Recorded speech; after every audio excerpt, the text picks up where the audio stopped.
Chapter 27, Unorthodox Strike. Chapter 27.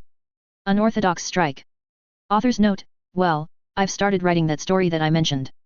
At time of writing this author's note, I have around 4,000 words for it done. XXXXX.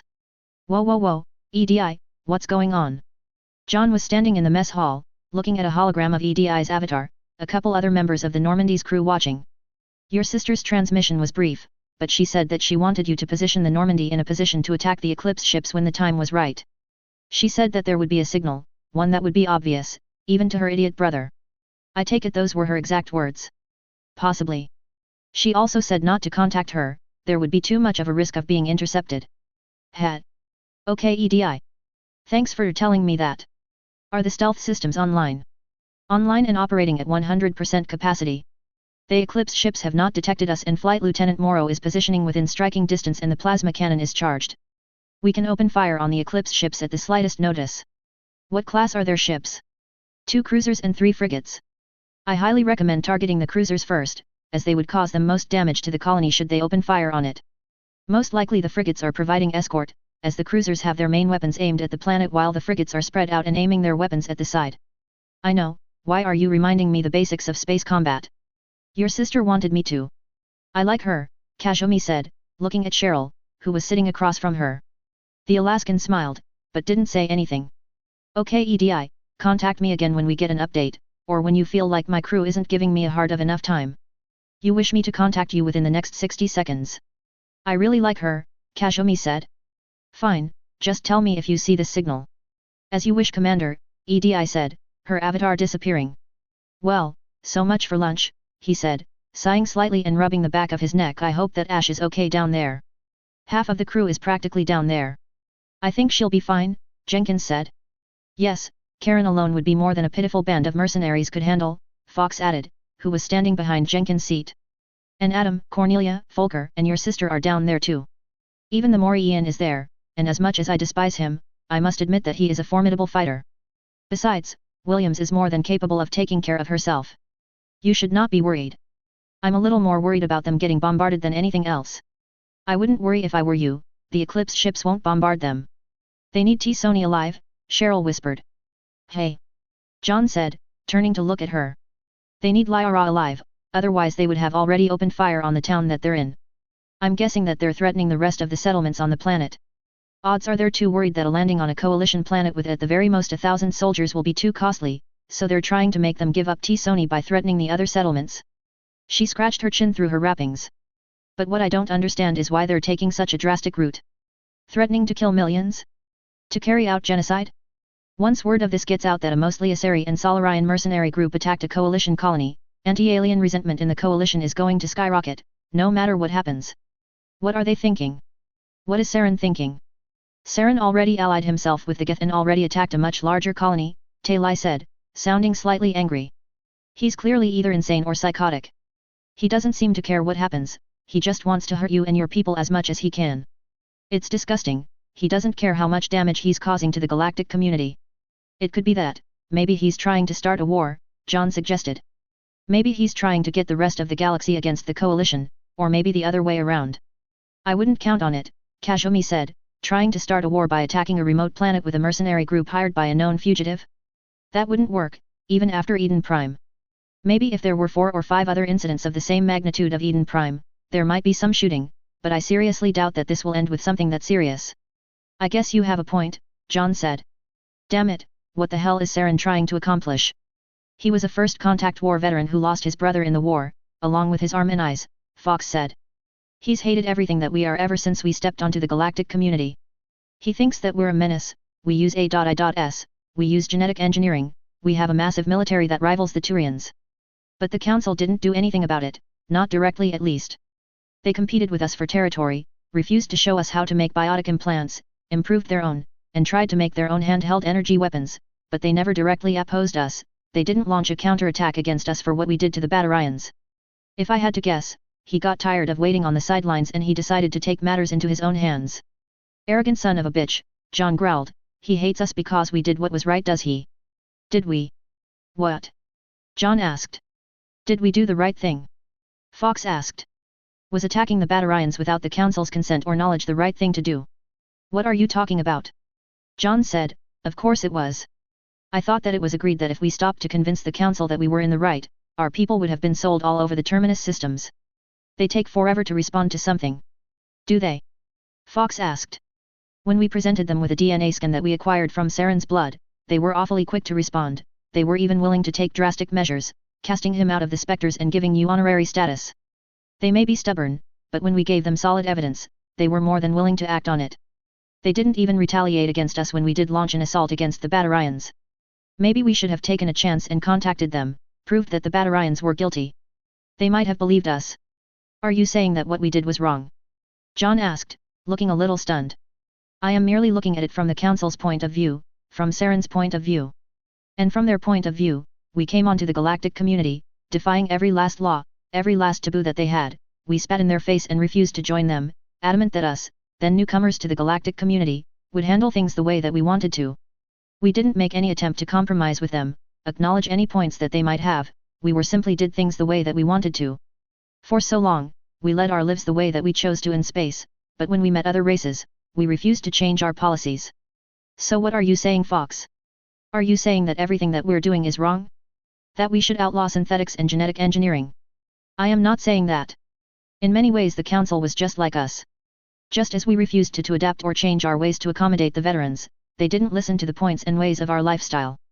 We were both equally stubborn and hard-headed, unwilling to admit that we were wrong. Is Saren wrong to hate us for defying centuries of tradition that have kept the galaxy safe?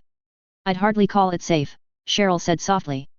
The Batarians were and still are running loose without restraints, not to mention what they did to the Krogan and Quarians was just cruel. Thank you, Talai said, nodding at Cheryl. I do not deny that, Fox said. The Council does not have the right to be the supreme ruler of the galaxy. But neither do we. We are more comfortable with our way of living because it is what is familiar to us, they are comfortable with theirs for the exact same reason, yet we hate them for it, and they us. Fox, where are you going with this? John asked. Forgive me. I spent over 100 years in isolation, with nothing but my thoughts for company. Reading and philosophy was all that I had and I tend to blurt out what is in my mind without much of an end goal. I am simply saying that while it may be pleasant and easy to vilify the Council and Saren and glorify our own actions, that is putting it in black and white, and no conflict in the history of any race has ever been that simple, nor will it ever be. Even if one side is pure black, the other will never be pure white. There will always be gray, even if it is a little. We are no exception. That was, wow, that was something else, Fox, Jenkins said, his eyes wide. Crap. I have no idea what to say to that. Are you saying that what Saren is doing is right? John asked, that we shouldn't be hunting him down. No, Fox said, shaking his head. He is a menace, that is an indisputable fact. Thousands are dead because of him and we can only predict that more will not join him. I am simply saying that the source of his anger, while not necessarily sympathetic, is understandable. Why are you standing up for him? Fox chuckled weakly. I am an East Coast super mutant, with the exception of me and one other, every last one of my kind is dim, violent and sadistic, we were viewed as threats to be exterminated. Even I, who was locked away by my own kind, was viewed as an outcast by normal society for the longest time. The only reason the people of the Wastes didn't kill me was because of how heavily armed I was and the high reputation of the company that I kept. I know what it feels like to be hated by everyone for poorly informed reasons. I suppose that you could say I am simply playing devil's advocate. I will still do everything in my power to help you stop Saren and the Geth Commander. I simply wanted to look at the situation from another point of view. I understand, Fox, John said. I still disagree with you though. The Council has been known to do some pretty stupid things in the past, and going to them about this would have been taking a major gamble. It's still an indisputable fact that they don't like us a whole lot and they would have been reluctant to hear us out. It just would have been too risky, if the Council wasn't willing to respond against the Batarians when they themselves were getting attacked by them for centuries, to the point of annexing entire colonies by force. I really don't see why they would have done something different for us. Frankly, they could have just seen it as us trying to get an excuse to beat the Batarians out of the Verge. And millennia upon millennia of tradition doesn't excuse what the Turians did to us in the First Contact War. They attacked us for breaking laws that we didn't even know existed. And after that they expected us to just drop everything that we had spent centuries building up just because they had spent centuries building up something different and they're pissed at us because we didn't pull our pants down and bend over for them? I'm sorry, Fox, I don't buy it. Fox gave a small smile. I would be disappointed if I managed to convince you so quickly. I appreciate and understand your views, Commander, I simply disagree with you. John returned the weak smile. Same with you, Facquiz. Commander, Edi said, Her avatar popping up again. A massive freighter has taken off from the planet's surface and is heading towards the formation of eclipse ships. It is communicating with them and is claiming that it is a merchant ship that is carrying Dr. T. Sony. They claim that they are going to make an exchange and it is moving to dock with one of the cruisers. What? John shouted. What is Jane doing? Is she honestly going to give T. Sony to Eclipse? I highly doubt it. Knowing your sister, she most likely has a plan to deal with them. In fact, I believe that the signal that she told you to wait for will be occurring soon and that we should prepare for combat. Okay. John said, Joker, did you hear that? He said, putting his hand to his ear. I heard it. Which one do you want me to target? The cruiser, the one that the freighter isn't going to board with. Hit it with the plasma cannon and then switch to lasers and disruptor torpedoes and start hitting the frigates. Got it. Everyone, get to where you're needed, and brace yourself. I get the feeling that we're not getting out of this without some scratches. XXXXX. Oh goddess, Lyra whispered. She was sitting in a small chair, Hurst sitting in another chair in front of her, an array of controls in front of him that he was operating. Don't worry, Rigg said, floating up next to her.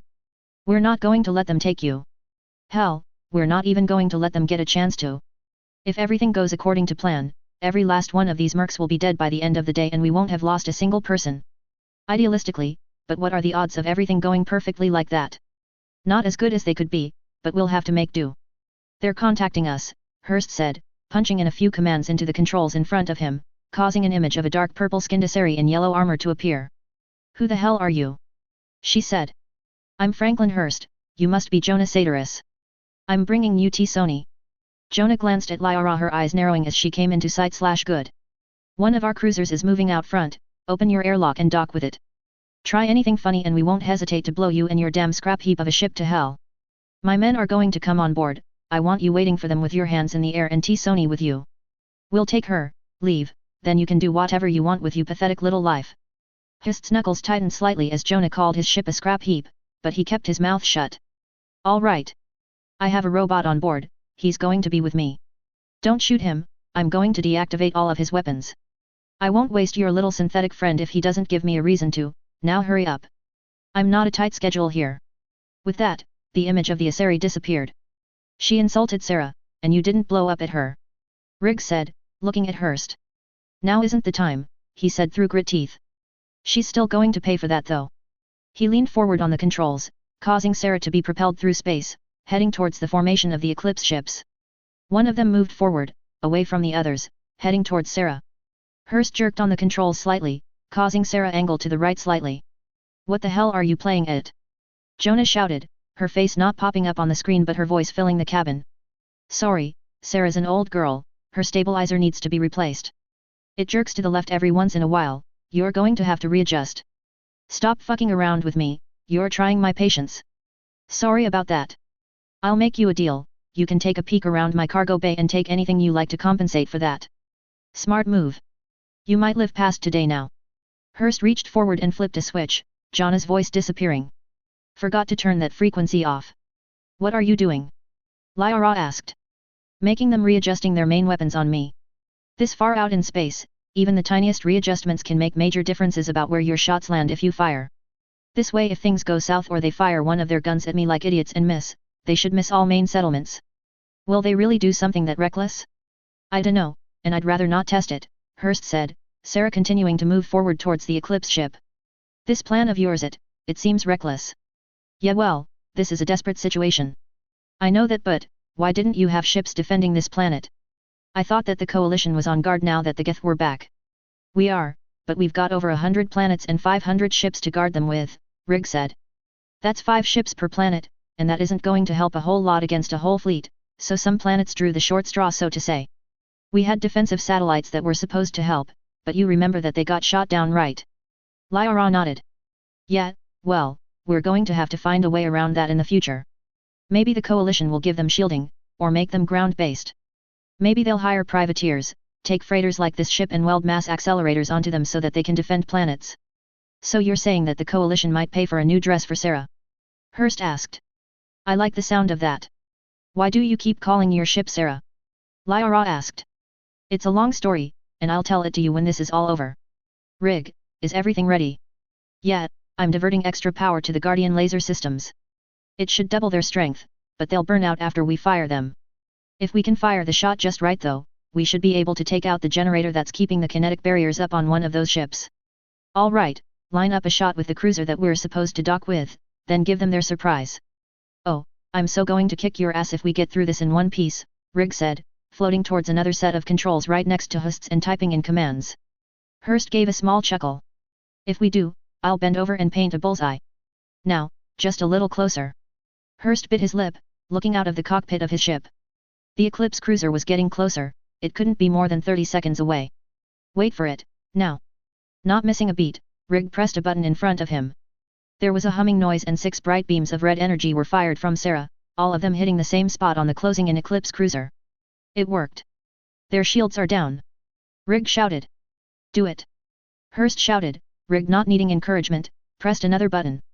A clang emanated throughout the ship and 4 mining probes were launched out of the ship, aiming at the crippled cruiser. Normally, the ship's Guardian laser systems would have stopped the probes before they had gotten close, but at this range and with the element of surprise, the Eclipse ship didn't even have enough time to even target the incoming probes. They all smashed into the rear section of the ship, drills activating and eating away at the hull. Within seconds, they tore their way inside the ship and into the drive core, impacting on that and breaching it.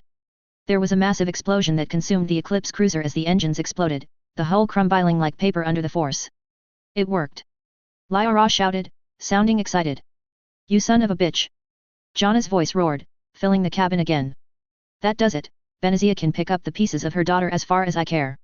Everyone, open before she could finish giving her orders. A massive green ball of energy slammed into the side of the second cruiser, tearing away at the midsection of the ship and sending a dozen people flying into the vacuum of space. Oh, that was just beautiful, a new voice said over Sarah's communications as Hurst hastily shifted the controls, diverting maximum power to the engines. But I'll take it from here, Gramps. Who are you supposed to be? Hurst shouted as a sleek thin starship came into view from his cockpit, firing a disruptor torpedo and a volley of Guardian laser blasts at one of the frigates, causing it to be consumed by fire 2 and causing the over 2 to scatter, both of them heading off in random directions. You can call me Joker. Anyway, thanks for getting rid of that cruiser. It would have been a doozy if a ship with a gun that heavy managed to get a beat on me, but with one gun and the other one tearing up, I'm pretty sure that I can handle it from here. You think I'm gonna let a kid like you show me up? Hurst shouted, I've still got a dozen good drills here. Sorry, can't hear you over the sound of all these merc ships exploding. Joker said, tailing one of the frigates before firing the plasma cannon again. The shot hit the frigate, reducing it to a floating cloud of burnt metal within a matter of seconds. That little, Rig, load the other drills. Hurst shouted, banking Sarah and chasing after the remaining frigate. What the hell do you think that you're doing? Rig shouted, they won't be able to get past its kinetic barriers and our lasers aren't working. No problem, I've got a plan. I'm going to. Before he could finish, another volley of Guardian lasers hit the ship, followed quickly by a disruptor torpedo firing from the Normandy, and it ripped past Sarah, closing distance with the last remaining frigate at a rapid pace. Hurst watched as the torpedo hit the last ship, causing it to go up in flames. Son of a bitch! Hurst shouted. Ah, don't feel bad, old-timer. 1 to 4 isn't that bad. Considering that I'm the best damn pilot in the coalition, and the Normandy is one of the most advanced ships ever built, it's actually pretty impressive, Joker said. Ah damn it, well, I've got to hand it to you, kid, you've got one fine lady there. Yeah, I do, don't I? I hate to erupt, another voice, this one synthetic and female, but I am still detecting power signatures from the cruiser that we fired on. What? Are they still a threat? Joker shouted. Unlikely. There was a minor miscalculation from when we fired the main cannon, most likely because it has not been used in active combat before. It did not directly hit their engines as we indented, but we were successful in crippling the ship. Its FTL and weapons are offline, and it is only at 22% power. It also appears to be suffering from several hull breaches. Guess we gotta get Garrus to calibrate this damn thing, am I right? Joker asked. Mr. Morrow, Agent Vakarian has little to no knowledge on the workings of energy weapons. Him being able to calibrate our main cannon would indicate a massive leak of coalition intelligence. What is more, I was able to ascertain the error after the first shot and quickly correct it, allowing us to be 100% precise when you fired on the frigate. Oh never mind. Where's the cruiser? It is approaching the planet and is in the process of re-entering its atmosphere and appears to be in the process of making an emergency landing. It will land an estimated 50 kilometers away from the town where Captain Shepard is stationed. Can't we just blow it out of the sky? Hurst asked. That course of action is not recommended, as there is a high chance that destroying the ship at this altitude will cause large amount of debris. What is more, I have just updated Captain Shepard on the situation and she has told me that now that we have a chance, she wishes to salvage information from the ship's computers, and if possible, capture the enemy commander. Both of these would become impossible if the ship was to be destroyed. So, what you're telling me is that the captain is going to wait for the ship to land and then she's going to storm it? Joker asked. What she implied, yes. Well damn, sounds like we're going to miss the fun, Hurst said. Fun? This ship costs 250 billion credits and it just paid for itself today. I think we had a lot of fun up here today, Joker said. Maybe. I'll make you a deal, kid, hit me up some other time and I'll show you what Sarah can really do. You're on, old man, Joker said as the comm line was deactivated. Honestly, why don't you just marry this ship? Rig asked, sounding annoyed. I would, but I'm a nomad, I can't really afford a ring, Hurst joked. A nomad? Lyra asked, those traders that live on their ships and travel around the galaxy looking for profit. Yup. I'm a little different from the rest of them though. They're in it for the money, I just do it for the thrill. Yes, and I've lost track of the number of times he almost starved because of it, Rig said dryly. Well, you did save my life today. I suppose the least I could do is buy some more of your merchandise, Lyra said, reaching into her pocket and pulling out the protein amulet. This is a priceless artifact, if you sold me something this valuable, you probably have something else worth buying. Well then. Hurst said, getting to his feet. There's not a whole lot we can do right now. The last Eclipse ship is on the ground and they're after you, going down there would be way too dangerous for you. So follow me, miss, this way to the cargo bay and my personal treasures. God give me strength, Rig muttered as he followed Lyra and Hurst out of the cockpit. XXXXX. Jane checked the power cell on her plasma rifle as the shuttle that she was in flew through the skies of New Carson. Her team had been crammed into it, with Norman, Jacob and Miranda using a local shuttle as transportation. I can't believe that worked, Karen said, looking at her. That has got to be one of the craziest things I've ever seen someone pull, and I saw Fox take on a behemoth by himself once. No kidding? Cornelia asked, smiling as she did. Yeah, he's terrifying when he gets angry. I'm starting to think that maybe we should have brought him along.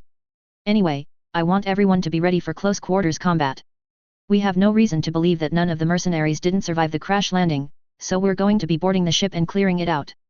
I get the feeling that some of you would rather just bombard it and devastate the ship, but at the moment we have no leads on Saren or the Geth, and more likely than not, he was the one that hired them. If any records on that ship can be used to shed some light on him, from a meet-up point to a bank account that they received payment from, it might help us track him down.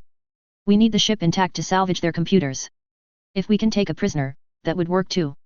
A question, Adam said. If we were to take a prisoner, I take it that most likely he would be interrogated. Most likely.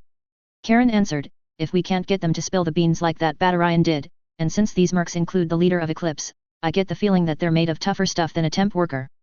Ah, Adam said, sounding slightly depressed. I see. Suck it up, old man, Roger said, they're out here threatening to commit genocide and you're getting sad about them getting roughed up? Come on. If someone does it because they think that it's fun, I could see where you're coming from, but come on. Are you actually fucking serious? Well, some of us aren't exactly fond of torture, Ashley said, I wouldn't expect you of all people to understand that. Fuck you, Williams. I know that you shining knights like to think that you're better than everyone else, but don't drag me down with your bullshit. You son of a. That's enough. Both of you. Jane snapped. You can settle personal rivalries after this mission is over, until then shut it. Folker glanced at Roger and Ashley as they shut their mouths, confusion covering his face before he gently nudged Cornelia, who happened to be sitting right next to him. What was that all about? He whispered, speaking so softly that only she could hear him. The coalition has a lot of subdivisions in its main military force, the one that Roger belongs to, they don't have the greatest reputation. A lot of people think that they're just thugs in uniform. So yeah, someone like that probably isn't going to play well with others. Oh, Folker said, looking rather conflicted. All right, we're coming up on the wreckage, Cortez said, the shuttle slowing down as he spoke. The shuttle descended, the side door sliding open. All right, Cortez, take off when we're off and maintain a safe distance, we don't need them trying to hijack your shuttle. Got it, the pilot said as the team climbed out of the shuttle, him taking off immediately afterward. As they did, another shuttle, notably more dusty and rundown than theirs, dropped off Norman, Jacob, and Miranda. Before soaring off. All right, Norman saw, drawing both of his pistols, I want these people off of this planet. They're threatening my people and they're going to answer for it. I'd rather take out of them alive if I can, Jane said, looking at the crashed ship. So would I, Norman said. I'll hit one with a concussive round if I can. But until then we need to focus on sweeping this damn ship, and I think it might be for the best if we spread out. I agree. I'll take Volker, Cornelia, and Roger. Norman, you take Gurus and Karen, and Miranda, you take Jacob, Ashley, and Adam. I suppose that this could work, Miranda said. It's a little risky though. If you can come up with a plan to storm a hostile ship in a way that isn't risky, I'm all ears, Jane said. Until then, we have work to do. The group divided itself into 3 teams as they made their way towards the shipwreck, entering through a massive gaping hole in the side. Damn, Jacob whispered, spotting several dead Asari lying just inside the ship. Did anyone even survive this? This landing was guided, it's very possible, Miranda said, drawing her SMG. Keep your guard up, the last thing that we need is to be taken by surprise. We'll head back towards the engines, make sure that no one is holding up back there. We'll check the mess hall and the cargo bay, Jane said. I guess that leaves the bridge to us, Norman said, gesturing to the people that Jane had given him. Let's get moving. The 3 teams split apart, each heading in a separate direction. She seems nice, Volker said uncertainly. Yeah, not exactly bad looking either, Roger said. Too bad she'll blow your head off without blinking if you pose a threat to the coalition. In the other direction, Norman, Gurus, and Karen were making their way towards the bridge. Spectre hey. Norman said, looking at Gurus. Yeah. Why? I just want to make something very clear, he said, looking at Gurus and glaring at him through his goggles. I don't give a rat's ass what you do in council space, but your Spectre status doesn't apply out here. You step out of line, and I will make you regret it. Same goes for the commander with the honorary status. I have enough problems out here as it is, I don't need 2 operatives who think that have a get-out-of-jail-free card running around. Gurus glared at the man. Is now really the time to be making threats? Karen asked, his voice stony. He's been with us for a bit of time now, and he doesn't seem like the type of person that would go on a shooting spree. Yeah, I'm sure people thought the same thing about Saren, Norman growled. Save your self-righteous speeches for another time. Gurus snapped. We're on a mission right now, what's wrong with you? Remember what I said, Norman growled, looking back forward, raising his pistols again. Karen and Gurus glanced at each other, the necro-human shaking his head slightly before they raised their weapons and continued to move forward. Minutes ticked by as they made their way through the wreckage of the ship, loose panels and collapsed support beams everywhere. The Normandy did one hell of a number on this thing, Gurus muttered. No kidding, Karen said. Glad all of that money didn't go to waste. The bridge is right up ahead, Norman said, his teeth gritted as they stepped over the crumbled remains of a doorway. Their pace slowed to a crawl as they made their way forward, until they found themselves entering the bridge of the ship. Several dead Asari and aliens were hunched over terminals, blood coating the floor, trickling down from where they sat motionless. Fuck, a voice whispered, and the 3 of them caught sight of a purple Asari in yellow armor crawling across of the far side of the bridge, heading for what appeared to be a first aid station on the wall. How the fuck did this happen? This was supposed to be a clean Gurus fired a concussive round from his rifle, hitting her right in the square of the back. Her muscles slacked as she lost conciseness. She looks like she's in bad shape. Gurus shouted, the 3 of them running over to where she lay and crouching down. It looks like she took a lot of shrapnel to the torso. I'm going to give her some Medi-gel, but Shawquas is going to have to operate on her.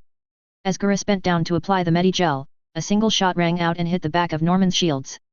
Wheeling around, he saw a bleeding Solarian propping himself up on a console, aiming a pistol at him. The alien tightened his finger around the trigger for another shot, but before he could fire, Norman had raised both of his pistols and fired. The shots tore through the Solarian's torso, causing him to fall to the ground, completely lifeless. Norman took a few steps and stopped just short of the dead Solarian, looking down at it. For a few seconds he was motionless. Then, without warning he raised one of his pistols and fired another shot into the dead alien, pausing for a few seconds before firing again, and then a third time. He was about to fire yet again when he felt a hand close tightly around his wrist. I'm pretty sure that he's dead. Norman looked to the side to see Karen glaring at him through his helmet. Norman violently yanked his arm out of Karen's grip, returning the glare as he did. Make sure that she doesn't die, he said, looking back at Gurus. I want to have a nice long talk with her. XXXXX. Codex updated. Entries added. Nomads. Nomads have been a part of all organic culture for thousands of years, but when FTL travel was perfected, it expanded into space. An unknown number of nomads, but estimated to be in the tens or possibly even hundreds of thousands and belonging to all races, wander all over from the galaxy. They can be found everywhere, from the terminus systems, to council space, to the inner territory of the coalition. They commonly search for hidden treasures, trade for goods and have even been known to do odd jobs, a common phrase among nomads being "you got a job, we can do it, don't much care what it is. Public reception to nomads is very mixed. Some people view them as an opportunity to buy hard-to-find goods at a manageable price, whereas others view them as degenerates who do nothing to support society and commonly steal their wares. That being said, very few nomads have ever been convicted of theft or selling illegal wares, and while those that perform said acts do exist, it is a commonly accepted fact that they are in the minority. XXXXX. Author's note: I hope my readers find the space battle believable. I read in the codex that mercenary and pirate ships aren't nearly as good as military ships, and the Normandy is supposed to be a super prototype. The main worry that they had was that the Normandy would get overwhelmed, especially by the big guns on the cruisers, so they got rid of them before they could do any damage. Well, I don't have a whole lot to say here, please tell me what you think. Also, the first chapter to my new story is almost done and hopefully will be up soon. Chapter 28, Acquired Goal. Chapter 28. Acquired Goal. Author's note: some of you may have noticed that I've started writing a new story, Guardian in the Dark, to which I say, don't worry, that's just a side project. From the Ashes is going to get my main attention, and odds are Guardian in the Dark isn't going to be updated nearly as often.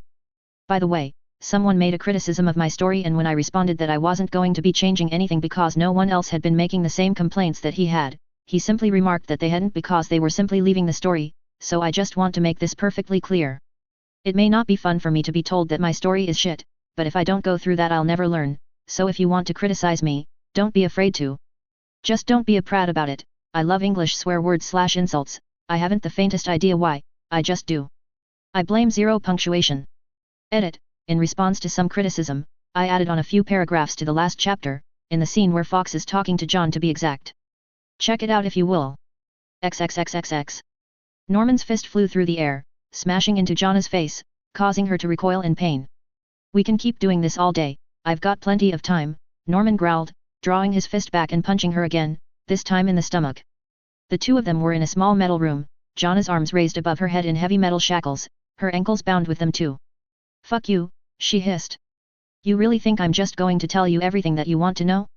I've been killing people since before your grandparents were born. I'm the leader of Eclipse for a damn good reason, because I don't crumble the second things get a little rough.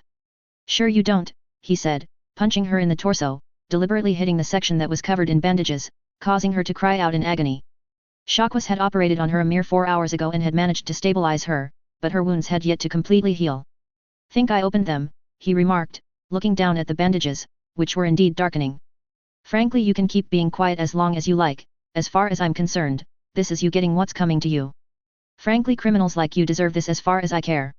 Oh, this is fucking funny, Jonah hissed. Let me guess, you're one of those types who's completely obsessed with hunting down bad guys. Sees someone torturing a person and then proceeds to do the exact same thing to them, but it's okay for you to do it because you're a good guy?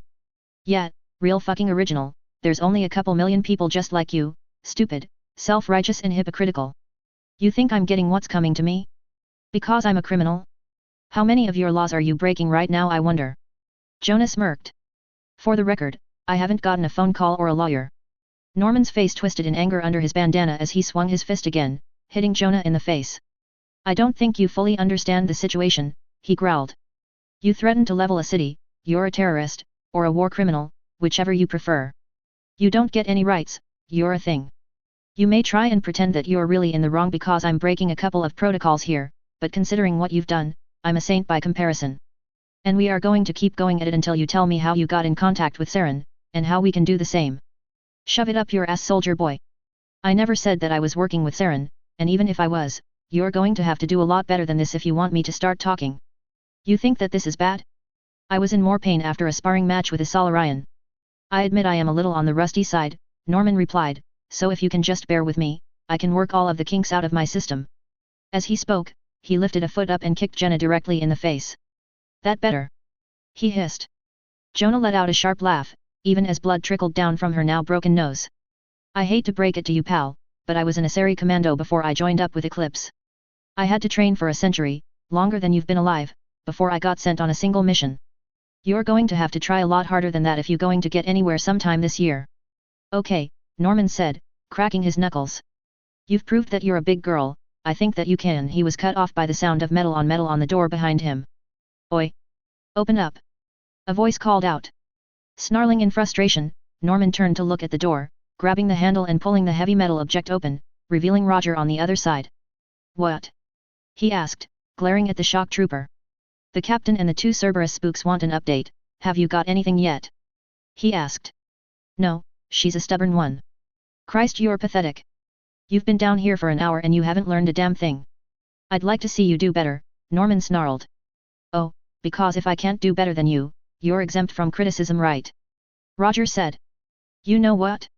Fine, give me 15 minutes alone with her and let me see what I can do. You? Are you kidding me? What makes you think that you can possibly pull this off? I'm a Morian shock trooper, we specialize in counter-pirate and mercenary operations, that includes interrogation. The thing is, I know how to do it like a professional and not a little kid poking a dead animal with a stick. I seriously doubt that. Then give me 15 minutes alone with her then, alone, he said, emphasizing the last word. Fine, Norman said, turning to the door and walking away. There better not be a corpse when I come back, he said, slamming the door shut behind him. All right, Roger said, pulling up a chair and sitting down in it, crossing his legs as he looked at the chained Asari. So, we've been coming through your computers and so far it seems like you've been covering your tracks pretty well.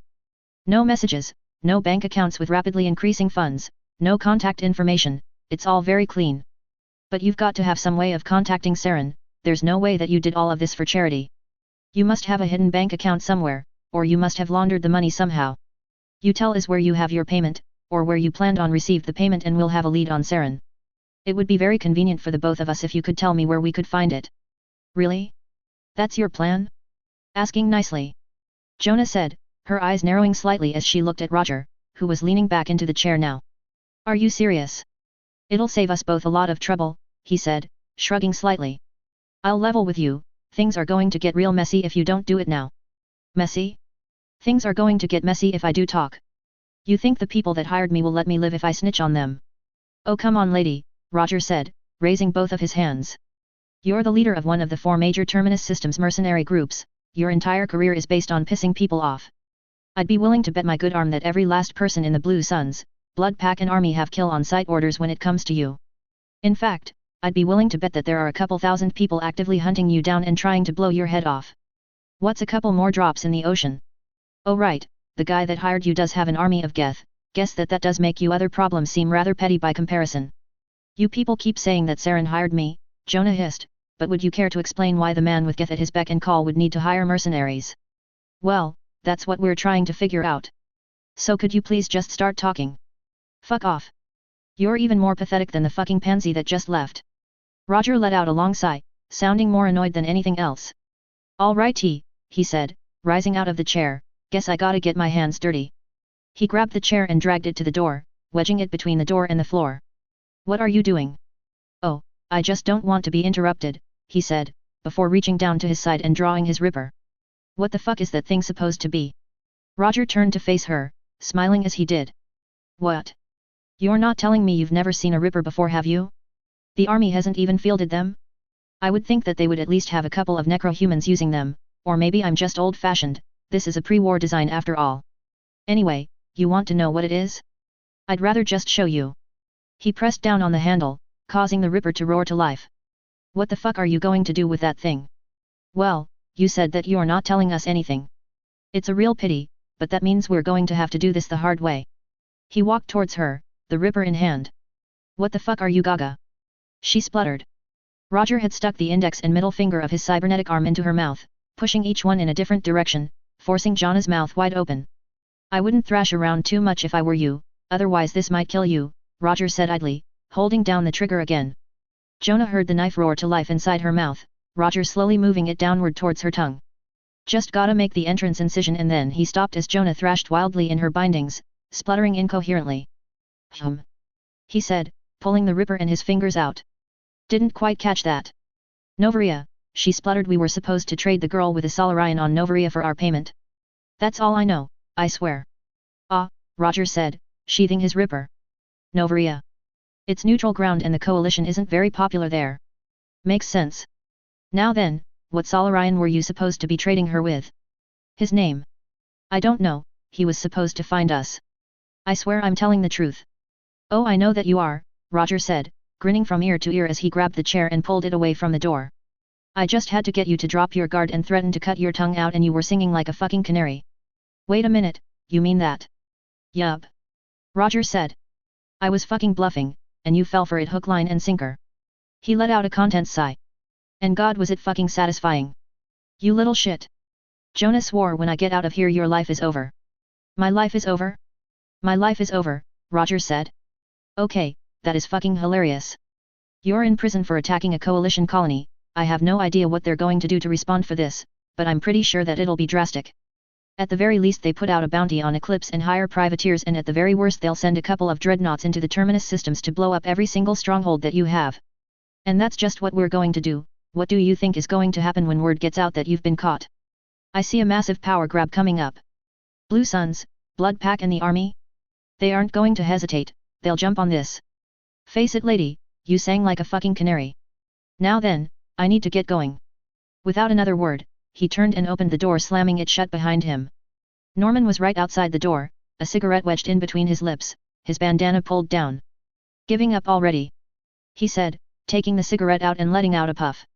They were going to trade the girl with the Solarian on Novaria, Roger said smugly. I saw a camera in that cell, he said, reaching forward and taking a cigarette out of the pack that Norman was holding in his hand and holding up to his mouth. Checking the recording if you don't believe me. Now then, I need to go report this in. Roger smiled smugly as he walked away, fiddling around with the knobs on his cybernetic arm, reducing the energy output down to 1%, causing it to produce only a small spark, which lit the cigarette. Not bad. He called over his shoulder, looking at Norman over his shoulder. Norman glared at the shock trooper as he activated his Omni tool, checking the recording of the room. His face twisted into a scowl as he watched it.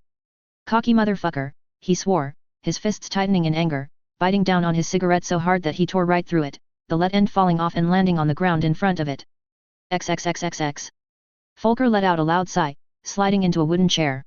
He was sitting right outside the main HQ for the Roughnecks in Alchemia, waiting while the others were inside, dealing with the captured Eclipse mercenary. Are you holding up all right? He looked up to see Talai approaching him, Kazumi right behind her. I think so, he said as the two of them sat down on either side of him. I thought that this was supposed to be simple, run in, grab the doctor, run out, but nothing I ever do is that simple. They managed to hold us all hostage and there wasn't a thing I could do about it. It seems like I can never do anything to help, even when I was back in Germany. Oh come on, Talai said, it's not like what happened back then was your fault. You said yourself that you were conscripted, you didn't have a choice. You were a victim. I don't think so, Folker said. I'm pretty sure I was part of the problem. Talai cocked her head.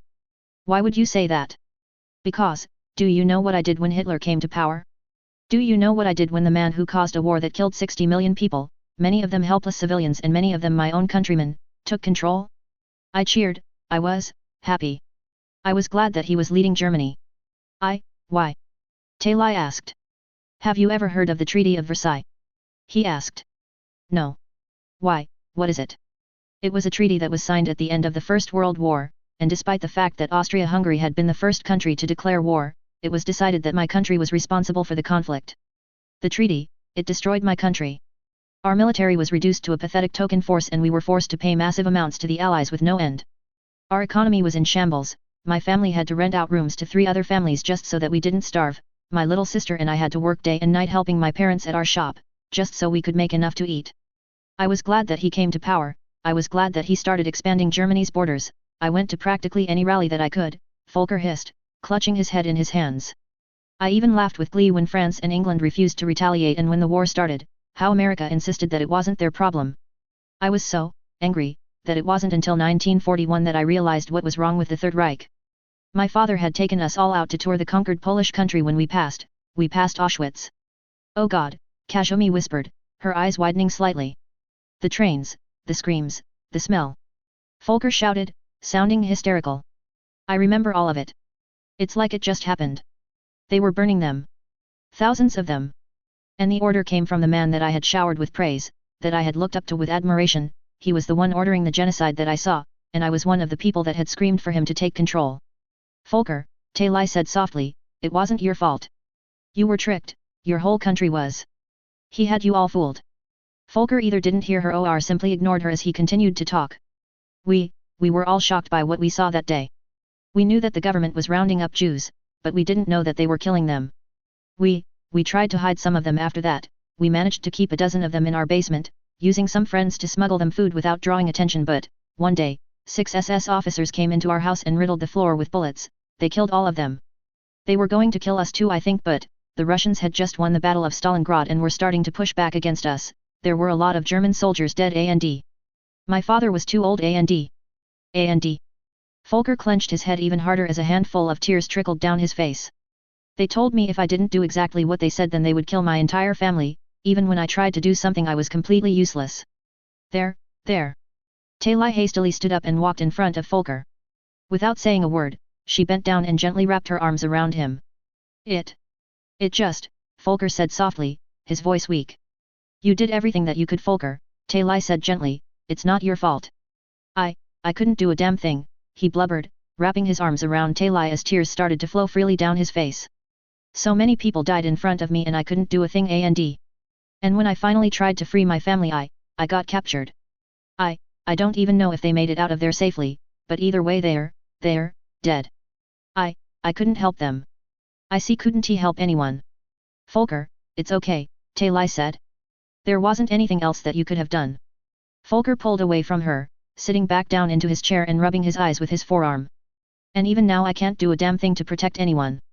That's not true from what I heard, Kazumi interjected. I heard that you helped protect Lyra from the Eclipse mercenaries. You were there to fight them off. But that was nothing, I'm not even sure if I killed one of.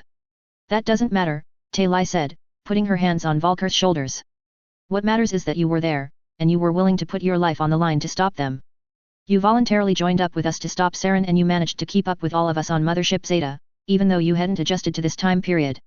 That's why Jane let you on the Normandy even though you haven't adjusted yet. With enough training you'll be just as good as the rest of us in combat, maybe even better. Volker said softly, looking at a loss for words, If this is all too much for you to handle, we could just drop you off at a rehabilitation center. No one would hold it against you after all that you've been through and... No. Volker shouted, causing both of them to flinch slightly. Sorry, he muttered. It's just that, my whole life I've been surrounded by misery, but I've never been able to do anything about it. I can't just run away from this. I need to make a difference. Underneath her helmet, Talai smiled as she gave Volker a reassuring pat on the back. And if Jane didn't think that you couldn't make a difference, you wouldn't be here. She let you join up because she thinks that you're an asset Volker, not a liability. We all think that you're a skilled ally already, you managed to hold your own against alien soldiers with weapons that could kill you in one shot, you're holding up remarkably well despite your time displacement and you've got a powerful weapon there, she said, pointing at the pulse pistol he had. So please Volker, I'm begging you, don't beat yourself up. Thank you, he said, rubbing his eyes again and managing a weak smile. Sorry, it's just that I've been thinking about everything that's happened and it all piled up. Makes sense, Kazumi said. You've been on the run non-stop for a while now. You've probably didn't have time to ever sit down and vent before. It's only natural that you would let it all out like this. Don't be ashamed, it's healthy for you. It is? He asked, looking at the Neo Ninja with confusion. I wouldn't know anything about that. Sorry again. Don't apologize, Talai said. After everything that you've been through you've earned the right to have a good cry. Still, a good cheering up wouldn't hurt you either. Oh. I have an idea. You haven't seen any modern vids yet have you? A what? I mean a movie, Talai corrected, kicking herself mentally, you haven't seen a modern movie yet have you? No I haven't. Why? How about this? When we've both got free time, why don't you come down to my quarters and I can catch you up on them? I think some good movies should cheer you up a little. Besides, it'll help you get familiarized with your new surroundings. I guess it couldn't hurt, Volker said. All right, you've got a deal. Good, I'll see you tonight then. Okay, excuse me, I need some water, he said, getting to his feet and hastily heading inside. He should probably talk to Kelly a couple of times, Talai said, watching him go with worry in her eyes. Damn, nice one, Kazumi said, looking at Talai. What? Inviting him up to your room? Offering to show him a good movie? I can't help but wonder if you've got a thing for him. He may not exactly be the most handsome person I've ever seen, but he's not bad looking, plus he's a sweet guy. But, ugh, Talai groaned, exasperation thick in her voice. Where did you even come up with that idea? He's vulnerable right now and he needs a friend. That's all there is to it. How did you make the leap in logic from me trying to spend a little bit of time with him to me wanting to link suits with him? Well, in a lot of different aspects of human culture, a woman's room is considered to be off limits to men most of the time, and when she invites him in, you know. Yes, Well, in Quarian culture that's a luxury that we can't afford, Taylai said dryly. I've seen what some races call a bedroom on the extranet, and rooms that size on the migrant fleet play home to entire families, sometimes two. In other words, I don't have a thing for Folker, I'm just trying to be friendly to him. Sorry to kill your little sexual fantasy there. Kazumi laughed lightly. Whatever you say, tall, she said, her tactical cloak enveloping her as she gave a small wave. My name is Taylai. The Quarian shouted in frustration as the neo-ninja disappeared. XXXXX. Are you holding up? Jane asked, looking at Lyra, who was gently sipping some water, the two of them sitting on either side of a metal table in the Normandy's mess hall, a shuttle having taken them up after the Eclipse ships had been dealt with. I'm fine, Captain, thank you. I've been under fire before. When you scour the Terminus system for protein artifacts, you don't walk away without getting into a couple of scraps. I'm just a little overwhelmed by how fast things are happening, especially considering that Eclipse mercenaries managed to get on a coalition planet. Fair enough, it's not often that happens. So, what happens now? Right now you're going to have to stay on the Normandy for a while. My men can go back down and grab anything that you forgot on the planet. We can't take the chance and just leave you unguarded. Saren might try and get to you again, but with the Normandy's stealth drive, you should be safe here. We'll try and get in contact with your mother though, she might have a different plan for where you would be safe. Captain, Lyra said nervously, if I'm going to be on your ship, I think it's only fair that I do something to help. I don't want to be dead weight. Jane cocked her head slightly. What did you have in mind? Well, like I said, I've been in a firefight before, and I'd like to think that I'm not that bad of a shot with a pistol and I'm a decent biotic. I could help you in the field. Christ, Jane muttered to herself. First Roger, then Folker, then a ninja and now an Asari archaeologist. I'm gathering quite the crew, aren't I? Captain. Nothing, just thinking out loud. I don't know, Lyra, our mission is supposed to be to protect you, putting you in the line of fire just makes you a target. Please, Lyra said, my mother is already in the middle of this mess and so am I. I can't just stand around and do nothing like a good little girl while people are dying around me. Jane bit her lip, looking at Lyra uncertainly. You know what, Lyra? I'll tell you what, my gunnery chief is scheduled to put a new recruit that we have through some training drills. I'm sure that she can handle you at the same time, and we'll see what you're made of. After that we'll play it by ear. Lyra bowed her head slightly. Thank you, Shepard, I promise that I won't disappoint you. Captain, may I have a word with you? Jane looked up to see Miranda approaching her. Yeah, what about? Miranda's eyes swiveled to look at Lyra. With all due respect, I think it would be best if the two of us talked alone, Dr. T. Sony, preferably on my shuttle. I mean no offense, but I need to discuss delicate matters with the captain. Lyra nodded hesitantly as Jane got to her feet, heading with Miranda towards the elevator. Cerberus really is paranoid, aren't they? Jane asked as the door closed in front of them and the elevator began to rise. I prefer the term cautious. In my line of work, a single word overheard by a person that wasn't supposed to can cause countless deaths, so you can never be too careful. I ran a sweep of your ship before I came to talk to you two. Would you care to explain how someone could have gotten bugs on the Normandy? Jane asked, looking at her with an incredulous look.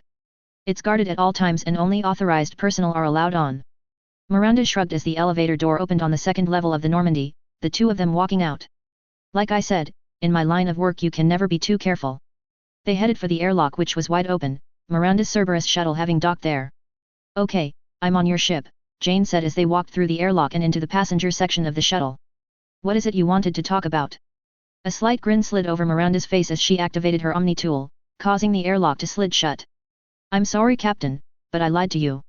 I don't need to talk to you, rather my boss does. She pressed another button on her Omni tool. Yellow lights on the floor glowed in the shape of a ring, a holographic circle rising up around the two women, scanning them. What the hell? Jane whispered, but before she could say anything else, a hologram of a man in a suit sitting in a chair appeared in front of her. Captain Shepard, he said politely, it's a pleasure to speak to you. The elusive man. Jane said, glancing at Miranda with shock etched into her face. I can understand your surprise, there are many who wonder if I'm even real, the elusive man said. But I can assure you that I am real.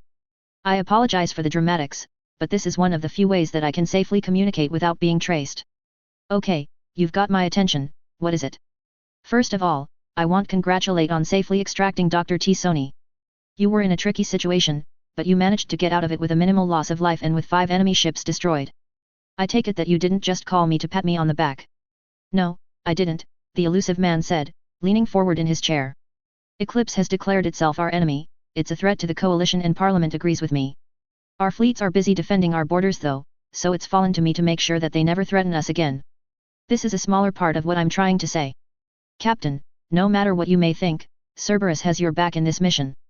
I was told by Operative Lawson that one of your men managed to get some information out of the leader of Eclipse. Not a whole lot, Jane argued, just that they were supposed to meet up with someone on Novaria. But it is a lead, and I have my own men looking into it now, just as I'm having them looking into every possible lead that we can find. We're looking under every rock for a clue to where Saren may be, but so far it's been rather insubstantial, but I am going to forward everything that I have found to you, along with anything that I will find in the future. Thank you, Jane said hesitantly. What is more, I hope that you don't mind, but I am ordering the transfer of Norman Hawkins to your ship. He has personally requested to do so, saying that he wishes to continue following his orders to protect Dr. T. Sony. I saw no reason to deny him. Neither do I need all the help I can get to track down Saren, and frankly the Normandy is a little understaffed. It was only meant for a shakedown run, now I'm being forced to make do with what I've got while chasing down Saren.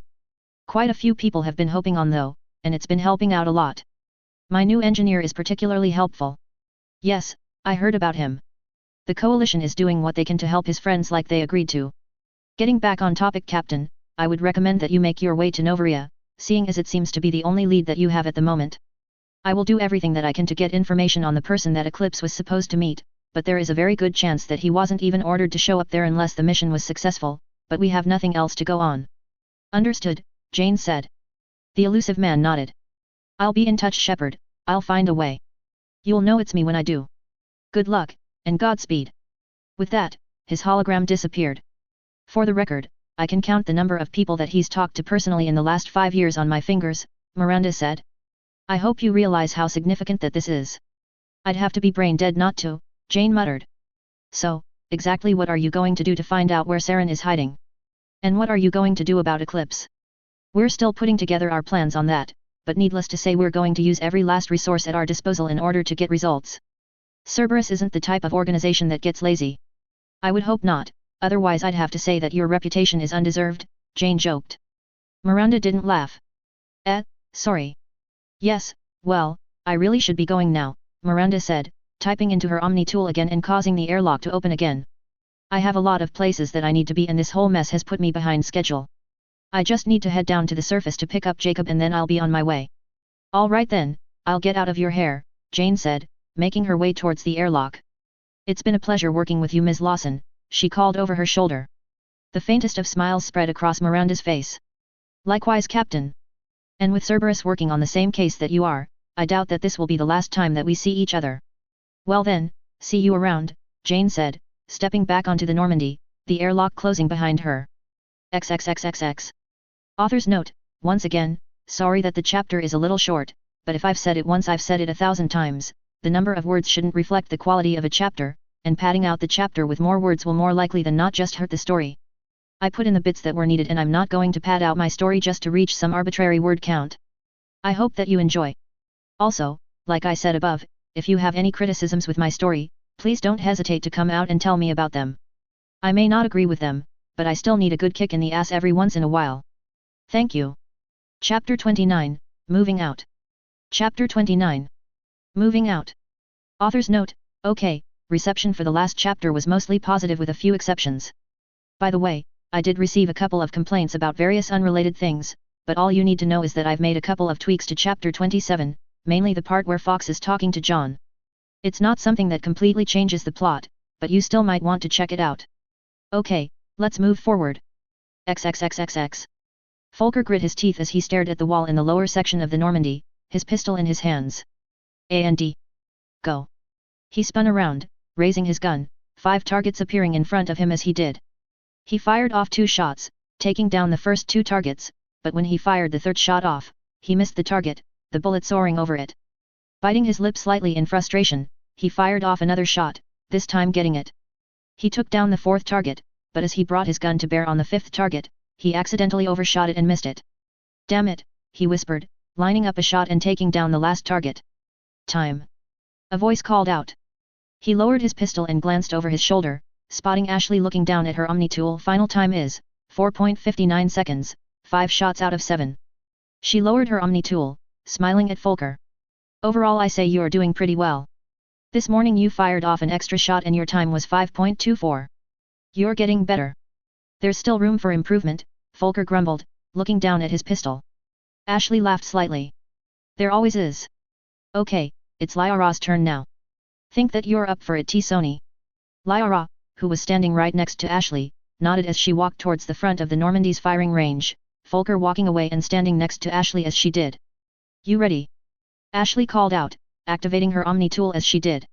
Lyra drew her pistol as she turned away from the range. A&D. Go.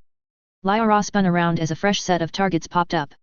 She quickly squeezed off 3 rounds, taking down the first 3 targets, but she aimed too low as she fired at the 4th one, missing it. Her hands tightening noticeably, she shot down the remaining 2 targets, not missing but being noticeably slower than she was before, taking the time to line up shots. Time. Ashley called out, Lyra lowering her pistol at the same time. Okay, you only missed 1 shot, but you took a little longer than Volker, your time was 5.89. Almost 6 seconds. Still, 1 less shot wasted makes up for it, I'd say that you two are around the same. What does that mean? Lyra asked, looking at Ashley. It means that this is a good moment for a lesson, Volker. For you this might feel like retreading the basics, but a good refresher course never hurts. You see, when you're in combat, you have to make a decision. Do you want to get more shots off at the cost of reduced accuracy, or do you want to take the time to pace your shots and have them be less frequent? The thing is, neither one is going to help you in every situation that you can possibly run into. If you're facing a massive mob that's charging at you, then it'd probably be for the best to just point your gun in their general direction and start spraying, whereas if you have a lone gunman aiming at you, you're probably going to want to take your time and kill him with a single shot. On average at least. What are you trying to say? Volker asked. What I'm trying to say is that when you're on the battlefield, you need to make a judgment call of how you want to approach killing your opponent, and despite the examples that I gave earlier, there is no real textbook way to teach this. It's something that you need to get a feel for, so keep that in mind. Ashley looked like she was about to continue when the door behind them slid open and John walked in. Hey, she said, smiling slightly and pecking him on the lips. What brings you down here? Jane wanted me to see how these two are doing, not really sure why she needed me to though, the world isn't going to end if she misses out on a couple of minor details. Well, they're doing just fine, you lazy ass, Ashley said dryly. Damn fine shots. I was thinking of checking up on Volker's aim with automatic weapons before moving on to testing Lyra's biotics, not quite sure how I'm going to do that though, haven't worked with biotics before. I'll come up with something. Sounds good, is there any way that I can steal you for a few minutes? We really haven't had time to talk since this whole mess started. Oh, for the love of God, Ashley said, rubbing her forehead. All right you two, I need to babysit John here, so head over to the workbench and clean your guns, I'm going to look over them after to make sure that you did a good job. Lyra and Volker nodded as they headed off, Ashley looking at John as she did. Christ, you and Jane are gathering up quite the team here. A Krogan, a Quarian, a Turian, a Nasseri, and a member of a race that we've never heard of until a little while ago. Christ, this hardly feels like a coalition military ship anymore. I think that they're pretty helpful. Rex and Gurus helped me check the plasma cannon to make sure that it didn't overheat and melt the platings. You let aliens look at the plasma cannon. Ashley shouted, looking at him, are you insane? What if they managed to get a scan of it? Do you really want Turians and Krogan running around with plasma rifles? Whoa, where did that come from? EDI was keeping an eye on them the whole time, it's not like they scanned it or anything, they were just helping me check it for melted plates. We happen to have engineers on these ships, it's their job to do that, not a Krogan bounty hunter and a Turian Spectre, who happens to work for the galactic power that would kill to get their hands on some of our technology, including the cannon that you just let him take a peek at. John, do you ever think before you act? Christ Ashley, where did all of this come from? I told you, EDI was watching them the whole time, if they had tried to scan it, she would have caught it immediately, and they can't learn how the thing works by glancing at the outer shell. Ashley took a step back, folding her arms. Are you sure about that? I asked her, she told me that there was no way that any classified coalition data could have been leaked. Well, good. Ash, what was that all about? You act like Rex and Gurus are actively trying to steal coalition secrets and... Wait a minute, Ash, are you racist? Oh my fucking god, Ashley swore, pinching her forehead in exasperation. Did you really just say that? John held his hands up in self-defense. What was I supposed to think? You were just getting on my case about letting aliens into the main battery. That doesn't mean that I'm racist. I just don't want coalition secrets falling into the wrong hands, so pardon me for being a little nervous about aliens being on one of our most advanced starships until further notice. What about Taylai and Lyra? You've been chatting with Taylai since she got on and you were working just fine with Lyra 60 seconds ago. Well 1, Lyra isn't military and she doesn't kill for a living, and 2, Taylai's race sold us the blueprints for this ship, so I'm not exactly worried about her sending the designs back to her people. Besides, she helped me fight the Geth back on Eden Prime, she's earned my trust. I've served with Rex and Garrus, John protested. Yeah, well no offense John, I haven't been on a single mission with Rex and the one mission that I was on with Garrus had one firefight that lasted 30 seconds before a space hobo blew everyone up with a rocket launcher. Plus that still doesn't change the fact that Garrus is a council agent and Rex is part of a species that has a history of violence. I'm not saying that I hate them, I'm just saying that we shouldn't throw caution to the wind and let them poke their noses into every corner of the ship. Yeesh Ash, where did this come from? Oh gee, I don't know, she replied, sarcasm thick in her voice. Maybe it has something to do with the fact that my grandfather was the one who defended Shangzi when the Turians attacked it. So yeah, pardon me if I'm not lining up to snuggle every Turian I see. But, I don't get it, your father won that battle. He killed a Turian general with a sword. He's a coalition war hero, how come? Yeah, he did, but here's the thing John. The coalition and the council are enemies, that's a fact, and people who spearhead the hated against the council like to look to my grandfather as a figure to aspire to, the man who stood his ground against hostile invaders from unknown parts of space and fought them off, him and Admiral Marcus. But now I've got to carry on his legacy, she continued, her voice bitter. So far I've been managing to keep up, Taylai and I were able to down a Geth ship on Eden Prime all on our own but, the second I fuck up, the second I do something wrong, the media is going to jump on me and rip my entire family to shreds, saying what a disappointment the Williams family has devolved into and how we've let the entire coalition down. That's the thing, people love a hero, but they love the fall of a hero even more, they just eat it up. I'd rather shoot myself in the head than make my sisters go through that, make my mother go through that, put that stain on my family's history, the same family that's served the coalition since it was founded, but if I just do one thing wrong, or if it looks like I did one thing wrong, it'll take years to undo the damage. That includes being on the same ship where aliens were able to steal the design for the weapons that the coalition holds near and dear. That's why I don't like Rex and Garrus being on this ship. Frankly that's why I'm a little uncomfortable around some aliens, especially military, because practically half of the coalition sees aliens as the enemy and if they can just get one sucker punch in, then bam. I screwed up and if it gets out, the Williams family is disgraced, and it's all my fault. So, yeah. Christ, John whispered. Ash, I swear I didn't know. No. No you didn't, Ashley said, sighing as she did. I never told you, I admit that. Why? Why didn't you? To be honest, I didn't really realize how much I had to carry on my grandfather's legacy until my first deployment when everyone started asking me if I really was related to the great General Williams. I started realizing that they were all expecting me to be cut from the same cloth as him. I didn't tell you because when I was enlisted I was moving around a lot, and when we did meet up I was trying to take my mind off of the stress of my military life and enjoy myself for the few hours that we had together, so I didn't exactly feel like bringing it up. I can't imagine what that must feel like. A small smile spread across Ashley's face. No, I guess you wouldn't. No offense but your mother kinda flew under the radar in the first contact war, even if my granddad did like talking about her. Oh screw you. She kicked just as much ass as everyone else down there. That's your main concern? Christ, you really are an idiot. Sorry, Ash, I really wish that you told me about this sooner. I don't want you to have to go through all of this by yourself. Do you have a suggestion? She asked, raising her eyebrow. Well, you said that you're scared that if you mess up your family will be disgraced. I promise that from this point on while we're tracking down Saren, I'll have your back. That way if something does happen, I'll do everything I can to make sure we can salvage the situation, and if we can't? I'm the commander who was given honorary Spectre status and given the job of hunting down Saren. They'll be after me as much as you if this all goes bad, we'll take the fall together. That's supposed to make me feel better. It's all I can think of, John said weakly. It is kind of sweet, Ashley admitted. But I don't want you going through a public massacre either, so I'll cover your back too. You have my back and I have yours.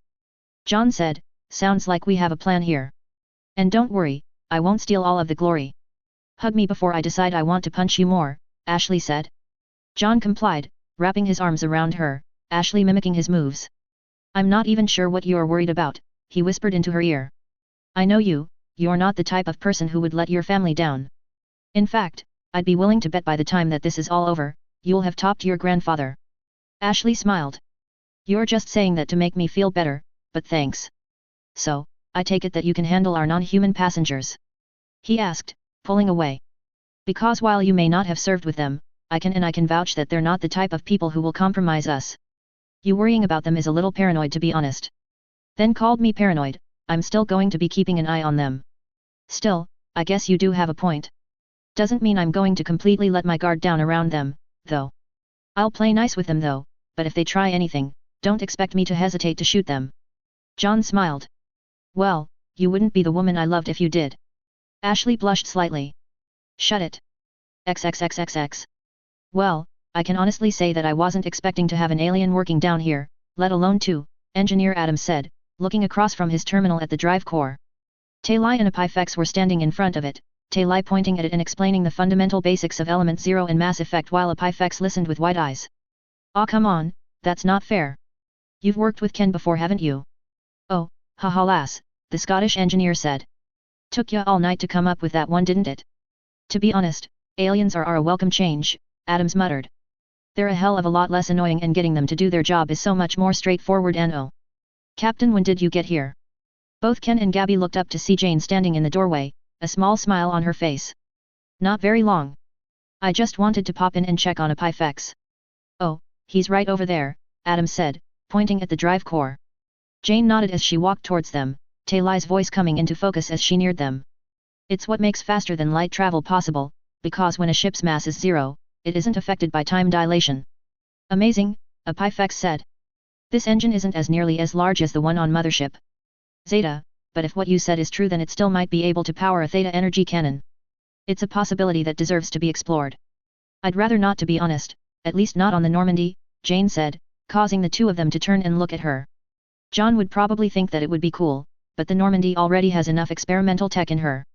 I'd rather not pile on more. If it ended up not working or backfiring, things could get messy. Anyway, didn't you say that you were working on a couple of protects? Oh, yes I did.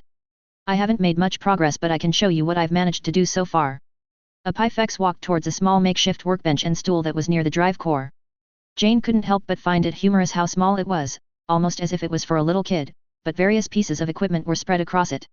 Your Admiral Hackett managed to get me everything that I asked for, Epifex said, sitting down at his bench and moving around the various pieces of silvery equipment that were scattered across it. I haven't had enough time to make anything major, but I have been able to make power cells for Volker's pulse gun, and I've also been able to replicate some of our repair fluid. As he spoke, he pulled a small tray towards him, a dozen tubes of the blue liquid in it. You should be able to use them for field maintenance in case your weapons or armor is damaged.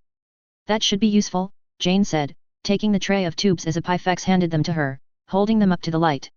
Everyone's been issued the equipment that we got back at Mars now, even Volker has had some heavy grades parts put into his MP40.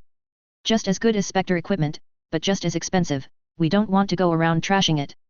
I'll be sure to ration this around. Thanks Epifex. Oh that's nothing, it's more or less basic materials. I'll make more when I get the time. Now then, I've also been trying to make addition theta energy weapons but, it's proving to be a little more difficult than I expected. Is something wrong? No, nothing is wrong, I have all of the raw materials that I need, it's just that the process is turning out to be longer and more complicated than I estimated. It will probably be some time before I will successfully replicate them, until then you will have to make do with Volker's weapon. He looked up. By the way, has he used it yet? Not yet, Jane said. Well, please tell him to be careful with it. Xelan repair solvent may be advanced but it isn't a miracle worker. If pulse pistol is reduced to a pile of smoldering ash, then no amount of repairs will be able to fix it. He should also be conservative with the power cells that I have given him, I can only make so many and I can only do it so fast. I'll be sure to tell him that. Is there anything else? Well, Xelan technology does include teleportation, I was hoping that I could replicate that and find a way for you to use it in your mission. Sadly though I'm making even less progress with that than I am with the weapons, so I make no promises. Apart from that there's not much else that I can do. I'll be sure to tell you if I manage to make a breakthrough though. I'm going to have a lot to keep me busy, your engineers are constantly asking for my help in maintaining this drive core of yours. You're managing to do that? Jane said, looking down at Epifex with surprise. I thought that it might take a little longer than that for you to learn how MassEffect technology works. Oh, like I said, I was specifically bred to be an engineer. My memory isn't perfect, but it is very good, I hardly forget anything important. Talai has been telling me everything I need to know, and while I still have a lot to learn, I'm managing to keep up with everyone. Are you sure that you are comfortable working down here? Jane asked, looking at the small bench. I've told you we've got a lab on this ship, I'm not sure what the hell the designer was thinking when he put that in, though to be fair the design was Quarian in nature. She glanced at Talai. Is that typical on the migrant fleet? We do tend to modify our ships so that they can serve multiple roles, such as weapon manufacturing and repair, so yes, a lab on a frigate isn't the strangest thing that I've ever heard of, Talai replied. I can see how that works, but this ship isn't supposed to be supporting a race that's bound to a fleet, it's supposed to be a stealth frigate for the coalition military. It's so impractical it's kind of frustrating. Still, I may not like it but I know that I need to make the best of what I have. So Epiphex, are you sure that you don't want to use it? Oh no, I'm much more comfortable down here. I'm used to being near the drive core of a ship and I often help down here anyway, besides I can't reach anything in that lab. Compared to your kind I'm awfully short. Jane fought back the urge to grin. I won't argue that. Just remember Epiphex, if you never need anything from me, don't hesitate to ask. I understand. By the way, where's Folker? Talai asked, I haven't seen him all day. Oh, he's down in the shooting range with Lyra and Ashley. She's just making sure that they're both on the top of their game.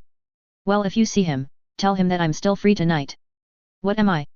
A messenger? Jane thought internally. All right, seems like I've got a lot to tell him when I see him again.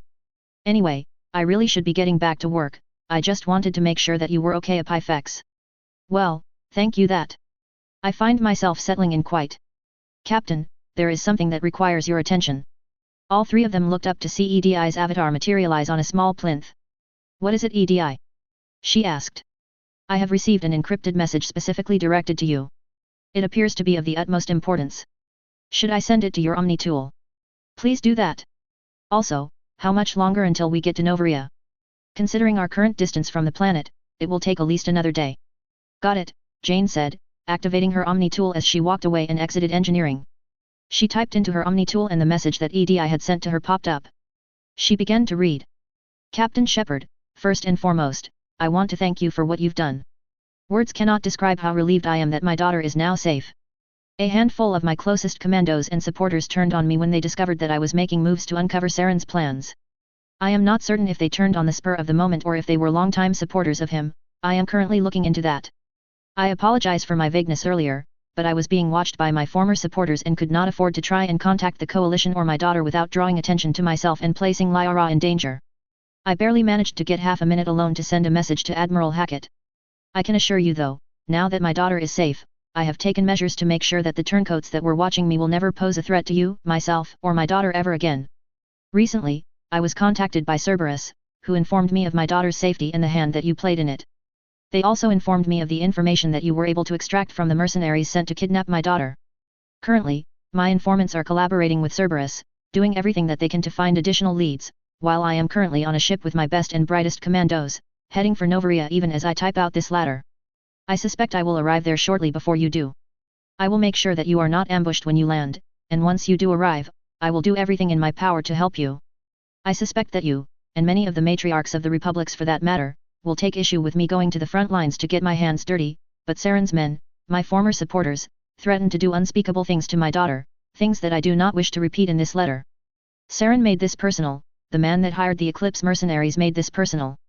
I do not know if you are a mother captain, but when someone threatens your child, you cannot simply sit back and watch from the sidelines, especially when you are as old and have as many enemies as me. Many of my followers that turned on me are still alive, and I intend to make sure that the people who did this never have the chance to do this again. Matriarch Benazia T. Sony. P.S. Keep Lyra safe. In the back of her mind, images of a matriarch flinging bodies through the air with a look of pure rage on her face appeared. Jane fought back the urge to shudder. From what she had heard, Asari commandos and matriarchs weren't exactly numerous, but they more than made up for their lack of numbers with powerful biotics and centuries of training. I'm glad that they're on our side, she muttered, continuing to walk forward. XXXXX. Cheryl allowed herself a slight smile as she sat in the mess hall of the Normandy, a knife in one hand and a block of wood in the other. Hello there. She glanced up and saw Adam sitting down across from her, a bottle of Nuka-Cola in his hand. What are you doing there? Oh, it's just a little hobby that I picked up when I was younger, I carve figurines when I have spare time. Jenkins asked me to make him a death claw and I'm trying to get some work on that done. How does it work? The process I mean. Well, first of all I need to cut off the larger chunks, get it into the rough shape of whatever it is that I'm trying carve, then I need to do the detail work.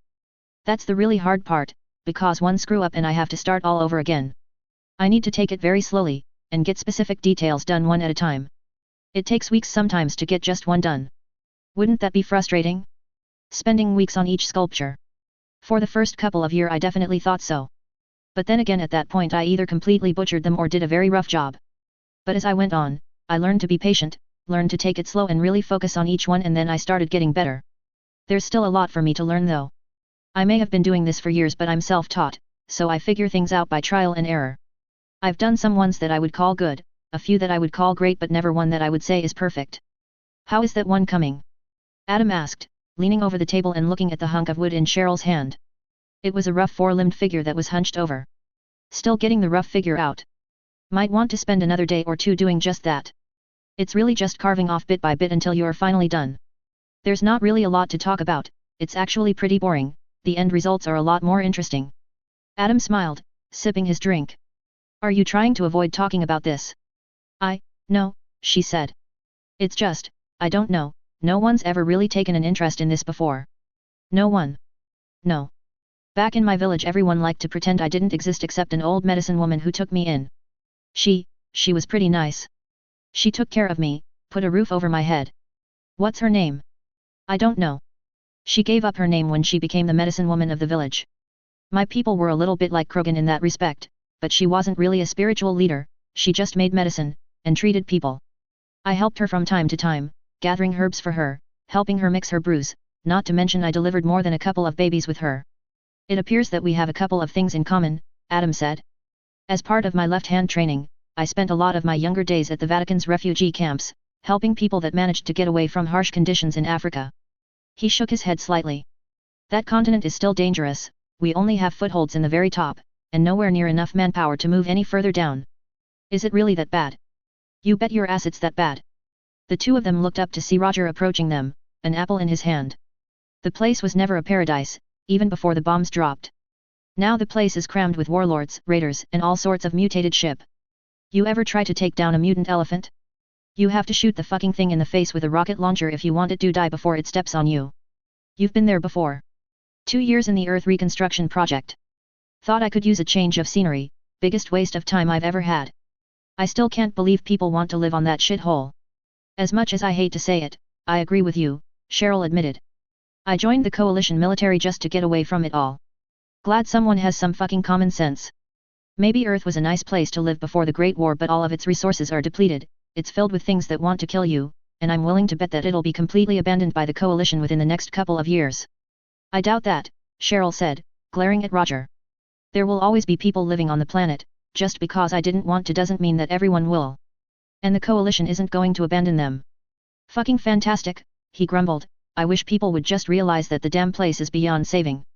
I poured 2 years of my life into trying to fix it and I didn't even make a dent. Just let the poor thing die with grace, trying to keep it alive at this point is just fucking insulting, not to mention a waste of resources. I personally disagree with you, Adam said politely. Yeah well, you don't know what the fuck you're talking about. Very pleasant, Cheryl snarled. The truth hurts. The hell are you doing? Roger looked up to see Norman approaching them. This guy giving you a hard time? He asked, looking at Cheryl and Adam. Everything's under control, the Alaskan said. I didn't ask that, Norman growled. Oh calm down Prince Charming, I'm not hurting anyone. Sorry to kill your boner. I was about to leave anyway. He turned away from Norman, moving his apple towards his mouth. Christ, I feel sorry for the whore that dropped you from between her legs, Norman snarled, glaring at Roger's back. There was a loud squishing noise as the apple in Roger's hand exploded, his cybernetic hand closing down around it in a snap. Have you ever stopped and looked in the mirror? When was the last time that you ever met someone and didn't insult them? And the way that you act, good lord, could you be any more of a cocky arrogant prick? Could you please repeat what you just said? Roger said, his voice oddly calm. Which part, the part where you're a prick? No, before that. The part where I feel sorry for the whore that's your mother. Ah, Roger said, nodding said. That's what I thought you said. Just wanted to make sure. Without another word, Roger curled his organic hand into a fist and punched Norman. The roughneck recoiled from the blow, taking a step back before recovering, curling his own hands into fists as he did. Roger charged forward, swinging his hand again, but before he could connect a punch, he stopped in his tracks. He was faintly glowing purple, and Norman was holding his hands out. I'm a biotic bitch, Norman snarled before stepping forward with his fist raised. Before he could finish the punch, a fist slammed into his stomach, causing him to stumble backwards. Looking up, he saw Cheryl standing in front of him. What the fuck was that? Roger began, but before he could finish, Cheryl had turned around and punched him in the face. Are you too serious? She shouted. Are you seriously doing this? You. She shouted, pointing at Norman. I told you that it was under control. Why couldn't you just let it go? And you. She added, pointing at Roger, do you actively look for trouble? You people, I swear to, I need to get out of here before I do something that I regret. Cheryl stormed off, sliding her knife and wood into her pockets. Oh great, look what you did, Norman growled. What I did? You gotta be shitting me. Fuck you pal, I'm out of here. He started to turn away before stopping. Oh yeah, one more thing. You ever insult my mother again and I'll break your fucking neck. I'd remember that if I were you. He then walked away. God, what's the galaxy coming to? Norman asked, looking at Adam. The left-hand commando said nothing as he got to his feet, draining his bottle of Nuka-Cola and walking off. XXXXX. Author's note, one person complained that he didn't like how Ashley was a little flat in this story, saying that because her grandfather won in the First Contact War there was no way to give her depth. Well, to quote Family Guy Reginald, I disagree. I thought about it, and I came up with an idea. Why not have Ashley deal with problems from the exact opposite end of the spectrum? Anyone who has had any exposure to the modern media in the last decade knows that famous people fucking up is splattered all over the place and people never let it go. Michael Jackson, Britney Spears, Arnold, anyone who has ever said they don't believe that gays should be married, every last video game developer / publisher that isn't Valve. Really, a single fuck up will get you a metric ton of shit for years to come, so I thought, why not write Ashley as the granddaughter of a war hero, with her being paranoid about messing up and tarnishing her family's reputation. Basically the exact opposite of what Ashley tried to do in the game. Instead of cleaning her family's reputation, she's incredibly worried that she's going to break it and that she can't live up to the high standards that her grandfather set for her. Chapter 30, Novaria. Chapter 30. Novaria. Author's note, some of you may have noticed that I took it upon myself to review a little FIC called Mass Effect Parallel Realities, which was an interesting little case. Please check out my review if you want to see more. Also, like I said, I will update Guardian in the Dark, but like I also said, it is a side project to From the Ashes. In my book, this story receives more priority. Still, I'll try to get a chapter for that one up soon. Anyway, time for Novaria. Oh, and don't worry, I've learned my lesson from New Origins, I won't follow the plot of ME1 like an idiot. Heck, we're not even going to Peak 15. XXXXX. So what's the plan here? Folker asked, looking at Jane. Once again, he was sitting in a shuttle with her, along with Roger, Talai, Cheryl, Norman, and Fox. John, Ashley, Lyra, Rex, Cornelia, Jenkins, and Gurus were on another one. I just got word from Cerberus. They managed to get a list of all the Solarians on this planet and ran an extensive search on all of their recent communicates, and they found one who had a bank account that had literally billions of credits moved into it, Jane explained. His name is Dolan Anton, and popular opinion in the Coalition and Cerberus is that he's our guy. So what? Do we run in and grab him? Karen said. I doubt that that'll work, Jane said.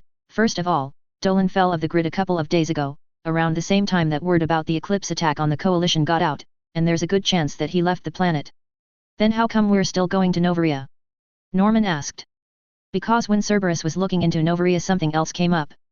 Guess who happens to own a significant amount of shares in the company that owns the planet and whose name was grouped when someone moved in and rented out one of the main labs? Saren. Norman growled. Right in one. He hasn't visited the planet himself in a while, but like I said, one of the labs on the planet just got rented out by someone in his name. We're going to take a peek at it. It's probably going to be rather difficult though. What makes you say that? Folker asked. Novaria is neutral territory, it's owned by corporation and no galactic powers have any pull with what goes on there. Even with John and Gurus Spectre status, we might have some trouble getting into the lab and checking around. They might try to bury us under paperwork and red tape if we get on their bad side, so whatever you do, don't go flying off the handle and do anything to piss them off, otherwise this mission is going to be a real miserable one. And we're going to need their support, because while Cerberus knows that these people did rent a lab, we don't know which one, and there are dozens of different labs on this planet, most of them not connected to the main colony, Port Hans-Han. Trying to force our way in without a set destination or trying to hack their databanks will turn this into a diplomatic nightmare, not just for the Coalition, but probably for the migrant fleet and the Council too, considering that we have 2 of their agents with us. We're closing in on the port. Cortez shouting from the pilot's seat. There are blizzards all over the place, if you want to get anywhere else on this planet, flying isn't an option, I'd crash in this weather. As he spoke, the shuttle slowed to a stop, the side door sliding open as it did. We'll figure something out, Jane said as her team climbed out of the shuttle. Take it back up to the Normandy Cortez. The pilot nodded, the door closing and the shuttle taking off, heading out of the hangar and into the sky. Jane looked across the building and spotted another shuttle dropping off John's team. Novaria hey! Gurus said, as the two groups walked towards each other and met. I've heard a lot about this place, and let me go on record as saying that nothing about it ever made me considering taking a vacation here. What's the matter, Vakarian? Can't handle a little cold? Rex asked. You die out there in minutes, even if you're wearing protective gear. Gurus retorted. Yeah, maybe you would, Rex snorted. Pardon me for not being born a Krogan. Besides, I was talking about the bureaucrats. Oh yes, businessmen, the greatest threat the galaxy has better known. You defenders of the innocents better get on that. Have you thought about sterilizing them? Probably not, it's proven to be rather ineffective at eliminating galactic pests. Cut it out, both of you. Jane snapped.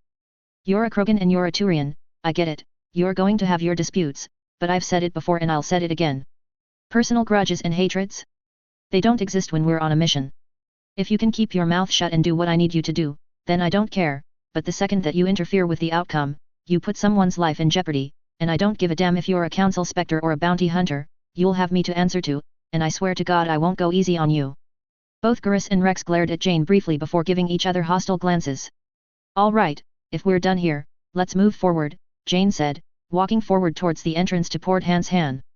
Around half a dozen guards were standing in front of the entrance, their muscles tense and their weapons aiming at the group. Who the hell are you and what are you doing here? The main guard, a Turian, demanded. It's kinda rude to point guns at people you know, Cornelia said, her eyes narrowing as she looking at the weapons.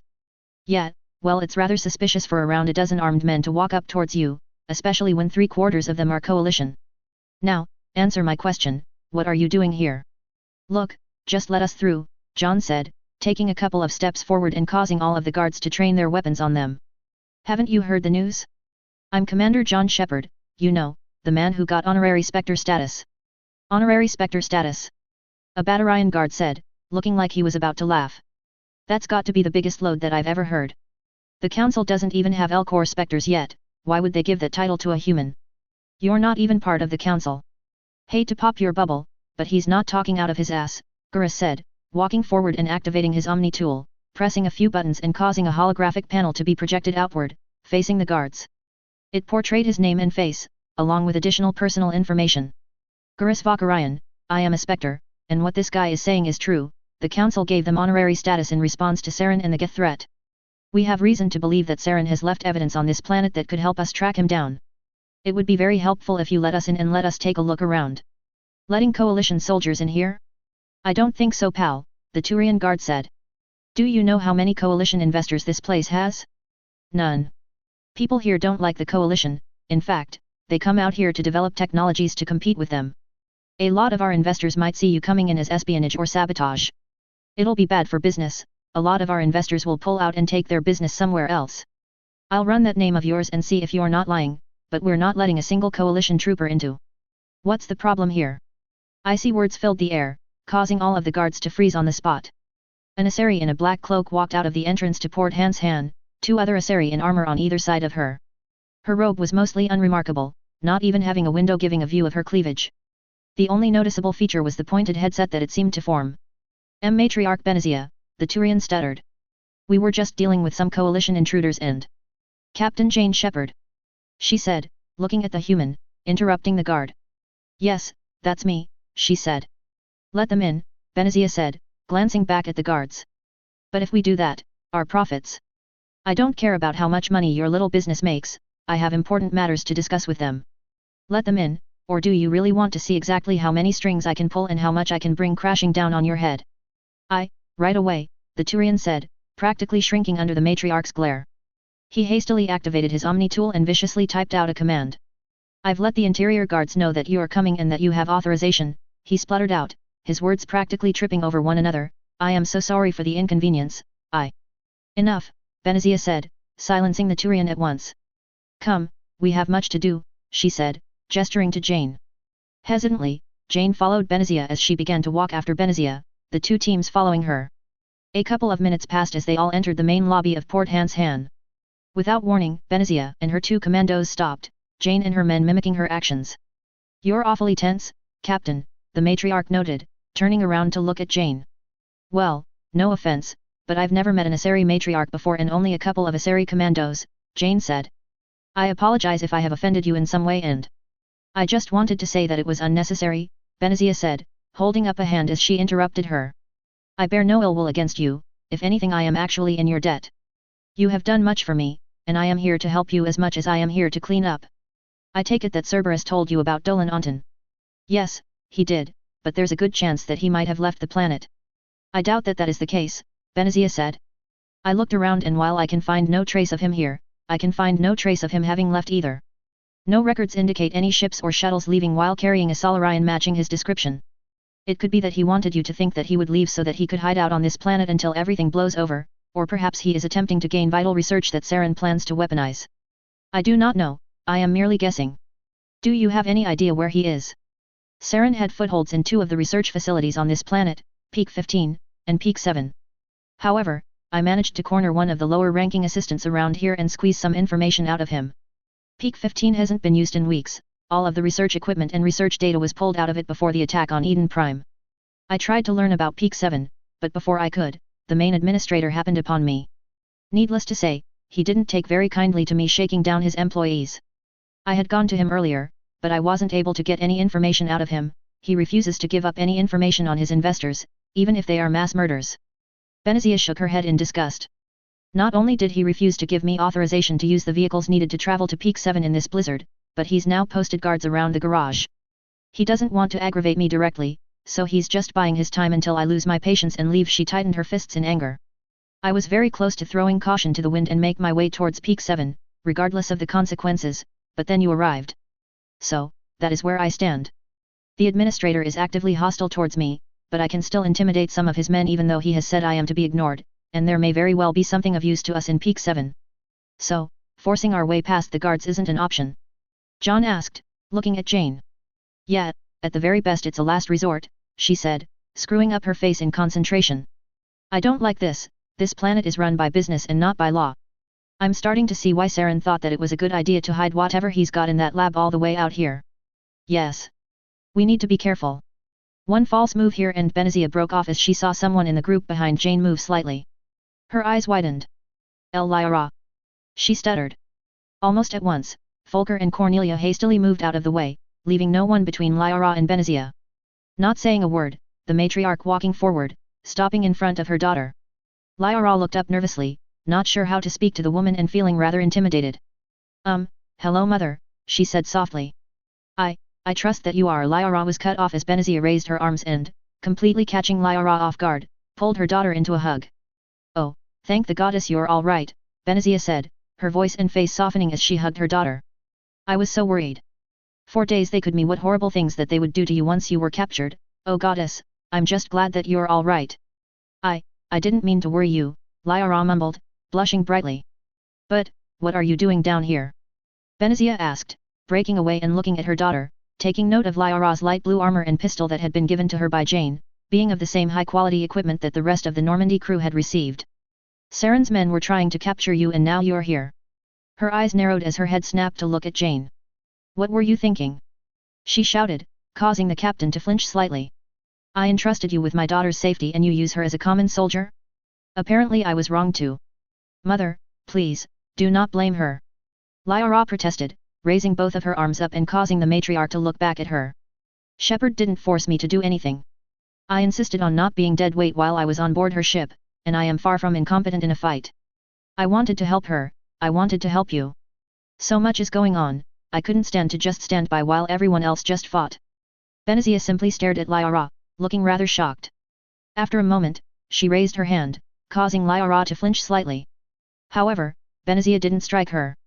In fact, she merely put her hand on Lyra's head, gently tussling her. "My goddess! You're not the same person that you were 50 years ago. You've done quite a bit of growing up, little wing." Benazia gave a small smile. "So much more determined than you used to be and so much more brave than the little girl who wanted to learn about the proteins. You remind me of your father." "My father?" Lyra asked, her eyes widening slightly. Benazia frowned. I never did tell you about her, did I? You've earned that much, after all you've been through. When this is done, I promise. Lyra hesitated before giving a small nod. Benazia smiled again as she looked away from her daughter, only to find that the entire Normandy crew was watching her. She mumbled slightly, blushing ever so slightly. Do me a favor and keep this private. I think that I can manage that, Jane said. In the meantime, I think I might have a plan to get up to peak 7 without making a complete mess. Benazia cocked her head. I'm listening. Well, it's a little unorthodox, but if we do it just right, it'll work beautifully. John. She looked at her brother. I want you to take Garrus and Norman and go see this administrator, do whatever you can to put pressure on him and make him break. The commander grinned. All right. I'll make him snap. You two, come on. He gestured to Garrus and Norman as he began to march off. The two glanced at Jane with confused expressions before heading off with him. Not to be rude, Captain, but I doubt that will work. I tried to do the very same thing and I was unsuccessful. I know, Jane said, that's just a distraction. Here's the main plan, this administrator is a businessman, therefore there are probably people that want to see him go down. There are dozens of companies on this planet alone, I'll be willing to bet that he's gotten on the bad side of at least one of them. If we can poke around without him noticing, we might be able to get some dirt on him that we can use to make him comply. Since he's more than willing to cover Saren's hide, I'll be willing to bet that his record is far from clean. Blackmail? Benazia asked, looking at the captain. Rather illegal, though it is fairly petty compared to assisting a war criminal. There is a good chance that this won't work though, Captain. I know, but I can't come up with anything better, this is our best bet. Benazia nodded. Very well, me and my commandos will do what we can. I hope that your brother is good at keeping the administrator's attention off of us. He'll most likely take steps to prevent us from getting any incriminating evidence on him if he knows that we're looking for it. Jane smiled. I don't think we'll have to worry about that too much. XXXXX. Saren couldn't help but scowl as he read the datapad in front of him. He was standing on the edge of the massive dig site that he had the Geth working on for the past few weeks. Saren. He looked up to see Rana running towards them. I have good news, what's the matter? The coalition, Saren growled. They were faster than I was. Matriarch Benazia was looking into my actions, trying to uncover something about me, so I had a few agents near here threaten her daughter. I had to order them to threaten her before I actually managed to capture her daughter though, she was too close to uncovering some of my loose ends. I don't know how, but Benazia managed to get a message out to the coalition, and they got to her daughter before my men did. I managed to clear out those loose ends with the few days that I had, but now they've gotten a new lead. Our operation on Novaria is most likely compromised. Goats, do you think that the coalition will try and use the test subjects for themselves? Saren let out a bitter laugh. I almost wish that they would. It would get the council to open their eyes and take action, but I doubt that we'll be so lucky. I ordered them to be experimented on because we lack numbers and are desperate, the coalition is neither. No, more likely than not they'll just destroy it, fuck, Saren swore. Saren. I could have avoided all of this. He shouted, throwing the datapad and causing it to shatter against a nearby building. I shouldn't have told Dolan to pay the mercenaries on Novaria. I should have had the payment be far away from our experiments. But, he's the head of our finical operations and we needed him on Novaria to make sure that the scientists are being funded properly. With something as serious as they were working on, we couldn't afford anything less than the very best equipment. That's no excuse. If he had gone off-world, research might have been halted, but at the very worst for a week. But I was impatient and I wanted the experiments to be done as soon as possible, so I ordered him to remain on planet. This is all my fault. Saren, that's ridiculous. You had no way of knowing that the coalition would be able to move so fast. What did you do wrong? I underestimated Matriarch Benazia, that's what I did, Saren growled, I threatened her and she hit back. I should have gone to get her daughter personally, I should have taken Sovereign and the Geth. But if you had done that, it would have been obvious that you were the one behind her abduction. You needed to use mercenaries for deniability. That doesn't change the fact that because of what I did, one of our greatest assets is most likely going to be destroyed by the coalition. I'm not the leader that my brother was. Rana and Saren were both very silent as the last sentence reverberated through the air, Rana looking at the Turian with worry. I did say that I might have to sacrifice my contingency plans just to buy some more time, and with the coalition on Novaria, we might be able to draw them away from here. It won't draw them away forever though. When they don't find me there, they'll start looking elsewhere. Saren's face stiffened, as if he had thought of something particularly unpleasant. What is it? He hesitated before letting out a long sigh. We won't last long as things stand, Novaria will only keep their attention for a little while. We need something else to keep the coalition off of our backs. I want you to see to it that the Reaper data core is delivered as we planned. We're invoking our plan with them. Rana's eyes widened in horror. You can't be serious, Saren. You're going to give technology from Sovereign to those people? They're even worse than the Coalition. I know that, Saren growled, but we don't have any choice. Besides, remember the adjustment that we made to the core? If everything goes according to plan, we'll end up much better off, and if things don't go according to plan, then the Coalition ends up killing those monsters, hopefully losing a good chunk of their forces in the process. But what if they find your modifications to the core and find a way to bypass them? I don't want to think about what could happen, Saren said, shaking his head. I don't have a choice in the matter. I hate dealing with these people as much as you do, and we're going to have to hope for the best. It's a gamble, but this whole thing has been nothing but one big gamble. I'm willing to take that risk. We're out of options, aren't we? We are. What was the news that you wanted to give me? Oh right. Rana said. We finally managed to finish digging it up. The Geth are starting the repair process right now. Normally this would take years, but with the Geth doing it, we might be able to get it done in months, maybe even weeks. That's being a little overly optimistic. Besides, we still need the other ones ready, and some of them will take longer. If we can just hold out until we're done, we can take the fight to them. He began to walk forward, Rana just behind him. He headed to the edge of the massive chasm that had been dug. A huge black object with multiple legs was lying at the very center, made out of the same black metal as Sovereign. This thing, and the dozens of others throughout the galaxy are our best hope. If we get them operational, we can launch an invasion of the Coalition, using them to spearhead it. We can crush them within their own territory. Break them in the eyes of the galaxy, let them know that they don't have to be afraid and that the Coalition isn't invincible, that they can be defeated. He looked down at the derelict ship, thousands of Geth scrambling over it, lowering tools as they began to peel off damaged plates and removed defect wire, replacing damaged parts with fresh ones. It doesn't look like the same class as Sovereign. Odds are it was a more commonly produced ship. Comparing it to Sovereign is like comparing a destroyer to a dreadnought. Still, it has the same technology and the same weapon design as Sovereign, that makes it invaluable to us. He looked down at the ship. Unbidden into his mind, an image appeared. He saw himself leading an entire fleet of the ships into Coalition territory, shattering their fleets, burning entire cities, crushing their entire empire underfoot. He saw the people of the Coalition, Deathclaws, and humans of all kind running in fear as their soldiers died by the millions. He saw the massive Coalition, which rivaled the Turian hierarchy in terms of size, reduced to a fraction of their normal size as he put them in their rightful place. Saren's eyes glazed over as he looked forward, a wonderful warm feeling filling him. He felt a jolt run down his spine as he realized exactly what he had been saying. What am I thinking? I'm doing this because the galaxy needs to be saved from the Coalition. I'm not doing it for personal pleasure or power, I'm doing it because it's what needs to be done and no one else is willing to. That's why I'm doing this. There was a hollow feeling in his stomach as he watched the Geth continue to fix the ship. XXXXX. So what are we looking for exactly? Jane looked at Jenkins as the two of them walked through the halls of Port Han, Rex, Talai, Cheryl, and Folker right behind her. Anything that we can use to get some leverage over the administrator. A deal gone bad, a bribe that he took, anything. If it can let us get to Peak 7 without us leaving a couple dozen bodies of people that don't need to die, I'm all for it. So, where are we going? I heard from Benazia that one of the local businessmen on the planet had a bit of a falling out with the administrator, mainly he got kicked out of his office. I'm thinking that maybe he was doing a little bit of digging and found something that he shouldn't have. If we go in there and grab it, we'll be golden. If he found something that could be used against the administrator, and he got kicked out of his office, wouldn't the administrator do something to get rid of the evidence? I don't think so. Contracts on Novaria are rather specific. Even after the administrator kicks someone out of his office, he isn't allowed to send in security until everything has been cleared out. Corporate espionage and all that.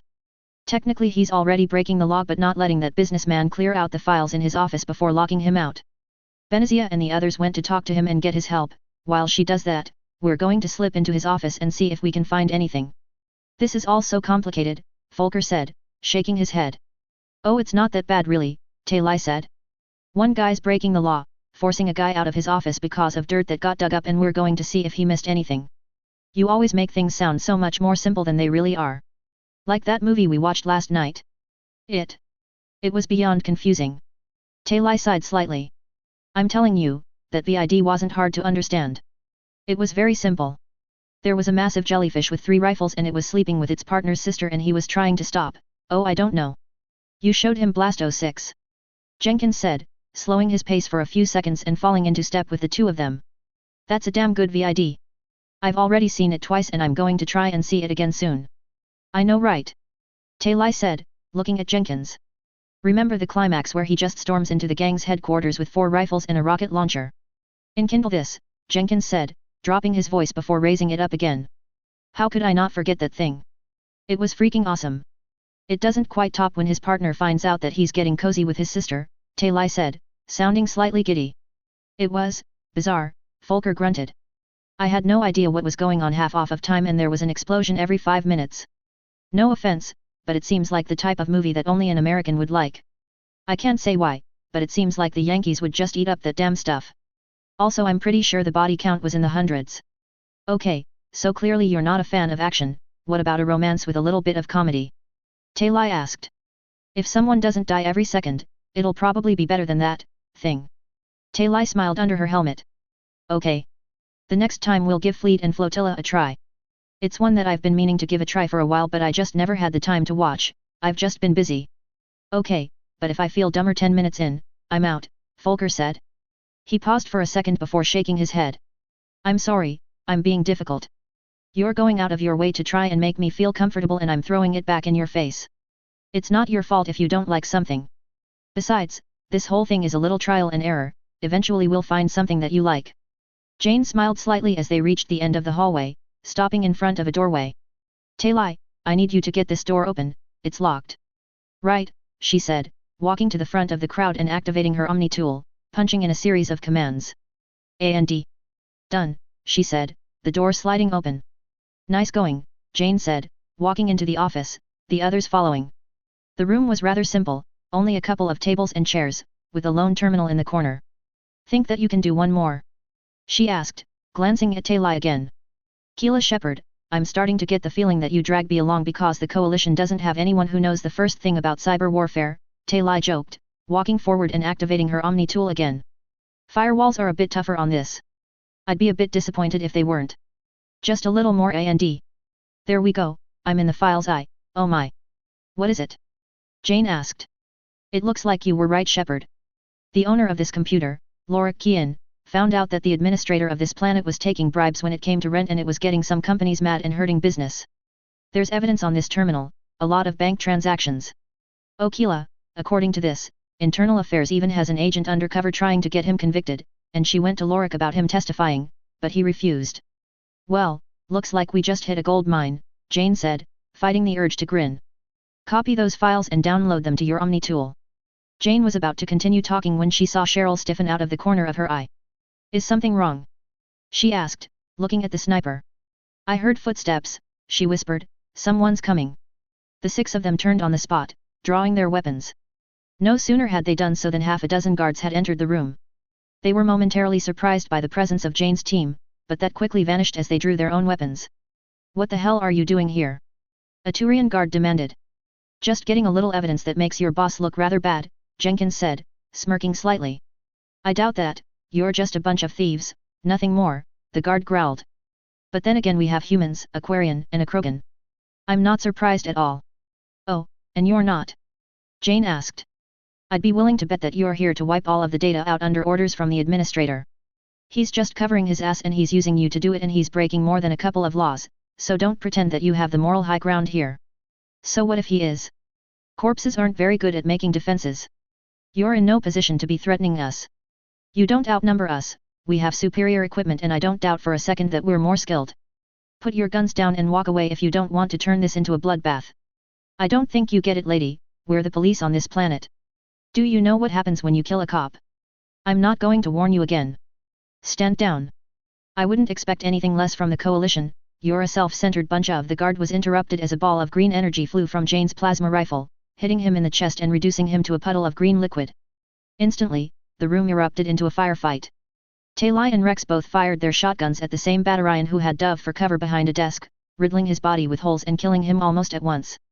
Cheryl drew her crossbow and quickly leveled off a shot at a nearby guard's throat, causing him to collapse to the ground, clutching at the wound as he bled to death. Volker and Jenkins opened fire on the remaining 3 guards, managing to gun down 2 of them before their guns overheated. The last one raised an assault rifle and fired off several shots at Jenkins, impacting on his kinetic barriers. Shit! Jenkins shouted, dropping his assault rifle and grabbing his sickle, throwing it without thinking at the guard. He let out a roar of pain as the blade of the weapon embedded itself in the back of his neck.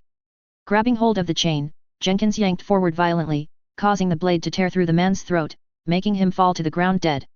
"Hey, they didn't even put up a fight," Rex muttered, sounding disappointed.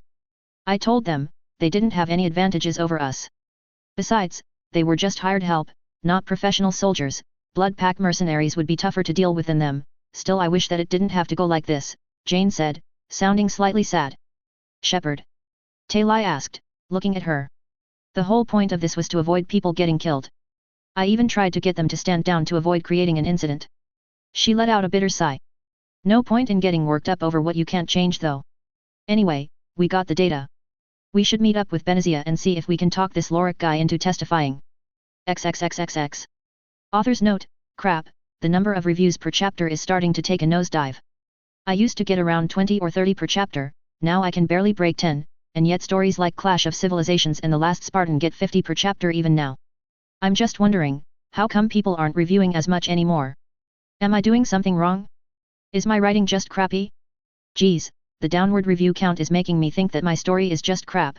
Even when I think about what I'm doing, I just think badly about it and think about how lousy it is compared to what everyone else does. And Christ, my inferiority complex is royally kicking in again.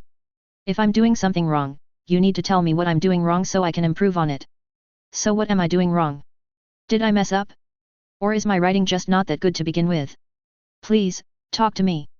I'm sorry if it seems like I'm whining, I've been a real wreck lately. I've started college and frankly I shouldn't be that upset. Everything's been going rather well, but I'm still depressed for reasons that I just can't pin down. Also, this may be following the game a little, but I assure you that I'm throwing the rest of what happened on Novaria out of the window in the following chapters. Heck, they're not even going to Peak 7. Chapter 31, Peak 7. Chapter 31. Peak 7. Author's note: first of all, I want to thank everyone that reviewed the last chapter. I'm going through a bit of a rough patch in my life and dear God that helped more than you know. A couple of people also mentioned that they were having a bit of a hard time keeping up with the massive amount of characters, and I can see where they're coming from on that, so I'm going to be having the main parties splitting up a lot and going in different directions so that in different sections I can have a tighter focus on them. I've been looking forward to Novaria for a long time because I'm going to use this chance to crank out some major character development. Some of them thought up on the spot, some of them I've been planning for months. Okay, moving on to Peak 7. Also a quick explanation, I don't want to lead you on too much, so yeah, the Rachni are going to be here. They're too important to not include in my book, but I changed the settings so that I could approach it in a completely different way and keep it fresh. I hope that you don't mind. Okay, let's move on. XXXXX. You're trying my patience, a dark-skinned Solarian said coldly. I am a very busy man and in the time that you've been here I could have been doing much more important things, so leave now before I call security. The Solarian was sitting behind a desk in Port Han, Gurus, Norman, and John standing in front of him. That would be a mistake, Anolise, Gurus said dryly. We're here because we want to avoid violence. Call the guards. And well, let's just say you'll be forcing our hand. Anolise's eyes narrowed. Is that a threat?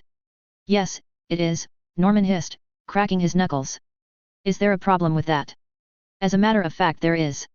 I'd suggest you rethink that statement if you want to leave this planet alive. Norman, relax, we've got the situation under control, John said. Listen, Anolise, take my word for it. You're really going to want to make this easier on yourself. The Council and the Coalition are doing everything that they can to hunt down Saren and put his head on a pike. And if you don't stop protecting him, I'll personally rip your own head off and put it on a pike, Norman hissed. You're starting to piss me off. You're protecting a mass murderer, and you're doing it for fucking money.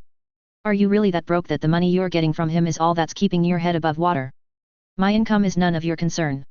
However, if you really must know, letting unchecked agents into the labs that are being rented out by my clients is bad for business. I estimate a 32% drop in profits by the end of the month. Novaria is only in business because it offers complete and total privacy and security.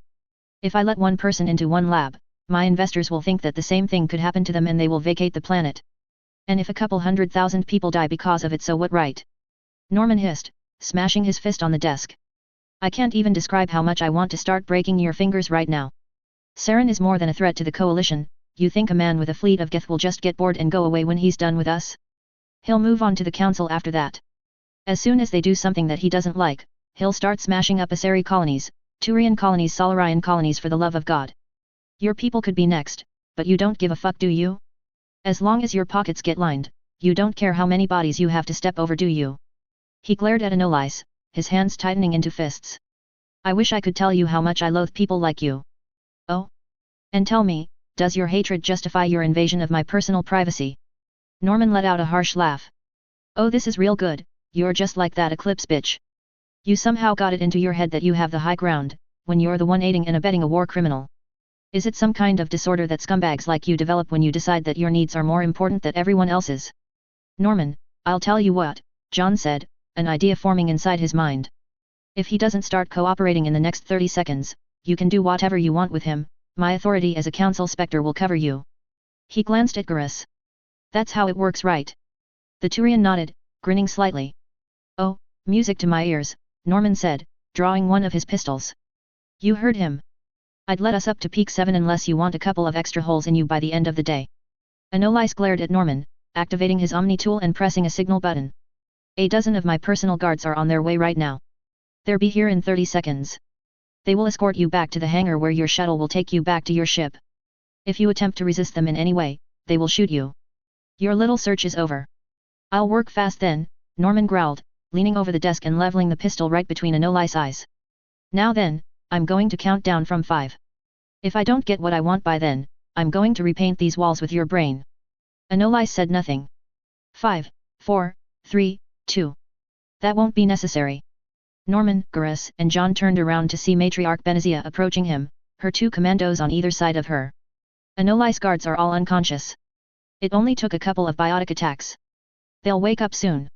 What are you doing here? Anolais demanded. As an answer, Benazia threw an OSD at the Solarian, using her biotics to make it land squarely on the table in front of him. Anolais started at it for a second before taking it and plugging it into his terminal, reading as text filled the screen. His face paled as he realized exactly what he was reading. If that information were to ever reach your superiors, it would be the end of your career, Benazia said coldly. And I'll be more than willing to give it to them and watch with a smile on my face as you're dragged off to prison, where you belong. However, I have more important things to do right now, so I'll make you a deal. Pull out your guards and let us travel to Peak 7 and leave without getting in our way, and I'll let you keep that information. However, do anything to try and stop us, and I'll make sure that everyone in the cluster knows that you've been taking dirty money. How long do you think that you'll last? Anolais started disbelievingly at his terminal. Slowly, he reached forward and typed out a message. They'll let you through now, he said quietly. Good, Benazia said, the others are already heading for the garage. Let's go. The 3 of them looked at Anolais before following Benazia and her commandos out of the room. I thought that the plan was that we pressure him into cooperation, John said, looking at Benazia. Yes. Well, your sister believed that time was of the essence and worked at the problem from a different angle, just in case you could not get it done in time. Oh, fair enough. So what? We're just going to let that son of a bitch walk? After everything that he did? Norman hissed. Most certainly now, Benazia said, her voice dark. I sent a copy of the data to an agent that was specifically sent here to check up on Anolais' activities, making sure that he wasn't doing anything that he wasn't supposed to. What's more, I also convinced a local businessman to testify against him. They both agreed to wait a couple of days before moving in so that we could get to Peak 7 and take care of business. After all, we don't want any loyalists that he might have get in our way. Good, Norman growled. Norman, quick question, Garrus said, looking at the roughneck. You looked like you were actually going to shoot him back there. I thought that we agreed that we were just supposed to be intimidating him. We had to do whatever was necessary. If that means putting a bullet in his head and forging a message on his computer to get his guards to stand down, I have no problem with doing that. Besides, I wouldn't shed a tear over him dying. I might actually enjoy it a little bit. You would, enjoy a man being killed. Why shouldn't I enjoy killing him? He more or less said that he didn't care how many people died so long as he earned millions of credits that he didn't need. Should I feel saddened by his death and go into mourning after I kill him? Garrus looked at Norman with pure horror. Why are you looking at me like that? The roughneck said, his voice dangerously low. Don't you dare judge me. Saren was a spectre just like you, it's you not keeping him under control that caused this mess. The same with not keeping your corporations regulated and enforcing your laws. We're being forced to commit blackmail because of what a member of your government did. So don't you fucking dare judge me, Vakarian, you've done far worse than I have. Garrus simply stared at Norman before shaking his head slightly, walking forward and away from him. Norman, that's enough, John said. We're all in this together. Garrus is just trying to help us catch Saren, he wants him caught just as much as the rest of us. What you said back there is true, he's a threat to everyone. Pointing fingers isn't going to help anyone right now, so give it a rest. Yes sir, Norman growled through gritted teeth. Gurus glanced back over his shoulder at the human before continuing to walk forward. He felt deeply disturbed by what he had heard. And another thing, isn't his last name Hawkins? Gurus thought. Now that I think about it, I'm pretty sure I've heard that name somewhere before. I think it was, damn it, where did I hear that name before? Oh forget it, I'll do some research after this mission. Certainly can't ask him now, can I? XXXXX. These things are kinda cramped compared to a rhino, Jane said, her team approaching a truck in the port hand gauge, looking into the rear section. Her team was right behind her, poking their heads into it. We should be able to fit into it though. May I ask if you have room for one more? Jane looked away from the truck to see Fox approaching her. Fox? How come you need to come with us? Isn't everyone else getting into the other trucks? Yes but... Fox rubbed the back of his neck, seeming slightly embarrassed. There is, not enough room for me in the other trucks, and this one seems to be the biggest. Ah, I see. Sure, no problem, hop in. Fox nodded as he climbed into the back of the truck, Folker, Talai, Jenkins, Rex, and Cheryl climbing in behind him and sitting down. It looks like the rest of the team and Benazia are already in the other trucks, Jane remarked, glancing at the trucks on the other side of the garage. We'll be heading out now then. It's around a half-hour drive to Peak 7, but that's on a clear day. I'm not sure how long it's going to take in this blizzard, so you may want to get comfortable. I'll drive. She pressed a button, causing the door to slide shut. There was a brief pause as she walked around to the front of the car before the engine roared to life and everyone felt the truck move. Well, this is going to be a long wait, Rex grumbled, leaning back in his seat. A little break from the fighting doesn't sound too bad to me, Folker pointed out. Sure, it would sound nice. If you're boring. Folker frowned slightly, but before he could talk, he felt someone's elbow nudge him gently. Ignore him, Cheryl said, as Folker looked at him. He's not trying to be insulting or pick a fight. Getting angry won't accomplish anything here. How do you know that? Folker asked. He didn't sound skeptical, if anything he sounded curious. I've been around enough people to know when they've got real hatred behind what they're saying and when they're just taking a jab at you. Ever since I was a child, I've always been insulted and ridiculed for my skin color by everyone in my village. I know what hatred looks and sounds like. Trust me, he doesn't hate you, he's just teasing you. That's rather impressive, Folker said. I won't lie, it is a rather useful trait to have, especially for a hunter like myself, but I would rather have not gone through the unhappy childhood that I had to endure in order to obtain it. I became a soldier just to get away from my primitive village and hoping that I would meet someone who would treat me like an equal. She smiled slightly under her wrappings. So far, it hasn't gone that badly. You willingly joined the military? Folker asked. I wish I had had that choice. Cheryl blinked as she looked at him. I heard from the captain that you are on the Normandy of your own free will. Well, I haven't become an official coalition soldier yet. I'm still not sure if I want to make that move, and I was more talking about the Wehrmacht. I heard about that. It's rather hard to believe that you were born around the same time as Rex. Oh, his kind is like the Asari in that they can live that long. Folker asked, looking at the Krogan, who had taken out his shotgun and was performing maintenance on it. It's fitting I suppose, he does look rather old. Yes, it's hard for me to believe too. So much has changed, technology is so much more advanced, and the country that I fought for has been reduced to an entry in history.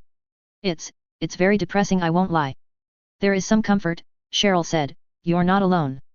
The captain seems very concerned about your well-being and you seem to be making fast friends with Talai.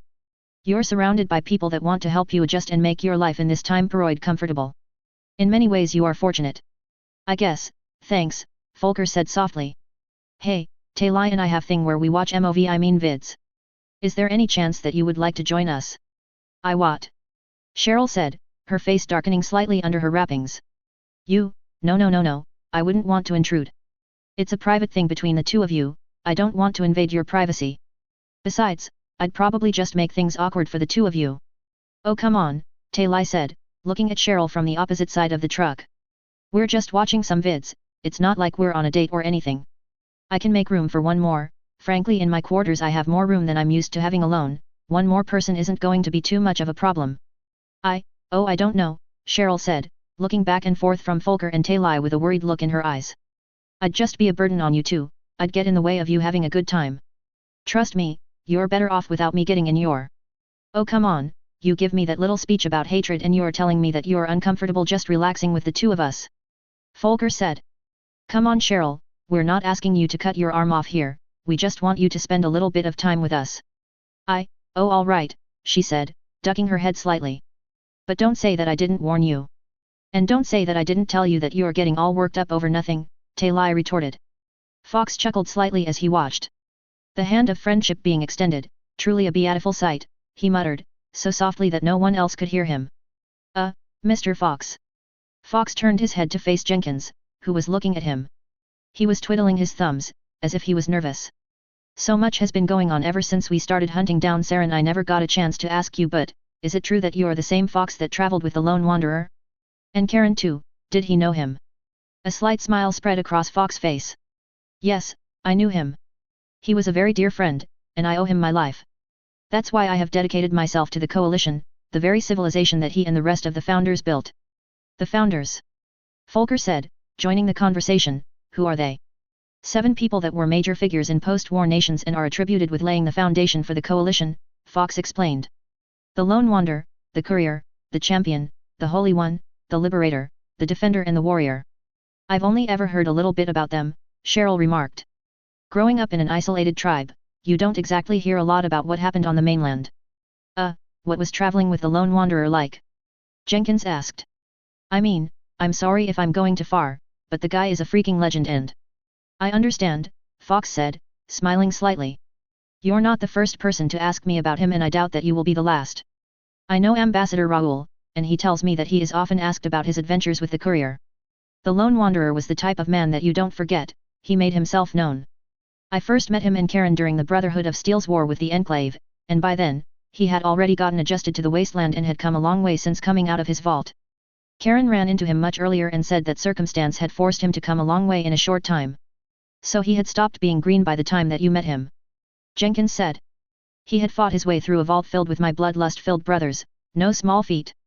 He was oddly enough a rather shy man. He could escape disoriented from the main base of the Enclave without either of our help, yet he had trouble talking to Sarah Lyons on his own. I suspect that he had a crush on her, but I doubt that she returned his feelings. Another odd thing about him is that he was also rather determined. I would imagine most people in his shoes would want nothing more than to run back into the vault that they stepped out of and seal the door. He couldn't return to his vault, but I have a feeling that he didn't want to. He may have just left to find his father, but once he was out in the wasteland and helping the Brotherhood completing Project Purity, he seemed to make it his own personal mission in life to do whatever he could to help the people of the capital wasteland. Even after he was in a coma for 2 weeks, the day that he woke up he slapped his armor on and joined the rest of the Brotherhood in an assault on an Enclave stronghold. Then he met the courier, and I think that changed something deep down inside of him, and for the better. He never quite looked at someone with the same admiration and respect that he looked at her, though I must say I find their marriage rather ironic. For years he could not so much as speak to a woman, not even a childhood friend of his, yet he talked to her about his most personal issues. Despite that, when they met, they spent hours trying to kill each other. Then again, that might have been a helping factor. Many say that you know someone better after you have fought them. So someone tried to kill him, and then he married her. Folker said slowly. There were a couple of women in the Red Army, but I didn't exactly feel a great urge to propose to them. I felt more of an urge to run away as fast as I could because they were trying to kill me. They tended to be the more brutal ones now that I think about it. It does sound a little odd, I admit that, but their fight was more the result of a misunderstanding than anything else. Besides, they seemed to get along rather well despite everything that happened between them. And then they met the rest of the founders. That was a rather interesting sight to see. So many different people from bizarre locations working together towards a common goal. It was odd, but, at the same time it was comforting, to see them put aside their differences and fight alongside each other as allies, as friends even. And I must say, while with people on the Normandy such as Norman and Roger tarnishing it slightly, the crew that has been gathered to stop Saren reminds me very much of the founders. I am very excited to be part of such a diverse and skilled group again. I'm nothing special, seriously, Cheryl said softly, lowering her head as she blushed again. I'm just a primitive tribal the coalition took on because I wasn't that bad a shot. And I'm just the son of a farmer from Germany that got a gun shoved into my hand, Folker said. And I'm just Jenkins started, but Fox held up a hand before he could finish. Yes, I suppose that you are a rather bizarre combination, many of you coming from less than professional backgrounds, but I have lived a very long time, and I see potential in every last one of you, even in Norman and Roger. I see potential in this team. Fox's face was permanently contorted into a scowl, but even now, the faintest glimpse of a smile could be seen underneath it. I look forward to the day when it is fully utilized. XXXXX. John narrowed his eyes as he stared forward through the windshield of the truck that he was driving. Hey sis, I think I can see Peak 7 up ahead, but it's kind of hard to tell through this blizzard. He was driving at the head of a convoy of 3 trucks, one driven by him, the other his sister and the third one of Benezia's commandos. It looks like it, Jane replied over the comm lines. The garage entrance should be right on the front. I'll send out an access code that should get the doors open. How come they need that? Why can't they just leave the door open? The cold out on Noviera will kill you in minutes, even if you are wearing protective gear. The garages on this planet operate a lot like airlocks, they're an isolated room that makes it so that the cold doesn't in. Why the hell would anyone live on this place then? John asked.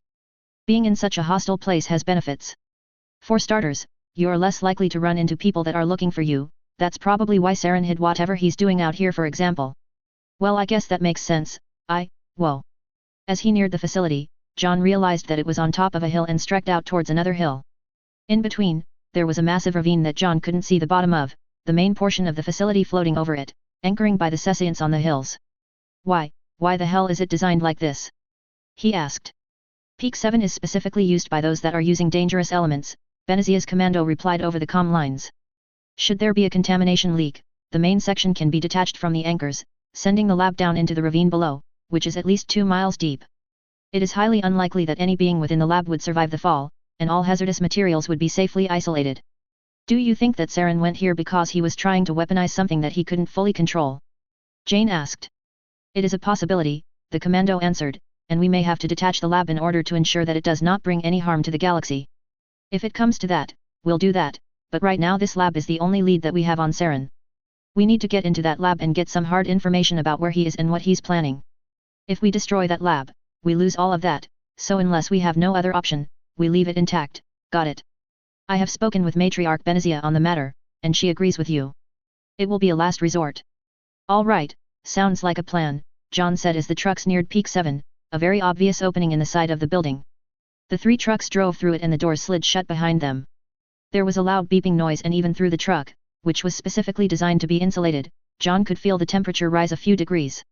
Okay, it should be safe to get out now everyone, Jane said as John turned off the truck and the back doors on all of them slide open, the teams climbing out. I have to say, you make a pretty shitty valet, a voice said as John opened the door to the truck.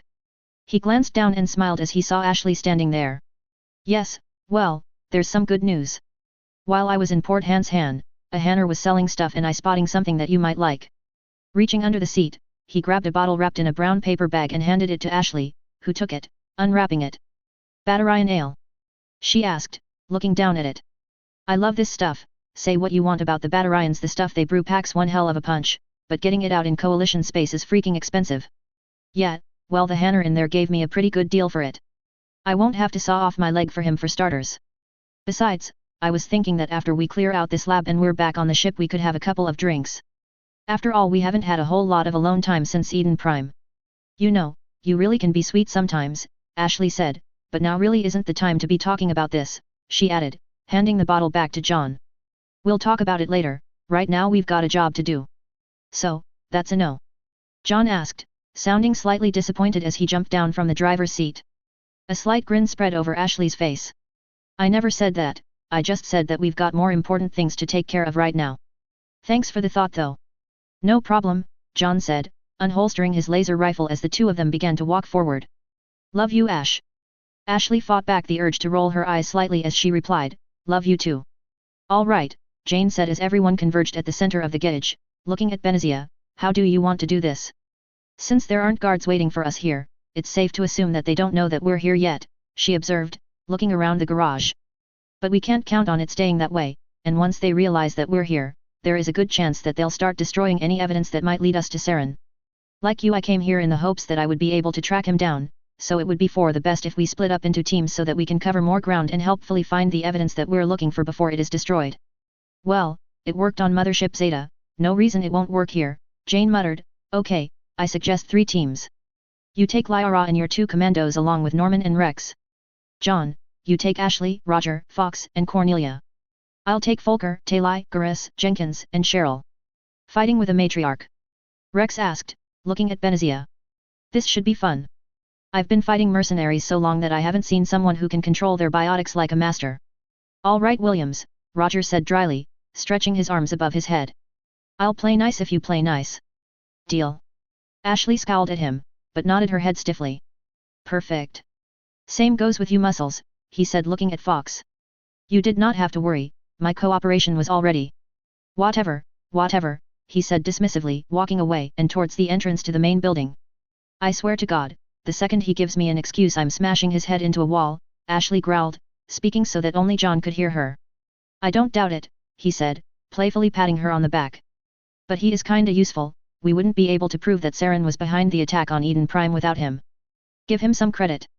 I'll give him that and nothing more, she said. He's still a complete asshole. Okay, everyone move up. Jane called out, and everyone moved forward, drawing their weapons. Here's the plan, we're looking for information on Saren, so secure any terminals that you can along with any other vital information. Kill anyone who posses a threat to you, but hold your fire if you don't, there might be civilians caught in the crossfire. Also, if turns out that Saren is experimenting with someone that turns out to be dangerous, get the hell out of here and regroup back here. We're not here to be targets in whatever he's putting together, so find what we need, but don't be an idiot. XXXXX. Codex updated. Entries added. The Founders are a group of 7 people who all played a hand in developing the post-war nations of Earth and then the Coalition. Below are entries describing each of the Founders in detail. The Lone Wanderer, William Huber, also known as the Lone Wanderer, was a paladin in the East Coast Brotherhood of Steel and one of the founders of the Washington Confederacy. Huber spent his childhood in Vault 101, now known as City 101, and was unaware of the role that his father had played in attempting to supply the capital wasteland with clean water via Project Purity until an incident in the vault forced him to flee, looking for his father. He eventually found his father, who was killed by the Enclave, but not before telling his son about the Jek. Huber would travel to Vault 87, retrieving the Jek there and using it to complete his father's dream and finishing Project Purity. He then joined the Brotherhood of Steel and took part in the war against the Enclave, destroying their mobile carrier and scattering the survivors. He also served under the command of Sarah Lyons when she took command of the Brotherhood following her father's death and lead the Lion D Pride against Caesar's Legion when they attacked the then blossoming Confederacy. He also served in the Battle of Nashville, where he fought for hours against the woman that would one day be his wife and helped establish contact with the NCR. Both he and her would go on to meet the rest of the Founders and help establish the Coalition. The Courier, Christina Foley, also known as the Courier, was a woman who helped shape the fate of the new California Republic. Foley was a member of the Mojave Express, but was ambushed while delivering a package to New Vegas, robbed and shot in the head twice. Miraculously, she managed to recover with no brain damage, and set off to New Vegas, finding herself caught in a three-way struggle between Caesar's Legion, the NCR, and Mr. House, tipping the scales in the favor of the Republic by killing House and Caesar. She became a massive figure in the NCR and continued to help them as they pursued the remnants of the Legion, despite technically being only a civilian. She took part in the Battle of Nashville where she would meet her husband-to-be, despite fighting him to the point where both of them were too exhausted to move. She, like her husband, would meet the rest of the Founders and help create the Coalition. The Champion, Princess Eleanor, also known as the Champion, was a member of the British royal family and the commander of the Royal Army at the time of the Fourth World War. Eleanor directly defended the Royal British Empire when France attempted to invade it, sinking their ships and preventing them from ever setting foot on land. She then took the Royal Army and set sail for the European mainland, where she would meet forces from the Vatican and the Russian Union already at war with France. Britain's naval support proved to be invaluable in defeating the hostile nation. She led the Royal Army to Paris, invading it at the same time as the Russian Union and the Vatican, storming the stronghold of the warlord who ruled the post-war nation and killing him, along with the help of the Holy One and the Liberator. The three of them would help broker peace between the three nations as well as the other post-war nations. The Holy One, Alexander Richmond, also known as the Holy One, was a priest and a left-hand commando that played an important role in World War VI, possibly ensuring the survival of the Vatican. Richmond was a volunteer in one of the Vatican's northern refugee camps near Germany, when it was attacked by French forces. Half of the defenders and refugees at the camp were wiped out before they were pushed back. Knowing that France would try an attack again and with the Vatican having a smaller military than them, emphasizing skill over numbers, the Holy One asked for 100 left-hand volunteers to invade France and fight its armies with guerrilla warfare. He killed many French soldiers in his campaign, but as he continued to fight, he discovered a massive French army retreating from a mass of soldiers in a formation around 3 functional tanks. The Holy One met the Liberator and the Russian Union on that day, and they would go on to Paris to meet the Royal British Empire and the Champion. The Liberator, Vera Baskov, also known as the Liberator, was a general in the Russian Union and one of the founding members of the nation. Russia was hit very hard in the Great War, all traces of the USSR government completely destroyed. Large portions of the USSR military survived the bombs though, and they took advantage of the situation, carving out personal empires for themselves that would last for centuries. This ended when Vera Baskov, then an ordinary civilian, sparked a revolution that would topple the oppressive rule of the Soviet military by single-handedly breaking through the bodyguards of a Soviet general and killing him with her bare hands. After leading her people to victory and freedom, Vera turned down the chance to rule the newly formed Russian Union, preferring to head the military as a general. However, less than a decade after the nation's birth, a French invasion swept at the borders of the country. Many expected Baskov to lead a devastating counterattack, but to the surprise of many, she hoarded enough rations to feed her army for 6 months and ordered them to dig in, preventing the French from moving any closer into Union territory, but making no efforts to repel them. For months, the French soldiers mocked the entrenched Russians from afar, calling them cowards and weaklings. But as they continued to hold their position, the French were shocked when Baskov revealed the secret weapon that she had been waiting for, which devastated 3/4 of the invading army and sent them running back to their home, the Russians hot on their tails. Before leaving to finish France, Baskov was quoted as saying, "The French never change. They're never ready for the Siberian winter. All I had to do was be patient, and I would win this battle without firing a single shot." The defender, Toshiro Kago, also known as the Defender, was a Ronin who many argue single-handedly created the Japanese Federation. Originally a samurai, his home province was sacked by foreign raiders, who took advantage of the country's feudal state to attack it. Seeing the devastation that killed his lord and destroyed his home, Kago vowed to unite his country, to make it strong so that nothing of the sort would ever happen again. He spent years traveling Japan, making deals, alliances, pre-forming blackmail and assassinations in his attempt to create a united Japan, forming a large following as he did. Eventually, he succeeded and created the Japanese Federation. After he finally succeeded in securing the safety of his country, he would head north to China, where he would meet the Chinese alliance, and the warrior. The warrior was a mysterious man without a name who is a major figure in founding the Chinese alliance. Many modern historians consider China to be the country that suffered the worst devastation from the Great War, being on the receiving end of countless nuclear missiles from the United States. Anarchy ruled the country, citizens killing each other over food that wouldn't last them a day, order completely breaking down, and untold hundreds of thousands dying in days. A small group of survivors sought refuge in the Forbidden City, finding it deserted and still intact. For many months, they were able to live there in solitude, until a massive band of bandits arrived to sack the city. Many of the survivors were preparing to flee when a cloaked man appeared and attacked the bandits, slaughtering them with ease and driving them away. The survivors tried to thank the man, but before they could reach him, he had disappeared. Years went by and more survivors took refuge in the Forbidden City, forming a large community. While they formed their own armies and fortified the city from attack, the man, called the warrior by the locals, continued to appear and help in their time of need. In time, the people of the Forbidden City began to spread out, finding other cities like theirs that had been fortified by survivors. Eventually, these cities would become the Chinese alliance, the warrior defending them from the darkness. The only one the warrior ever spoke to, was the defender when his envoy from Japan arrived. He would later appear to and speak with the rest of the founders, but even they knew little about him. XXXXX. Author's note: I hope that the abnormally large codex entry is considered enjoyable by you guys and not annoying. Once again, thanks for the kick in the ass you gave me / the motivational boost you gave me last chapter. It was a bit of both really, I seriously needed it. Now that the first week of college has gone by and the second one has started, I think I'm managing to adjust. It's not quite as bad as I was expecting, not letting my guard down though. There's going to be quite a few papers coming up in the future, but I think I'll manage. Besides, because of college I've got a shiny new laptop to write my stories on, and on Monday and Friday I've got a 3-hour free period in between classes to write, and on Tuesday and Thursday, classes are over by 11. So, yeah, I've got plenty of time to keep writing, provided my workload doesn't pile up too much. Also, I swear I'll get around to updating Guardian in the Dark soon. Chapter 32, Revived Threat. Chapter 32. Revived Threat. Author's note: glad to see that the last chapter managed to get around 15 reviews. I think I'll be more than happy with around that amount. Sorry, I have a bit of an ego. Well, in the meantime let's get going. XXXXX. This is unnerving, Ashley muttered as the three groups made their way deeper into Peak 7. Much to their surprise, they had yet to meet any resistance, or even find a trace that the lab had been inhabited any time recently. It could be an ambush, Gurus remarked. Somehow I don't think so, Jane muttered. It doesn't seem practical for Saren and his men to let us this far into the base if it's just to set up an ambush. If they knew that we were coming, it would have made more sense for them to hit us the second that we got out of the trucks, while we were off guard and disorganized, or where we could have frozen to death. Hell, just opening the doors would have killed us within minutes. So, we're catching them completely off guard? Gurus asked, looking at her. Normally I would say that, but something about this still seems off.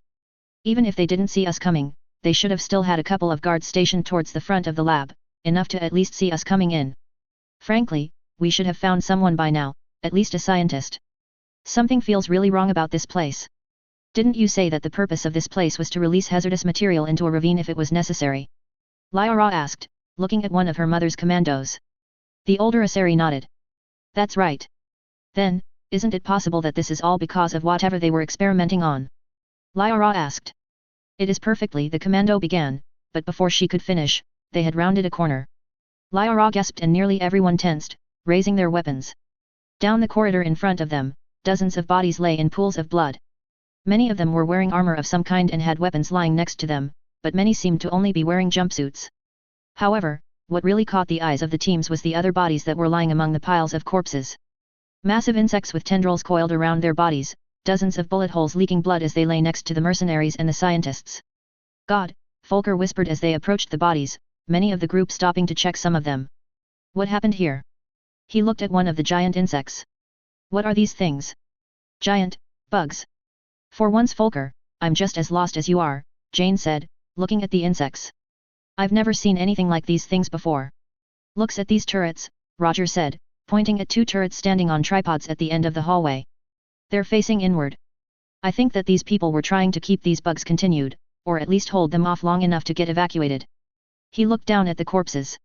That plan got royally fucked up though. Fair enough of an assessment, Jane said, and it's safe to bet that these things were being experimenting on, but that doesn't answer what they are. She stopped as she heard a low, raspy cough. Turning, she saw a Solarian in the pile of bodies shift slightly. We've got a survivor. She shouted, running towards him. It's Dolan Anton. They won that scent eclipse after Lyra. Benazia asked, her voice thick with rage. The same, Jane said. Oh, is that so? Norman said, walking through the pile of bodies and crouching down in front of Dolan. So, feel like sharing what these things are? Please, Dolan whispered, clutching at his chest, blood dripping out of a massive gash. I need Medigel. He cried out in pain as Norman slammed his fist into the gaping wound. Well then, I'd talk fast if I were you, Norman growled. What are these things? What's going on here? We were trying to clone the Rachni, the Salaran wheezed. The Rachni? Norman snarled, they've been extinct for thousands of years. We found a derelict ship, it had an egg, a queen. We hatched it, forced it to bred. Please, it's hard to stay, I need. Talk first, Norman growled, what's going on? There was a containment failure. The Rachni are loose. How many? Hundreds, maybe thousands. I'm just the businessman, I'm not in charge. A commando was leading the operation, she had others, with her.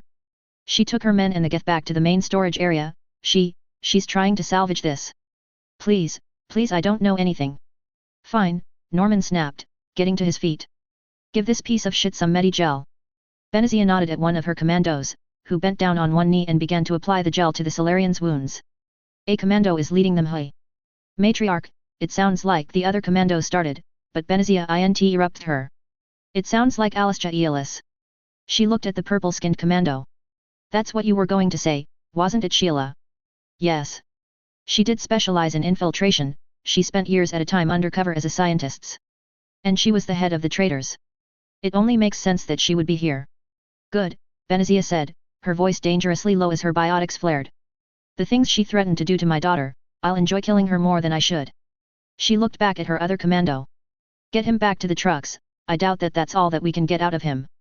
Make sure he doesn't die though. The commando nodded as she got to her feet, putting the arm of the barely conscious Solarian over her shoulder. As she did though, she slipped a small chip out of his robe and tossed it at Jane as she headed back to the garage, supporting Dolan. What is it? Benazia asked, looking at Jane. It's his Omni tool, she muttered, sliding it into a slot on her armor and activating it. She pressed a few buttons, causing a holographic map of Peak 7 to appear, floating in front of her. Okay, if the Rachni really are here and there are hundreds of them, we don't have the manpower to take them out in a direct fight, we'll get overwhelmed. But we can't just leave them here either, Benazia pointed out. Rachni can survive incredibly hostile environments, we don't know for certain if this cold will affect them at all. Also, they're intelligent, they might get to the garage and commander the trucks, and if they escape, people will die, and that's if the Rachni don't manage to breed even further. Dolan did say that there was a queen here after all. I agree, Jane said, Rachni can fill up an entire planet within months, if that thing gets loose, it'll be genocide. That's probably what Saren was looking for. But we can't afford a direct assault, so we'll bury it.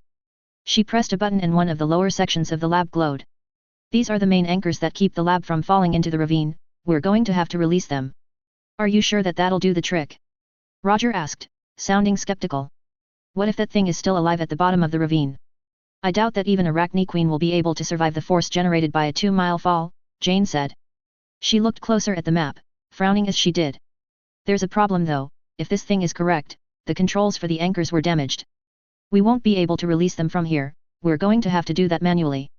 And it looks like you'll have to be inside the lab to do that. Oh great, who's the dumbass who came up with that idea? Roger asked. Andrews, be quiet. Jane snapped. As I was saying, it looks like the original design was intended for the anchors to be released from the outside, but there's too much damage for us to do that now. However, the manual controls are still electronic, we can rig it and put it on a timer, giving us a good amount of time to get out of the lab before it releases. We can't forget why we came here though, if we don't get a lead on Saren, we're lost, John pointed out. The main lab would probably be the best place to look for information, Jane said, typing into the Omni tool again, causing a room near the top to glow. There it is. And my renegade commando, Alistia Eolis, she needs to be dealt with too, Benazia pointed out. Won't she just be killed when the lab falls into the ravine? Cheryl asked.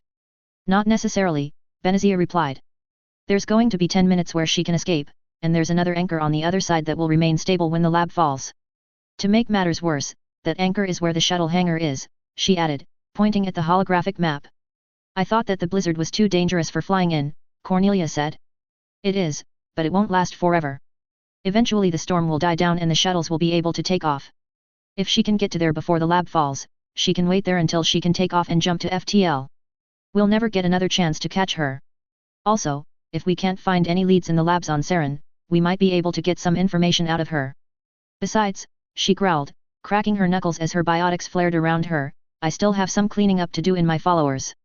Dolan said that she was heading to the main storage area, that's here, Jane said, pressing another button and causing a room towards the far end of the lab to glow. It looks like splitting up is the best choice. One team can head towards the lab and get whatever data that they can find there, one can head towards the main storage area and take care of the enemy commander, capturing her if possible, killing her if necessary. At the very least, get her Omni tool. And the third team can head down to the main anchor and set the lab to fall into the ravine. I imagine things would get rather complicated if we set the lab to fall while everyone else was still working on their objectives, Taylai pointed out. I know. The team that goes down to take the anchor will most likely have to hold position there until the rest of us have gotten everything else done. With the Arachne crawling throughout this lab, it'll probably be the most dangerous job out of the three. I can handle it, John remarked, looking around at the rest of his team. What about the rest of you? I few bugs aren't going to slow me down, Ashley said, smirking slightly, the rest of his team nodding in unison, even Roger. We've got this one, Jane, John said, looking back at his sister. And I take it that you'll want to head to take care of the commander. I would highly appreciate it, the Asari replied. Very well, my team will take the lab. She turned to look at John. This is a very delicate situation, while we are trying to track down Saren, making sure the Arachne don't pose a threat to the galaxy takes priority. If it looks like we're about to be overwhelmed and we haven't accomplished all of our objectives yet, release the anchors and tell everyone to run for it. But John started, but Jane interrupted him. I know, I don't want to let Saren get away either, but frankly, the Arachne are just as much of a threat as the Geth, especially if they can breed, and right now we need to deal with them. Fine, John grumbled. We'll just have to make sure that it doesn't come to that, Ashley whispered into John's ear. A small smile spread across his face. Good, Jane said, typing into her Omni tool again. I've sent you a copy of the map, we should each start moving out now. Good luck. The three teams slowly moved forward, weapons at the ready, branching off as they began to head to their various destinations. XXXXX. Right. An Asari shouted. She and two Geth raised their rifles and opened fire, and three Arachne that had just rounded the corner. Bullet after bullet slammed into them, causing two of them to fall to the ground. The third out continued to charge at the Asari and the Geth, letting out a loud screech as it did. The Asari grit her teeth in rage as she aimed at the center of the insect's mass and pulled down on the trigger to her rifle. A stream of bullets flew from her rifle and into the Arachne, countless gaping wounds appearing in the Arachne as it continued to charge, growing slower and slower until finally falling dead to the ground, no more than 5 feet away from her. Fuck, these things can take a lot of punishment, the Asari swore. ELS. The Asari looked over her shoulder and saw two more commandos approaching her, a group of Krogan mercenaries right behind them. They were standing in the middle of a long hallway, a doorway in between them. The other end of the hallway is clear for now, but the Rachni will be back. Ma'am, I don't think that we can hold them off for much longer, maybe we should try and move the Queen instead of holding this position. Move the Queen? Impossible in our current state, Aeolus said dismissively. We lack heavy machinery required to move it, it was all destroyed in the attack, and even if we did have some, the Rachni soldiers have gone completely feral. I doubt that they would hesitate to kill their own mother, and she's too much of a giant target to move through cramped corridors. We need to clear out the lab or hold out until reinforcements arrive. I've sent out an SOS to Saren, requesting that he send more Geth to reinforce our position. If we have to, we'll extract the Queen when they arrive. Ma'am, I'm not sure that we can hold out against these things much longer, the other Asari said. They keep chipping away at us, every time they make a charge we lose a couple of our people, even now that we've dug in, and there's no end to them. Eventually we're going to be overrun. Maybe we should just consider abandoning the Queen. Abandon the Queen? Aeolus described, sounds slightly angry. I know what you're thinking, but staying here is too dangerous and won't accomplish anything but. Stabbing Benazia in the back was considering to be too dangerous, but we all decided to go through with it anyway. We abandoned her and the Republics because we all agreed that Saren was right and that the Council wouldn't do what needed to be done. We need the Rachni in order to accomplish our goal. If we abandon the Queen now, all of the research and resources that we've poured into this project will be for nothing. But we have the Geth, we have Sovereign. The Commando protested. Saren was able to smash through a coalition defensive fleet like it was nothing, why do we need the Rachni? Because while Saren's forces are powerful, but they are limited, Aeolus countered. The Geth are many, but so are the coalition, and the coalition also uses artificial intelligence. They can mass-produce machines to fight for them just like Saren can, and we can't rule out the chance that they might find a way to successfully hack Geth. We need the Rachni because we need every last asset that we can get in this war that we're waging, and the Rachni are an army that we need desperately. If you want to abandon this cause so easily, then fine. If you start running now, you might reach the shuttles before the Rachni tear you to shreds. But go ahead, I won't stop you. Someone under my command who doesn't want to fight is nothing more than a liability, so go if you don't want to be here. If you do want to follow through on the promises that you made when you helped me betray Benazia, then stay here and keep your mouth shut. Your call. The commando opened her mouth before shutting it again, looking down at the ground in either fear or shame. Good, now get back to your post. Aeolus fought back the urge to sigh as the commando turned and went back to her station at the end of the hallway, the other commando and the Krogan going with her. Damn it, everything is falling apart here, Aeolus growled. You two, keep guard here, let me know if any more Rachni show up, she said to the two Geth, who silently nodded as she walked forward, entering the room that she had been defending. It was mostly filled with metal crates, bits and pieces of research equipment sticking out of them, and more than a few corpses were lying on the floor, but what drew the eye was stationed at the back of the room. A giant cage made out of a transparent alloy was containing a massive insect that seemed to be sagging slightly. Everything's gone to hell ever since your little brats that you call kids went on a rampage, Aeolus snarled, glaring at the massive insect. You're nothing but trouble, what the hell am I doing? Talking to a massive bug, what a waste of my... You, tainted them. Aeolus blinked, looking at the origin of the voice. One of the bodies, a commando that had been killed in the initial outbreak, was getting to its feet, looking at Aeolus. They never heard our song, and now they are forever lost. Aeolus fought back the urge to shiver. There was something that was simply wrong about the Asari, her eyes weren't focused and the movements that her mouth made didn't match the words that she was saying. What was more, she jerked awkwardly and sporadically, as if her body was something alien that she wasn't used to. What the hell is this? Aeolus growled, looking at the Asari before looking at the Queen. It's you, isn't it? How can you do this? It is easy, our song fills her but, her song is flat, it is unnatural, the Queen said. What the hell are you? Wait a minute, what the hell do I care? It's because of you that the damn Rachni are loose throughout the entire lab. You tore them from us, experimented on them, they will never know our song and now they are beyond saving. You did this to them. Cry me a river, Aeolus snarled, drawing a pistol from her side and shooting the animated corpse in the head. She wasn't sure why, but as she did so a noise that was halfway between a screech and a wail filled the room, the corpse falling to the ground at the same time. Pull anything like that again and I don't care how valuable you are. If you're a threat to us, I'll drown you in that acid. She glared for a moment at the Queen, who didn't respond in any way, simply staring at her. Goddess, how are we supposed to salvage this mess? Aeolus growled. Ma'am. Aeolus turned around and saw the other Asari commando approaching him. When we sent out our forces to form checkpoints and retrieve whatever supplies that they could, you wanted them to report in every half an hour, correct? Yes. Why, what has happened? The squad that was sent to secure the security control room has spotted something on camera. 3 trucks pulled into the garage of Peak 7 no more than 5 minutes ago. There are intruders in the base. What? How many of them? It was hard to tell, the camera was damaged when the Rachni got loose, but it appears to be a team of around a dozen soldiers. The majority of them appear to be coalition, but, ma'am, Matriarch Benazia was with them, along with 2 other commandos. Iola's stomach went cold as these words reverberated in her ears. She had been more than willing to betray Benazia, but that had been when they had been threatening her daughter to ensure her cooperation. Now that the Eclipse mercenaries sent to abduct her had failed, there was nothing to stop Benazia from reaping her vengeance. And as a former servant of Benazia, Aeolus knew exactly what the matriarch was capable of. "Gee goddess," she stuttered. "Why is she with the coalition? I would imagine that she is cooperating with them in an attempt to track down and defeat Saren," the commando pointed out. "After all, the whole reason that we blackmailed her in the first place is because she was getting too close to discovering some of Saren's projects, and Saren made an enemy of the coalition at Eden Prime. It only seems natural that they would pool their forces." "Right," Aeolus said slowly. This makes things complicated for us, more than they already were.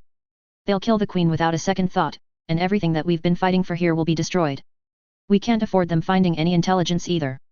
She looked at the commando. "Contact the Geth that we sent out, tell them to move and intercept the intruders. Kill them, or at the very least hold them back, tell the rest of the commandos to get to the lab and make sure that everything there is either fried or wiped." "What if the Geth aren't enough to take care of them?" the commando asked. "If these people are from the Normandy, then they're the same people who took out 5 Eclipse ships. A handful of Geth won't be able to stop them." "What makes you so sure that this is the Normandy?" Aeolus asked. "Didn't you hear about the council giving a human honorary Spectre status? He was a part of the Normandy crew. They say that that ship is dedicated to hunting down Saren and by extension us." Aeolus bit her lip. The situation was getting worse and worse by the minute. She wasn't sure if she even believed the story about a human getting the same status as the most elite of the council, half convinced that it had only been a publicity stunt, but right now she couldn't afford to take any chances. "We don't have a whole lot of options here. Tell the Geth to do whatever they can to stop them." "Wait a moment," Aeolus said, realization covering her face. "I have an idea." "What is it?" "Tell the Geth to look out for Rachni. If they should happen to encounter a horde of them before the intruders reach them, attract the horde and lead them to the intruders." A smirk slid across Aeolus' face. "If trained commandos like us are having trouble with the Rachni, imagine what they'll do to the coalition." "Ma'am? You want to use the Rachni against the coalition? You do know what these ferals do, don't you? They completely tear people apart, like wild animals. I heard that in the war, the Rachni were much more tactical in their attacks, going for throats and vital organs. But these monsters, they're nothing like that. Do you really want to release them on the?" "Yes, I do," Aeolus growled. "I don't see what the problem is. The whole point of coming here was to figure out how to weaponize the Rachni. This is doing the exact same thing, just a little cruder. Besides, like you said, the Normandy crew isn't to be trifled with. If we pull any punches with them, they will reach us and they will not hesitate to kill us. Benazia will not hesitate to kill us, and do you really want an enraged mother of a matriarch using her biotics to rip the flesh from our bones?" "No," the commando said softly. "Me either. Now contact our forces and give them my orders." The commando nodded. She put her finger to her ear, walking away as she did. "Goddess, everything is coming apart at the seams. The experiments are secrecy and now my own ranks," Aeolus hissed, glaring at the tank holding the Rachni Queen. "And I haven't even gotten a response from Saren about the reinforcements that he was supposed to send. He should have gotten it by now. What's taking him so long?" As she thought aloud, a terrible thought occurred to her. Saren had to have known about the failed abduction of Lyra and that they mercenaries were supposed to receive their payment on Novaria. She had no doubt that that was how the coalition had found them here, but if she had figured that out, then by extension, so should have Saren. And if he knew that they were coming, why didn't he send reinforcements? Did he? No. No, he wouldn't do that. He's not like the coalition. She shook her head, mentally telling herself to stop being paranoid. Sighing, she turned around and walked out of the door, her rifle at the ready. After all, the fight was long from over, and the Rachni would probably be back soon. XXXXX. This feels very uncomfortable, Fox whispered as he and the rest of John's team slowly walked forward through the lower sections of Peak 7. These hallways are too constricted. Why was this place designed like this? I know what you mean, but building settlements in environments like this is a lot like building it in space, Ashley said. Getting materials all the way out here and putting together buildings is expensive, especially when the workers don't take standard fee when freezing to death is a very real problem. Making the hallways a little narrow saves quite a bit of money. It still makes me feel uncomfortable, especially now that the Rachni are here. Uncomfortable? Out of all the people here, who has muscles thicker than his head, hyper regeneration, and a Gatling laser? Roger said, looking over his shoulder at Fox. If the damn bugs pop up, you'll be able to mow them down by the hundreds. Don't you think that you are going a little overboard? Cornelia remarked, looking over at Roger. I mean seriously, was that really called for? You're wasting your time trying to reason with this guy Cornelia, he's just being an asshole for the sake of being an asshole, Ashley said darkly. Fuck you too Williams, Roger swore. Seriously? Again? Do you two ever give it a rest? John groaned, sounding both tired and frustrated. Save it until after the mission. Both Roger and Ashley glared at each other, but said anything else. Personally I like Ash, but I wish that she would stop clashing with Roger like this, Cornelia whispered to Fox, falling into step with the meta-human. He nodded sternly. The group continued down the hallway, bunched together with their weapons at the ready. It was a very narrow passage, only wide enough for 3 people to fit through at the same time, 2 if one of those people was Fox. Well, so far so good, Cornelia said, this might actually turn out to be pretty easy. Call me crazy, but now that you've said that I get the feeling I'm going to have one less limb by the end of this, Roger said. What makes you say that? She asked. Just going out and saying things like everything's going to be alright, while we're heading to some place dangerous, like the bottom of a lab hanging over a 2-mile deep ravine, it rarely ends well. That and waving a picture around of your family back home and talking about your upcoming retirement. So how about we all try and refrain from doing that? For once we agree on something, Ashley said. Okay, we should be getting close to, John said, coming to a complete stop, the others doing the same thing. The hallway in front of them narrowed even more, stretching out in front of them, so thin that at the very most only one person could squeeze down it at a time.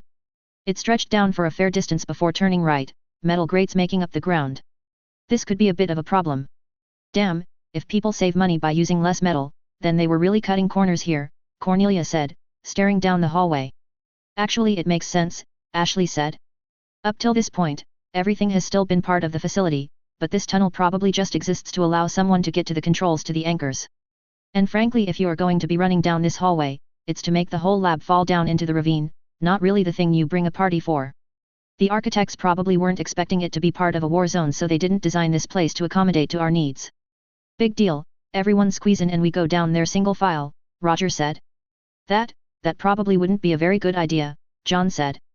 All of them turning to look at John, who was activating his Omni tool, brining up a map of Peak 7. That tunnel is a dead end, it stops right at the controls, and it doesn't get any wider, even at the end. If we all go down there, and the Rachni come after us, we'll be in a bad situation. Only one of us will be able to get a clear shot off at them, everyone else will have to try and shoot around whoever's in front. We should try and come up with a different plan. He looked up from the map, only to find everyone looking at him. What? I don't think I've ever heard you analyze a situation and talk about how a certain approach would be bad before, Ashley pointed out. I'm not stupid, Ash. I can tell when a plan is complete suicide. What we should do is send one person down there and the rest of us should dig in and make sure that the Rachni don't get down there. Hey, look at you, Ashley said, smiling slightly. Guess you're a commander for a reason, she said teasingly.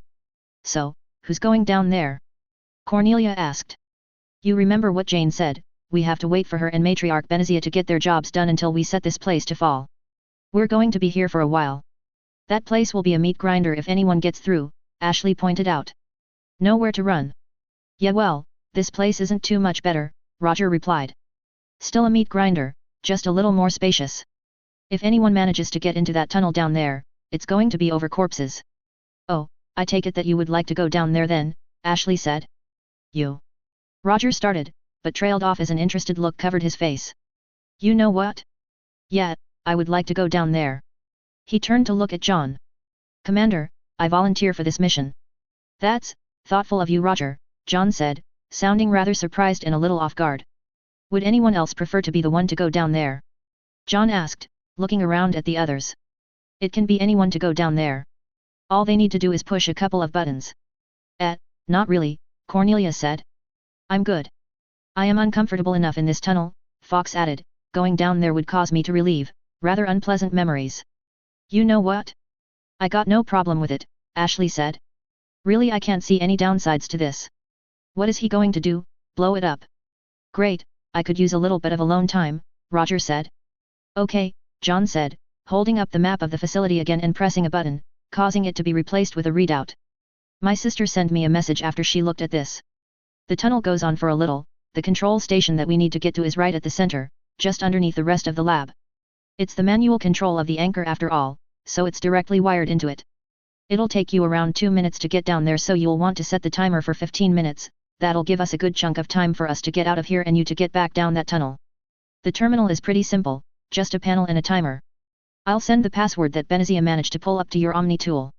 Jane will probably contact you personally to give you the all clear. Until then, don't do anything. All in all, don't be a retard, Roger said dryly. Thanks, I think I could have figured that out by myself. All right then, he said, walking down the tunnel, holding his assault rifle in one hand. See you in a couple of hours maybe, he shouted. This will be interesting, he thought to himself, this way, this time they actually have to do their fucking jobs, unlike, focus. What the hell was that all about? Ashley asked, watching Roger as he walked away. I think he just wanted to get away from us, Cornelia said. It's a possibility, Fox said. Whatever it is, we'll figure it out later, John said. We need to be ready for just about anything. Fox, you think that you can get up front? I can do that, the metahuman growled, moving to the head of the group, facing away from the tunnel that Roger had gone down, aiming his Gatling laser down the hallway. Cornelia, Ash, back here, he said, standing behind Fox with his laser rifle at the ready. The two women nodded and stood next to him, Cornelia drawing her SMG and short sword and Ashley her assault rifle. Here's praying that this goes well, he said as they all aimed their weapons down the hallway. XXXXX. Author's note, I'm starting to realize how much I hate politics. Not matter what side you end up taking, at least in this country, I don't know much about politics in other countries, so I'm going to keep my mouth shut about that. People are going to hate you for the stupidest reasons. You're a Democrat? You hate America. You're a communist. You think people shouldn't be allowed to make more money than other people. You're a Republican? You're racist. You're sexist. You want to turn America into a theocracy or a fascist state. Yes, both parties have extremists that really do tend to show their worst aspects, but honestly those are the only two parties we can choose from when electing people. The independent party just doesn't have enough people backing it up to get an independent president, and I can count all of the independent senators on my fingers. Like South Park said, odds are you're going to have to end up choosing between a giant douche and a turd sandwich, and that's what modern politics feels like. Pick your poison. Pick what asshole you want to elect and pick what name you're going to get called. Frankly, I just want to look up what politicians believe in come election day, find the one that's closest to me, vote for him, and at all other times, completely ignore politics. It's just a massive headache generator. Chapter 33, Bloodstained Snow. Chapter 33. Bloodstained Snow. Author's note, well, college can be described with the simple phrase, so far so good at the moment, but I get the feeling that it's going to get a lot harder, so I don't think I should get too cocky. Until then, I am finding large free periods to write in, so there's that. So, let's keep moving. XXXXX. Matriarch, Norman said, as Benazia lead her team through Peak 7, heading for the main cargo area. You said that the leader of the forces here used to serve under you? It would be helpful if you could tell us about her, so that we know what we're dealing with. A fair point, Benazia said, glancing over her shoulder. Lyra, do you remember Aeolus? Faintly, the archaeologist said slowly. She came around the manor every couple of years, but she never stayed for long. She didn't talk much either. She used to be one of our infiltration agents, Sheila explained. Your mother would send her undercover in countless organizations to obtain information. Eclipse, slaver rings, the inner circles of other matriarchs, anything that posed a threat to your mother. I also sent her to get information on Saren, Benazia said darkly. I don't know when she became loyal to him, but it must have been before then. There's little doubt in my mind that she is the one that told Saren that I was looking into him, and by extension the one who lead my treacherous followers. It's why I'm planning on cleaning up. She knows too much about my secrets, how I run my organization. She's a threat to my people and she will never get another chance to threaten my daughter again. Taking down a person who posses a threat to your family and society, I can respect that, Norman said. So what should we expect from her? Aeolus might specialize in infiltration, but she's far from helpless in combat, Sheila said. She had commando training just like me, she's skilled with firearms and biotics and can be deadly in a fight. If you get a chance to kill her, don't hesitate, she's the type of person that will take any opening in your defenses and snap your neck. She might also try to disguise herself as a civilian to get close enough to strike, she's done that more than once. So if we find a scientist cowering in a corner and I tell you to shoot, it's her. Sounds like a bit of a coward using tactics like that, Rex grunted. Still, I can't deny that they're pretty effective, especially with younger boys. Still completely gutless though. Yes, well when we get there, you'll have all the time in the world to tell her how much she sucks, Norman said. Hold on, what's this supposed to be? They had come to a large metal door that was directly in front of them. Hold on a second, Benazia said, activating her Omni tool and bringing up the map of Peak 7 again. It looks like it's the facility's mess hall. We're around halfway to the storage area. Keep your weapons at the ready just in case we have to deal with anyone in there. The rest of her team nodded, raising their guns. Benazia's biotics glowed brightly as she reached forward, opening the door in front of her. They moved in, aiming their weapons in different directions. Oh goddess, Lyra whispered, sound nauseated, not again. There were around a dozen bodies in the mess hall, many of them lying at the base of a table in the center of the room, while a few were across the room, just short of the door, their arms reached out, as if they had died crawling. None of the bodies were Rachni, nor were they wearing armor. They were all scientists, and they had massive chunks of their body missing, looking like they had been bitten and ripped off. Son of a bitch, Norman swore, walking over to the table. It was laden with plates and glasses, all of them still filled with food and drink. It looks like they were just sitting down for lunch when the Rachni showed up. Should we really be feeling sorry for them? I mean they were working in the lab where they were trying to breed the damn Rachni, Rex pointed out. If you ask me it sounds like they got what was coming to them.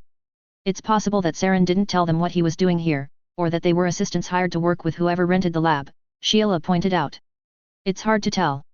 Whatever happened to them though, it's pretty clear that they weren't prepared for what happened to them. I'd be willing to bet that they didn't even know that the Rachni were coming. So, the Turian who wants to deal with the coalition, but isn't afraid to throw his own men to the slaughter while doing so, Norman said, his voice thick with disgust. It's beyond me why anyone would willingly side with him. What happened? Lyra asked, looking around, how did everything end up like this? This whole situation with the Rachni, everything in this lab spiraling out of control. How did it all happen? Isn't it obvious? Norman asked, looking at Lyra. Saren found something that he thought that he could use as a weapon but it turned out to be too much for him to handle. Sounds pretty simple to me. But that doesn't make any sense, nothing about this makes any sense. Lyra practically shouted. Saren was somehow able to gain the Geth as an ally, he has one of the most powerful warships ever seen under his command. If he was able to do that without any trouble, how come he tried to do the same with the Rachni and failed? I don't know, Norman admitted. Maybe he got cocky after the Geth and bit off more than he could chew. Maybe, Sheila said softly, causing everyone to look at her, maybe, Saren has access to technology that's far more advanced than anything that we've ever seen before, one that he apparently took from a Batarian who discovered it near Geth space. Whatever he did with that ship got the Geth on his side, and he probably used the same to try and add the Rachni to his ranks. But what if he doesn't fully understand how to use that ship's technology? You clearly didn't see the records of what happened at Eden Prime, Norman said dryly, that thing ripped through our defensive fleet like it was made of plywood. He knew how to use it just fine. She has a point, Benazia said. Ships are not comprised solely of weapons, they have many complex systems working in tandem to allow itself to preform the many operations needed to operate, countless different types of technologies are incorporated into them. None of us are quite sure what Saren found on that ship, but whatever it was apparently enough to make him confidence enough to launch an invasion of coalition territory, so he must have found quite a bit. However, Sheila has a point, getting the Rachni on Saren's side should have been easy compared to the Geth, especially if he managed to get the Rachni isolated. So, Saren doesn't have complete mastery over that ship of his? Rex asked. No, it sounds like he's still trying to figure out how that technology it has works, either that or he's overestimating its capabilities. Benazia looked at the others. We need to move as fast as we can. If he really is playing with equipment that he doesn't know how to use, we might be able to use this as an advantage against him, catch him while he's still messing up. This all feels like it's a bit of a long shot, Norman said, sounding rather skeptical. We can't do much more than theorize at this point, Sheila said. It's rather pointless to do so I suppose, especially when we have a job to do. We need to Benazia began but was cut off as her comm unit began to beep. Shepherd? She asked, putting her finger to her ear. Not exactly matriarch, a cold female voice said, I see you haven't changed your frequency yet. That's rather sloppy for a woman of your standards. ELS, Benazia growled, her free hand tightening into a fist. So you are here. I'm coming for you. I imagine that you are, after all I am the one who set the Eclipse mercenaries on your daughter. Just so you know Benazia, I meant every word that I said. If you hadn't kept your mouth shut, I would have done every last twisted and depraved thing that I could have thought of to her. Beaten her, whipped her, burned her, broken her legs and stood on them, cut off her fingers and toes one by one and sent them back to you, pull out her teeth, and of course I would have made that whore my little bitch. Benazia snarled. I'm already going to kill you for what you did, Aeolus, don't tempt me into dragging your death out. It will make things more miserable for both of us. Oh, how touching, Aeolus said sarcastically. The great and powerful matriarch Benazia, bowing to no one, always taking things into her own hand, but secretly loves her daughter more than anything else. You're pathetic. Strong words for someone who's now a fugitive of the law, betraying her own people and government to side with a madman. Benazia snapped. You're nothing more than a traitor. Traitor? I'm the traitor? I'm not the one who has always been in support of the coalition, even after everything that they've done. Practicing fields of science that were outlawed for good reason, attacking people that we were supposed to be protecting while doing nothing, and all the time you were supporting them, you led them to the council, and you destroyed the only chance that we had at getting them under control. I really am disappointed in you, Aeolus, Benazia hissed. I thought that you were one of my brightest commandos, but now I see that you're nothing more than a spoiled child, throwing a temper tantrum because things didn't turn out the way that you wanted them to. I'm doing what people aren't brave enough or intelligent enough to do, standing up against the coalition, while people like you sign our own death warrants. That's why I was more than happy to betray you, that's why I was more than happy to threaten your daughter, and that's why I would have been more than happy to pin her down beneath me and make her moan as I fuck her. And when I'm done with you, I'm going to take her and do exactly that, so let her know, won't you? I'm coming for you, Benazia hissed, deactivating her comm unit. Everyone in the room stared at Benazia, whose eyes were narrowed in rage and her hands clenched into fists. Mother? Lyra asked, walking forward, is everything all right? Benazia glanced at Lyra, the anger temporarily being replaced with worry. For a second, she considered sending Lyra back, where Aeolus wasn't and where she would be safe. However, she quickly realized that that meant that she would either be on her own and in danger of being attacked by the Rachni, or they would have to split up the team and greatly diminish their manpower. She bit her lip before saying, just stick close to Sheila and I, and be careful. Okay, little wing. Lyra nodded silently. Matriarch, Sheila said, walking towards her. I served with Aeolus more than once, I know how she operates. Whatever she said to you, she's just trying to make you get angry, make it so that you get careless and screw up in battle. Oh, thank you for your concerns, Sheila, but I am perfectly aware of the situation, Benazia growled. I know that she was only trying to make me mad. Now I want to show her just how much she succeeded. Come on, we're not too far away from where we need to be. She turned and began walking towards the exit, the others hesitating before following. I have to say, Sony, Rex said as the rest of them followed her. You have one hell of a mom. Lyra bushed slightly. Thank you. XXXXX. Miranda. Miranda looked away from the viewport in the Cerberus frigate that she was in, looking out at a space station with the eclipse symbol painted on the side. Jacob had walked into the room.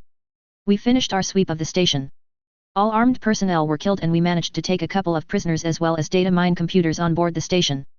Our contact was good, they never saw us coming. Good, Miranda said, looking out the viewport again. Several other Cerberus vessels were circling the station, and the debris of 8 Eclipse ships that had been defending it floated around through space. This station is one of Eclipse's main bases of operations, Miranda whispered, and we just stormed it, killed all of the commanders on it, preformed massive espionage, and took prisoners, and Eclipse now has several thousand less personnel on its side. I'd say that today was a victory. Well, once we managed to take the control room of the station, all we had to do was open all of the airlocks, Jacob said. That was a smart move, by the way. It was basic. We were prepared for sudden decompression. They weren't. This will teach them, and the galaxy, what happens when you make an enemy of the coalition. You also make an enemy of Cerberus. Yeah, well, I also wanted to tell you that we have an incoming call from the elusive man. Oh? Just a moment, Miranda said. Lifting up her hand, she revealed a detonator in the flat of her palm, which she pressed. Explosions tore through the station in front of her, heat and force tearing away at the hull and sending chunks of metal flying through the airless vacuum of space. Within seconds, the massive station had been reduced to a cloud of rubble. That should send a message, she said, tossing the detonator to the side and walking away from the viewport. Get some rest, Jacob, you must be tired. I'll take care of the elusive man. Jacob nodded as Miranda walked out of the room, heading through the bowels of the Cerberus frigate, heading for the CIC of the ship. As she walked, she passed a dozen other Cerberus operatives in white armor hard at work, either checking the ship's systems, examining cargo that had been seized from the station, or simply writing out reports. Eventually, she reached the CIC, stepping onto a circle in the middle of the floor, which glowed as a ring rose out of the floor and scanned her. As it did, a hologram of the elusive man appeared in front of her. Operative, Lawson, I trust that everything is going well. He asked. Yes sir, she responded curtly.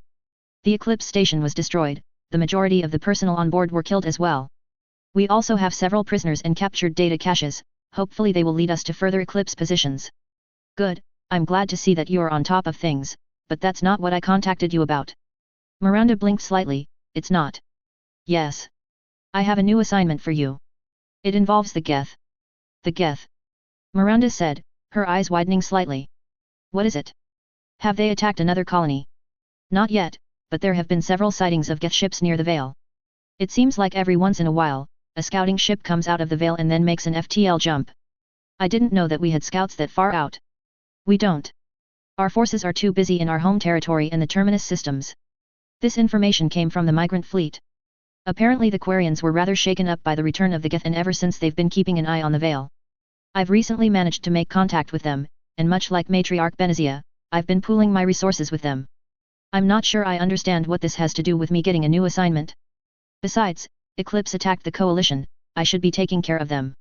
Miranda, I have countless operatives that can handle Eclipse, I need you to take care of the Geth.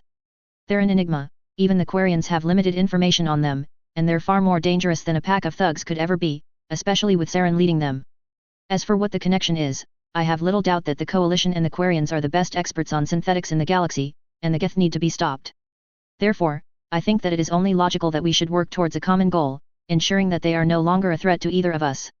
I want you to work with the migrant fleet on stopping the Geth threat. Do whatever you can, develop countermeasures, find weaknesses, figure out how they move, anything that you can do to help us fight them. Working with the Quarians, Miranda said wearily. I'm not certain that that is a very good idea, sir. We can't trust anyone that doesn't answer to the Coalition in some way, there's always a chance that they'll turn on us. How do we even know that their information is accurate? How did they get so close to the Vale without the Geth noticing them? I suspect that they used the same designs that they gave us, the elusive man responded, taking a drag on the cigarette in his hand before letting out a puff. It would make sense to have at least one ship with that design, even if it was only a prototype. Odds are they built it before selling the designs to us, just to make sure that they were giving us a product that worked. As for trusting the Quarians, I can understand your concerns on the matter, but our first and foremost goal is ensuring the security of the Coalition, and at the moment, accomplishing that goal requires the help of the Quarians. Can't our own scientists and engineers do this on their own? Do we really need the help of the Quarians? Our personnel have been working around the clock ever since the attack on Eden Prime, analyzing every last piece of Geth technology that we were able to recover from that planet. However, the progress that we've made is rather minimal, we simply don't have enough experience with the Geth. The Quarians do. I imagine they would, Miranda said, her voice slightly cold, after all they built them in the first place. The implications that she was hinting at did not go unnoticed by the elusive man. Having grudges is very unprofessional, Miranda, he said, stubbing out his cigarette into an ashtray. It does little more than cloud the judgment of an otherwise level-headed individual. I understand that it is natural to have them, but I am going to have to ask you to put them aside, you have a job to do. I understand, sir, I apologize. What exactly will I be doing? You will be taking a small group and a couple of ships to meet up with a splinter fleet of Quarian ships not that far away from the Vale. Once there, you will spend several days collaborating your resources before moving closer to the Vale and attempting to capture a Geth ship. Capture a Geth ship? Yes. Geth computers have all their information deleted before we can infiltrate them, much like Geth they're almost impossible to hack. However, the migrant fleet has informed me that they've made a breakthrough when it came to cyber warfare against the Geth. They have yet to completely finalize their new technology though, but with the advanced technology of someone else who has a different angle on synthetic technology, we should be able to hit the Geth where it hurts. I want this theory tested, I want you to do whatever it is you can to combine our technology with the Quarians and use the result to cripple a Geth ship. Several of our finest scientists will be accompanying you, you will help them in whatever way that you can and making sure that they're safe, in addition to heading this operation. This seems awfully risky. I won't lie, it is, but fighting the Geth naturally comes with risk, they would not be such an intimidating foe otherwise. We need to develop better countermeasures against them and gain information on them, and this is a good way to kill two birds with one stone. Very well, sir. Tell me what I need to do. I'm sending you an encrypted message with the coordinates of the rendezvous point where the Quarians have agreed to meet with us and what information they have given us. It also contains the team that I have assigned for you and which ships you are to take with you while the rest of our forces continue to deal with Eclipse. This looks to be a promising lead, Miranda, don't let me down. You may have feelings about the Quarians, but they have the largest fleet in the galaxy. If this goes well, they will be more inclined to help us should we need it in the near future, and I have a bad feeling that Saren and the Geth are symbolic of something much more dire. Understood, sir, she replied crisply as the hologram of the elusive man disappeared. God, she whispered, spotting a nearby chair and sitting down in it. First Benazia and now the entire migrant fleet? Is Saren that big of a threat that Cerberus isn't enough to handle it on its own? She shook her head slightly before activating her Omni tool and bringing up the message that the elusive man had sent her. Hey, that's rather interesting. 2 admirals are going to be taking part in this little joint operation, Raelzora and Shailaran. They didn't develop the technology though, Darrozen did. She paused, looking up from the datapad for a second. She couldn't help but feel that the name Zora sounded slightly familiar. Oh right, his daughter is on the Normandy, she said, remembering the file that she had read on the ship's crew in preparation for the mission involving Benazia's daughter. Hopefully this means that they can be trusted, hopefully. She shook her head, deactivating her Omni tool as she did. Nothing seems to make sense anymore, the entire galaxy is being turned on its head. Turians leading armies of Geth, humans with honorary Spectre status, joint operations between Cerberus and aliens. A year ago so much of this would have sounded ludicrous, but now it's just accepted fact. So much has changed in so little, and all we can do is scramble about, trying to adjust and keep up with the changes.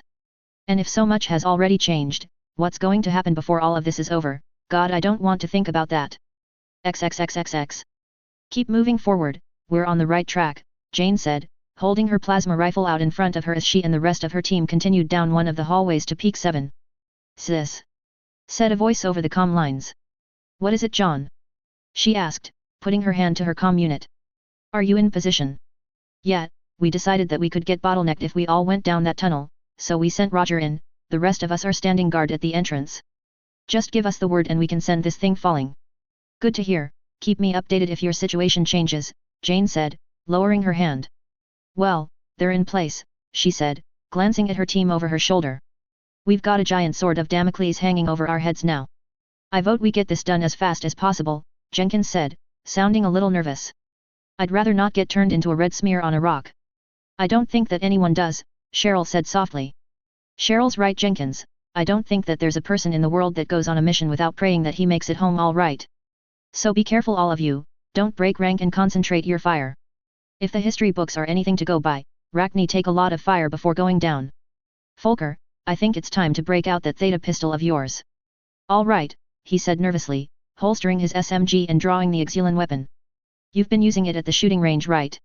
Yeah, in reality it doesn't feel that different from a pistol when you're shooting it, but still it feels a little weird, like it doesn't really belong in my hand. That's probably because Exulans have less fingers than you, I imagine that you'll get used to it before long. Hold up. Everyone came to a sudden halt as Jane stopped in her tracks. Do you hear that? She asked.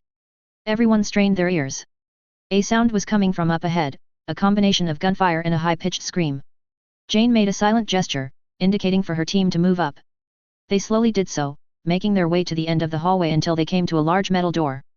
Jane stopped in front of the door and made another gesture to the team, indicating for them to get ready. Slowly, she opened the door, revealing what was on the other side, and aiming her weapon through. On the other side, 3 Geth were firing their rifles at an oncoming swarm of Rachni, 5 other destroyed platforms lying at their feet. They didn't seem to react to the door opening behind him, they merely continued to fire at the Rachni as they reached the Geth. Within seconds, tendrils had flown forward and the Rachni tore the Geth apart. They continued to hack away at the Geth until they noticed the team in the doorway. Fire! Jane shouted, leveling a shot from her plasma rifle at the nearest Rachni, liquidizing it. The others followed suit, bullets flying through the doorway as the Rachni screeched and charged forward. Move back, but keep shooting. Jane shouted, slowly taking steps backward as they continued to fire. Dozens of bullets hit the front ranks of the Rachni, causing many of them to fall over. A ball of white energy also impacted on one of them, reducing it to dust. Grass! Grenade! Jane shouted. The Turian fired another burst from his rifle before reaching down to his belt and grabbing a grenade, pulling the pin out and throwing it into the throng of Rachni. The explosion tore through the ranks of the insects, ripping off the legs of several. They, however, did not seem mentally impeded by this, still screeching and crawling towards their opponents, despite many of them missing several legs. The hell is this? Folker shouted, firing another blast at a Rachni that had gotten too close for comfort, disintegrating him. How are they still coming? That scientist said that they had gone feral. Gurus shouted, pumping 5 bursts into another Rachni, maybe pain doesn't bother them anymore. Then just aim for vital areas. Talai shouted, spotting a Rachni that was charging at her and blasting it directly in the face with her shotgun, causing it to fall limply to the side. Don't bother shooting limbs or using grenades. Understood, Cheryl hissed, holstering her pistol and unholstering her sniper rifle. Dropping down to one knee, she hastily lined up a shot and fired, the bullet tearing directly through the head of one of the Rachni. Keep up the fire, they're starting to thin out. Jane shouted. Indeed they were, the Rachni continued to charge directly into the line of fire from the team, not caring that they were dying by the dozens. Only another couple dozen were left by this point. Jane fired 2 more blasts from her plasma rifle, killing 2 more of the Rachni, as the rest of her team continued to fire. Shot after shot was fired until, finally, all of the Rachni were dead. Oh God, Folker whispered, looking at the pile of dead Rachni, his face slightly pale. Are you okay? Talai asked, looking at him with concern. I think so. This brings back bad memories. The Red Army liked to order charges like this, they didn't care how many people they lost as long as they broke our lines. Seeing dozens if not hundreds of enemy soldiers charging you, not caring if they die or not, it's intimidating. This isn't like the Rachni, Gura said, looking at the dead Rachni. I studied the Rachni wars, it was mandatory for all hierarchy soldiers. They produced rapidly enough so that they soldiers could be used as cannon fodder on a regular basis if they wanted to, but here's the thing, they didn't. The Rachni were intelligent, they were clever, they used tactics like flanking, ambushing and decoys. Those tendrils? They did use them a lot, especially in close quarters, but they also used ranged weaponry, like guns. It's why they were so intimidating. These things though? He said, pointing at the corpses. They were just a pack of wild animals. They didn't care when they were getting slaughtered, and they just tried to keep killing us, even when their legs got blown off. What are you trying to say? Jane asked. That these things aren't Rachni. No, they're Rachni all right, Gurus replied. They look just like them. It's actually a little unnerving how close to resemblance is, they look like they popped right out of one of the pictures of the war, even if they don't have the combat gear. Whatever Saren and his lackeys did to them, they changed them. Changed them? She said. Changed them how? I couldn't tell you, Gurus said. I'm no biologist. All I know is that Saren either wants minions that die by the hundreds taking out a single squad, or that these things are all failed experiments. Considering how they killed a good chunk of his personnel, I'm more inclined to believe the latter. He's playing with fire. What is he planning? Jenkins asked. What? Is he just trying to build up his forces and launch an all-out invasion of coalition space? I wouldn't put it past him, he certainly has a grudge against your kind for the First Contact War and your refusal to follow Council laws.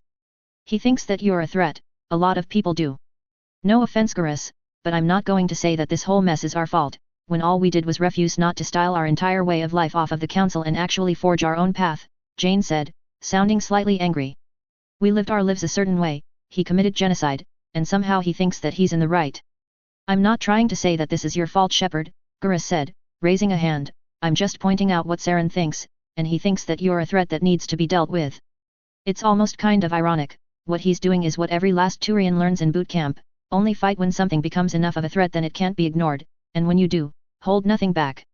Oh, well at least he's doing it professionally, Talai said dryly. We need to keep moving, Jane said, shaking her head slightly as she pulled the drained microfusion cell out of her rifle and replacing it. Folker pulled the spent cell out of his Theta energy pistol and reloading it too. More Rachni could show up at any second, and the lab isn't that far away. Let's get in there, get whatever data that we can and then get out of there.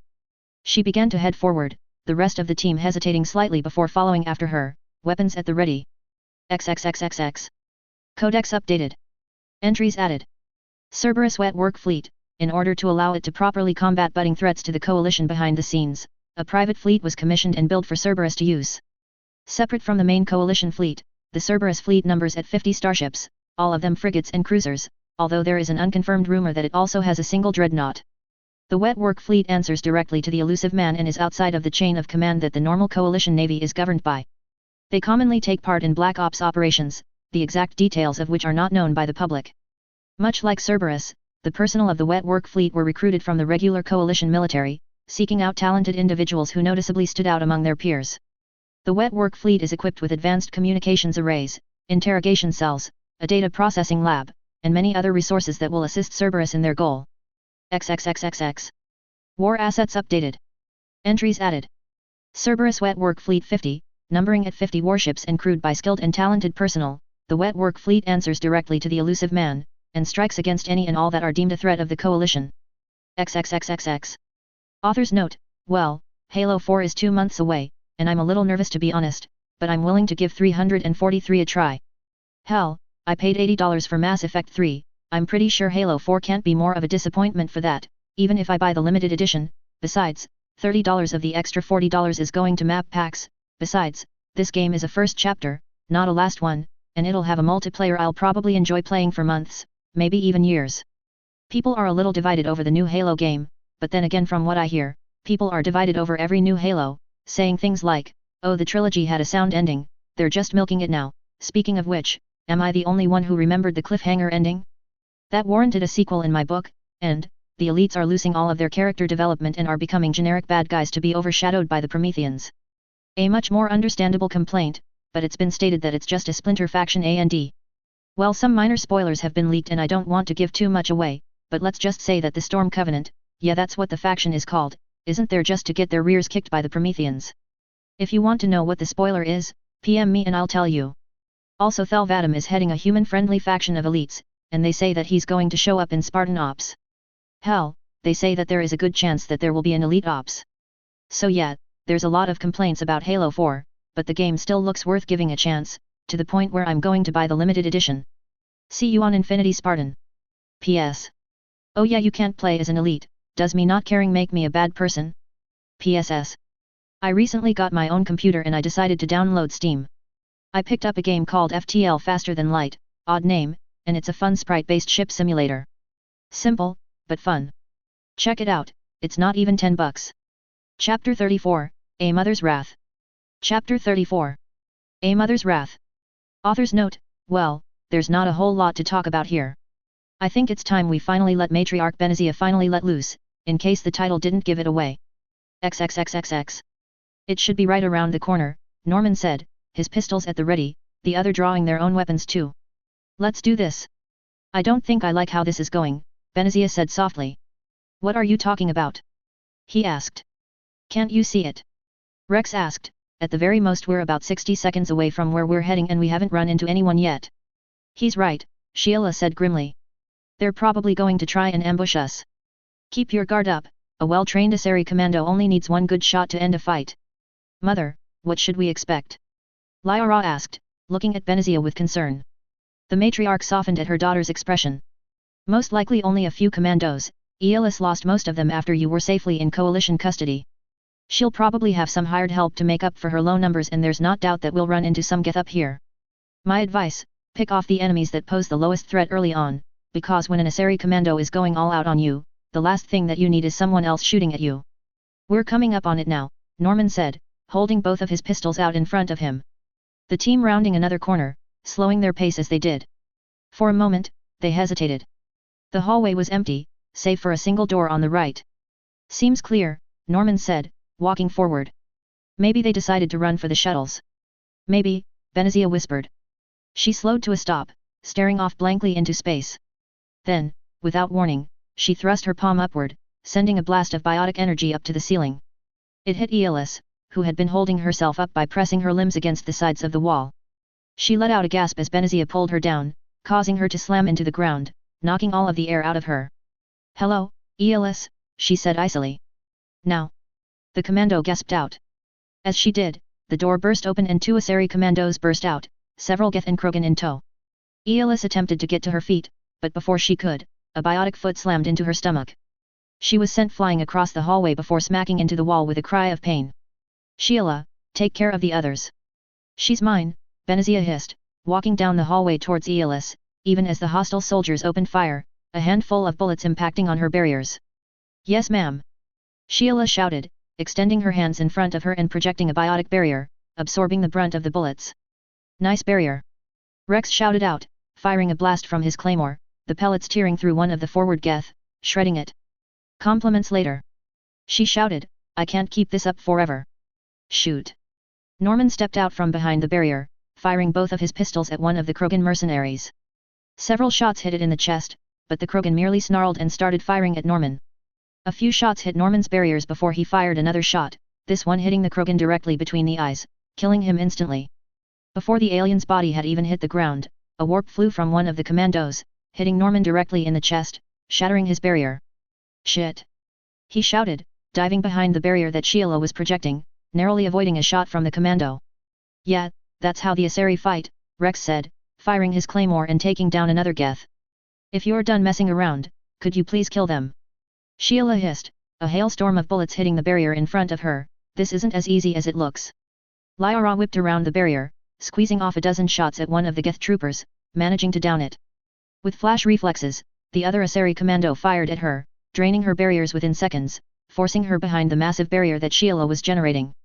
We're not going to get anywhere with those commandos shooting at us like that, she panted. Rex, go out on the right, Norman to the left, Sheila hissed, beads of sweat running down her face as he outstretched hands began to tremble.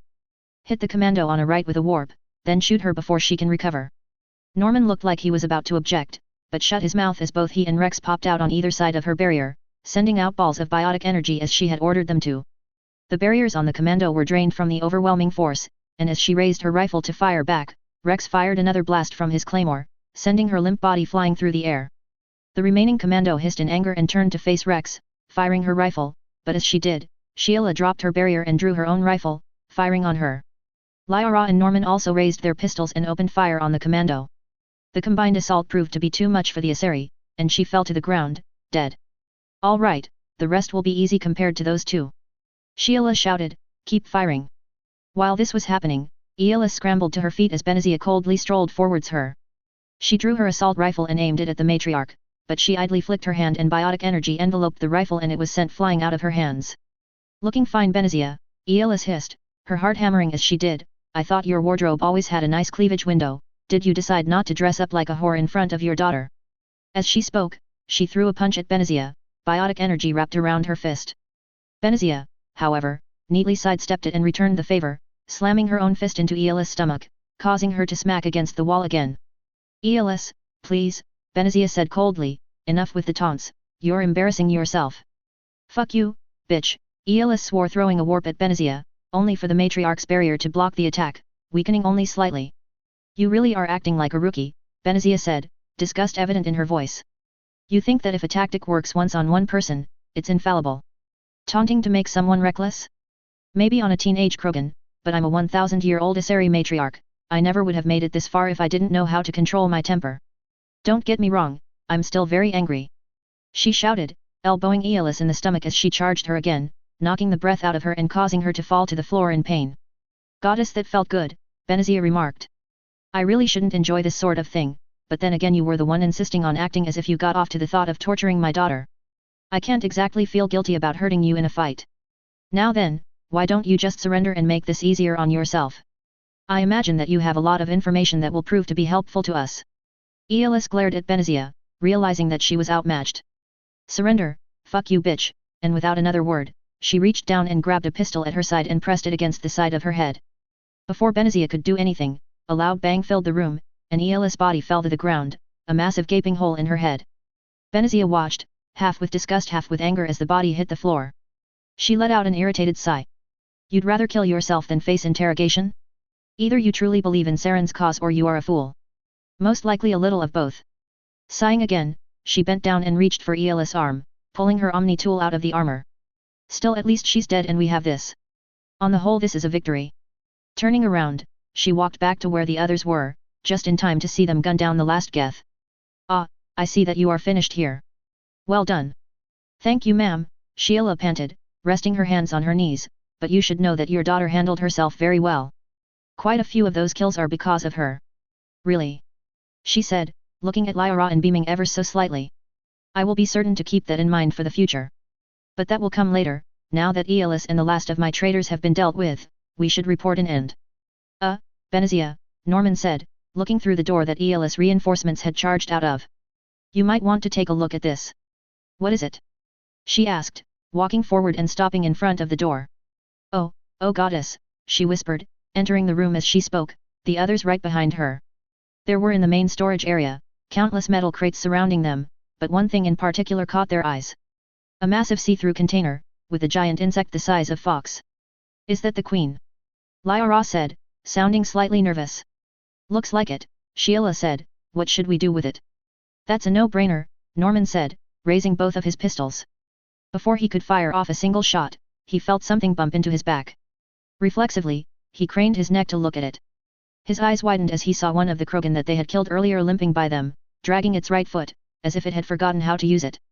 What the fuck? He whispered, noticing that the Krogan's massive wounds were still bleeding and by all rights it shouldn't still be alive. The Krogan continued to walk like it was being controlled by a poorly trained puppeteer before stopping in front of the Rachni Queen's case. You are different from them, the Krogan said, its mouth not matching the words that it was saying. It's talking to us. Rex said.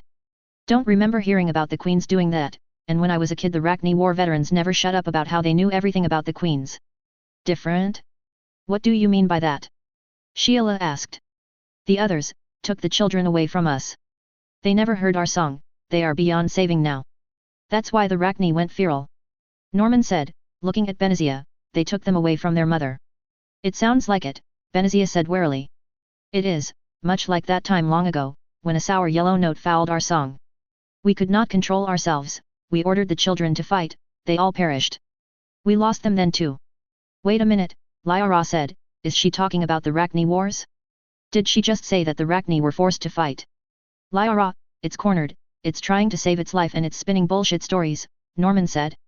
I'm going to have to go with him on this one, Rex said, just let me shoot it with my shotgun, one shot should do the trick. Wait, Benazia said, holding a hand up. Slowly, she walked forward, stopping in front of the glass, looking directly at the Rachni Queen. What happened during the Rachni Wars? We do not know, the Krogan responded, not turning to look at her. The sour yellow note came from a strange device on our home world. Many of my mothers were contaminated, they killed those that weren't. She can't exactly prove that, Norman said. Actually, she can, Benazia said, Rachni Queens have genetic memories. She looked directly at the massive insect.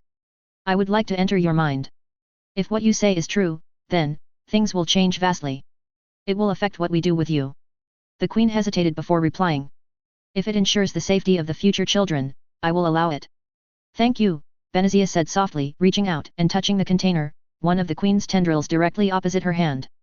Embrace eternity, she said in a deep powerful voice, her eyes going black. Within seconds, Benazia found herself pulled into the mind of the Queen. Thousands of years' worth of memories flew past her all at once as she focused on a particular set of memories, the Rachni Wars. She stiffened as the Queen's thoughts filled her mind. She saw legions of the children moving forward, invading entire planets, slaughtering armies of Asari, Solarians that were trying to stop them. She gave the commands, ordering genocide after genocide. But at the same time she was not herself. She was restrained in a glass cell, watching herself ordering the children to their deaths. She screamed as loud as she could, smashing against the cell, but to no avail. Her strength slowly left her, her assaults growing weaker and weaker as she saw herself continuing to order the children to fight, even as tides of Krogan rose to meet them, beating them back, killing the other queens. She lay motionless on the bottom of the cell, watching helplessly as her race died. Benazia gasped deeply as she pulled her hand off of the container, stumbling backward and nearly falling over. Goddess, she whispered, clutching her heart, feeling as if it was about to burst out of her chest. Mother! Lyra called out, running to where Benazia stood. What is it? She's telling the truth, Benazia said. Something was controlling the Rachni Queens during the war. Goddess, I can't even describe the feeling. It was a violation, having your own body turn against you. We do not know what happened, the Krogan said, but we harbor the races that fought us no grudge. They lost many of their kind as well. If you release us, we will live in peace and isolation. I still think we should just kill her, Rex said. Maybe she found a way to trick you, Benazia. Rachni are far older than either of us and they've got the combined memories of generations. They might have found a way. Besides, if she attacks again, my people aren't going to be around to stop them this time. Benazia said nothing as she reached up and pressed a finger to her ear. Unbeknownst to any of them, a single damaged geth lay in the corner of the room, recording everything that they had said and transmitting it. XXXXX. Okay, here we are, Jane said, her team streaming into the lab of Peak 7. It was filled with research equipment and several terminals, many of them humming gently. It was also completely deserted, but a few Rachni corpses were strewn across the floor. How come no one is here? Folker asked, slowly looking around the room with his Theta energy pistol at the ready. Remember what that Solarian that we took prisoner said? Jane replied. The main enemy commander routed her force to the cargo area to try and salvage this mess. They probably decided that the lab wasn't enough of a strategical position to bother keeping some soldiers here. She turned to look at Talai. I'd rather not get rushed again by Rachni, so I'm going to need you to make this quick. Get everything that you can off of these computers. I'll do what I can, she said, hastily activating her Omni tool and heading towards the nearest terminal, typing furiously. Jenkins, Folker, Cheryl, I want you three to stand guard. If anything hostile comes down the hallway, don't hesitate to open fire. The three nodded as they headed to the doorway, their weapons at the ready. Well, I thought I was ready for anything after the Geth, Gurus sighed, looking at Jane. And yet the second planet we stop on we end up fighting a race that was supposed to be dead. It was bad enough with the Geth, at least we knew that they still existed, but the Rachni were supposed to be history. Is this going to be a recurring thing with you people? I certainly hope not, Jane said. I'd rather just find Saren and put him in front of a firing squad with no more drama. You're not the only one, Gurus said. And I get the feeling that a lot of other people want the same thing to happen too, even the Council. After all, they may not like the Coalition, but even they can't advocate what happened at Eden Prime without pissing a lot of people off. Here's hoping to that. A lot of people in the Coalition aren't happy with the Council right now. They were angry after the First Contact War, but Eden Prime makes it look petty by comparison. The body count was at least 10 times bigger, it was premeditated, and it was with an army of synthetics that are mainly known for nearly wiping out another race. There's a lot of anti-Council feelings right now. Do you think that anything will come out of it? Jane shrugged. I'm no politician, I couldn't tell you. Jane was cut off as her comm unit beeped. Gurus too. Yes. She said, pressing her finger to her ear, Gurus doing the same. Sis. John said. Benazia just contacted me and told me to get you and Gurus on the line, she said she had to tell us something. Captain, Benazia said, sounding out of breath, Agent Vakarian. I found the Rachni Queen. Really? John said, sounding surprised. Good, Gurus said, if you did you should probably kill it to make sure it doesn't. Vakarian, I can't do that, Benazia said. What? Why not? Gurus demanded. The Queen, it spoke to me. It said that it had been forced to attack the Council during the Rachni Wars. I even joined minds with her in order to confirm her story and Captain, she was telling the truth. Something on the Rachni homeworld brainwashed the Rachni and forced them to wage war on the rest of the galaxy. I saw it with my own mind. Her children are only attacking us because Saren's experiments turned them feral. Are you sure about this? Gurus said, his wides widening slightly in shock. I am certain. I touched her mind with my own. It is impossible for her to have fooled me. She promised that if we let her go, she will live in peace and isolation, she bears no ill will to any races of the galaxy. I believe that freeing her is the right decision, but seeing as how I represent only the Republics and not the Council or the Coalition, I didn't believe that it was my choice to make alone. I don't know, Jane said hesitantly. It kind of sounds like we should let her go, John said. You were convinced rather quickly, Benazia remarked, sounding rather surprised.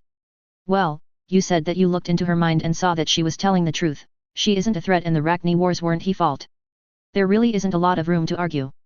Still, Gurus said, biting his tongue, this is a rather large decision to make, even as a Spectre, maybe we could try and contact the Council, or at least the Coalition. Somehow I doubt we'll have the time, Benazia said, feral Rachni are still crawling through the space.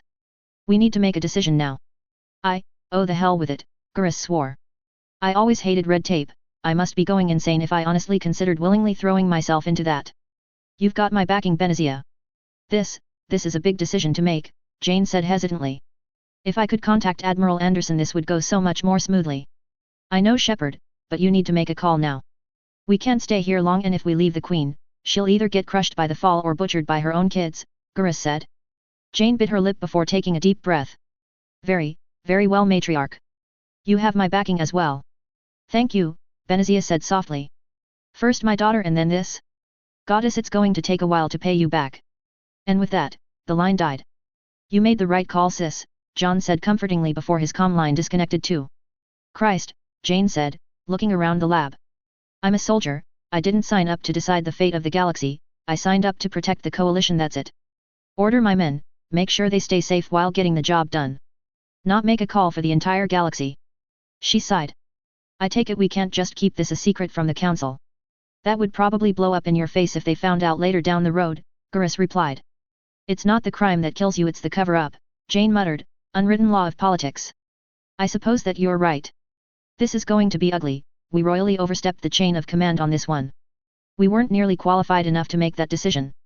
We did everything that we could, Gurus pointed out. Benazia got some pretty hard evidence that we did the right thing, and a matriarch, a Spectre, and a captain all agreed on the same decision. I'm nervous, I won't lie, but I don't see how we could have handled that situation any better. I suppose you're right, Jane grumbled. Still, this is going to hurt like hell. Done. Taylai exclaimed, deactivating her Omni tool. Most of it is encrypted, but I got everything in here. All right, Jane said, we're done here. What was that all about? Cheryl asked, looking at Jane. I could only hear your side of the conversation. I'll explain back on the ship, Jane said, putting her finger to her ear. I've got to tell everyone to get back to the garage. And to give the order to drop this place. XXXXX. Roger let out a slight groan as he sat with his back to a terminal at the end of the narrow tunnel, the terminal being the anchor control. Fuck, this is boring, he swore. Maybe I should have gone back up there and stood guard for the Rachni just to make something happen, it would have made these a hell of a lot more fun and. He trailed off as he noticed his cybernetic arm out of the corner of his eye. The fuck am I saying, he wondered, reaching out and grasping it with his organic hand. That's asking for it, you remember that Mom and Dad were scared stiff last time. And Alice, she kept looking at me like she was going to start crying. Don't put your little sister through that again, Roger, your parents either. They're pretty much the only ones that you can count on. He sighed as he looked up at the ceiling. Maybe I should think about throwing in the towel, he thought. The military career had its benefits, but they've all dried up. Alice's operation was paid for and I'm almost done paying off the medical bills for my cybernetics. I should probably head back to Moria.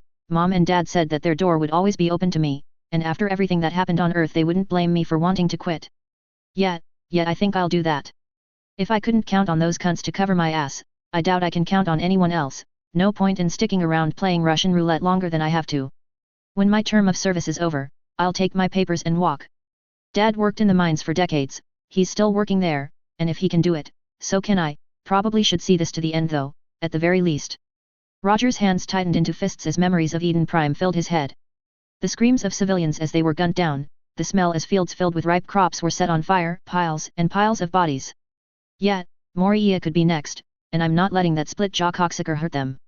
The least I could do is finish what I started back there and rip Saren's fucking head off. Then I bow and exit left. Heck, maybe if this ship does manage to track down Saren, maybe I can convince the coalition to give me enough cash to move them off of that rock and somewhere nice, like Remus, Titan, maybe even Mars. A slight smile crossed his face. That'd be nice. No more having to worry about assholes getting me killed, just the ones trying to sleep with Alice. His grin widened with a slightly mischievous look to it. Oh yeah, she's going to start dating soon. I can't afford to miss that. What's the world coming to when a guy can't give death glares to his little sister's boyfriend? Roger, Jane's voice said over the comm lines, are you there? Yup, what is it? Benazia has taken care of the enemy commander and my team managed to clear out the lab. We're done here. Roger frowned. Jane's tone sounding a little odd, like she was depressed or maybe nervous. The hell is wrong? You sound like you just saw your dog get run over. Something happened with the Queen. Something none of us could have ever seen coming. It doesn't matter right now though, we're done here. Both teams are heading back to the garage. Set the lab to fall, 15 minutes. Got it, Roger said, getting to his feet and lowering his hand. Well, Peak 7, you were boring as fuck and I'm kinda glad that I'm the one that gets to smash you on some rocks, he said, reaching out and punching in the code that John had sent him. As he did, a green holographic image of an Asari appeared to his right. Hello, this is the Anchor Control 6. You appear to be accessing the main release. Are you sure that you want to release the anchor? Yeah, I do, Roger said. Are you certain?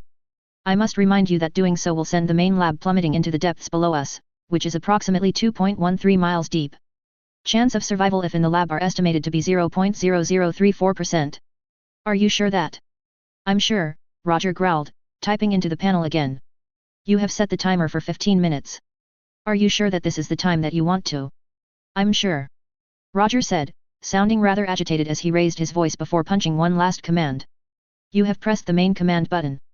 Doing this will set the timer off and once this is done, it cannot be reversed in order to prevent intelligent threats sabotaging it.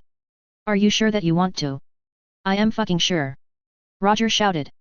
Very well, the 6 said, the countdown has now started. Peak 7's lab will be disconnected from the anchors in fitted minutes.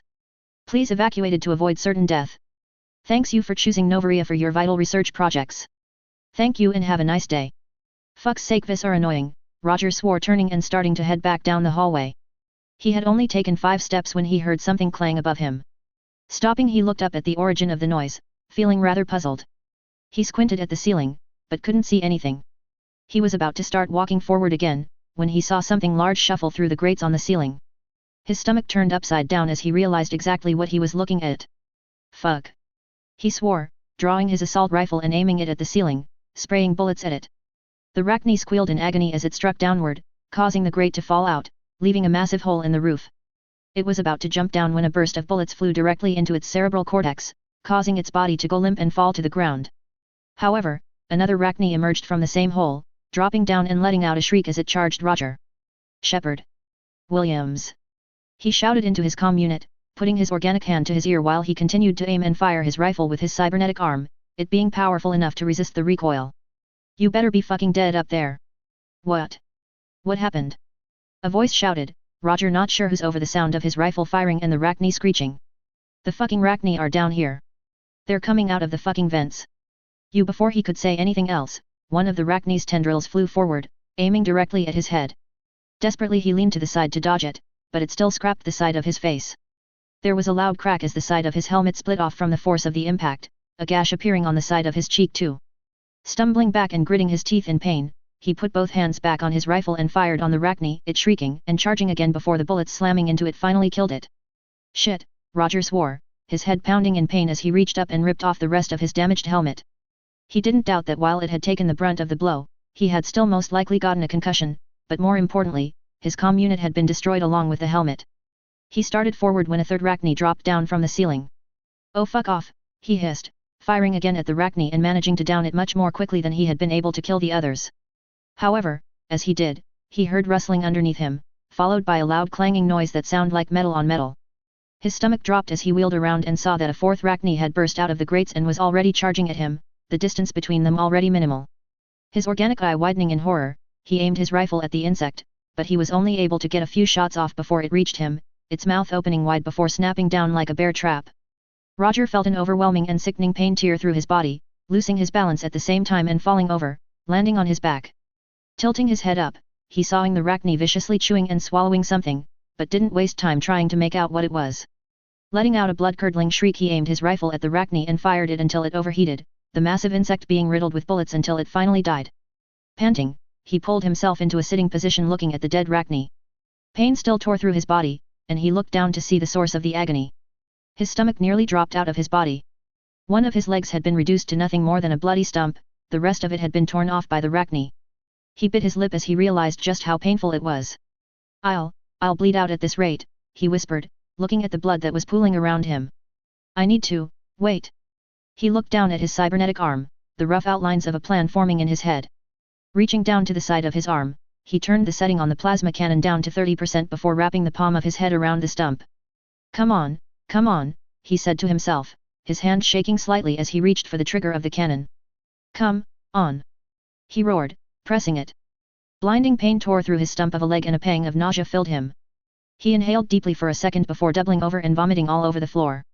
Wiping the sick away from his mouth, he looked down and saw that his plan had worked, his leg had been cauterized. "So, I won't bleed to death," he said weakly, the edges of his vision going a little black. "Guess I get to live for a few more minutes. There's no way in hell I can get out of here in time with this thing," he said, looking at his stump again, "but, fuck it, I'm not going to just give up," he hissed, reaching out and grabbing one of the grates in the floor, using it to pull himself forward. He was about to repeat this process when another panel on the ceiling dropped down and 3 Arachne streamed out of it, screeching. "Fuck," he said weakly, aiming his rifle at them and opening fire, managing to down one of them quickly before the other 2 began to scuttle along the tunnel, aiming for him. Roger grit his teeth and he continued to fire at the Arachne in front, finally managing to kill it, but as he did, his rifle overloaded. He dropped the rifle and raised up his cybernetic arm, flipping the setting back to 100% and firing 5 shots of plasma at the last Arachne, hitting it in the face with all of them and causing the insect to collapse to the ground, dead. "Shit," he mumbled, reached down and pulling out the spent microfusion cell. His vision was slowly going black as he fumbled to grab another microfusion cell, but he fumbled and dropped. "This," he whispered, didn't know that I was such a pussy. T thought that I was a little tougher than this," he said, trying to force a smile on his face, but even as he did, tears began to stream out of his organic eye. "See crying now," he whispered, "What's wrong with you? Man up." Even to himself his words sounded empty and hollow. He looked back at the new hole in the ceiling and saw 5 more Arachne streaming out and heading for him. He watched them weakly, feeling helpless to stop them and wondering if he should close his eyes as they closed in on him. But just before they reached him, a massive roar filled his ears and a torrent of lasers flew through the air, shredding through the Rachni. What? Roger said weakly, trying to look around. Come on, you son of a bitch, a voice said, and Roger felt himself being lifted up into a fireman's carry. Her craned his neck, barely making out the face of the person that was carrying him as his vision continued to darken. W. Williams. He whispered. Who else would it be? The gunnery chief said. But, why? You're a complete asshole and a jackass, but you're still a coalition soldier. I'm not going to just leave you there to die like this. She stopped as she turned to look at him, seeing a look of pure shock and disbelief on his face, along with the tear streaks. What's with that look? Roger said, trying to speak. That was the last thing he remembered before darkness completely filled his vision and he blacked out. XXXXX. Author's note: have I ever told you that sometimes I have scenes planned out in my heads for months before finally getting around to writing them down? Roger losing his leg was one of those scenes. I've been wanting to write that for a long time and I'm really glad with how it came out. Now then for the part that I've been wanting to writing even more. The follow-up. More on that next chapter. Also, I'm not sure what time this chapter is going to be out, but on Saturday, me and some friends from The Escapist are going to playing a co-op Halo Reach campaign. Sadly there isn't enough room for anyone else, but one of them has said that she will be recording the playthrough, audio and all. I'll try to keep things interesting with what I say and try to get you a link to the video once it's up. We're doing this to celebrate Halo 4 coming out and we're going to be doing stuff like this for a couple of weeks with all of the co-op Halo games. P.S. Also, to remind myself of the days BioWare didn't suck, I have downloaded Knights of the Old Republic onto my computer. I haven't played it yet but I'm looking forward to it. After all, people say it's the best game they've ever made. Chapter 35, Scar Tissue. Chapter 35. Scar Tissue. Author's note: well, the last chapter was fairly well received, good to know that people liked the scene with Roger, and now it's time for something a few people have been asking for a long time. Okay, just me, but let's do it. Also, fuck. My review of Parallel Realities got pulled. Was kinda worried that would happen, but oh well. I've still got a backup though. Anyone got any idea where I can post it? XXXXX. Roger groaned as his eye slowly fluttered open, blinking at the light hit it. He was lying in a bed in the Normandy's medical bay, his armor in a neat pile on the bedside table. Groaning, he adjusted himself into a sitting position, groggily rubbing his eye with his organic hand. The hell happened? He whispered.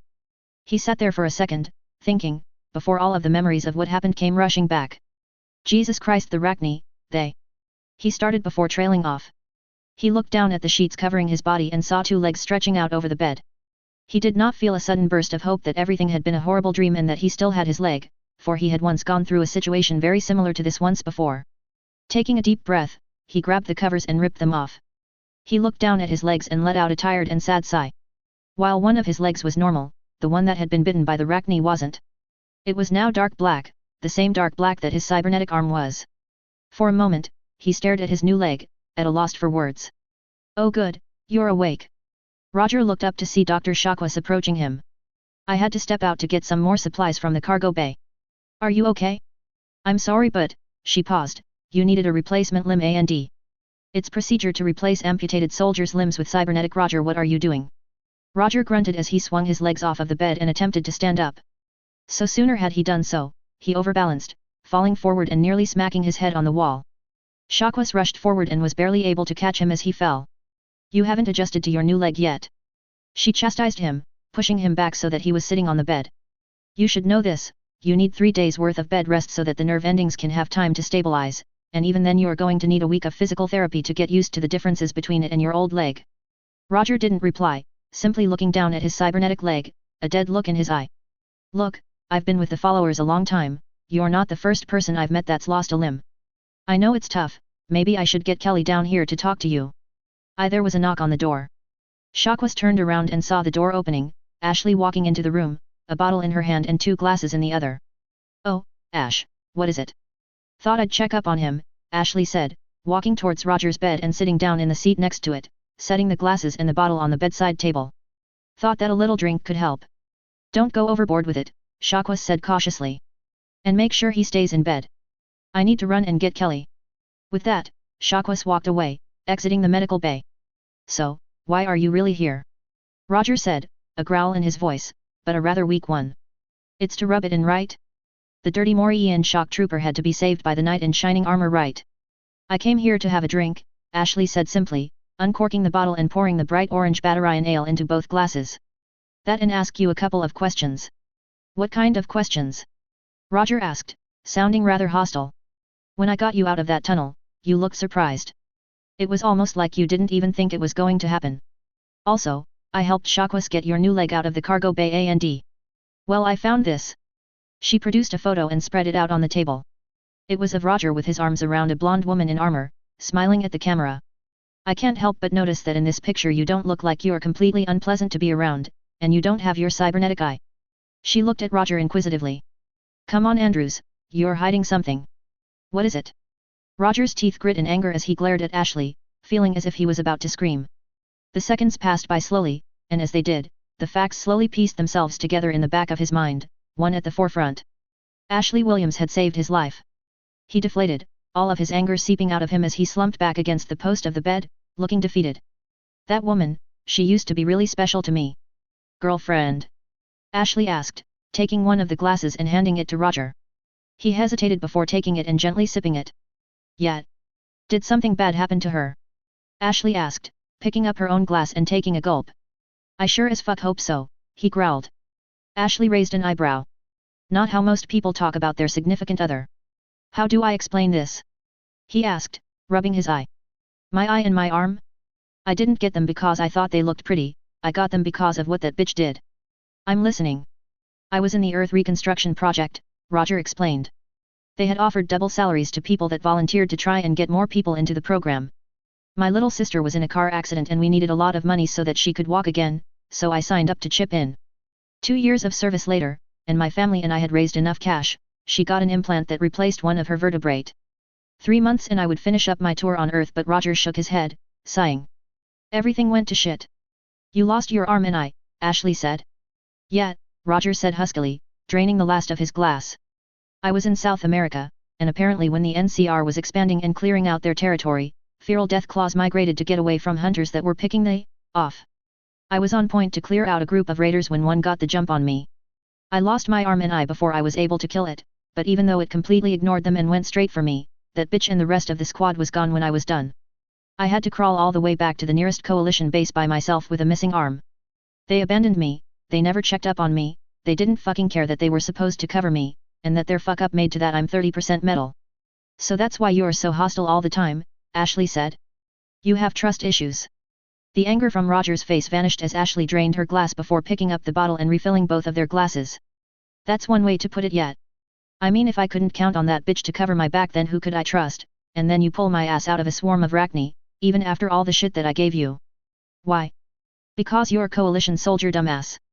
You're a complete and utter asshole, but I'm not about to let a friendly soldier get torn apart by giant bugs. That's why I went down there, that's why we all went down there. Hey. And I thought that you were all talk, Roger said, chuckling weakly as he lowered his head. Everything I said, and in the end I could count on you more than I could count on her. Christ, I'm a fucking piece of work. As he spoke, a single tear emerged from his eye and slid down his cheek, another one following it soon after. Seems like no matter what I do I just end up making things more of a mess. Well. Maybe you should think about letting go. What? He asked, looking up, tears still silently streaming down his face. This woman, she hurt you, I'm not going to debate that, but you're letting her rule your life. If you act the way that you do because of what she did, then you're trapped in the past, trapped by what one woman that wasn't as great as you thought she was did. You need to let go if you ever want to move on with your life. Easier said than done, Roger said softly. I don't know. You can't really just drop something like that and say everything is okay now. But when the alternative is me letting her fuck up ruin the rest of my life, well, I suppose I don't have a choice. I'll try. Thanks I mean Ashley. You didn't deserve the crap that I gave you. Ashley gave a small smile. Don't mention it. Just do me a favor and try to be a little nicer to everyone else. I'll do what I can, he said honestly. And cut down on the swearing. Okay, you're asking miracles now. Both of them laughed. Hey, can you give me that? He asked, reaching out for the picture.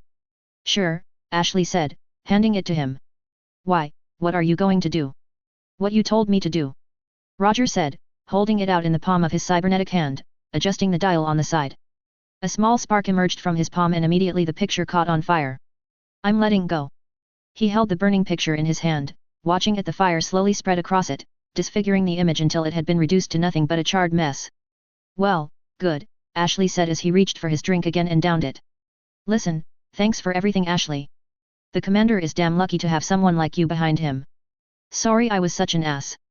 No problem, she said, getting to her feet, picking up the bottle and the glasses. Well, I promised I would share this with John and I don't want to use it all up in one go. Anyway, I really should check up on him. We'll talk some more later. She turned and began to walk towards the door, but as she did, it opened revealing Taylai and Cheryl on the other side. What are you two doing here? Ashley asked in surprise. Cheryl said nervously. Taylai gave her a gently smack in the back. Taylai wanted me to come down here and check up on Roger. I didn't want to, but she forced me. And we might have eavesdropped a little, and she gave a reluctant sigh. Roger, can you and I just talk? Yeah, no problem, he said, looking rather surprised.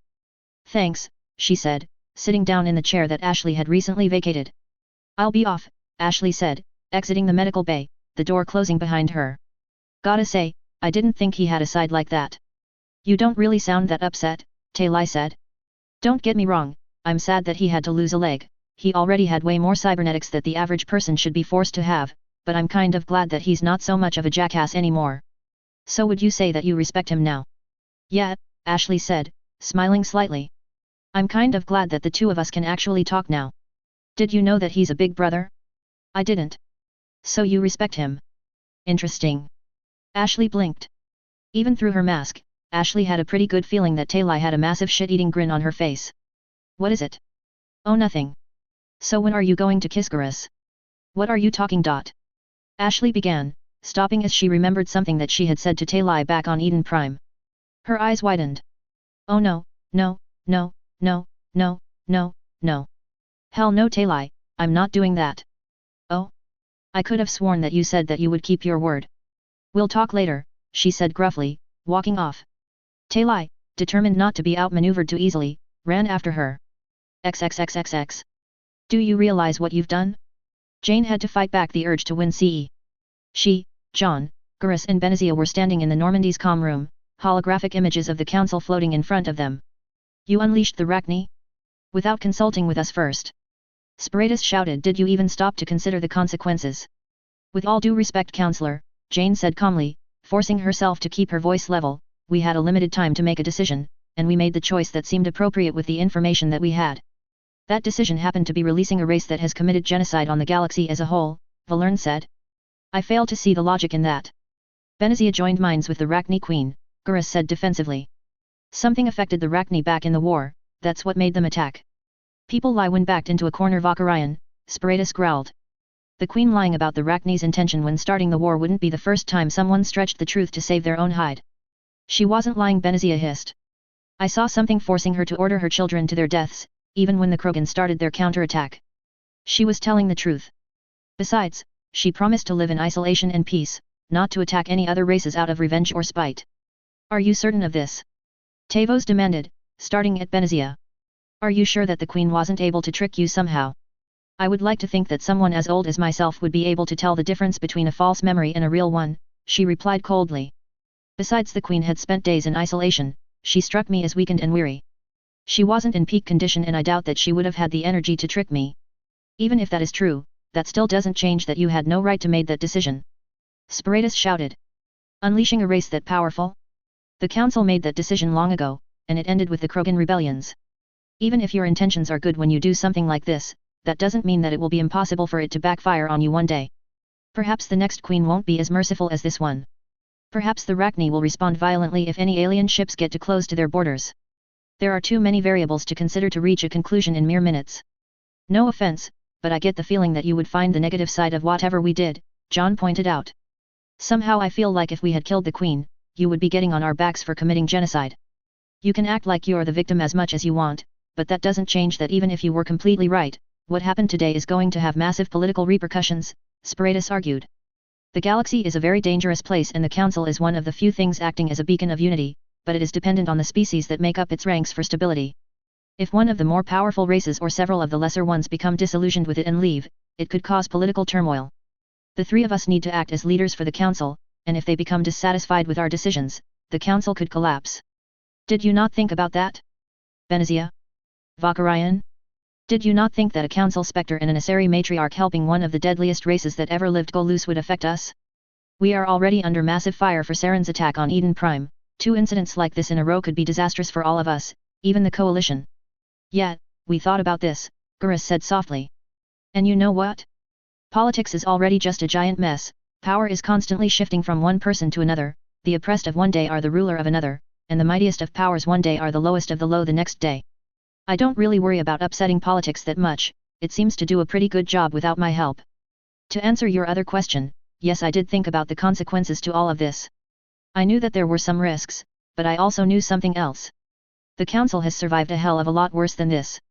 The VE survived the Rachni's first appearance, the Krogan, the rise of the Geth, and the appearance of the coalition. Despite them researching into artificial intelligence and the hierarchy's brief war with them, the council remained politically stable. It has endured before and it will endure again. Perhaps, Valerne said skeptically. But it would be foolish to suggest that no political fallout would originate from this. There will be repercussions because of this, and they could be massive. We will expect your full report on this within a day. We are not done discussing this. Also, Tavos said, looking at Jane. Captain, it would most likely be for the best if this was kept a secret from the general public. There is already panic caused by the return of the Geth, the Rachni would only make it worse. I agree, Jane said as the holograms of the council disappeared. Well, I think that went as well as that it could have, Gurus groaned, rubbing his eyes. And in order to get them off my back I'm going to have to write up a pile of paperwork to keep them from lighting my ass up. I never did like dealing with them, Benazia growled, they were always so stuck up and stubborn, it was like trying to reason with a group of particularly obnoxious maidens. I'm just glad that we were able to walk away from Novaria with everyone still alive, John said, looking slightly pale. I mean, we just fought the Rachni. They're not really well known for leaving survivors, right? Correct, Benazia said. They were rather thorough in destroying any resources that could be used by the council. Unfortunately they saw people as a resource. Once they landed on a planet, they didn't stop fighting until either they were all dead, or every last thing on it was dead. Oh, well good thing that yeah, John said, looking around uncomfortably. I think I need some water. Without another word he turned and walked away. Gurus blinked and looked at Jane. Is he okay? He's usually a lot more light-hearted. I don't know. I'll talk to him. You might want to get Benazia's help in writing that report of yours, it should help to minimize the backlash, Jane said, walking out after John. She managed to catch him at the galaxy map, gripping the railings tightly. Are you okay? Frankly I should be asking you the same thing, John said. How can you be so calm right now? Jane cocked her head slightly. Why? What's happening? John let go of the railing, turning around to face her. In case you didn't notice, Roger Andrews is currently missing one of his legs, he said, his voice rather soft. It was me who let him go down into the tunnel. I had to make the call and I just did it like it was nothing. I actually kind of thought that it was actually kind of a relief that I wouldn't have to put up with him swearing like a 13-year-old for a little. And then we got on the comm line saying that he got ambushed and. Oh Christ. John rubbed his forehead, turning around and looking at the galaxy map. I really messed up. Compared to how bad things could have gone, everything turned out rather alright in the end. Roger's tough, he's gone through this before, I know that he can pull through this in one piece. I know, John hissed, but he shouldn't even be in this position in the first place, my job as a commander was to keep him safe and I messed it up. You asked why I'm so calm about this? Jane asked. It's because when I was given command of this ship, I realized something and I accepted it. I can be at the very top of my game, triple check every strategy that I come up with and have the very best luck in the galaxy and be the greatest commander that the galaxy could offer. If I had all of that, I would still lose people under my command. Maybe I would make a mistake, maybe the enemy would be able to outmaneuver us, maybe one of them would get a lucky shot in. The point is, John, we're soldiers, and the very sad, very real truth about soldiers, is that there's a good chance that we'll die. The very best that you can do is make sure that the deaths under your command are as few as possible and that they mean something in the grand scheme of things. Expecting to go through your entire military career without losing a single person is just overly idealistic. Getting upset over it is understandable, but it's reality, John, and I have a bad feeling that both of us are going to have to face it one day. A person getting injured because of what we ordered is one thing, them getting killed is a whole other thing altogether. Physically wounds are temporary in most cases, but death isn't. What the hell am I supposed to do? I'm not sure that I can handle that. All you can do is give it your all, do the very best that you can. You certainly did that today, little brother. Roger might be missing a leg, but if you had been just a little less suburb, he would have lost a lot more, he might have even died down there. You can't just beat yourself up for something like this. You're a great commander, John, I'm proud of you, and so is Mom. A grin spread across her face. EDI scans all transmissions in and out of the ship, I saw that letter that she wrote you. She was practically glowing, and she had every reason to. Thanks sis, John whispered. Jane smiled before walking forward and giving John a brief hug before pulling away.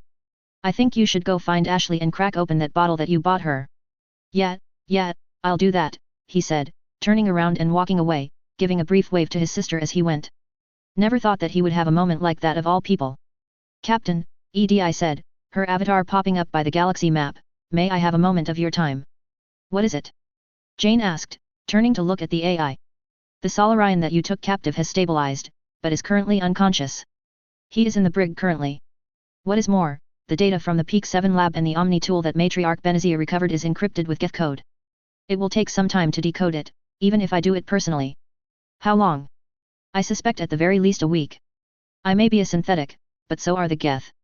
Breaking their code will take time, and it is unlikely that your captive has much information on Saren.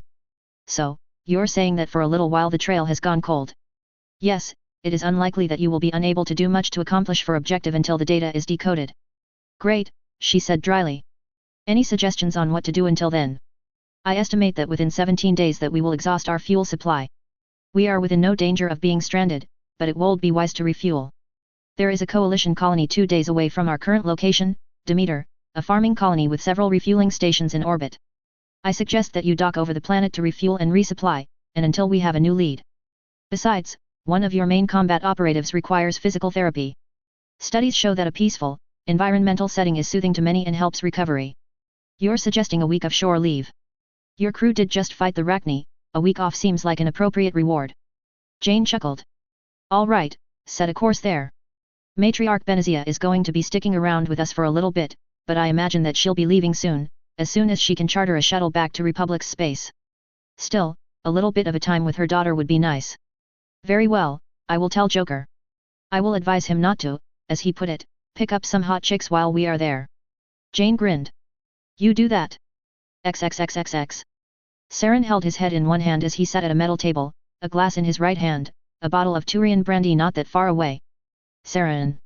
He looked up to see Rena approaching him. Are you okay? No, Saren said, lifting up the glass and draining in a single gulp. I had the Geth on Novaria send constant transmissions for me. I've been going through them, he said, gesturing to a datapad on the table. The coalition stormed Peak 7. The Rachni are probably dead right now. I'm still looking through them though, he said, pressing another button on a datapad, causing audio of gunfire to play. How many did you have? She asked, looking at the bottle. I'm not sure, he said groggily, looking down at the empty glass, I've lost track. It helps a lot. But, I thought that sacrificing the Novaria team to buy yourself some more time was your plan? Isn't this what you wanted? It is, but that still doesn't change that it hurts. I put months upon months of planning into Novaria, the Rachni could have powerful enough to destroy the entire coalition by itself. And I had to throw them away like trash, just to cover for my mistakes. He reached for the bottle of brandy, pouring himself another glass. You probably shouldn't drink that much, she said warily, too much will cloud your judgment. That might be for the best, Saren said, lifting up the glass he took a gentle sip, my judgment has not been particularly impressive as of late. As he looked down at his glass, voices continued to play on the datapad, voices of Matriarch Benazia and Akrogan. Listen to this, he said, gesturing to the datapad. Benazia is talking to the Rachni Queen about setting her free. The Rachni may very well take the coalition's side when we finally make our move. He trailed off as the recording continued to play. The sour yellow knot came from a strange device on our home world. Many of my mothers were contaminated, they killed those that weren't. Saren had been lifting his glass to take another sip when his hand came to a stop. Slowly, his fingers slackened as the glass slipped through his hand, shattering on the ground, the brandy soaking the floor. Oh spirits! He shouted, scrambling to his feet. What? Rana shouted as Saren staggered and caught himself on the table. When I first found Sovereign, one of the scientists said that it had a device that was capable of controlling the minds of organics, but it was not functional. I thought that it would be the same with all of the other Reapers, that if they did have the same technology that it wouldn't work. But it sounds like the technology on the Rachni homeworld was Reaper technology, and if it indoctrinated them, Then, oh spirits, the sites that our teams are at could still have working indoctrination technology. Wait a minute, are you saying that? Nana began. It's a possibility. When was the last time we had a report from all of the teams? 2 weeks ago. You told them to keep contact to a minimal so that we wouldn't have to worry about being traced. That changes right now. I want all of them to report in. I need to know that the Reapers that they've been working on haven't indoctrinated them. Once they've reported in that they're all right, send them schematics of Sovereign showing them where the indoctrination technology is. If it looks like it might still be operational, I want them to rip it out of the ship and throw it into the nearest sun. If the Rachni Queen wasn't able to resist it, we can't take any chances. For all we know, the process could have started with us already. Get the Geth to look at the Reaper out there too, make sure that it isn't Saren trailed off, staggering backwards under the influence of the alcohol in his system. Saren, you need to sit down. Rana shouted, you can't be walking around like this, much less be giving orders.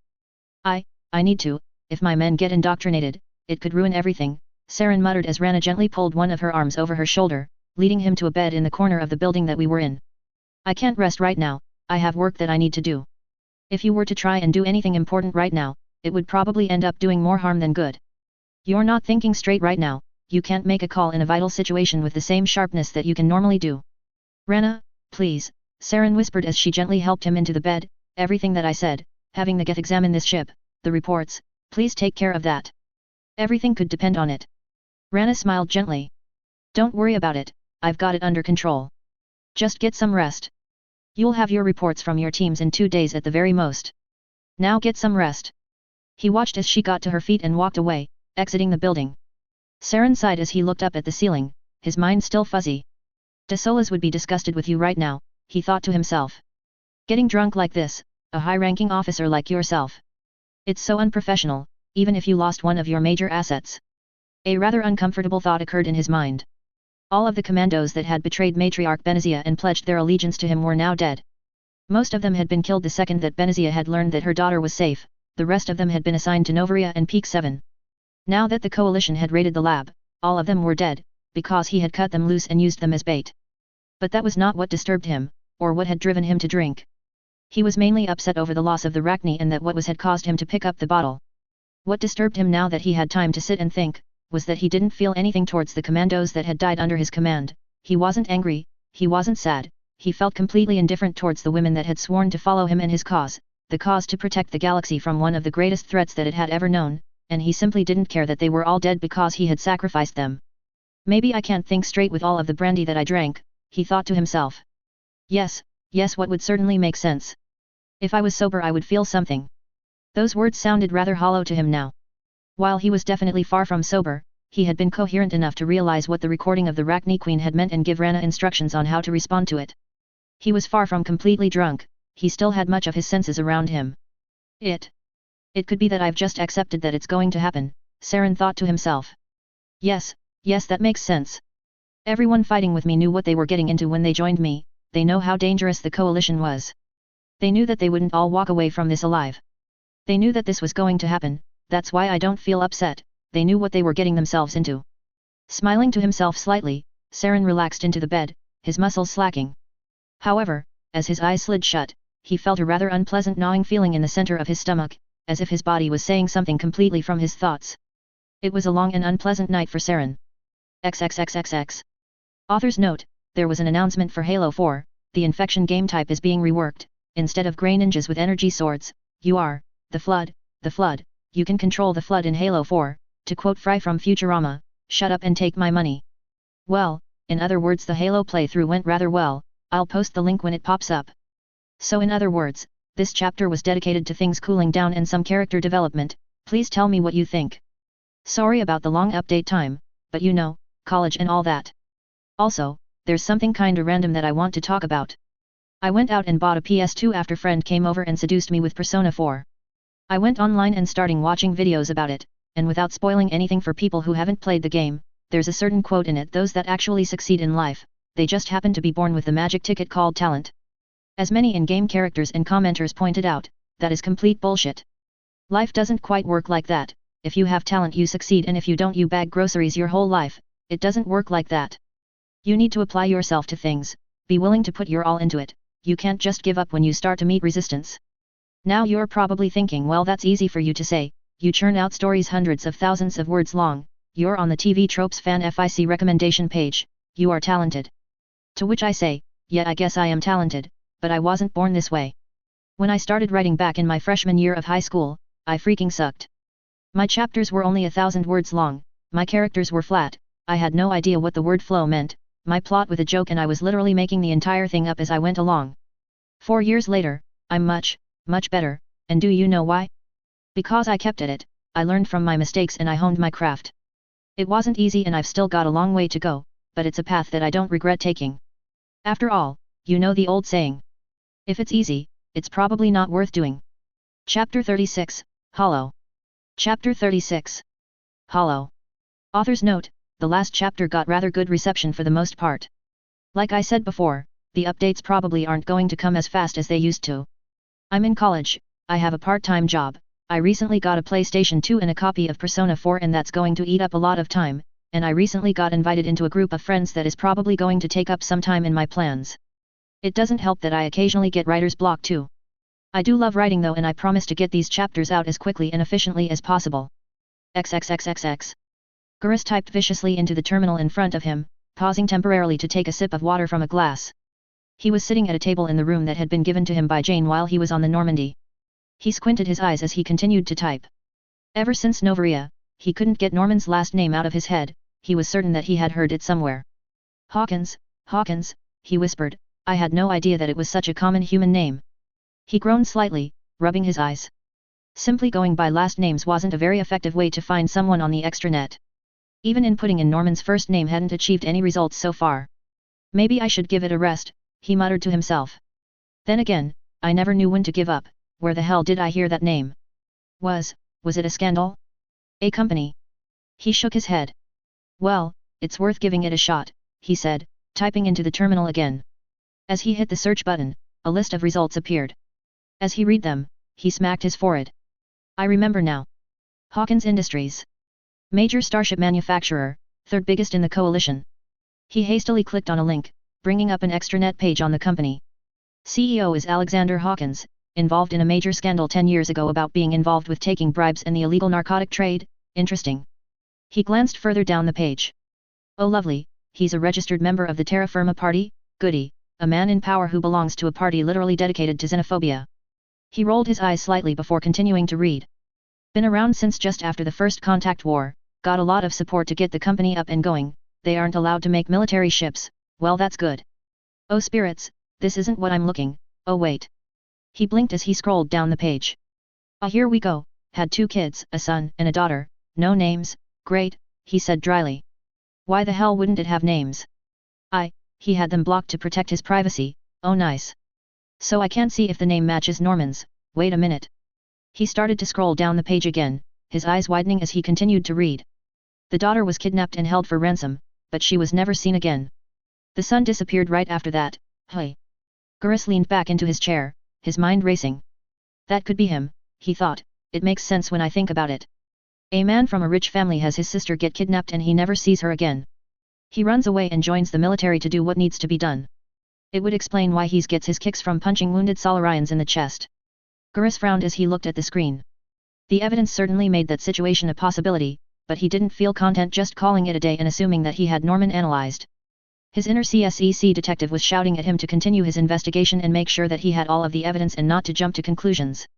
If it had been involving chasing down a murderer or a drug lord, he probably would have been able to be patient enough, he would have gone directly after them, but since this was simply to satisfy his curiosity, he felt that he could afford to wait. Doesn't look there's a whole lot else here, he grumbled, looking at the rest of the extranet page and seeing that there was nothing of interest, mostly statistical information involving Hawkins Industries. I could ask him directly or just go to Jane about this and try and access those records, but the first would probably end with his fist in my face and I don't think the coalition feels like giving private records on their personal to council specters, I'm on my own here. He jumped slightly as he heard a rapping on the door. Sighing, he clicked off of the extranet page and deactivated the terminal. Who is it? It's me, John. A voice called from the other side. Gurus reached forward and pressed a button, causing the door to slide open, revealing the commander on the other side. Commander, how can I help, what are you wearing? Leather jacket, he said. Hey, we just docked and I hear that there's a pretty good bar on the station. You want to go get a drink? Just us guys? Well, guys, for the most part, Taylai is coming along too, along with a couple of the others. Who exactly? Norman isn't coming along and Adam doesn't drink, so he's just going down to the planet. Folker is coming along though, and Roger isn't stuck in bed anymore, so he's tagging along too, and I managed to get Rex on board too. Oh sure, why not, Gurus said. I was trying to get some work on something done, but I think I've hit a dead end. I might as well take a break. All right, John said, slapping Gurus on the back. Come on, the others are waiting at the airlock. Gurus followed John out of the room and into the elevator. Within a minute, they had entered the elevator, it taking them up a deck to the airlock. The elevator slid open onto the galaxy map and walked out, heading towards the far end of the deck, where the 4 others were standing, Roger holding a crutch in each hand. No. No, no, no, no, you're lying, Folker said, looking at Roger with disbelieving eyes. There's no way that is possible. I'm telling you the truth, Roger said, grinning widely. The dumbass tried to get more shots off, so he pried the cooling lock off of his gun. The thing freaking melted in his hand, he almost had the damn thing amputated. How is that even possible? Taylai asked. Can people really be so stupid that they play around with their guns like that? You should see what the dumber blood pack mercs do, Rex said. One guy I met tried to weld 2 extra barrels onto his shotgun once, I couldn't make something like this up. I'm pretty sure he was the only one that was surprised when it blew up and took half of his face off. The Vorsha somehow managed to be bigger dumbass though, at least the Krogan could figure out which end of the gun was which. How do people do this? Folker asked. How to handle your gun is supposed to be the most basic of military training. It's easy. I'm from 1945 and I know better. Roger let out a laugh. That's true, but there are some major grade dumbasses out there. Sometimes they're just really that stupid, but sometimes they're just lazy and want to take shortcuts. And some people honestly say that natural selection doesn't apply to intelligent life forms. Roger. Gurus said, sounding rather confused. Are you okay? What? He asked, turning to look at the Turian. What the foo, I mean yeah, I feel fine. Why do you ask? Never mind, he said. Well, let's do this, John said, walking towards the airlock, the others following him. They passed through the airlock and into the station, the metal walls of the hallway widening as they moved forward. Amazing, Folker whispered as they reached the end of the hallway and stepped into a massive plaza, thousands of people wandering around at various stalls, screens and advertisements coating the walls and bright lights illuminating all of it. All of this was built to stand by itself? In space. Yeah, Roger said, chuckling slightly.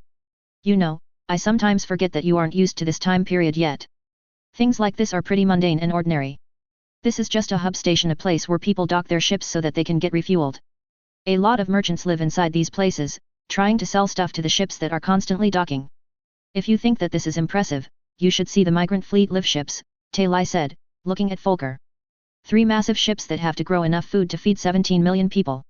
I get the feeling you'll meet a lot of people just like that nomad that helped us rescue T-Sony here in addition to the merchants that live here, Roger continued. We're here for something a little more basic though. Are you okay? Folker asked, looking at Roger, you're acting different. I don't mean to be rude, I've seen a lot of people lose limbs to artillery shells and I know how bad it must be, but, is this because of your leg? Ugh, it's a long fucking story and I'm not in the mood right now, Roger groaned, I'll tell you when I'm shit-faced. Folker looked like he was about to ask another question, but he spotted Taylai shaking her head out of the corner of his eye and didn't say anything. Don't think that we should be going that far, Gurus said cautiously. We don't want to do anything stupid while we're out in public, especially given the sensitive nature of our mission. Roger let out a laugh. You're going to be that one guy that's a 24/7 buzzkill, aren't you? Still, you kind of have a point. Gurus blinked before glancing at Folker, leaning towards him and whispering, what's a buzzkill? The German shrugged. I have no idea. Here we go, John said as they approached a bar that was shoved into the corner of the plaza, the 6 of them sitting down at the stools in front of it. I'm paying, John said, what do you guys want? Hold on, the bartender, a standard human said, we don't serve aliens here. Get lost. Lovely hospitality the coalition has, Gurus said dryly. I can't imagine why they have a hard time making friends with other races. I don't give a crap about that Turian, I'm not serving drinks to a genocidal fascist, now get lost. Taylai groaned slightly. Gee, this has never happened to me before. Wonder how long it's going to be until he accuses me of stealing something. Oh goody, a motherfucker who thinks we give a shit about his opinion, Roger said, raising his cybernetic arm and flipping the bartender off. Kindly go fuck yourself. Folker sighed as he rubbed his temples. Well, I guess this isn't going to work out very well. He looked at Roger. I don't suppose that we have anything to drink back on the ship. I think I saw a couple of crates of some good stuff in the cargo bay, Rex said, glaring at the bartender. You've got a quad, you know. You're pretty damn stupid, but you've got a quad. Count yourself lucky that I'm on a coalition ship right now and I kind of want to stay on it, that's the only reason you're still standing. Let lost lizard, the bartender snapped. Fuck you too, buddy, Roger said, grabbing his crutches and getting to his feet. Well, I don't know about you guys, but I'm getting a little tired of this bitch. Same here, Folker said, getting to his feet along with Gurus. Let's get out of here. It's probably for the best, Talai said, following the others. I doubt that someone like this would have any good dextro drinks. Hold on, John said, holding up a hand, indicating for the others to stay. Look, we're coalition soldiers here, these three have been helping us on a damn important mission. I don't think that asking for a couple of drinks is being particularly unreasonable. I don't care. Loose those two and I'll be happy to serve the rest of you, until then, get lost. Is it really too much to pour them a couple glasses of booze? They've been help protecting the coalition, they deserve it for free as far as I'm concerned. I don't give a crap. If people see me selling to aliens, I'm going to start losing customers and money. I'm not about to do that just because you think that you and your little buddies are a bunch of special snowflakes. Shepard, Gurus said, come on. He's not worth it. You can't let every last person who's less than pleasant get to you. He has a point, Roger said. Don't get me wrong, I really want to grab this guy's head and smash it into a wall, but it'd probably end badly for me. He's a small fry. Is it too much to ask for a couple of fucking drinks? John swore, glaring at the bartender and causing a couple of the others to jump in surprise. I really can't stand people like you, you know. I'll try to contain my tears, he snarled, if you don't leave now I'm calling security. Shepard, come on, Gurus said, grabbing the commander by his shoulder and pulling him to his feet. You're going to make a real mess if you keep this up. But John began, but Gurus cut him off. Also, I'm supposed to be keeping an eye on you to make sure that you deserve your honorary Spectre status and to make sure that you won't abuse it. I'm sending regular reports back to the council, and what do you think they'll say if they realize they gave a free pass to someone who can't keep his temper when he meets one asshole bartender? John opened his mouth before shutting it again. Slowly, he walked away, heading back to the airlock. Gurus and Rex paused before following him. The hell was that all about? Roger asked, looking confused. I haven't the faintest clue, Folker said. Well, this turned out just great, Talai grumbled. Hey, while we're out here, a Pyfex wanted me to pick up some parts for him. He says that he's working on something big but he needs some more materials. Would you mind giving me a Folker?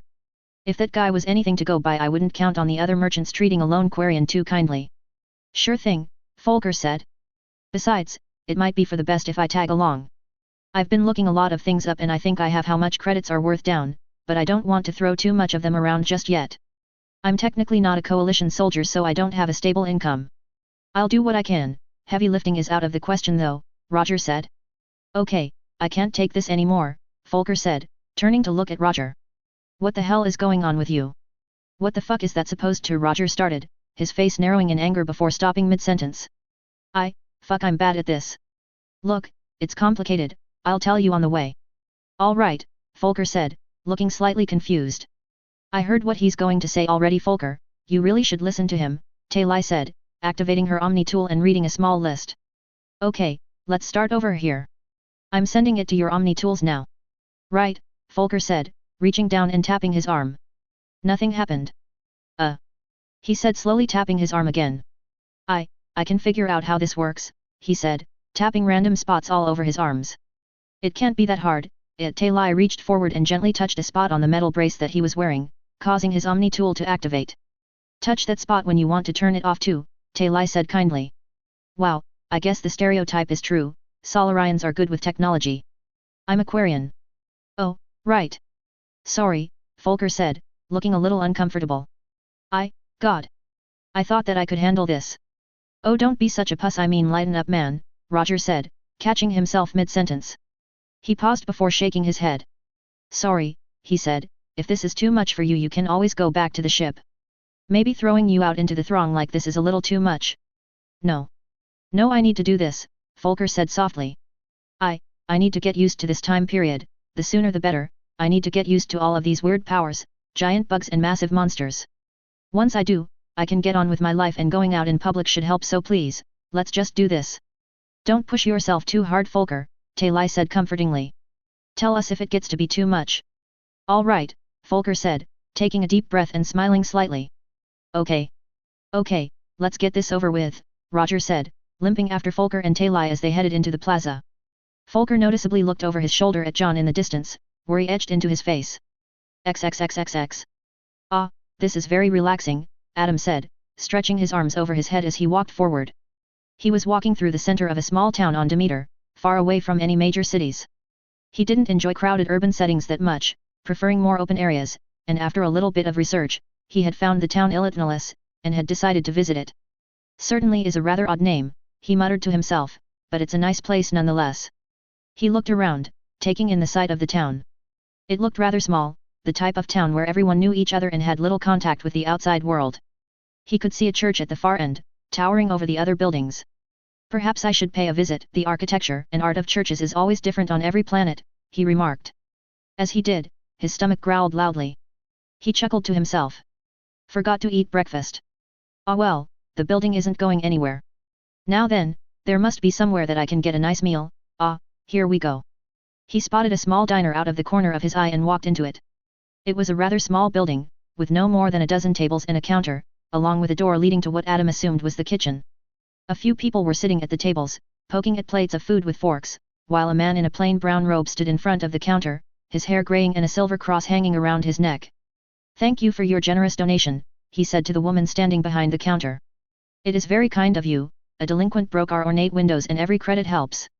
I trust that I will be seeing you at Mass tomorrow. The woman smiled. Of course, Father. I am glad to hear that, child, the priest said, turning around. Now then, he stopped in his tracks as he saw Adam, taking in his white armor and the golden crucifix painted across the chest. A smile spread across his face. A left-hand commando, another man of the cloth I see? Pleased to meet you, I'm the head father of this town's church, and a bit of a spiritual leader. What brings you all the way from Earth to our sleepy little town? I'm afraid I can't go into too much detail, Adam replied. It's official coalition business though, well sort of. I'm on leave right now, but I am on a rather important mission. Well, you should be proud of yourself, dedicating your life to removing blights from this world so that we may better prepare for the next. Perhaps I will see you at the church before you leave. I'll do my best to make it, right now I'm just trying to get something to eat. Ah, of course, the father said, turning around to face the woman behind the counter. I'll be going now. Be a good host and give our guest the finest that you can. The father nodded his head and smiled as he walked out of the diner. He seemed rather pleasant, Adam said. It seemed a little odd about how he said that I removed blights from the world though. Well, don't you? The woman asked. Adam shrugged. I suppose technically, but that's not the way I like to think about it. What I do is a very dirty and unpleasant thing that should only be used as a last resort. Violence should only ever be used as a means to an end, never for personal satisfaction. That is what was taught to me at the Vatican. Wow, you're from the Vatican? What's it like? It's rather hard to describe to someone who hasn't seen it, but needless to say it's quite a view. Is there any chance that I could look at a menu? It's right up there, the woman said, pointing upward at a sign that was hanging over them. Oh, my mistake, Adam said, chuckling slightly before studying the menu. I suppose that I'll have some scrambled eggs along with some bacon. And some water to drink. A little basic, but still satisfying. Okay, let me see, the bacon is 4 credits, the eggs are. Oh, you don't pay here, the woman said cheerfully. You're a man of God, what kind of person would I be if I demanded money from you? She craned her head and shouted over her shoulder. I need some bacon and eggs. She looked back at Adam, smiling widely. A small frown spread across the commando's face. I appreciate the gesture, but I would much rather prefer it if I paid for my meal. The woman blinked. But why would you do that? You're carrying out God's work, I can't just force you to pay for food from me. Yes, young lady, yes you can, Adam said patiently. Me being a priest doesn't make me above paying for breakfast, or waiting in line, or waiting in traffic, or just about anything in general. I'm a normal person just like you, it's just that I dedicated my life to preaching my religion and giving sermons, along with defending those that needed it. It doesn't make me better than you, and I honestly would feel much more comfortable if I were to pay for my food. Taking it from you for free would feel like I'm abusing my position for my personal benefit, and I will be honest with you, I am terrified of doing that. The woman sighed. Fine, if you really insist. Thank you, Adam said, smiling as he activated his Omni tool, transferring some credits from his bank account to hers. Okay, Father, you. Please, call me Adam. Okay, the woman said, eyeing him as if he had something odd. Your food should be just about done. Thank you, I'll just Adam began, but was interrupted as the door to the dinner opened. Is there anyone here who can help me? A dark-skinned woman in business clothing said, walking into the dinner with an active Omni tool, vicious typing into it. I'm trying to find New Athens, I need to be there for a business meeting in 2 days, but something's wrong with my Omni tool. I was supposed to get it replaced but I didn't have the time to. New Athens? Adam said, raising an eyebrow, that city is on the other side of the planet. Oh son of a bitch, the woman swore. I am scrapping this thing the second I get the chance, she hissed, deactivating her Omni tool. Good thing I'm a couple of days early. Thanks by the way, my name is Afreen. Adam. I'm glad to help. I could probably also find a shuttle that could get you there in time. I appreciate that, but I'm pretty sure I can arrange for them to get me out of here. It'll probably take a while though, I'll have to stay in this town overnight. Oh, you can come to Mass in the morning then. The woman behind the counter exclaimed. Afreen said, looking at the woman. I appreciate the offer, but I'm not Christian. In fact I'm Islamic. Besides, I need to get out of here first thing in the morning. I just need to find an inn or something where I can stay for the night. This is so frustrating. But, what? The woman said, looking absolutely flustered. You don't believe in Jesus. I believe that he was a prophet of God, but only a man, Afreen said. Look, I really don't want to have this conversation, can you just tell me where I can stay for the night? But he died for our sins on the cross, how can you not believe in that? She turned to look at Adam, how can someone be so cruel that they turn their back on their Lord and Savior? She should be ashamed of herself. Different people have different belief and views, Adam said calmly. To say that those that think differently are foolish is the height of both ignorance and arrogance. I urge you to be neither. Well I'm sorry, I don't feel comfortable talking to a heathen like her. The woman shouted. Adam blinked as he continued to look at her. Now that I think about it, I'm not particularly hungry. Turning, he walked out of the dinner, Afreen leaving with him. I'm sorry about that, he said to her. It's not your fault she was so stuck up, Afreen said, looking at Adam. Besides, after a while you get used to someone thinking that everyone that doesn't think the exact same way as they do is a moron. Christians, Muslims, atheists, liberals, conservatives, no one is exempt. True, but it is awfully frustrating, Adam sighed, looking up at the sky. Still, I would like to help find you a place to stay. Afreen grinned. That's nice of you. You're a lot nicer than the other infidels. Adam blinked. I was joking because, it just, oh forget it. Adam laughed and Afreen gave a sheepish smile. So, what do you do for a living? Adam asked. Oh I'm an executive for a company that produces air cars, I doubt that you've heard of it, we only operate on a couple of planets. The whole reason we're coming out here is that we're thinking about setting up shop on this planet. My Omni tool got damaged though and apparently because of that I'm on the wrong side of the planet, perfect, just perfect, and the shuttle I took left an hour ago, so I don't think I'm getting a ride from that. Afreen groaned in annoyance. So what about you? Just a soldier of the coalition, Adam replied, I'm on leave. As he spoke, he scanned the buildings that they were walking by. A smile broke across his face as he spotted a small inn. I think that place should do. Looks nice enough, she said, the two of them walking through the front door to find a well-dressed man standing in the parlor with his hand pressed to his ear. I understand father, yes she just arrived. I'll take care of it, he said, lowering his hand. That was the head father, he said, looking at Adam and Afreen. The woman you just met at the diner called him about the, incident with this young lady here. The father extends his deepest apologizes for this, he wants to make your stay here as pleasant as possible. She, called him? Adam asked, sounding confused. And you called him? He couldn't put his hand on it, but something felt rather off about all of this. Oh yes, the father is like a mentor to us all, the man explained. We have all gone through tough times in our life, and whenever we did he was always here for us. We always go to him whenever we need help and he guides us down the right path. If you met him, he probably described himself as the spiritual leader of this town, which is pretty much true. I understand, Adam said, still feeling a little uncomfortable. He turned to face Afreen and was about to tell her that he would most likely check up on her in the morning, but stopped. For some reason, his gut was telling him not to say it in front of the man. Well, I'm glad I could help. I doubt that I'll be able to see you again. As he did, he mouthed the words be careful to her, his back to the man. She blinked in confusion, but didn't say anything, giving a small nod that she had understood. Okay, thank you for the help, she said. Adam nodded before walking out of the inn. As he stepped outside, Adam couldn't help but realize that the pleasant feeling that he had had when he first entered the town had long since evaporated, being replaced with a sour taste in his mouth. Something simply felt wrong about the place, but he wasn't sure what. I need to check up on her before she leaves, Adam said to himself. Make sure that she's all right. He continued to walk, a horribly unpleasant feeling still in his stomach. XXXXX. Saren nervous rubbed his forehead as he paced back and forth across Sovereign's Bridge. He had ordered the ship along with a couple hundred Geth to head to one of the outposts that they had established to salvage Reaper technology. All of the other outposts had reported in after he had ordered them to, and for the most part they had all been fine. A few of them had teams that had been experiencing headaches and nightmares, but after the indoctrination devices had been removed and destroyed, they had faded. It seemed like Saren had gotten to his teams just in time, for the most part. One of them, a team sent to examine a derelict Reaper orbiting a brown dwarf, had not reported in. Fearing the worst, Saren had taken Sovereign and immediately set a course for the outpost. He stopped as Sovereign exited light speed, the brown dwarf and the Reaper orbiting it clearly visible. Had he been in any other ship, he would have been knocked about by howling winds as Sovereign closed on the other ship, but the powerful kinetic barriers of the capital ship easily negated their effect, causing the ship to smoothly head towards its destination. I want all units ready to deploy in 5 minutes.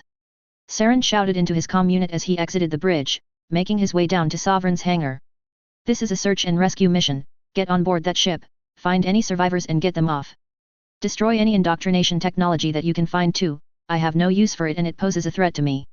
The Turian fought back the urge to gulp as he entered an elevator, descending down into the lower sections of the ship. Several minutes passed as he continued to weave his way through Sovereign, before finally reaching the hangar. Several dozen Geth were standing there motionless, waiting for him in front of a handful of dropships. Well, move out, Saren said softly. The Geth responded with the reflexes one would expect from a machine race, marching into the dropships in an orderly fashion. Saren fought back the urge to swallow as he climbed onto one of them, the door closing behind him. His stomach lurched as the dropship took off. What's wrong with me? He whispered, am I such a rookie that I can't handle a ship taking off? Saren. A voice said over his comm unit. Are you there? Yes Rena, are you ready? Yes, I've got the feed set up. Anything your Geth can see, I can see. Good. The Geth aren't a very talkative bunch, so I need you to be my eyes and ears. Tell me if you see anything out of the ordinary. We can't completely rule out that the coalition managed to find us here. Understood, Rana said, the comm line dying as Saren sighed and slid down into a sitting position, his back against the wall. He gently tapped his talon against the Spectre-grade assault rifle in his hands, waiting as the dropship headed towards the derelict Reaper. The seconds slowly ticked by as he sat there, dragging by as he impatiently waited. He found himself clenching his mandibles in frustration, fighting down the urge to order the dropship to go faster. What is wrong with me, he thought angrily, I'm completely losing my nerve. He continued to wait, and after what seemed like an hour, the dropship finally docked. That must have taken a while 2 minutes, he thought, activating his Omni tool and realizing how short the trip had been. One of the Geth was staring in his direction, and Rana's voice crackled over the comm lines. What's wrong Saren? You look uncomfortable. Nothing, he said, grabbing his assault rifle and getting to his feet. All right, move out, kill anything that posses a threat, he said as the door to the dropship slid open and he jumped out, the Geth following him. They disembarked in the hangar of the derelict Reaper, the other dropships having gone to other parts of the ship to spread out and maximize their search range. Something doesn't seem right here, Saren remarked, looking around the hangar. Several research terminals and workbenches had been set up all over the hangar, with no life in sight, as if everyone had been killed.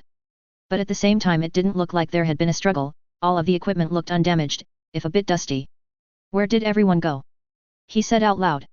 I can't tell, there's too much interference from the brown dwarf to run a thermal scan, Rana said. You might want to try tapping into the Reaper's internal sensors. I'll keep that in mind, Saren said, walking towards one of the terminals and typing in commands, accessing the video logs. Goddess, an image of an Asari said, the screen coming to life. Saren's data was good, there really is a ship here and it's enormous. I wish that we could start working on it right away but, he wants us to survey this ship and see how extensive the damage is before he sends any Geth to help us rebuild it. He says that he can't afford to spread his forces too thin and that the Geth that he has are already busy repairing other ships like this. I wanted to argue but, I know nothing about this ship or the Geth, so what do I know? Still, it's going to take a while to survey this entire thing, especially when it has such advanced technology. We better get started. Saren frowned as he typed a command into the terminal, cycling through the entries to a later one. The same Asari appeared, looking much more disheveled this time. Things aren't going very well, half of the scientists keep getting headaches and the ones that don't keep talking to themselves. I think the tight spaces are starting to get to us, and the inside design of this ship is something out of a nightmare. I'll be glad when all of this is over. Maybe I should. The recording was cut off as Saren cycled through the entries again, this time to the last one. What's going on? The Asari said quietly. A week ago I didn't know the first thing about this ship, but now every time I look at one of the parts I know what it is and what it does. Repairing this ship would be easy now if we had the manpower, but, for some reason I feel like I should be searching for something in the cargo bay. The Asari fell silent, staring with dead eyes at the camera. For a moment she just sat there before reaching forward, turning off the recording. Saren's hand shook as he pulled it back. Is it possible, he thought to himself. Did they get indoctrinated? His line of thought was broken as a roar filled his ears. He whipped around to see a massive creature charging out of a doorway, several smaller figures carrying rifles right behind it. The creature swung a large clawed hand at the nearest Geth, nearly ripping it in half and sending it flying against the wall. Saren raised his rifle and fired 3 bursts into the large creature's head, each one hitting it. The beast snapped its head in his direction and immediately charged, swiping its claws at him as the other figures opened fire on the Geth, who immediately began to return the favor. Saren fired 2 more bursts at the creature before throwing himself to the side, narrowing avoiding its massive claws. Spinning around, the creature swung again, Saren ducking its long arms by the skin of his teeth. He fired another burst at its chest before the creature raised one of its arms over its head and brought it smashing down, Saren jumping back just in time to avoid it. The claws buried themselves in the ground, not coming out, even as the creature pulled. Saren took advantage of this at once, running forward, up the creature's long arm and onto its shoulder, pressing his rifle against its head and firing burst after burst at point-blank range, causing sparks to fly out of the creature's head. Through the sound of gunfire, Saren could faintly hear the sound of something heavy swinging through the air, and glanced to the side just in time to see the monster's other claw flying towards him. He cried out in agony as it slashed through his organic arm, leaving a deep gash. He fumbled his rifle and fell of the creature. Panicking, he reached out and grabbed it by the shoulder with his cybernetic arm and drawing his pistol with his burning organic arm. Let out a roar that was half fear half rage, he fired shot after shot into the monster's head. The combined punishment finally took its toll on the creature and it fell forward, hitting the ground with a loud smash. Crawling forward, Saren continued to pump rounds into its head, continuing to roar as he did. Eventually, his pistol overheated and the bullets stopped, but he continued to pull the trigger non-heedless. Saren! Rana's voice caused a jolt to shoot through his body as he stopped pulling the trigger. He sat there for a second, his heart hammering in his chest as he looked at his pistol, which was shaking in his hand. It's dead, Saren, Rana said softly. I know, thank you, Saren whispered, holstering his pistol and grabbing a tube of Medi-gel, hastily applying it to his gash. As he did, he looked up just in time to see the Geth finish off the last of the figures with rifles, albeit with their own numbers significantly thinned. What are these things? Saren said, looking down at the creature that he had just killed. It seemed to be made out of metal and had a rather pointed head with multiple eyes. I don't know. I'm ordering one of the Geths to examine the things with the rifles, Rana said, one of the Geth indeed stepping forward with an Omni tool, scanning the figure with the rifle. I'm getting the results now. Oh goddess. Saren, this thing, it's a Turian. What? Saren shouted, looking back down at the larger creature that he had killed. As he did, he realized, with a pang of nausea, that the creature's head was in fact a Turian's skull. Oh spirits, he whispered, realized that the extra eyes that it had must be cybernetic implants. What happened here? Before Rana replied, a noise filled his ears again. This time, however, it was not an animalistic roar like the creature had let out. It was a high-pitched screech. Codex updated. Entries added. Hawkins Industries. Hawkins Industries was formed a year after the First Contact War by Alexander Hawkins and his wife. Both of them were angered by the Turian attack on the coalition, and founded the company to bolster the starship industry of their government. Anti-alien resentment was at an all-time high, in the coalition, and they received massive support from government officials and wealthy businessmen, causing the company to take off. Within months, a board of executives had been formed and dozens of shipyards were built, producing civilian ships. As of today, the Hawkins Industries produces 42% of the civilian ships used in coalition territory, although it has notably not received a license to produce military ships from the government. 10 years ago, Alexander Hawkins was involved in a massive scandal. Many accused him of taking bribes and having a hand in trafficking jet. Trails and investigations lasted for months and the value of the company's stock took a significant drop, but Hawkins was never convicted of anything. For the most part, Hawkins Industries stocks have recovered and they continue to make ships to this day, even though the CEO regularly speaks out against aliens and identifies himself as anti-council and a member of the Terra Firma party. Hub Station, hub stations are a type of orbital station that is universal among all races of the galaxy. They can be found orbiting most heavily colonized planets, usually in large numbers. Hub stations are cheaply but effectively designed to accommodate the basic needs of all space-ward travelers. Many ships can dock with a hub station at the same time, to be repaired, refueled and resupplied. What is more, the interior of the station has more to it than simple services dedicated to the maintenance of ships. Much like the Citadel and Omega, hub stations are centers of trade and culture, albeit on a much smaller scale, to the point where they can be considered small towns. These stations contain stores that sell a variety of merchandise, rooms that can be rented, bars and other such accommodations. Thousands of people can be found on a hub station at any given time, many of them permanently living on the station. However, it also worth noting that sometimes hub stations have an underbelly of crime. XXXXX. Author's note: people are probably going to complain about Norman's backstory is too blunt and too generic. For the moment, that is understandable, but remember the Assassin's Creed. Nothing is true, everything is permitted.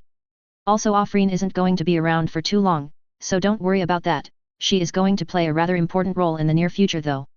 Also, I recently made a friend who is a fellow writer like me, he's working on a Skyrim fanfiction. He hasn't gotten too many views though, so give him a little support. The FIC is on his DeviantArt account. His username is Vagabond Mike. Also, I want to find a way to spice things up, so here's a little thing that I'm going to be doing now at the end of chapters when I can come up with something. Versus. This is where I take two people, settings, factions etc. and pit them against each other. The readers, you, will vote, and by the time I post the next chapter I will decide the winner. For our first time, we will have who is the best dragon. In TV tropes, the dragon is the second in command, the guy that does all of the dirty work for the big bad and is usually a force to be reckoned with. For this versus, we have Kai Leng. Plus heavy cybernetic augmentations. Plus killed a Krogan with a knife. Plus held his own against David Anderson. Plus killed Thane Kryus, who was admittedly very sick. Fought against Commander Shepard on several occasions. Is rather arrogant. Has plot armor. vs. Legate Lanius. Plus single-handedly killed his tribe when he was not even an adult. Plus killed 2 NCR Rangers with his sword with little effort. Plus killed 10 men in the Legion's arena, barehanded. Plus Kin survived being shot in the face with a .50 calories anti-tank round. Has mythic status among the Legion. Is very proud. Lacks a ranged weapon, aside from a few grenades.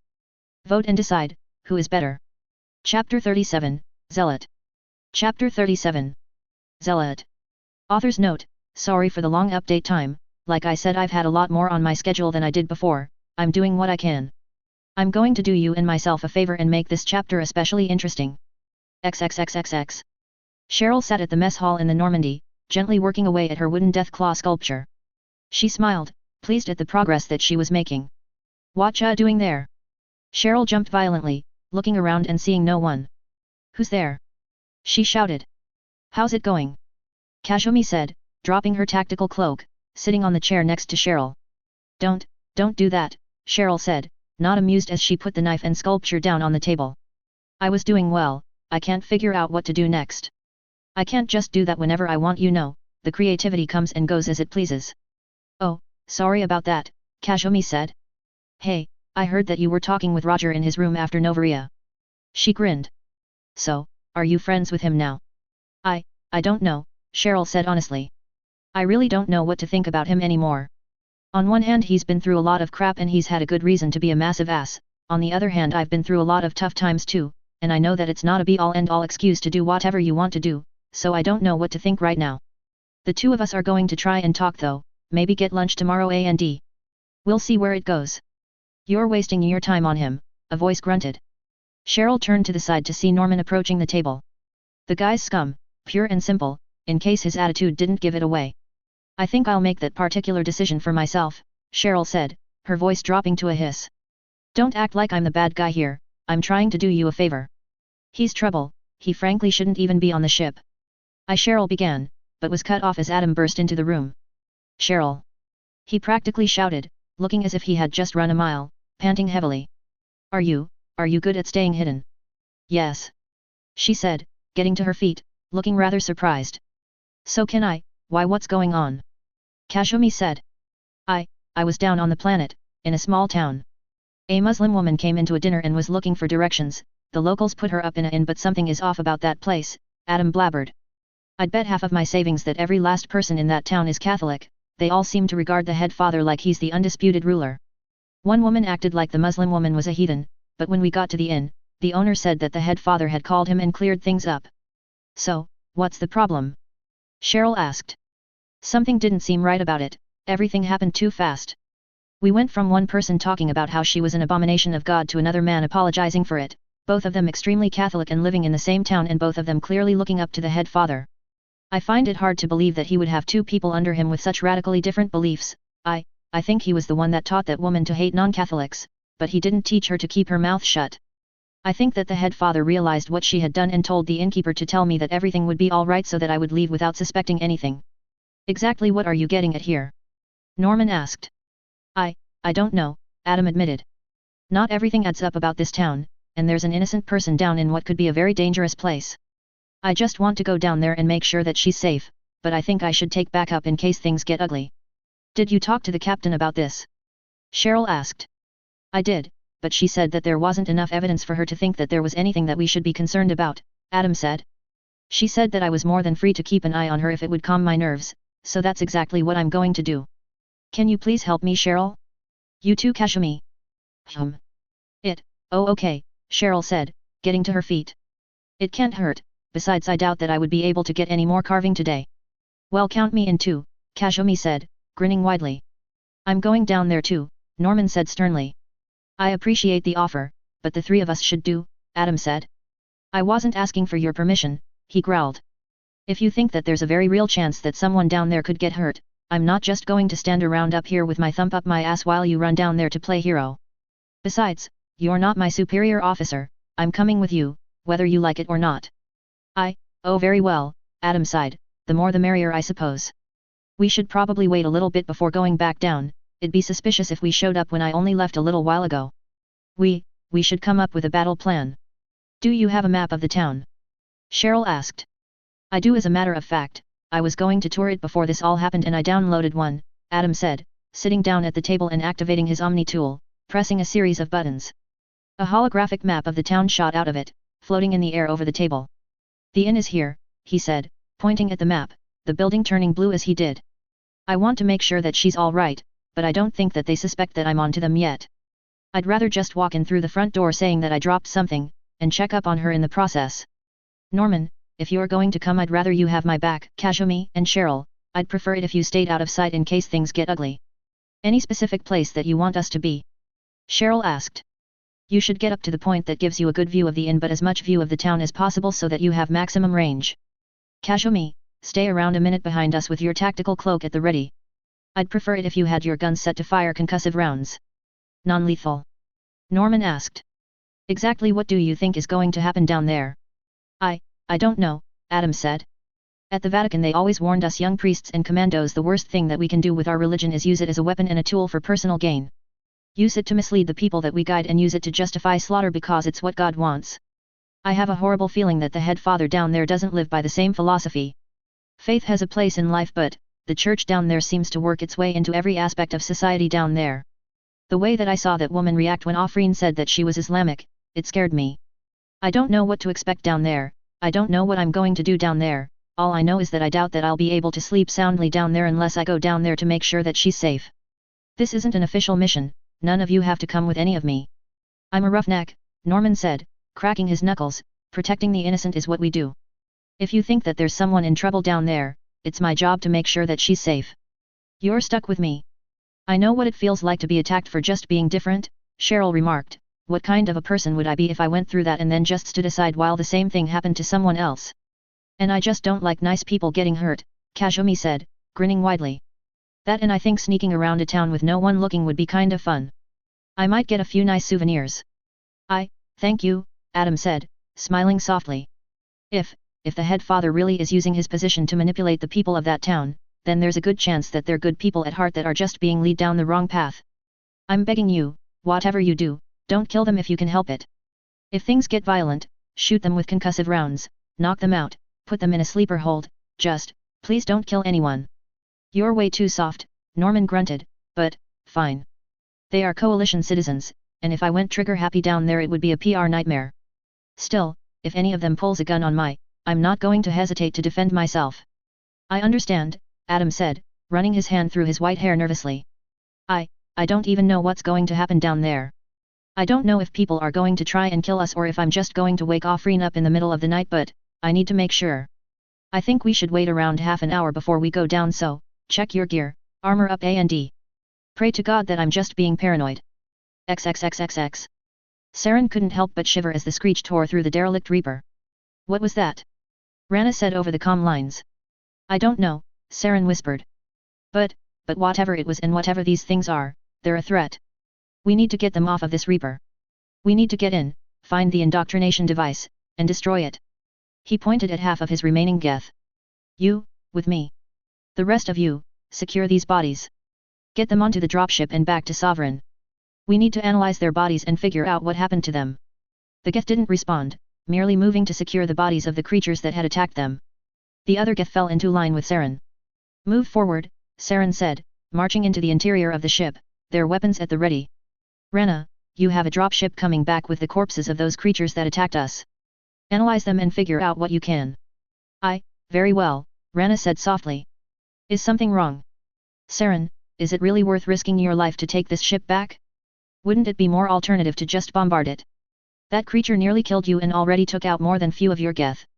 And with every moment you stay on that ship, your chances of being indoctrinated grow.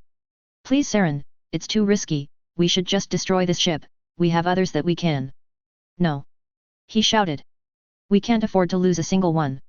We're outgunned in this war that we started, and we need every last ship that we can get, especially one as powerful as a Reaper. Why can't you? Saren trailed off as he heard the complete silence on the other side. Rana, I'm sorry. I shouldn't have yelled, the stress of everything, I'm sorry. I understand, she replied quietly. Just please come back alive. I will. Good, Saren, I think look out. Saren's head jerked up just in time to see 5 more creatures round the corner, opening fire at him. Both he and the Geth returned fire, allowed him to look at them long enough to make out their forms. They were much smaller than the clawed creature that attacked him, but much bulkier than the Turians. They seemed to be rather bloated, extending their arms to fire some sort of projectiles out of cannons that had replaced their hands. They also had 4 eyes. Batarians. He hissed, raising his rifle and firing a quick burst at the nearest one. He managed to hit it directly above the eyes, coating the floor with blood as the Geth also opened fire. The disfigured Batarians were hit in the gut by many of the shots from the Geth, killing all but 2 of them, who were wounded. Saren half expected them to retreat. What they did instead shocked him to his very core. The 2 abominations stopped firing and crouched down, opening their mouths wide. Curious Saren slowly walked forward, his stomach vanishing as he realized exactly what they were doing.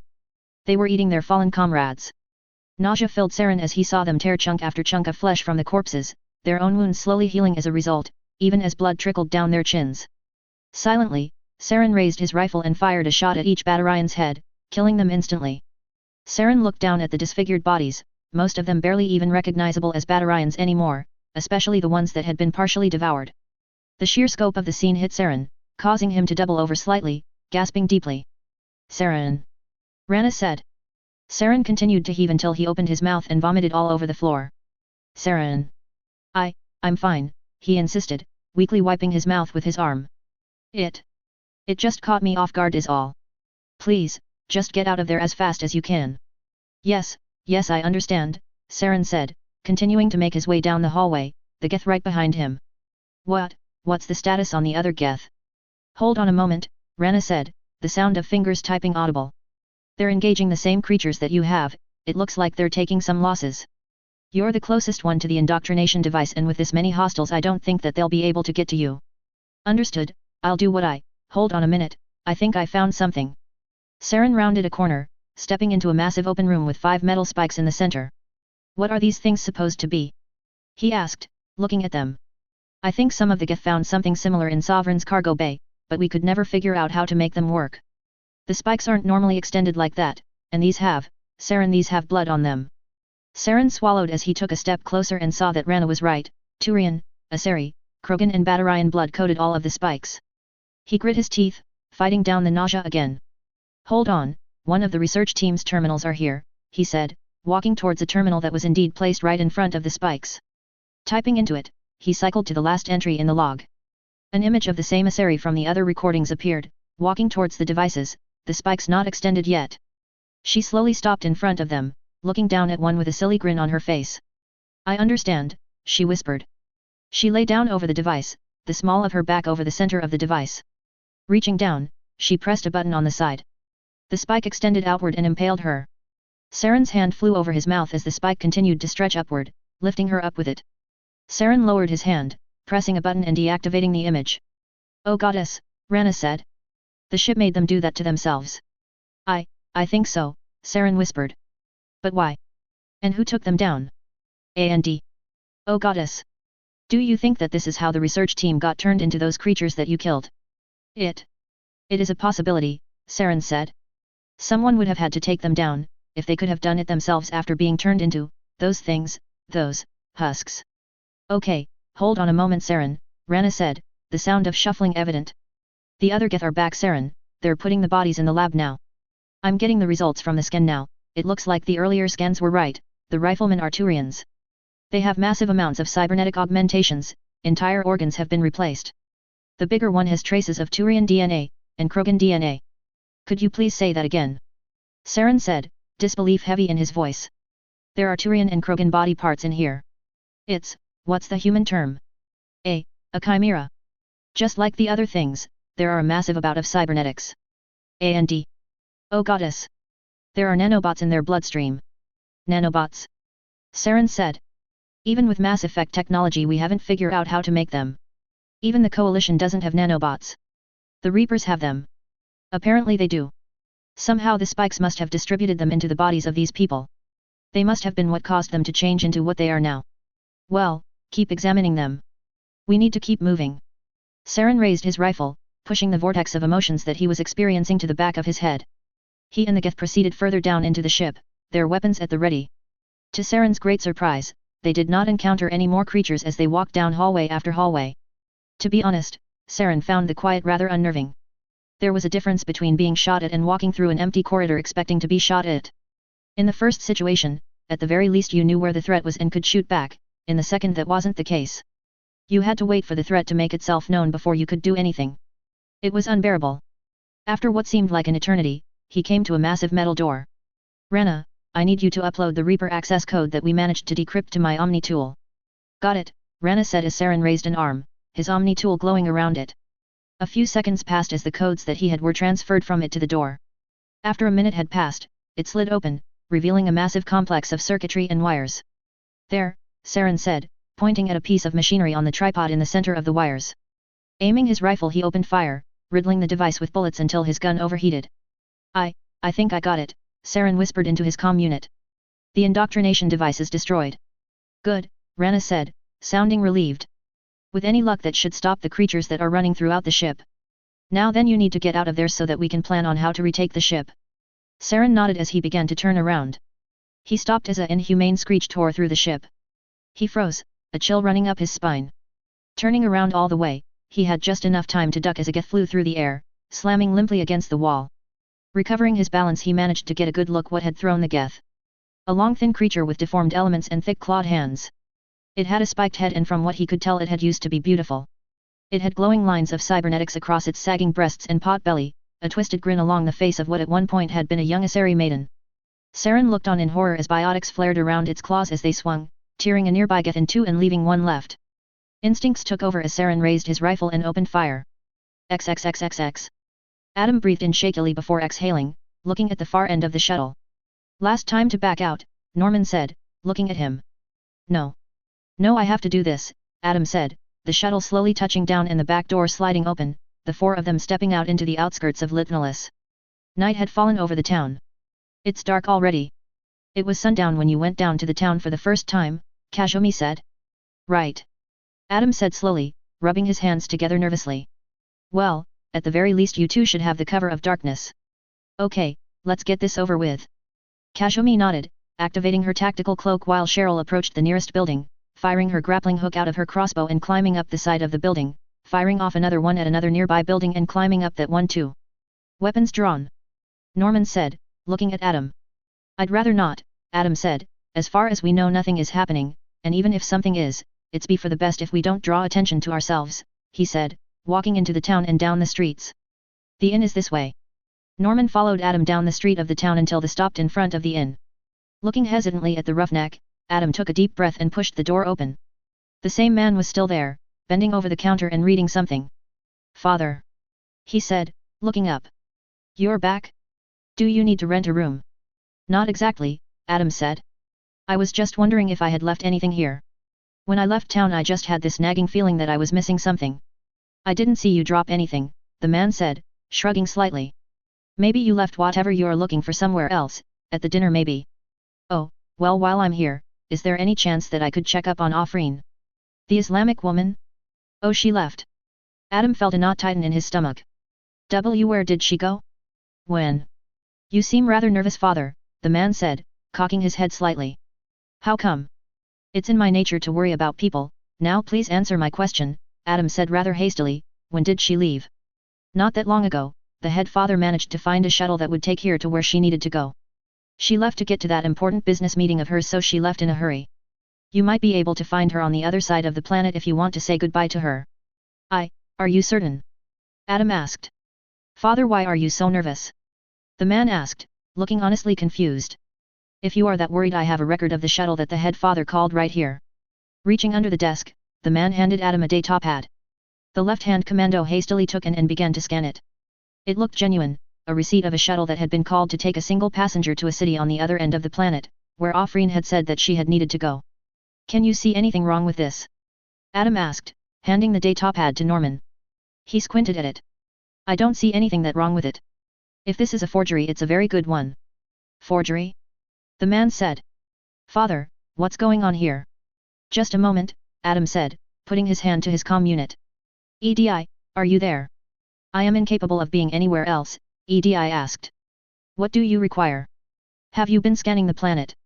"I have been, it is standard procedure." "Why? Did I shuttle land at my location and then take off?" "A moment please, yes, one did exactly 22 minutes ago. It is still currently in the air." 22 minutes ago, that's what this thing says," Norman said, putting the day-top pad back down on the counter. "Father, what is going on?" the man said again. I'm sorry," Adam said softly. "Just an old man being foolish."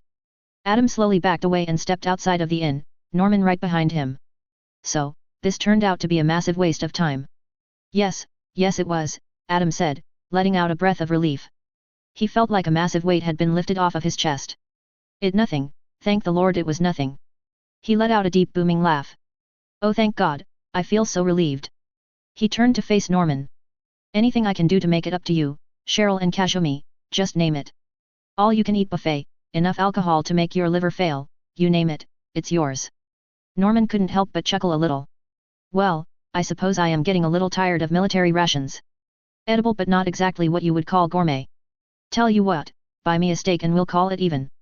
"Whatever you say, I'll just need find a nice place that serves the stuff, the most expensive thing on the menu if yours." "You've got yourself a deal, I've got to warn you though I've got one hell of an," Norman began, before stopping mid-sentence. "What?" Adam said as Norman stopped in his tracks, crouching down and looking at the grass. "There's blood here," Norman said, moving forward again and looking down. "There's another splatter here, it's a trail." The happy smile slid off of Adam's face as the color drained from it, looking down and seeing that there was instead blood splatters on the grass, leading away from the inn in a line. He connected the splatters in his mind, looking up and realizing exactly where they lead. The church in the center of town. "They're not getting any thinner," Norman remarked, "whoever left this looks like they were bleeding pretty badly." Adam gulped as he suddenly began to walk forward, heading directly towards the church. "What are you doing?" Norman said, looking at Adam as he continued to head towards the church. He didn't respond, not breaking his stride even as Norman started after him. "So what's the plan, just kick the door down and go in guns blazing?" He was about to continue when he noticed that in the houses that they were passing, many people were watching them from the windows.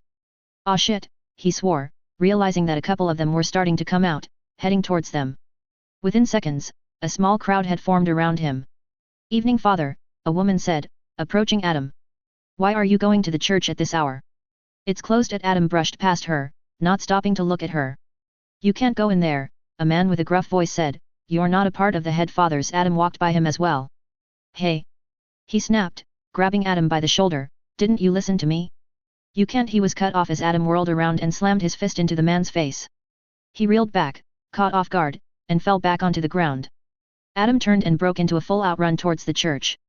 Someone stop him!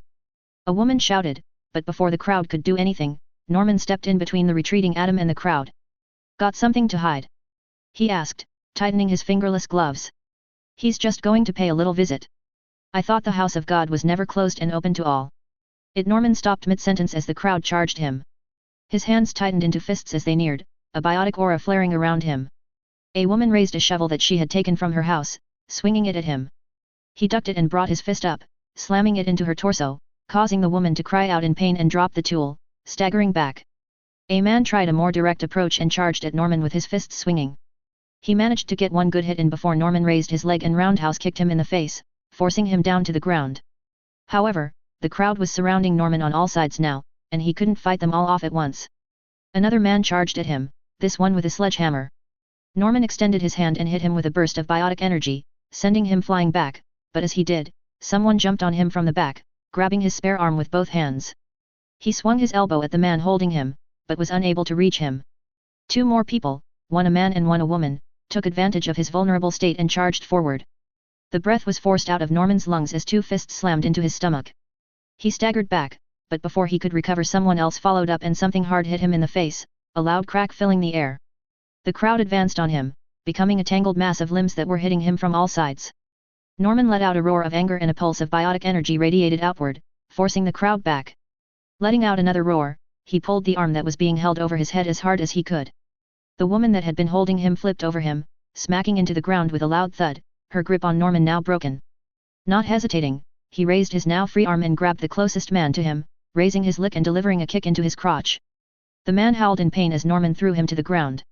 He spun around to see another man charging him with a plank of wood, but before he could even get close, he stopped, doubling over as if he had been hit.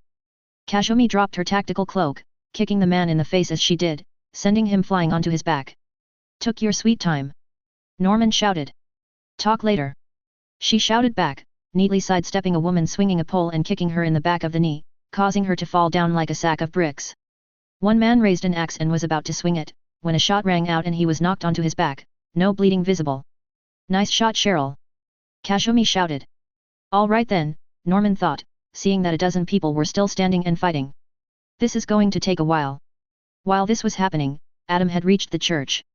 He stopped in front of the wooden double doors, pulling them open before jumping inside. He stopped for a moment to look around. Had the circumstances been different, he probably would have stopped to admire the architecture, but right now he didn't have the time. Glancing down at the ground again, he saw that the trail of blood was still there. He began to run forward, following the splatters to the back of the church to, behind the altar. As he reached the end, he found a wrought iron door at the end, a heavy lock on it. A sign above it said, "Only priests." Looking down again, Adam said that the trail of blood stopped right in front of it. Hastily, he unholstered his shotgun and fired a blast at the lock, causing it to fall off, shattered. He smashed into the door with his shoulder and forced it open, charging into the room as he did. His eyes widened in horror. He had stepped into a dark, poorly lit chamber, 5 priests in robes gathered around an unconscious woman on the floor, a massive gash on her forehead. It was Afreen. But that was not what had drawn his attention. What drew his attention was the rest of the room. Countless torture devices right out of a textbook on the Inquisition filled the chamber. Torture racks, Judas cradles, a bronze bowl with the smoldering remains of a fire beneath it, a metal chair with spikes coating the seat and back, shackles on the armrests, and at the far end of the room was a massive iron maiden. But that was just the beginning. All of them were covered with blood, most of it bright and crimson, but he could see splatters of purple and blue among the stains. But what was currently filling his stomach with nausea? Dozens of bodies were hanging from metal hooks, digging into their skin like they were cattle, most of them human, a couple of them mutants and aliens. Their skin was rotting, to the point where the smell could reach his nose from here. One of the priests turned around to face Adam, his muscles tense, but as he saw who it was, he relaxed.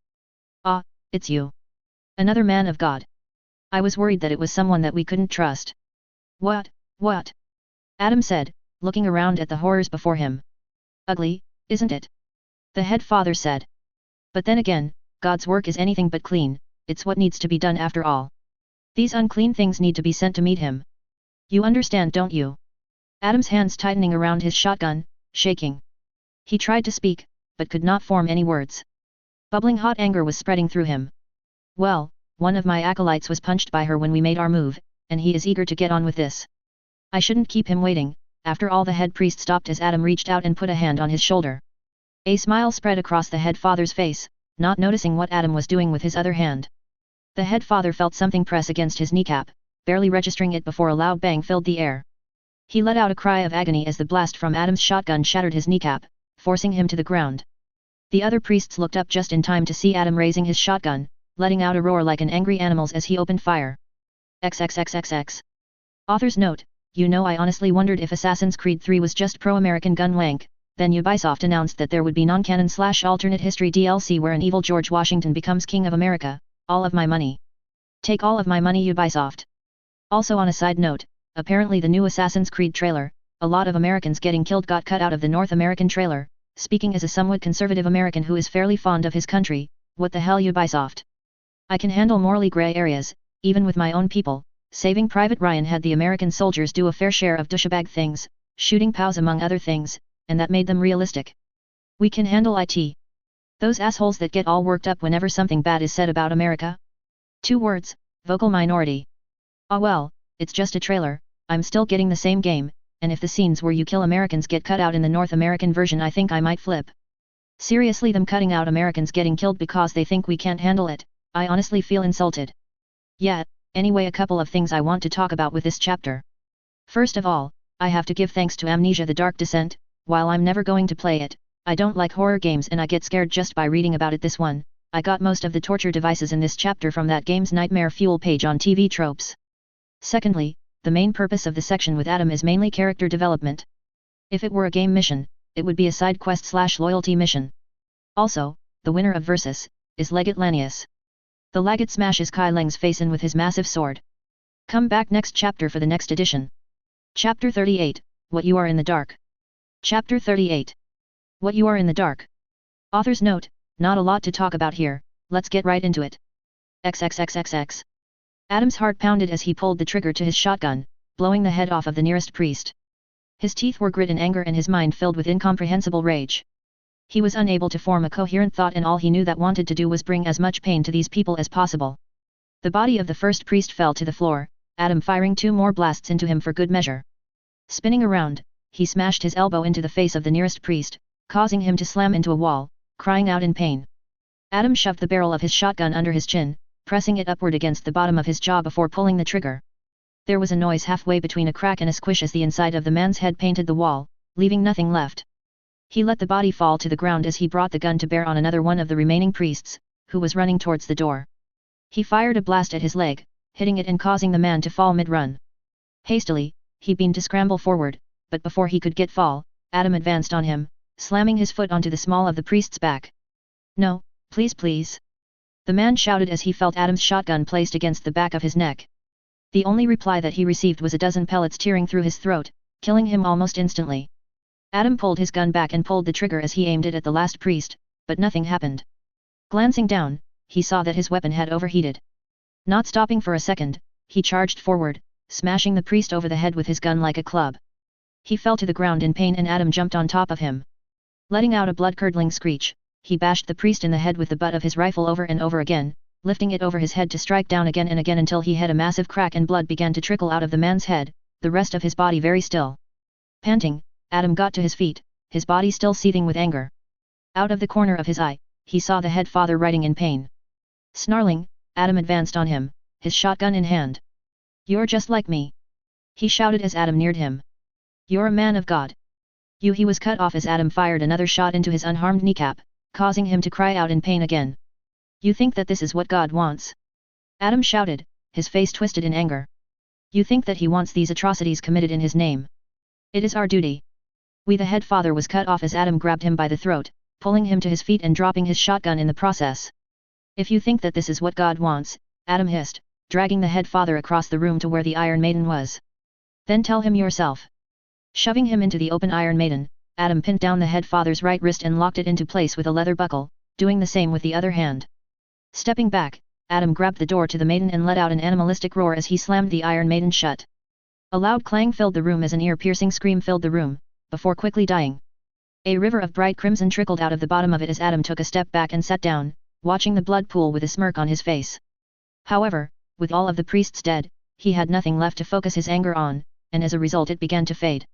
As it did, Adam was able to think clearly again. Slowly, the realization of what he had just done sunk in, and the smirk slowly slid off of Adam's face, replaced by a look of pure horror.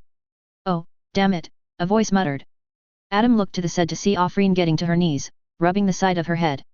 "When I get man hands on that bastard I'm going to, Adam," she said, spotting the priest. "Where are we? What are you? What happened to you?" Adam looked down, only to immediately wish that he hadn't. His armor, normally white and gold, was now completely stained with dark red blood, which was smeared across all of the front. Slowly, he raised his hands, them shaking as he realized that they too were now dark red. Adam panted as he looked around, taking in the carnage that he had caused. Through his eyes, there was no difference between the bodies that he had left, and the bodies that the priests had. He did the only thing that he could think of. He turned and ran. He didn't know where he was going to go, all he knew was that he had to get out of there. Outside, Norman and Kashomi were panting in the middle of a pile of unconscious townspeople. "Is everyone all right?" Norman asked, taking off his now shattered goggles and tossing them to the side. "Couple of bruises, nothing I've never dealt with before," Kashomi replied. "Good," Norman grunted, looking down at the dozens of unconscious people. "Christ, trying to catalog all the laws that they've broken and trying to get them convicted for it is going to be a paperwork nightmare. Don't envy the sob that's going to get stuck with that job. Anyway, we should meet up with Adam. If these people were trying so hard to make sure that we didn't get to the church, then it's a good bet that he was cut off as something bumped into him as it ran by, barely a blur." "The hell was that, Adam? Is he hurt?" Kashomi asked, looking concerned. "He's moving way too fast for someone who's hurt," Norman replied, putting a hand to his comm unit. "Cheryl, go after him, see what's wrong. Kashomi and I will check inside the church to see what got him so spooked." "Okay," the Alaskan said as both Norman and Kashomi began to head towards the church. "Any idea why he just ran like that?" Kashomi asked. "Maybe there were too many of them and he panicked. Maybe they had guns. Maybe they killed the girl already and he freaked out," Norman guessed. "I don't know, but we'll find out soon." The two of them entered the church, heading towards the back and spotting the open door at the back. "Here we go," Norman said, walking in. "Oh fucking Christ!" Norman swore, stopping dead in his tracks as he saw the torture room, taking in the bodies hanging above him. "Oh God," Kashomi whispered. "How many of them are there? How long have they been doing this?" "Months at the very least judging by how rotten some of them are," Norman hissed, sounding like he very much wanted to punch someone in the face. "Fucking hell, where are the bastards that did this?" he said, his words slowing as he looked down and saw the 4 dead priests on the ground. "Did Adam do this?" "It looks like it," Kashomi said. Who are you two?" The two turned and saw Afreen gingerly getting to her feet, wincing as she did. "Whoa," Norman said, running over to where she was and pushing her down into a sitting position. "You gotta take it easy. That gash looks pretty bad and there's a good chance that you've got a concussion too. You can't go running around like this, you need medical treatment." But... Afreen said, sounding as if she was having a hard time focusing properly. "Yeah, you sound like you're disoriented." "Stay still, we're going to get you medical help," Norman said in a comforting voice. "Everything is going to be okay now." Norman," Kashomi said. "I think you might want to see this." Norman turned around and walked to where Kashomi was standing, in front of the Iron Maiden. "What is it?" he asked. As an answer, Kashomi simply pointed down. Norman looked at where she was pointing, and noticed the pool of blood that was forming around their feet. "What the fuck?" he swore, reaching out and pulling the Iron Maiden open. The head father was still strapped into place there, his face frozen in an expression of pure terror, blood flowing from the dozens of holes that had been ripped into his body. "This guy, he's dressed just like those dead guys other there. How come he's in this thing?" Kashomi asked, looking confused. "I don't know, unless, Adam." Norman said. "What do you mean by that?" "I mean Adam could have done this. The blood is still fresh, this man hasn't been dead for very long, and all of the other priests are dead. I'd say that there's a good chance that Adam did this to the guy. I have to say I admire his taste." A bit of poetic justice combined with irony. "Serves the asshole right," he said, looking up at the ceiling. "He deserved a hell of a lot worse. Adam, he was just here, where did he go?" Afreen said weakly, propping her back against a wall. "We're not sure at the moment," Kashomi said softly, heading over to her and crouching down. "We're trying to find him. Do you have any idea why he ran off like that?" No, Afreen said, sounding as if she was struggling to maintain her focus. "When I woke up his armor was completely covered with blood. I asked him, what had happened, he just looked down at himself, and he looked terrified. He looked terrified. Norman asked. About what? I don't know. Thank you, Kazumi said, taking a tube of Medigel and applying some to Afrin's forehead, stopping the bleeding. We'll make sure that you're safe now. Just hang tight. Afrin nodded weakly, leaning back against the wall. What do you think? Kazumi asked, getting to her feet and looking at Norman. No idea, but from what she said, it sounds like the guy had a little bit of a freakout over what he did to these sons of bitches. To emphasize his point, he kicked a nearby body. Why is beyond me though, these people were murderers and sadists. He had every right to kill them, and he was under no moral obligation to feel sorry for what he did. Frankly, what he did could practically be classified as community service. I don't think it's that simple, at least for Adam. What's that supposed to mean? Adam seems like the type of person that would normally frown on the type of people who do stuff like this.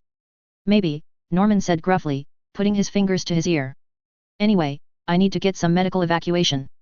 And some nearby police. As he spoke, one of the priests, still bleeding from the head, slowly and silently began crawling towards a open cabinet, a pistol still inside. He took a deep breath, reaching out for the gun.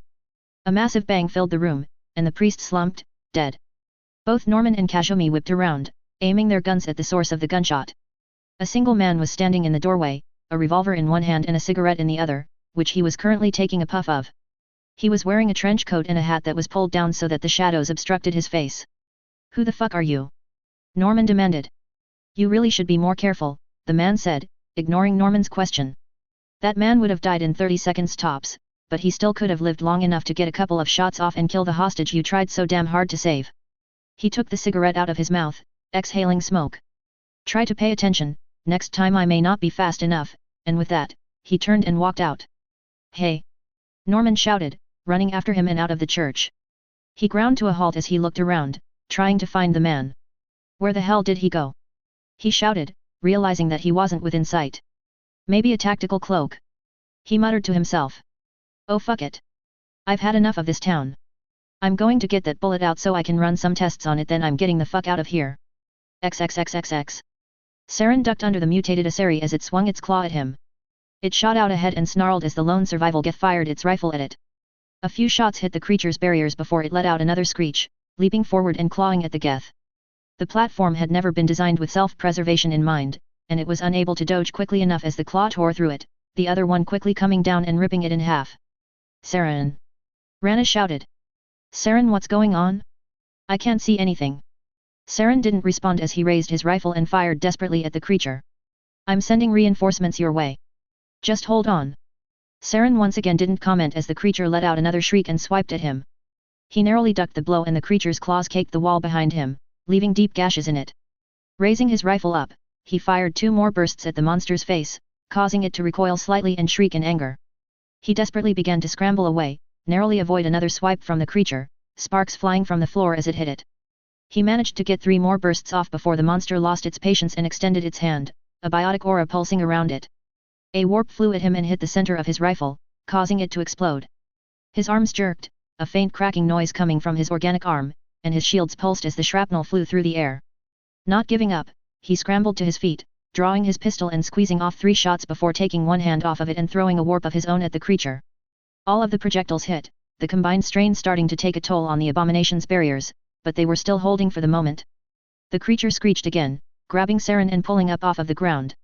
It pulled its other claw back, clearly intending to impale him, but without thinking he charged up biotic energy in his organic hand and punched the thing in the face as hard as he could. It recoiled, its grip on him slacking, causing him to drop to the floor. Saren gasping for breath, raising his pistol again, but before he could fire, the creature recovered and slashed at him. A roaring pain tore through Saren's body, the monster's claws tore right through his kinetic barriers and armor, slicing into his chest, leaving 3 deep wounds. Staggering back in pain, Saren raised his pistol and fired 4 more desperate shots at the creature, only 2 of them actually hitting. The creature seemed to sense his weakness and lunged forward, swinging its claws and clearly intending to end the fight. His heart pounding and hormones seeping through his body, Saren did the only thing that he could think of doing. He threw himself forward, diving under the monster's claws, landing on the ground as a result. It looked down, screeching as it saw him. Desperately, he raised his pistol and fired 2 more shots at it. His eyes widened in disbelief as the barriers finally gave out and pulled the trigger one last time, aiming at the abomination's head, pulling the trigger. There was a loud popping noise as the bullet tore through its head. Saren watched in disbelief as the creature staggered back before finally falling over with a loud thud, finally dead. He gasped deeply for air, dropping his pistol and desperately grabbing for a tube of Medigel, hastily applying it to his new injuries. Within seconds he had succeeded, clogging up the new wounds and stopping the bleeding. His breathing slowed as he pressed himself up against a wall, trying to collect himself. As he did, he looked down at the now mostly empty tube of Medigel. A pang of anger suddenly tore through him as his cybernetic arm tightened around the tube, shattering it. Medigel was a coalition invention, but it was so effective that it was used by nearly everyone. Apparently they had decided that a technology designed around healing would be safe in alien hands and had had no objections to letting council citizens purchase it. Saren hated knowing that he could very well be dead right now if it wasn't for the work of a coalition scientist, but at the moment he had no choice. He couldn't deny that Medigel was beyond valuable, especially in the field. It could last for hours and hold him together until he could get to a doctor to get proper medical treatment. Still, he burned a little inside, knowing that he had forced to use the invention of the coalition, of the enemy. Saren. Saren's head snapped up to see 6 Geth troopers in a prime approaching him, their weapons at the ready. Are you okay? A couple of scratches, nothing that I can't handle, he grunted, grabbing his pistol and getting to his feet. Hold on a second, Rana said, one of the Geth activating an Omni tool and waving it over Saren. Rana, this really isn't necessary, Saren protested, but she shouted over him before he could continue. Oh goddess Saren.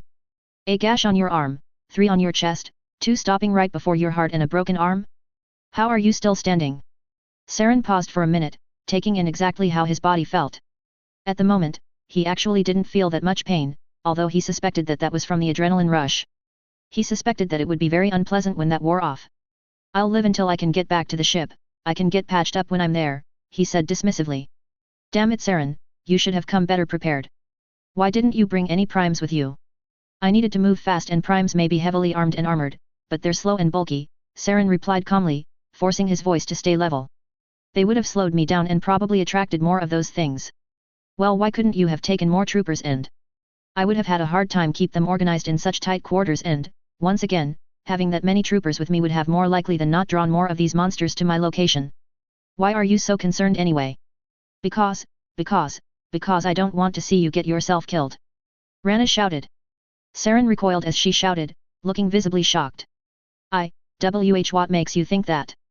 Going off on your own on Eden Prime, without any Geth to back you up, ordering half of your Geth to fall back even after you knew that this ship was filled with those creatures and the way that you constantly talk about how much you hate the coalition, Saren, I'm afraid that you are going to do something stupid and get yourself killed just to prove a point.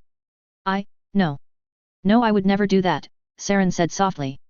Damn it Saren. Rana shouted, sounding very upset. Do you have any idea how much I worry about you? You try and do everything yourself, you never consider bringing any backup beyond the bare essentials, you're constantly charging off into battle, getting yourself hurt just because you had to be there personally, even though you have a fucking army of machines. Rana shrieked, almost sounding hysterical. Rana. Saren said weakly. I'm sorry. What?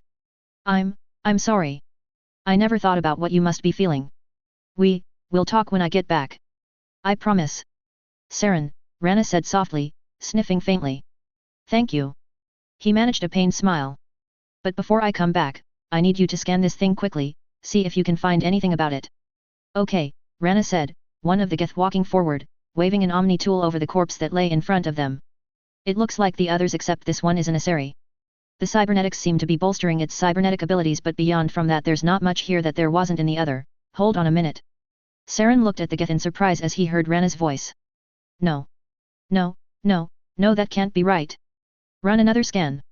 A bang, the Geth waved his hand again over the body. How does that even make sense? What is it? Saren asked. There's still a little residue brain activity in the areas that your bullet didn't damage, and from what I can tell there's an increased amount of activity in an area that is normally rather inactive for Asari. So? The cybernetics affected her entire body, I don't see why her brain would be any different, Saren said. No, it's not like that, Rana said. This part of the brain is usually only active if the Asari is an Ardat Yakshi. An Ardat, oh spirits, he said, looking down at the body. Are you sure that this isn't just the cybernetics altering her brain completely? I'm not certain, I admit. I'll need to run further tests on the body. It would probably be for the best if you brought it back like the others. How did we let someone like that onto our research team? Saren asked. Ardat Yakshi are serial killers if they can't keep their urges in check. From what I can tell, this woman, she was only a young maiden. I don't think that she even knew what she was that young. A horrible sickening feeling pulses through Saren as he mentally connected the dots and realized what he had just done. The creature that he had just killed had once been a person working for him and trying to accomplish the same goal that he had. And because of everything that he had told her to do, because he hadn't been careful enough, a young Asari who hadn't even lived 3/10 of her 1,000-year lifespan had been killed. Saren? Rana asked, as Saren tightened his muscles, desperately trying not to throw up again. Are you okay? I'll manage, he said weakly. Get that body, we need to get it back to the ship and we need to get out of here fast. He didn't look at the prime move to pick up the body, a horrible sick feeling still in his stomach. XXXXX. Cheryl glanced downward as she ran through the fields surrounding the town, following the trail of bent grass that Adam had left behind as he had run. It was much more difficult than followed footprints in the snow, but it was the same concept and one that she had had much practice in. As she continued to run, a sound reached her ears. The sound of running water. Within minutes, a river came into view, crystal clear water gushing over rocks downstream. There was a figure crouched over by the riverbank. Cheryl slowed as she slowly approached Adam, who was plunging his hands into the water. Scooping out as much as he could, he splashed it onto his armor before desperately scraping at it with his bare hands, trying to wash the blood off. It won't come off, he whispered to himself, diving his hands into the water again and splashing his armor again before again trying to scrub it off. It won't come off, it won't come off, it won't come off, it won't come off, Lord in heaven, why won't it come off? Adam. Cheryl said softly. Adam either didn't hear her or simply ignoring her, continuing to attempt to wash the blood away, no longer rubbing but scrapping at it. Adam. She shouted. The priest jumped slightly and looked over his shoulder at her. That's enough. No. No, no, no, no, he whispered. I need to get it off, I need to. That's enough. Cheryl shouted, grabbing him by the arms and pulling him to his feet. You can get your armor cleaned when we're back on the ship.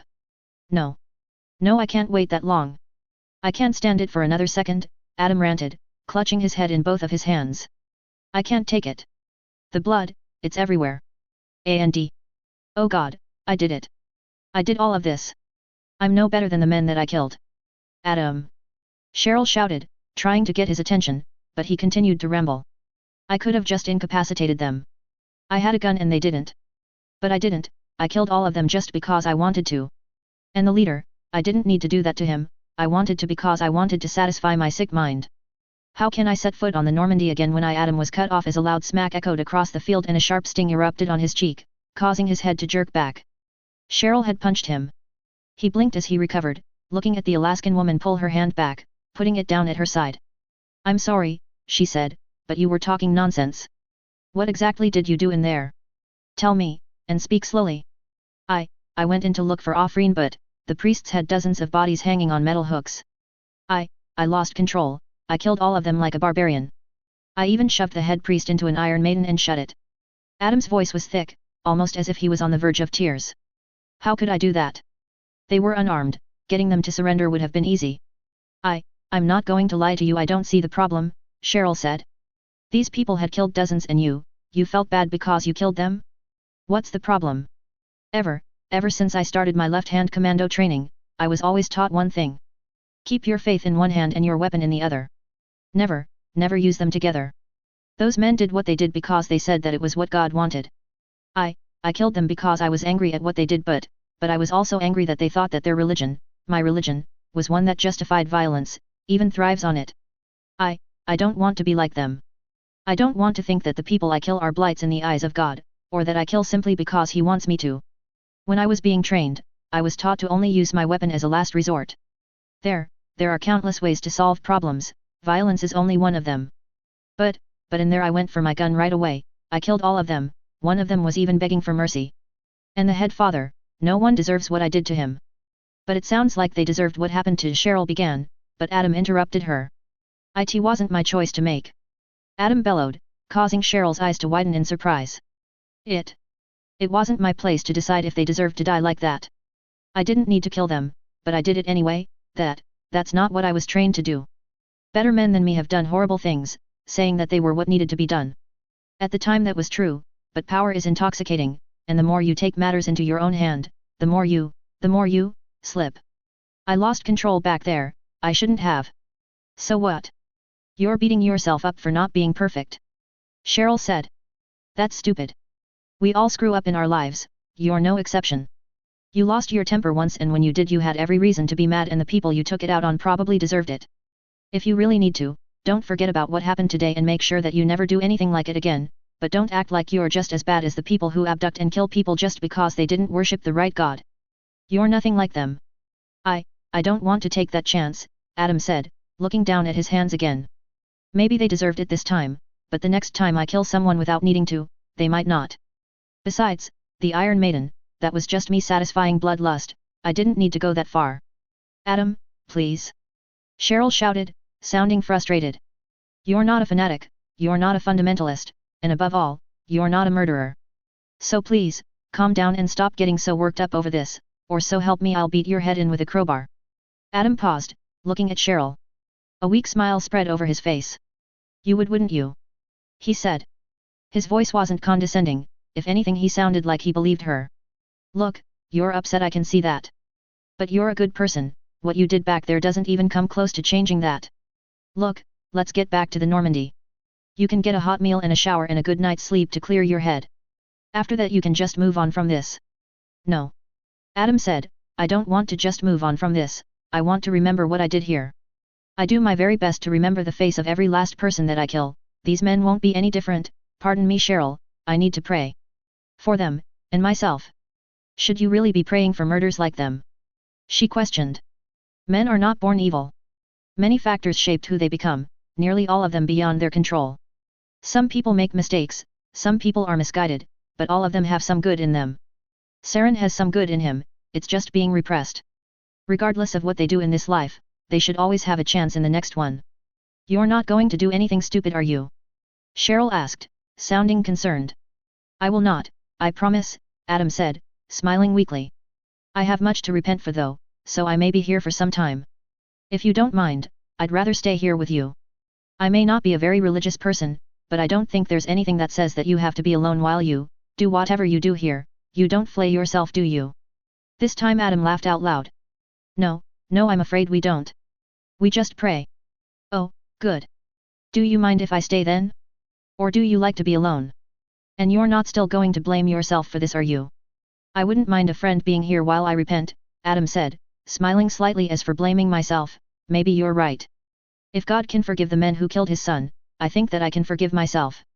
Cheryl smiled, reaching up and undoing her face wrappings, letting them fall. Good. Adam crouched down onto his knees, clasping his hands in front of him as he began to silently mutter. Our Father, who art in heaven, hallowed be thy name. Thy kingdom come, thy will be done, on earth as it is in heaven. Give us this day. Cheryl sat down and listened as he continued, reaching into her pocket and pulling out the sculpture of the death claw that she had been working on, drawing her knife too. Silently, trying not to disturb Adam, she continued her carving. XXXXX. Codex updated. Entries added. Litnalis. Litnalis is a small town on the planet of Demeter. It is a very unremarkable, for the most part self-sustaining, rural town that saw very little in the way of tourism. Up until recently, there was nothing remarkable about the town, but very recently a conspiracy was uncovered about the town. The local church, under the lead of 5 Catholic priests, had managed to silently seize control of the town, preaching fundamentalist Catholic philosophy. They kidnapped, tortured, and killed dozens of people to satisfy their religious dogma. This was brought to an end when a coalition soldier, whose name will not be disclosed at his/her request, uncovered the conspiracy when a friend went missing and killed all of the priests. No charges are being brought against the soldier. The bodies have been recovered and are currently being identified. Editor's note. If you believe that you may know someone that was killed in this incident, please contact the coalition. The contact information for them can be found in the index. The mysterious stranger. All of the founders had one thing in common in their various journeys to help create their nations. In times of dire need, a man in a trench coat would appear and kill their enemies, disappearing before they could talk to him. The founders have many theories about the stranger, some of them thinking that the mysterious stranger is multiple people wearing the same outfit, to the stranger being the same person who traveled all over the globe, doing everything that he could to help developing nations. To this day, the mysterious stranger is even more of an enigma than the warrior. Literally nothing is known about the stranger apart from his appearance and that no one has ever seen him miss a single shot. XXXXX. Author's note, yup, the mysterious stranger is in the house, and with a loaded .44. The main point of this little side arc was to develop Adam's character some more. I'm going to try and make it so that all of my OCS and the original characters of me get their moments in the limelight like this. Like I said, it's very much like a side quest or a loyalty mission. Next chapter will be starting the main story arc, and dear God, is it going to be a big one. BTW, did anyone figure out the reference that I made with the name of the town? Now then. Versus. This time the theme is, Splisha Proud Warrior Race, Sidekick Aliens that Kick Major Ass. Gurus Vakarayan. Considered a possible candidate for the Council Spectres. Joined the military when he was 15. Held off the combined forces of 3 mercenary groups for days, including air support, heavy mechs, and waves of cannon fodder mercs. Killed 3 men with 1 shot. Harassed the 3 main merc groups for months. An excellent sniper. Is known to be rather obsessive. Has a problem with authority. Thelvadim, e. Considered the Covenant equivalent of Master Chief. Was a fleet master in a society where rank reflects your skill in combat. Trained in the usage of aircraft, tanks, and swords. Led the fleet that glassed Reach, the UNSC's largest military production colony. Killed the brute chieftain. Started a revolution that destroyed a 3,000-year-old empire. More willing than most of his race to cooperate with humans. Honor obsessed. Revenge obsessed. Rather aggressive. Who is better? Chapter 39, An Old Foe. Chapter 39. An Old Foe. Author's note, for the record, XCOM Enemy Unknown and Disiano, you, Red are both freaking awesome. Okay, moving on. XXXXX. Oh dear, my father did that. Lyra asked quietly. Both she and Benazia were sitting across from each other at a table in a cafe on Demeter, 2 weeks after the incident on Novaria. Yes, Ethida always rather headstrong, Benazia said grumpily. I swear she actively acted more like a Krogan than an Asari just so that she could keep reminding everyone that her father had 4 testicles. Lyra cocked her head at how her mother had formed her last sentence. Don't look at me, that was how she worded it, she grunted. So, why did you leave? Or did she leave? Lyra asked. Is it because I'm a? No, no little wing, not at all, Benazia said comfortingly. Ethida always wanted to headbutt people who used that word, even if she had an alien for a father. Something about it always ignited a fire in her eyes. No, I left her because I needed my space. I had hit my matriarch stage and was making my jump into politics, and I was reaching the point where her getting drunk, fighting people and groping me in public stopped being charming and started being annoying. She gave a small chuckle. I guess you could say that I became a bit of a prude as I got older. I see, you, wait, what was that last thing she did? Lyra asked. Nothing. Benazia said, a little too quickly. Anyway, we might have gone our separate ways, but I'd like to think that we left on good terms. Oh, and she'd kill me if I never told you this. She was the one who gave you the name Little Wing. Really? Lyra said, looking rather surprised. Yes. I was about to leave, but before I did, she made me promise that I wouldn't shelter you too much. I can remember it like it only happened a week ago. You might treat her like a little bird, but she's gonna raise one hell of a storm with those little wings. She really could be poetic when she wanted, it's a shame that was next to never. Still, she was right. I let you go to dig up dusty ruins, you end up on a coalition ship hunting down Geth. She looked up at the ceiling, letting out a slight sigh. I owe her a bottle of ring coal now. You didn't think that I would do anything with my life? Lyra asked. Lyra, I won't lie to you, I don't know. To be honest, I probably jumped into parenthood a little before I was quite ready for it, or maybe too late would be better. I was trying to establish my political career and I didn't get to spend as much time with you as I would have liked. Still, I always saw a light behind your eyes. You were only 2 feet tall and already you wanted to know everything possible about proteins. It's just, I never saw you on a ship trying to help another, not very well liked, species trying to defeat the greatest threat the galaxy has known for hundreds of years. Benazia didn't sound disappointed, if anything a massive smile was spreading across her face. I'm proud of you, Lyra, I always have been. Lyra blushed slightly. Thank you, mother. I'm guessing that Ethida expected, or at the very least hoped, that you would turn out like her. In a way I suppose that you did, but I'm glad to see that you didn't inherit her grace, or lack thereof. Benazia relaxed in her chair, smiling for a moment before a look of realization shot across her face. Oh. I almost forget. She reached into her robes, pulling out an amulet and placing it on the table, sliding it towards Lyra. I picked that up for you once I knew that you were safe. Consider it a present for the 50 birthdays that I missed. It's protein. Lyra exclaimed in surprise. And I don't recognize the symbol, how did you know that I collected these? Benazia let out a laugh. Just because we haven't talked in half a century doesn't mean that I haven't been keeping tabs on you. I've been keeping watch ever since you left, making sure that you didn't get into situations where you couldn't handle yourself so that I could help before things got too serious. I also kept track of your bank account and noticed that you seemed to be buying a lot of these amulets. Well, it's a rather expensive hobby, but there are a lot of more harmful ones that one can have. I guess that there are, Lyra said, a smile spreading across her face. Mother, we really should do this more often. I suppose we really should. 50 years is a long time, even to us Asari. I'm going to be busy for a while though. I'm working with Cerberus to help track down Saren and I still need to make a sweep of my followers to make sure that he doesn't have any more infiltrator agents, but when this is all over, I'll make time for you. I would also like to meet my father. Benazia looked like she fought back the urge to groan before answering. I suppose that you aren't a child anymore, the very least that I can do is introduce you to the person that fathered you. I won't be held responsible if you end up regretting that decision though. Also I think it's fair to warn you that I wasn't exactly Ethida's first love, she was with a Hanner before and had a daughter with him. I have a half-sister. Lyra asked, looking surprised. Yes. She's rather uptight but fairly pleasant overall. I think that's why Ethida didn't like to bring her up that much. She never solved any of her problems by punching people in the gut, so she didn't make for good bragging. Still, I get the feeling she'll be very happy to go out to the bar and talk about how her daughter is hunting down a renegade spectre, still trying to figure out if that's a good thing though. Excuse me, matriarch. The two of them turned to see Sheila approaching them. Your shuttle has arrived. It would be for the best if we departed now. She turned to face Lyra. I am sorry Ms. T-Soni, but there are urgent matters that require your mother's attention. I understand, Lyra said, the faintest hint of sadness in her voice. I'll be in touch, Benazia said comfortingly, before getting to her feet and walking away with Sheila until she was out of sight. Lyra sighed, looking down at the amulet that Benazia had given her. For a moment she sat there, wondering exactly what she should do next. Her train of thought was broken as she heard a chair at her table being pulled out. She looked up to see Cornelia sitting down next to her. Thought that you looked a little lonely over here, so I thought that I'd keep you company, she said, flashing a smile at Lyra. How are you holding up? I am fine, thank you for asking, Lyra said. I'm just a little shaken is all. Until now I hadn't seen my mother for ages, and even now we barely had any time to talk. I never really did get to talk to her that much, even before I left to become an archaeologist, and she always seemed so much older and wiser that I just didn't know what to say. I'm actually surprised at how easy talking to her today was. I know the feeling, Cornelia said, idly sticking her boots up onto the table.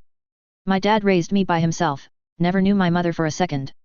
He was a police officer though, and a damn good one. If it sounds like I'm focusing on how awesome he was, I'm actually not. When I was younger he was constantly being called in over other officers because of how good he was. When I was around 16 and we managed to find a space in his schedule to go out and get some dinner together, I realized that I didn't have a clue about what I should talk about with him. Because he was such a well-known police officer. Lyra asked. Yet. I was just an ordinary teenage girl that had spent half of my life being raised by him and the other half by friends and family that he managed to get to come over and watch me while he was away, and he was the guy that the brass went to the second that they had a problem that their regular guys couldn't handle, which turned out to be a lot. Yet, our relationship wasn't the greatest, but at one point, when I was 21, something happened that changed all of it. What? Cornelia chuckled. It's nothing that exciting. One day I just sat down with him and realized that he wasn't some otherworldly being that was far beyond my compression, he was my dad and he cared about me. Once you can get over the initial awkwardness and anxiety, you can talk to people like that like it's no problem. In fact, you'll probably wonder why you were so scared to begin with. That day, Cornelia continued. I managed to open up and really talk with my dad. He told me things about himself that he had only told a few other people, and he also told me something about me and him, something that he had kept secret from me for a long time. Was it about your mother? Lyra asked. Kinda, Cornelia said hesitantly. I'd rather not go into specifics. Long story short, I was mad at him for a long time for him keeping something that was so big a secret from me for as long as he did. I thought that I would be mad at him for the rest of my life and well, let's just say that what he did it with my safety in his heart. I'm not sure what you're trying to get at here. Lyra said. Cornelia let out a small laugh. Well, at least you're being honest here. What I'm trying to say is that kids almost always look at their parents like they're someone above them and beyond their comprehension. Once they grow up though and become young adults, they can go back to their parents and talk to them in ways that they were never able to talk to before, because they've grown and matured to the point where they are on the same level as their parents. Basically you're not a little kid anymore and you're more comfortable with talking to your mother because of it, and I can't say I blame you for being shocked by it. That's one way to look at it, I suppose, Lyra said. A little odd, but it makes sense when you think about it. By the way, are you still in contact with your father? Oh yeah, he writes all the time and I write back. I even sent him a message last night, Cornelia replied, grinning widely. We're a hell of a lot closer than we ever were before we finally had that talk. It kind of gave us some common ground for us to connect on a personal level, and things have just worked out for the better ever since then.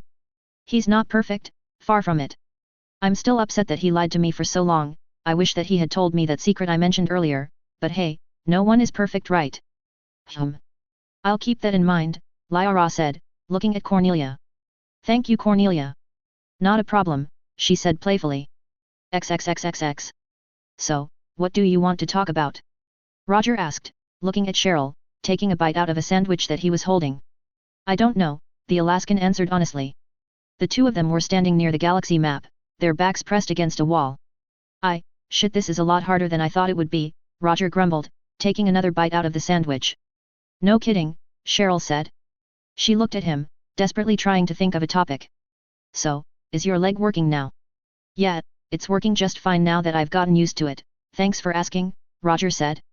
Don't mention it, Cheryl said. Another moment of silence passed between the two, Roger finishing his sandwich as he did. I'm sorry, she grunted, I really do want to start over with you, but, frankly, I can't stop thinking that the next sentence out of your mouth is going to be shouted and have 6 different swears in it. Roger grinned weakly. Fair enough, I was a complete ass to you. I'm not going to expect you to be my drinking buddy after a couple of talks. I suppose, she said, looking at the ground uncomfortably. So how do you suggest we proceed? I got nothing, Roger said. Wanna grab dinner? You just ate. I meant later. You know, just the two of us having a hot meal. I'll think about it, Cheryl said. As she did, Jane walked by, Gurus and Karen following her. Where are you three off to? She asked, eager for a less eager conversation. Norman pulled a bullet out of one of those priests back on Demeter and he wanted to run some tests on it, Jane answered. I gave him the Normandy's research lab to do it. From what I've seen, he's turned the entire place into a makeshift forensics lab. He should have his results in a few minutes and he wants to show them to me. Exactly why is he trying so damn hard to figure out who this guy who shot the priest might be? Roger asked. Because, it might be the mysterious stranger, Karen said gruffly. The mysterious what? Roger shouted. You've got to be kidding me. How the hell could he still be alive? He lived half a millennia ago, you of all people should know that. What, did he get a good look at the guy's face? Was he a necro-human? I know it sounds suspicious, but from what Norman said, the guy that helped him down on the surface dressed just like the stranger did, and used the same caliber weapon. .44 revolvers were hard to come by even back before the coalition, and with no one making them anymore, only extremely rich collectors, or old necro and meta-humans have them. Ambassador Rawls' revolver is the same one that he's been using for 500 years, and he's been maintaining it all this time, and making his own custom ammunition for it. People don't normally walk around playing vigilante with antiques that are worth hundreds of millions of credits like that. Okay, I want to see where this is freaking going, Roger said, pushing himself off of the wall. The stranger helped the founders so many times he's practically an unofficial member. Same here, Cheryl said, the two of them following Jane, Gurus and Karen as they crossed the deck, reaching the lab within a minute and walking in. Norman was sitting in a chair, his feet up on the table in front of him, and his bandana pulled down as he smoked a cigarette. Should you really be doing that in a forensics lab? Jane asked. Isn't there a chance that the evidence could be contaminated? Don't worry, everything is airtight, including the scanner, he replied. It's almost done too. As he spoke, a cube-shaped device on the table in front of him gave a loud beep. Getting to his feet, Norman activated his Omni tool. It's sending me the results now. Defiantly .44, which we already knew and. Oh hell yes. A massive grin spread over his face. We've got a fingerprint. It's partial but there's a print. We found fingerprints on the bullets that the stranger left behind, Karen said. They've been analyzed before they were all locked up in a museum. They should be in the Coalition database. And I'm going to compare them right now, Norman said, typing into his Omni tool again. And. Son of a bitch, they match. Holy, fucking shit, Roger swore. The mysterious stranger is still alive. That pretty much sums it up, Karen said, sounding disbelieving. I need to tell Fox about this. That guy saved our ass more times than I cared to count and we never even got a chance to say thanks. We might get our chance now if he's still kicking. He started to walk out of the lab, but as he did he craned his neck over his shoulder. By the way Hawkins, I know a lot about the stranger, and if he popped out of nowhere to help you, I have a feeling that you are going to see him again in the future. With that, he left the room. Holy shit, Roger swore again. Christ, nothing mundane ever happens on this ship does it? Let's go to Novaria, oh look a race that died a couple thousand years ago, let's go to Demeter. Oh look, a living legend that's supposed to be dead. Next thing you know, we're going to find an assassin with all cybernetic limbs that will try to kill me first but end up marrying me in the end. Sounds like you have a pretty specific fetish, Norman said. Despite the harsh tone of his voice, Roger couldn't help but let out a laugh. Well, this certainly was an interesting find, Jane said with an interested expression on her face. I have to admit I'm not exactly sure what to do no. It's like if you just got word that one of the founders was still alive. The most I can really do is send a report back to the coalition and see what they want to do. I better get on that now. Norman, I think it might be for the best if this place became a more permanent forensics lab for you, we don't exactly have any other use for it. Norman looked rather thoughtfully at the lab around him as he exhaled smoke. I appreciate that, Captain. I'll start making some more long-term adjustments. Jane nodded. I'll be sure to check to see if you have all of the proper equipment. Now then, I really should get that report. She was interrupted as her comm unit beeped. Yes? She asked, putting her finger to her ear. Oh, hello Taylai, what is it? I see, I'll be right down there.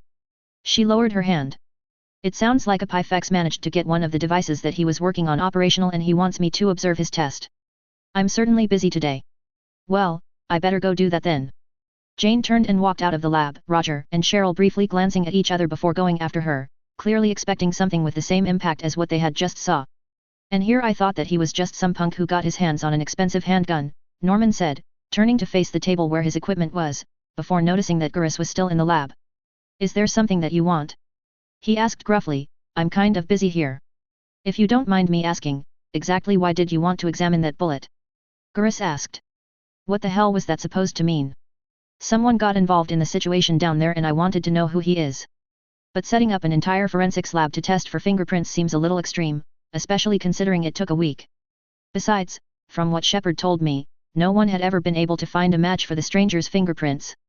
Gurus sounded rather anxious, as if he was using this subject as an excuse to get to something else. Norman noticed. What do you really want? He asked, his eyes narrowing in hostility. It's just, you seemed rather obsessive about finding out who this man was, and I get the feeling that you're like this a lot. Also, you seem very aggressive towards people who break the law and you act like they deserve to be punished. Is this because of your sister and how she was kidnapped? Norman stiffened, staring at Gurus with something behind his eyes, but he couldn't tell what. His cigarette slipped from his mouth and hit the floor. She got kidnapped and she was never found again, was she? You went looking after her, didn't you? I was on the extranet, looking up your last name when I found some history about your... Let me tell you what's going to happen now, Norman said, his voice eerily quiet. You are going to walk out that door, I am going to go back to my work, and neither of us are ever going to talk about this again. Got it? Listen, I'm an older brother too, I understand that. No, what you need to understand is that you don't know what the fuck you're talking about, Norman hissed, his voice practically dripping with venom. Now get out. Gurus hesitated before walking out of the lab. In hindsight, a frontal approach was probably a stupid idea, he grunted as he walked away. Got too damn excited and curious. Meanwhile, back in the lab, Norman reached into his pocket and hastily drew out another cigarette and his lighter. He stuck the cigarette into his mouth and desperately attempted to light it, but as he did his hands began to shake. His teeth gritting in frustration, he pressed down on the lighter again, but his hands were shaking so much he kept missing. After 10 tries, he lost his patience and dropped the lighter before letting out a cry of frustration and punching the table with his fist, biotic energy surrounding it and leaving a small dent. He pressed down on the table with both arms, shaking as he did. XXXXX. I hope that you forgive the stares, it's rather rare for aliens to be on board any migrant fleet ship, especially on an admiral ship. Admiral Shaileron was walking through the decks of Tonbay, the head of the Quarian patrol fleet. Miranda Lawson walked alongside her, wearing a pressurized full-body suit of armor to prevent any bacteria infection on the ship. I am a Cerberus operative, I deal with much worse than an odd stare on a day-to-day basis. Shayla let out a soft chuckle. I'm sure that you do. Still, this is my ship and you are a guest on it. It is only fair that you are treated with proper respect. Miranda smiled slightly under her helmet. I appreciate that, Admiral. What's the status on the mission so far? 2 weeks had passed since the elusive man had given her the order to meet up with the migrant fleet, and since then, the two of them had been organizing regular scans of the border of the Perseus Vale, and they had finally found something. A Geth frigate that had crashed on the surface of a barren planet.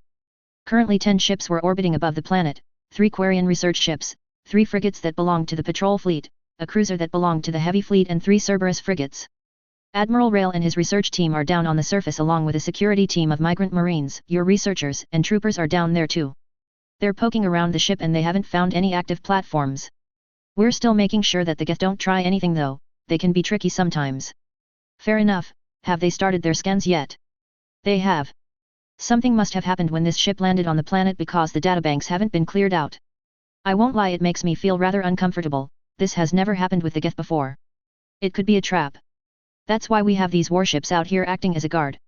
And I don't think that the Geth would risk letting organics getting their hands on any data of theirs intentionally, it's possible that it was just damaged somehow and got marooned on this planet.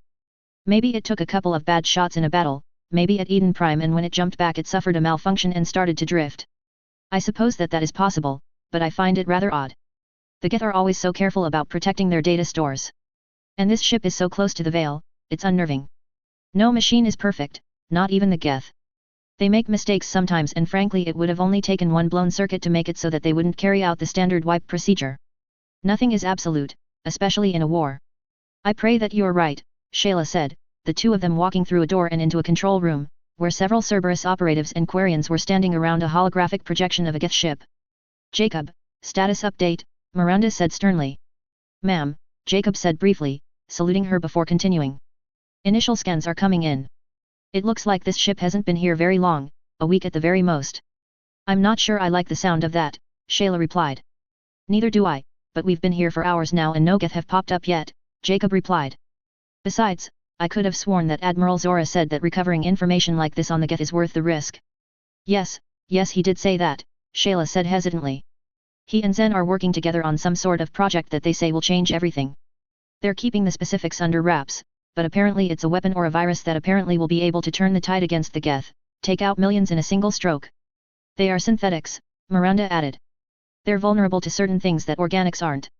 It's only reasonable to believe that they have a weakness that can be exploited. I suppose, Shayla said, sounding unconvinced.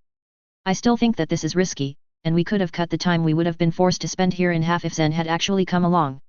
She was adamant about staying on the fleet though, said that she was onto something and needed the resources of the entire research fleet while Rail ran recon out here. I suppose this means that we're researching multiple possibilities at the same time, but, still. People can't be everywhere, Miranda said, Shayla nodding reluctantly. Anything else, Jacob?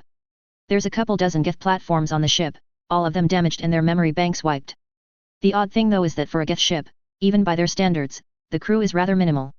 He's right, Shayla said, Geth ships usually have at least 100 platforms on board, even if it's just to replace damaged ones during combat. Admiral, I take back what I said, I'm starting to think that you may have a point, Miranda said warily. Something is fishy about all of this.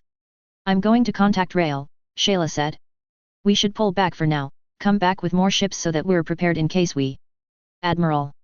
A Quarian from the front of the control room called. Report from the bridge, 30 ships just jumped into the system. What? She shouted. Are they Geth? Negative, ma'am, the Quarian reported, their design is nothing like the Geth, if anything it's more like the Quarian was cut off before he could finish his sentence, an explosion rocked the ship. They've opened fire on us. The Quarian shouted. Ron to the bridge, get us out of here. She shouted into her comm unit. I can't. Aquarian replied. That mass accelerator round hit our engines directly. We're dead in the water. Okila, Admiral, the enemy ships opened fire on all of the other ships. The Cerberus ones are, the Cerberus SHPS are gone and all of the migrant fleet ships have been disabled. We're defenseless here, Admiral. Send out a distress signal. Shayla shouted. I can't, Admiral. All of our long-range communications are being jammed. Ship to ship isn't working either. Shit, Jacob swore, unholstering an assault rifle from his back. If they disabled the ship instead of destroying it, that means we're going to be seeing boarding parties, Miranda said, drawing an SMG from her side. Contact your crew and tell them to get ready to defend this ship. Tell them to set up choke points and to hold out as long as they... No, Shayla said. Pardon. Miranda said. There's no help coming for us, Shayla said grimly, if I tell my men to hold this ship, I'm telling them to make it their grave. We have nowhere to go and we're outnumbered 3-1. In a straight fight we're going to lose. Well, what do you suggest then? Miranda asked sternly. Ensign, Shayla said, putting her hand to her ear again. How is the enemy boarding us? What? One of the enemy ships is closing on our position, ma'am. I think it's going to dock with us. Shayla took a deep breath and then exhaled. Good. Good. Miranda said. All crew, arm yourselves and report to the airlock at once. I repeat, abandon your posts and get to the airlock, we're about to be boarded.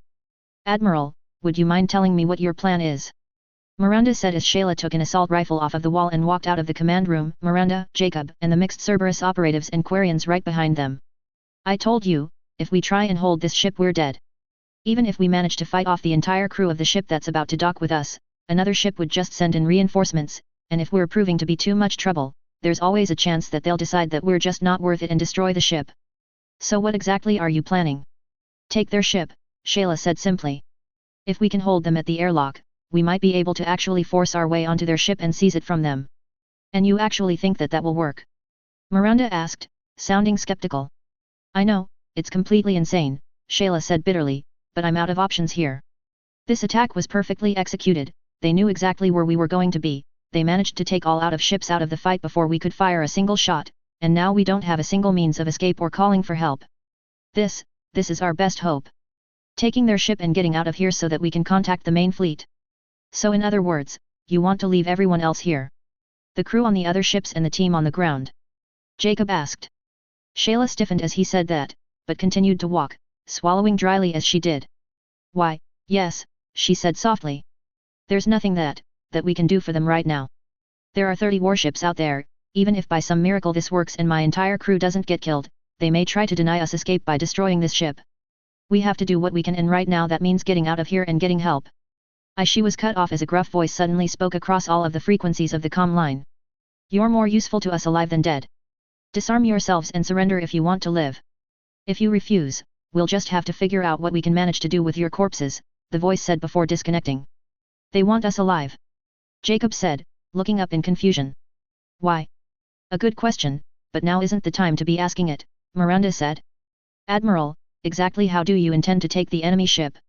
Our best bet is to dig in front of the airlock and try and force them back, she said as they continued to head through the ship, several Quarians and Cerberus operatives meeting up with them as they walked. Heavy weapons would be helpful here.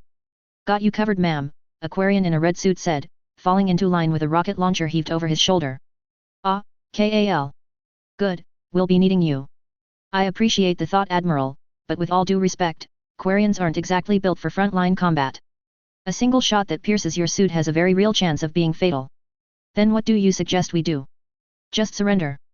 Shayla demanded as they stopped in front of the airlock, a few Quarians ducking into cover behind control panels, prepping their weapons. No. I'm saying that my men can afford to take more fire than yours can. Also, we brought a couple of special agents on board. As she spoke, loud footfalls filled the hallway. Shayla and several of the Quarians turned around, but saw nothing. A look of realization broke across Shayla's face. Oh Keela. I saw them come on but I've never seen them in combat before. You're going to get a chance today. Let us take the brunt of their attack, I want you and your crew to be the backbone to our muscle and provide supporting fire. Fine, Shayla said reluctantly. You heard her, get behind the Cerberus forces. Dig in and when those doors open, hit them with everything that you have. When we get an opening, charge in and secure the bridge and engineering. Her men scurried to obey, taking cover as the Cerberus operatives did the same, the men and women in white armor unholstering their weapons as they took up position in front of the Quarians. Shayla fell into rank with her men and Jacob and Miranda also took up positions beside the Cerberus operatives, all of them aiming their weapons at the airlock. There was a loud clanging noise as the other ship docked with them and a high-pitched sound as the airlock was cut from the other side. The heavy metal door fell down with a loud clang, and all hell broke loose as 6 people in black armor emerged from the other side, weapons in their hands. They took 1 second to realize that their prey wasn't going down without a fight, raised their own weapons and opened fire. In the tight space of the airlock, only 6 people could stand in a line and as a result, multiple rows had been formed by the defenders and the attackers. As such, the people in the front rows for both sides found themselves taking the majority of fire from both sides, a few bodies already hitting the floor. Rocket! Shayla shouted and Kal aimed his launcher through the rows of defenders and fired at the attackers. The explosion tore through their ranks, sending several of them flying through the air, their bodies limp. Now! Miranda shouted. As the attackers attempted to recover from the blast, 2 of their frontmost personnel howled in pain as massive holes tore themselves open in their chests, the ghostly outline of claws illuminated by their blood. A few shots flew through the air and hit the space behind the 2 as they fell to the ground, forcing the 2 death claws there to decloak. They charged forward, using the tight space of the airlock to turn the battle into a slaughter, swinging their claws back and forth through the enemy ranks, killing a dozen of them in half a minute. Fall back!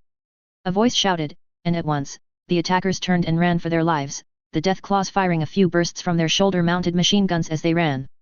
Move up! Don't give them a chance to regroup! Shayla shouted as the Cerberus personnel and the Quarians rose from cover, firing a few shots as they charged through the airlock, dozens of them boarding the enemy ship. Miranda ran after them, but stopped as she noticed something. Among the bullet-ridden bodies of the 6 or so defenders that had been killed in the initial skirmish was a puddle of green goo. The same that a plasma rifle produced when it killed someone. Turning on the spot, she spotted one of the attackers lying in a pool of blood, clutching a plasma rifle and still breathing. "Where did you get this?" she hissed, approaching him and aiming her gun at him.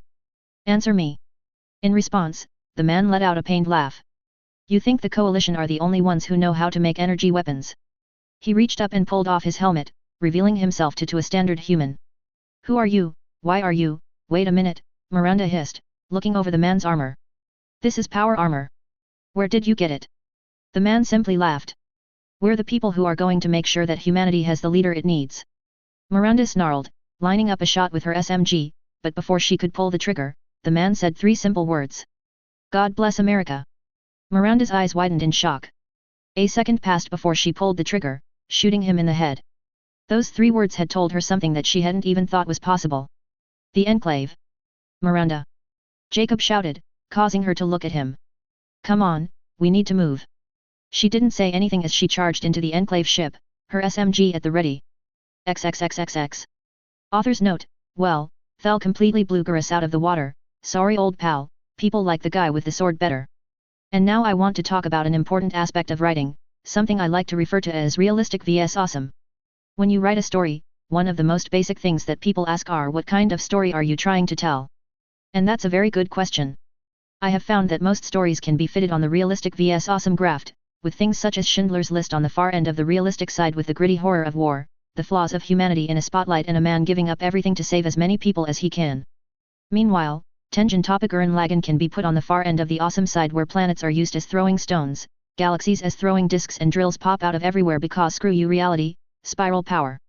The question is where do you want your stories to fall on the scale, and this is something to keep in mind because both ends have their flaws.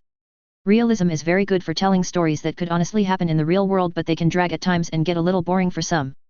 Meanwhile, awesome stories can be a blast, but sometimes they can go way too far and anything resembling a plot is sacrificed to emphasize how big the main character's Wong is ** MassEffect parallel realities *. I find that the best solution is to balance the two out, have enough realism to establish that there is logic and standards in your world, but have enough awesome moments to liven it up. For each political debate of independence vs living under a single government, make sure you have a scene down the line where Thel Vadam drops a scarab from high orbit and lands on a Reaper with it before shooting it in the face at point-blank range.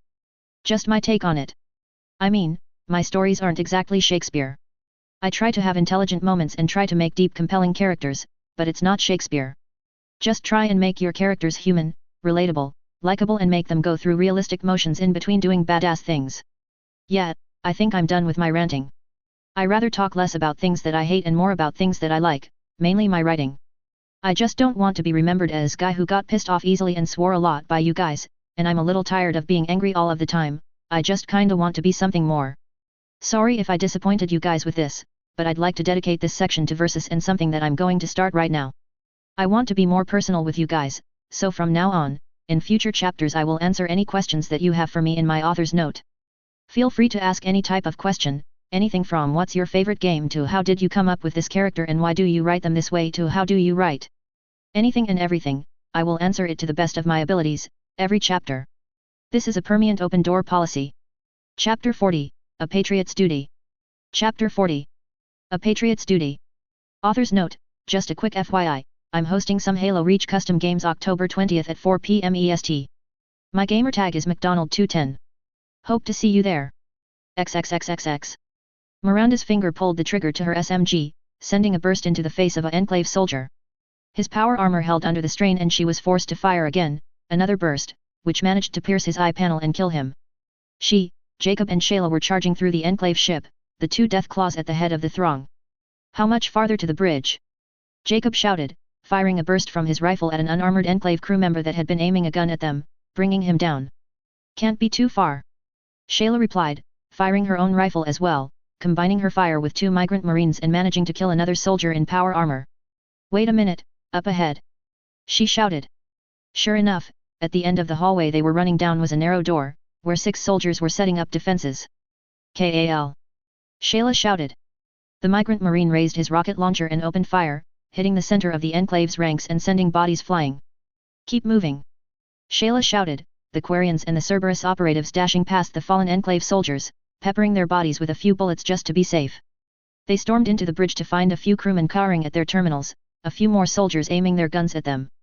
They managed to get off a few shots and killed 3 Quarians in the process, but before they could do any more damage, Jacob and Miranda returned fire, hitting them in the head with ace precision, aided by the fact that they had been wearing officers' uniforms and not power armor.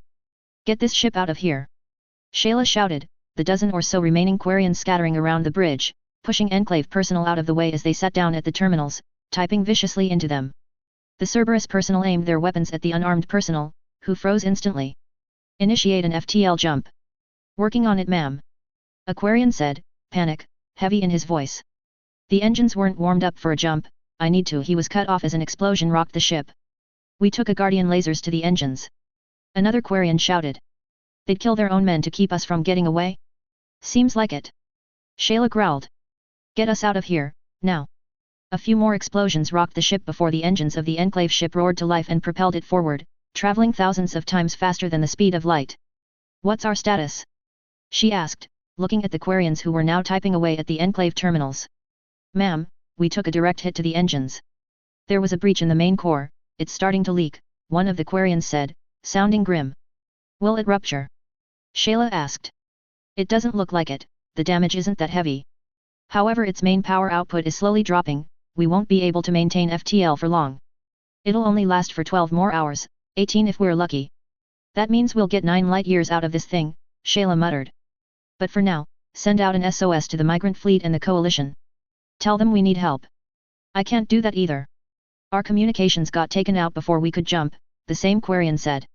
Damn it, Shayla swore. We weren't fast enough. They were able to do too much damage to the ship. We're not going to be able to get away like this. Good riddance.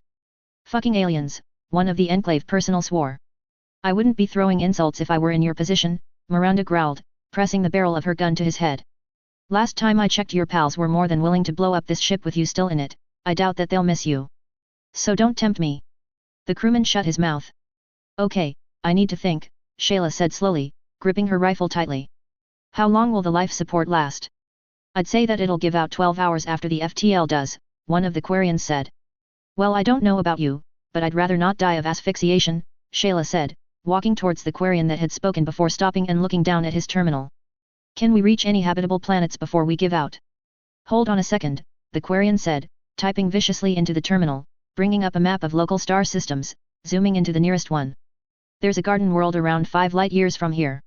It's not inhabited because of how close it is to the Veil, although the entry here says that there have been unconfirmed reports of criminals from Omega using it to hide illegal goods. It doesn't have a name. Not surprising, Shayla thought. There are billions of planets in this galaxy. People don't have time to name them all. All right, set a course there. Once we get there, try to find a valley or a canyon to land the ship in, a place where we can hide. In the meantime, I want everyone that we can spare to get to work on repairing the communications array and the engines. I doubt that we'll be able to repair the leak with the supplies we have on hand, ma'am, the Quarian said, and the communications array looks fixable, but it looks like it'll take too long to help us in time. Then we better move fast, Shayla said. Everyone. Move. Time is against us. You do what you can to help. Miranda ordered her men. The Quarians and Cerberus operatives nodded in unison, the majority of them leaving the room and heading towards the rear section of the ship, a handful remaining behind, keeping their weapons trained on the enclave captives. Okila, Shayla said weakly, staggering back and slipping into a chair in the center of the bridge. This was supposed to be a simple research mission, just scanning a downed Geth ship. Now we've lost thousands of people, 10 ships and an admiral, what am I going to tell Talai? Admiral. Miranda said, looking with concern at Shayla. I'll be fine, Shayla said, shaking her head and forcing herself back to her feet, a slight edge to her voice. The situation is just overwhelming. Can't argue with that, Jacob said.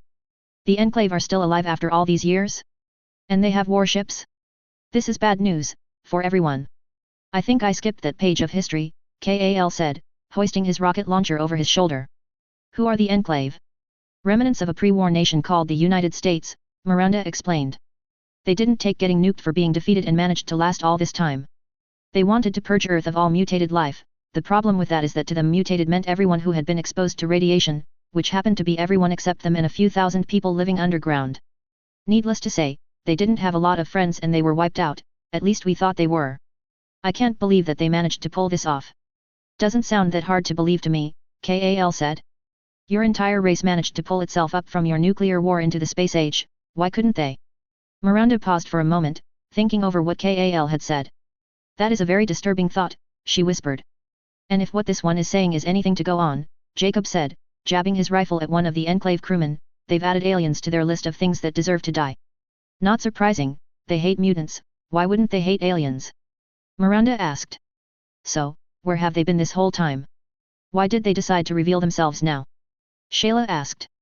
I don't know, Admiral, but right now we need to focus on how we're going to deal with them. If we get caught for killed before we can alert anyone else about the Enclave being back, who knows how many more sneak attacks like this they'll be able to pull off. I agree, Shayla said, looking down at the terminal again. But there isn't too much planning that we can do here. The most that we can do is try to get this ship back to 100% efficiency before the Enclave catches us, or try to hide from them until we can come up with a better plan. We don't exactly have a lot of options, do we? Kal asked. We don't, Shayla said grimly. In many ways we're flying blind. All we can do is make the best of what we have now, and when the time comes, make a good judgment call. I hope I can do that. Because if I don't, they might be able to use the data that they got from our ships to launch crippling attacks on the migrant fleet and the coalition. No one else said anything, a sinking feeling creeping into all of them. XXXXX. You wanted to talk to me, Epiphex? Jane said, walking into the engineering core and stopping in front of the Exulan, who was working on a disk on his tiny bench.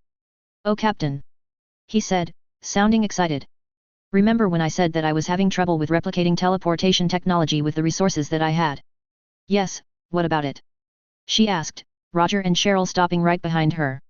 I had a breakthrough, Epiphex said, sounding excited. Talai and I were talking about the concepts of teleportation and how it worked. I'll spare you the complex details, but basically, two teleporters are connected to power sources and linked to each other, they're practically exact copies of each other. I asked him why you had to waste so much resources in building two, Talai said, leaning against a wall in the corner. Why couldn't one be a central mainframe and the other be a receiver? And that got me thinking, Epiphex said, continuing to work on the disk in front of him. It was a theory to create teleportation grids just like that, but theta energy couldn't provide enough energy in order to make it practical. The central teleporter would have to receive 3 times the power as a teleporter in a regular grid, it would have to reach out on its own and connect to the receiver and pull the person back. But with MassEffect and Element 0, I might be able to pull it off. Once I got that idea in my head, I just started working. It's a genetic trait with the engineering caste. Once we get a concept for a new device in our minds, we can't stop thinking about it until we work on it. It led to quite a few technological innovations, including a lot of what was on Mothership Zeta. We normally had access to unlimited supplies, sponsored by the state. Working on Zeta with limited resources was torture.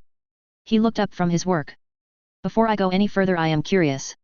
What is the status of Mothership Zeta? And Admiral Hackett's promised to make contact with the other Exulans. I've got good news for you, Jane said, smiling widely. Hackett has been keeping me updated. Your species survived the nuclear war. They've managed to re-terraform most of their homeworld and have managed to advance to a post-industrial technological age. From what we can tell, they lost a lot of their more advanced technology, including the caste system, but a lot of it should be recoverable through Mothership Zeta. From what I hear, dozens of ships have already been dispatched to help them rebuild, and they are currently negotiating with coalition officials. So far, things are going great. Does the council know about this yet? Roger asked, looking at Jane. Not at the moment, no. It probably wouldn't be for the best to drop this bomb on them so soon after the Rachni, especially considering that the Exulans are giving us even better energy weapons. Come to think of it, they'll probably want to buy theta energy weapons off of them. I gave you the captain's pistol because you rescued me from that ship. Epiphex shouted, sounding suddenly worried. And because you agreed to help my race. I don't want to. Calm down, Epiphex, that decision will be in the hands of the leader of your people. Besides, until your people make a decision on what course they want to talk with the rest of the galactic community. That decision won't happen for a long time, we'll cross that bridge when we get to it. Okay, Epiphex said. Now then, the teleporter. I've managed to get it a couple of power cells that should help with the strain, but I'll probably have to connect it to the main drive in order to get it to work. If I can do it right, the mainframe should be connected to the Normandy, while you can take the other teleporter everywhere that you want. Are you telling me that we can just teleport back and forth between the Normandy and wherever we put the other teleporter? Roger asked, sounding impressed. Theoretically. It will have a limited range though, you can't travel from one side of the galaxy to the other. The longer the distance the more power is used, that's why normally something like this is so impractical without MassEffect technology. However, it should be teleport you from orbit to a planet's surface. I thought that since this ship had a stealth drive, being able to move personnel and supplies from the ship to the surface without being detected. I can see how that would be useful, Jane said. What's your progress on it? How soon can you have a prototype? As a matter of fact, I was just putting the finishing touches on the prototype, erttheking said, taking the disc and laying it down on the floor. This is the receiver node, he said, placing it on the ground. He pointed to the corner where there was a large block with another disc sticking out of the bottom. That's the main grid. The power cells that it has now should be more than enough for a couple of feet. With your permission, I would like to preform an experiment with them. Seems like a good idea, Cheryl said. We would be able to call for reinforcements within seconds or organize an emergency evacuation. How do you plan on doing this? Jane asked, sounding hesitant. If this thing doesn't work, it could kill whoever steps into it. Yes, that was a problem during the earlier developmental stages of this technology, so I would rather test it something else. He reached down and picked up an apple that was lying on the table. I believe this should do as a test subject. I believe that it is only polite to ask for your permission before I continue though, you are the captain after all and this is experimental technology. Well, if you're just going to use an apple I don't see anything wrong with it, Jane said hesitantly. Okay, go ahead. erttheking nodded as he walked over to the main teleporter, pressing a few buttons on it. There was a loud humming noise as the device turned on, the disc portion of it glowing a dark orange. erttheking glanced at the receiver teleporter, seeing that it had activated when he had turned the mainframe on. Taking a deep breath, he placed the apple down on the pad in front of him. Within a second it had disappeared, erttheking wheeling around just in time to see the apple reforming on the other disc. Well, looks like it worked, Taylai said, smiling slightly behind her mask. Possibly, erttheking said, scooping up the apple and placing it on his workbench. I want to run a few tests on this to make sure that it wasn't harmed at the cellular level, it's why I wanted to use organic matter for the test.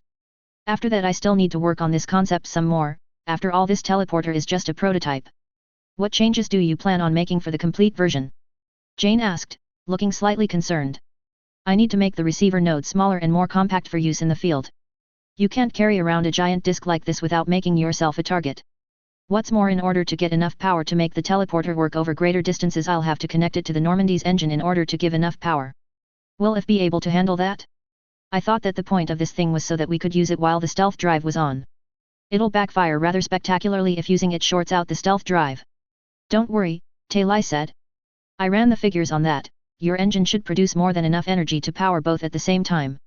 The lights will probably flicker when you do it, but it should work. Okay, Jane said, looking rather uncomfortable. Run those tests on that apple to make sure this thing won't give my crew cancer when they try to use it, build the final model and then I'll find an isolated planet for us to make sure that the ship can handle using it and the stealth drive at the same time. Until all of that gets done, I don't want to use this thing in a combat situation. Are you okay? Cheryl asked. I'm fine, Jane replied. This thing just has me a little nervous. There are a lot of ways that it could go wrong. I understand your concern, erttheking said. I'll start working right away. Good. Any idea how long finishing the final model and your tests will take? erttheking paused for a second, clearly thinking. If I had to guess, I would say a week. Maybe 2. No rush, Jane said. We managed to make it this far without it, we can live a little longer. True, but I'm interested in seeing the final produce and how we can use it to our. Wait a minute. Taylai activated her Omni tool, looking down at it. Oh damn it, I wasn't keeping track of the time. She ran forward, grabbing Cheryl's wrist as she passed, pulling her along. Wait, what? She shouted as she was pulled around. Come on. We have that little arrangement for Folker. She shouted as she pulled her into the elevator, which closed behind her. Hey, that was interesting, Roger said. Can't help but wonder if it'll end with a 3-way fuck. Charming, Jane said, looking back at erttheking. Is there anything else, erttheking? I may need a few more parts from the cargo pay, but apart from that I'm fine, the Exulan said. Well, good, Jane said.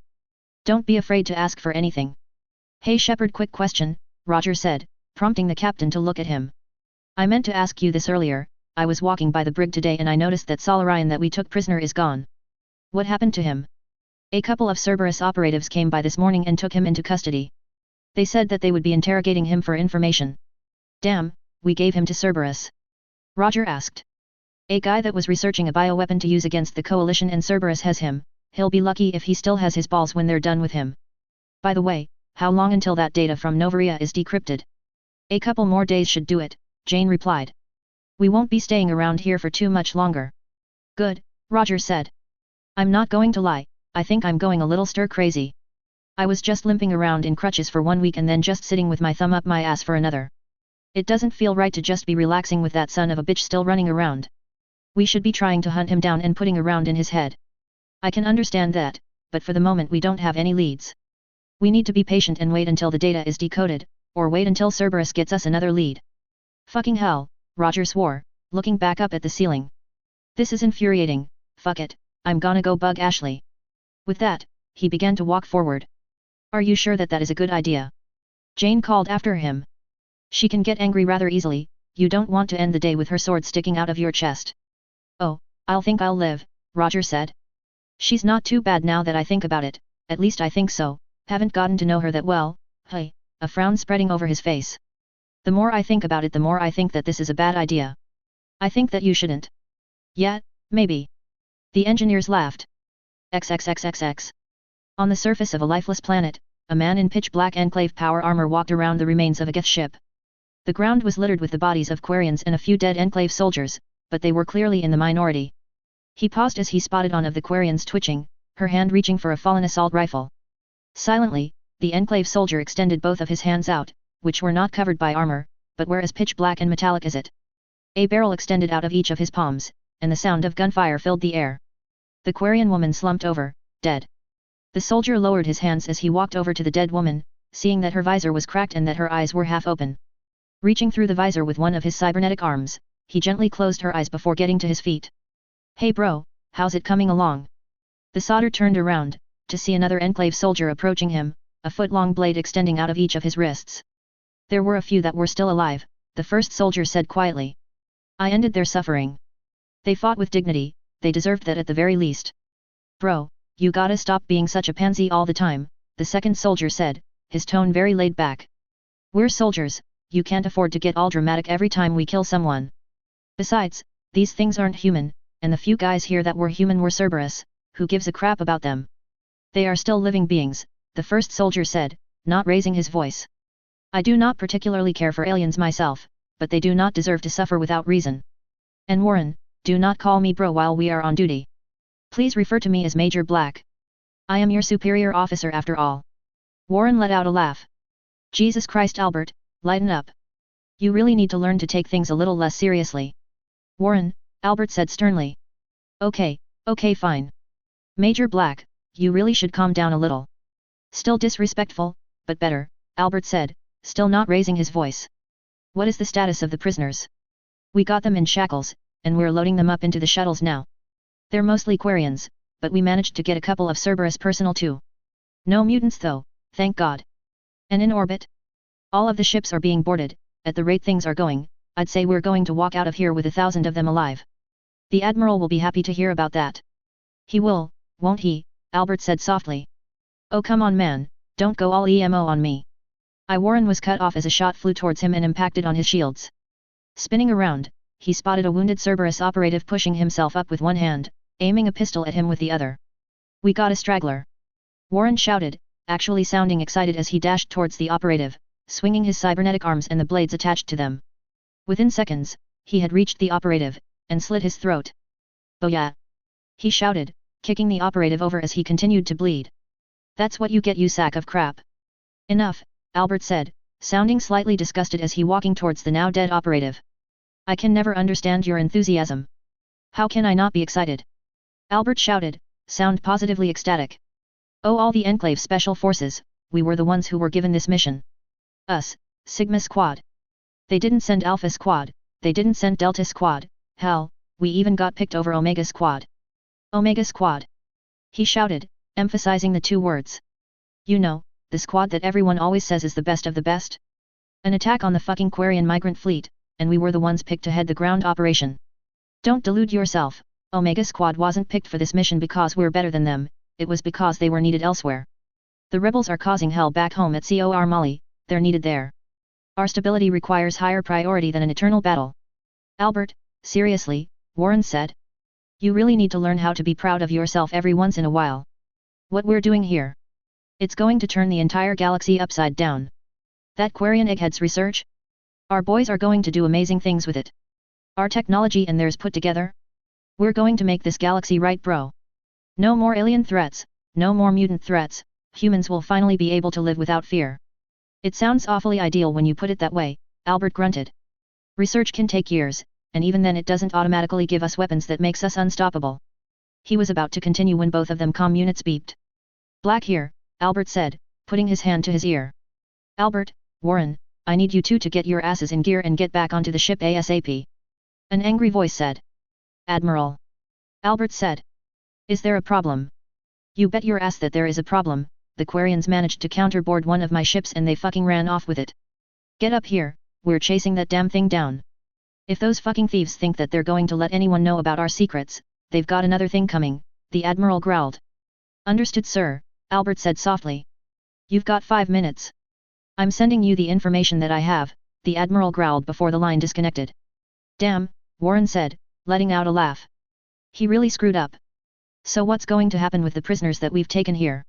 The Admiral will probably take them back with the ships that he isn't going to give to us. He sighed as he looked around. I'm not sure that this was the right move. We were hidden before, no one could find us. Not the Coalition, not the Council, we were safe, all of us. Now we're taking a massive risk striking out like this. If anything goes wrong, we can't fight off the combined forces of the Council and the Coalition. But if everything goes right, no one will be able to stop us, Warren said. For God's sake, Albert, we've only been able to get where we are now by rebuilding and repopulating over hundreds of years. All this time we've had to hide from the Coalition, rebuilding what we used to be piece by piece, until we can have something vaguely resembling what we should be, and even now it's nowhere near enough. This day, Albert, today is a day that I've been waiting for a long time. A smile spread wide under his helmet. We're going to take what's rightfully ours. We're going to put humanity on the right path. No more mutants, no more aliens. The Coalition is too spineless to do what properly needs to be done. He let out a harsh laugh, his voice growing more and more angry as he continued to speak. I mean, can you believe those people? They wanted to make peace with the Turians after they got attacked for no reason. Those fuckers should have gotten bombed into submission by the Coalition after they fucked with them. But they didn't, now we're going to have to do the job they didn't have the guts to. Enough, Albert said sternly, I know that you're angry, but right now we've got a job to do. Looking up, he saw a shuttle descending towards their position, landing in front of them. The rear door opened, revealing a single figure wearing the same power armor that they were. A single white symbol of the letter Sigma was painted on its chest, just like Albert and Warren. Admiral sounded pissed, she said dully, cleaning a massive super sledge lying in the flat of her lap, her arms also cybernetic. We should probably get this done fast so that we don't have to listen to him whining. As lively as ever, Cadence, Warren said sarcastically. Seriously, half of the corpses out there are more emotional than you are. Whatever, Cadence said, sounding unbelievably bored, lifting up her super sledge and twisting it in the air, checking it for damage. Can we just get this over with? I've got a lot of other things that I'd rather be doing right now. Oh, like what? Warren asked. Counting the grains of sand on the beach. Enough, Albert snapped, both he and Warren climbing into the shuttle, the doors closing as they sat down. The information that the Admiral sent me is here, he said, raising his arm and activating an Omni tool. The ship that escaped was the Boston, the ship that it was boarding the Tonbay, Admiral Ron's ship. Seriously? Aw shit, he missed one of the big catches, Warren said, sounding excited. If she gets away, she could get the entire migrant fleet on our asses in days. And now we get to hunt her down? Killer. Don't interrupt me, Albert said sternly. Before the Boston could jump out of the system, it took a direct hit to the engines.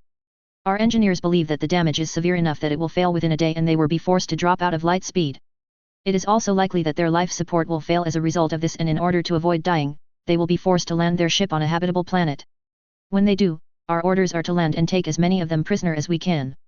Admiral Ron is a priority target though, as are any Cerberus personnel with her. Don't kill the other Quarians if you can avoid it, but if it proves to be unavoidable, they've been classified as expendable. Great, Cadence said, sounding completely uninterested. How long is this going to take? We've pinpointed the planet that they're most likely to land on, Albert explained. We suspect that Arya might have used it at one point to stash away illegal goods, but apart from that we have no evidence to suggest that anyone has been there in years. We need to move fast and stop the Quarians before they can get out a distress signal, or even worse, transmit some of the Boston's data. From the way that you're talking about it, it would probably just be safer to blow the ship that they stole to hell. Albert paused for a minute before continuing. As I said, we should only kill these people as a last resort. The Admiral and the President want them taken in alive. They will prove to be very useful to us. Really? Cadence asked. Exactly how will live captives of a race that can be killed by me sneezing on them be useful? I'm sorry, but that's classified information, Albert said, sounding sincerely apologetic. Even I don't know the reasons for that, but I imagine that command has good reasons. Sure they do, Cadence grunted. I don't even care. Break their legs instead of killing them, got it. That would be ideal, Albert said. Warren, I would advise that you go for the Quarian equivalent of the Achilles tendon. I trust that you remember where it is from your studies. Oh hell yeah! Warren shouted, sounding excited. Around an inch into the calf. You have to make sure that the blade goes deep enough and that it gets through the suit, but once it does they should go down like a sack of bricks. It figures that you would sound like you are getting off to the aspect of cutting things, Cadence said dryly. Better than lounging around all day and sounding like I eat a pound of gravel for breakfast every morning. Enough. Albert said, only raising his voice slightly, but causing the attention of both Warren and Cadence to snap towards him. You are soldiers of the Enclave Special Forces, of Sigma Squad. Your bodies were given cybernetic enhancements specifically designed to make you a more perfect soldier. You were chosen because you survived the process and because you were believed to be above average soldiers. Act it. Warren and Cadence didn't reply, but instead glanced down at the ground, almost as if they were ashamed. There was a slight clanging noise as the shuttle that were in docked with one of the ships that they had in orbit, a hissing noise filling the cabin as the airlock slid open. They stepped out into the hangar of the Enclave ship that they had docked with, dozens of vertibirds filling it, with hundreds of soldiers milling around, preparing for combat. Major Black! A voice shouted, and the major turned to see a man in a naval uniform running towards him. I'm the captain of this ship, he said nervously, as if afraid that Albert would hurt him if he misspoke. I received word from the Admiral. I am to give command of this ship to you for the remainder of this mission. I want you to know that I am at your service, and if you need me to do anything, you need only ask. We should get treated like this more often, Warren whispered to his brother, but he ignored him. All I need you to do is to do your job and to do it to the best of your ability. Apart from that, I just need you to set coordinates to where the Quarians are heading. Move out. XXXXX. Codex updated. Entries added. Super Sledge. The Super Sledge was originally a pre-war weapon designed by the United States government as a melee weapon to be used by power armor soldiers. The design was advanced, yet rather basic. Prototype technology increased the gravitational center of the hammer, increasing the kinetic energy delivered when it hit a target, making it rather impractical for regular humans to use outside of power armor. In recent years, the Super Sledge was one of the first pieces of technology to be integrated with MassEffect technology, mainly because of the simple design. The more flexible nature of MassEffect fields allows the sledge to activate and deactivate them when it hits something in the blink of an eye, allowing the weapon to be lightweight and be used by regular humans. Despite this and the improved damage that it causes, it is still mainly used by heavy infantry. XXXXX.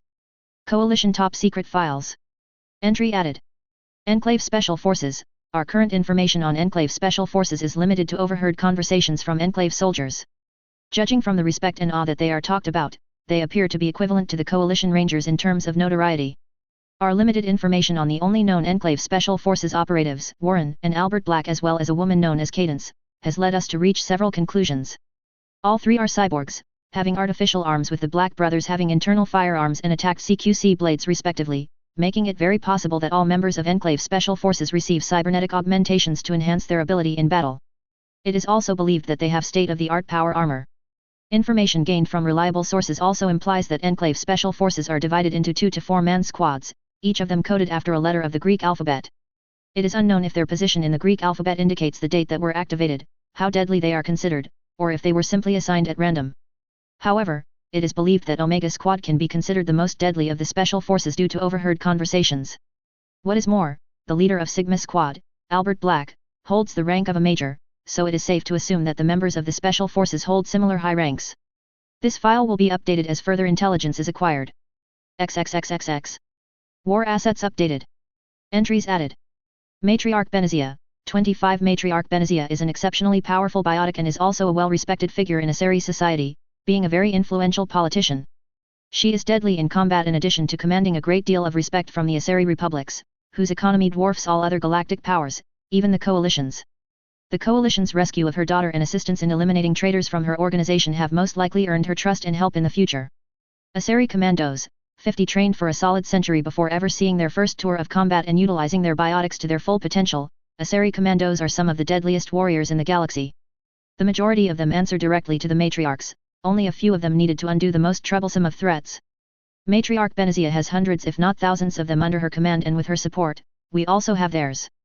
XXXXX. Author's note: if you one of the people that fall into the camp that I have too many characters, then don't worry, Albert, Warren and Cadence aren't going to be massive characters. Also, I noticed something about Kai Ling, mainly that everyone hates him. I have to admit I don't really get why. I mean, I don't particularly like him, but I don't really hate him either, but I am willing to make a wager with you. I'm willing to bet that I can make a better cyborg villain than him. In fact, I bet that I can make 4. These 3 don't count, unless you think they are better than him, in which case they totally do. Deal? Also remember, ask any question that you want and the answer will be posted in the next chapter. This is permanent. Oh yes, I need to tell you guys something. On October 20th, 4 p.m. EST, I'm going to be hosting custom games on Halo Reach.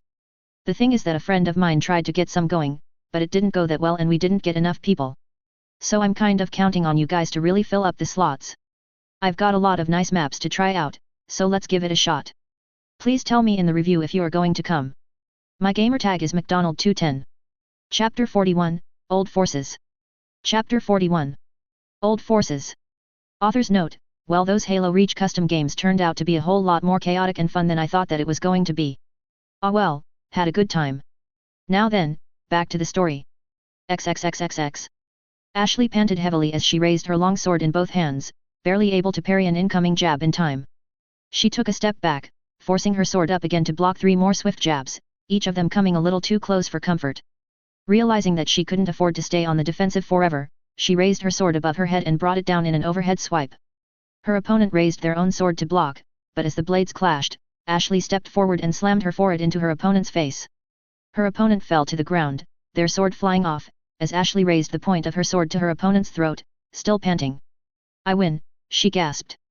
Cornelia grinned widely as she pushed the tip of the sword away, jumping to her feet. Damn, that was awesome. I never saw that coming, I have to remember that. She continued to smile as she went to pick up her short sword. The 2 of them were in the makeshift gym of the Normandy, various weights and exercise machines surrounding them. The 2 women were wearing tank tops and sweatpants, completely covered in sweat. Lyra was also sitting in the corner, looking down at her Omni tool. Cornelia twirled her short sword in her hand, her short black hair glistening slightly. Let's go another round. Oh come on, Ashley said, panting as she practically collapsed into a nearby chair. We've been going at it for. She hesitated before she glanced at Lyra. How long have we been doing this? The Asari jumped slightly before looking up sheepishly. I couldn't really tell you. I lost track of time a while ago. See? Ashley said. Thanks for sparing with me, but I'm freaking exhausted right now. How can you still stand anyway?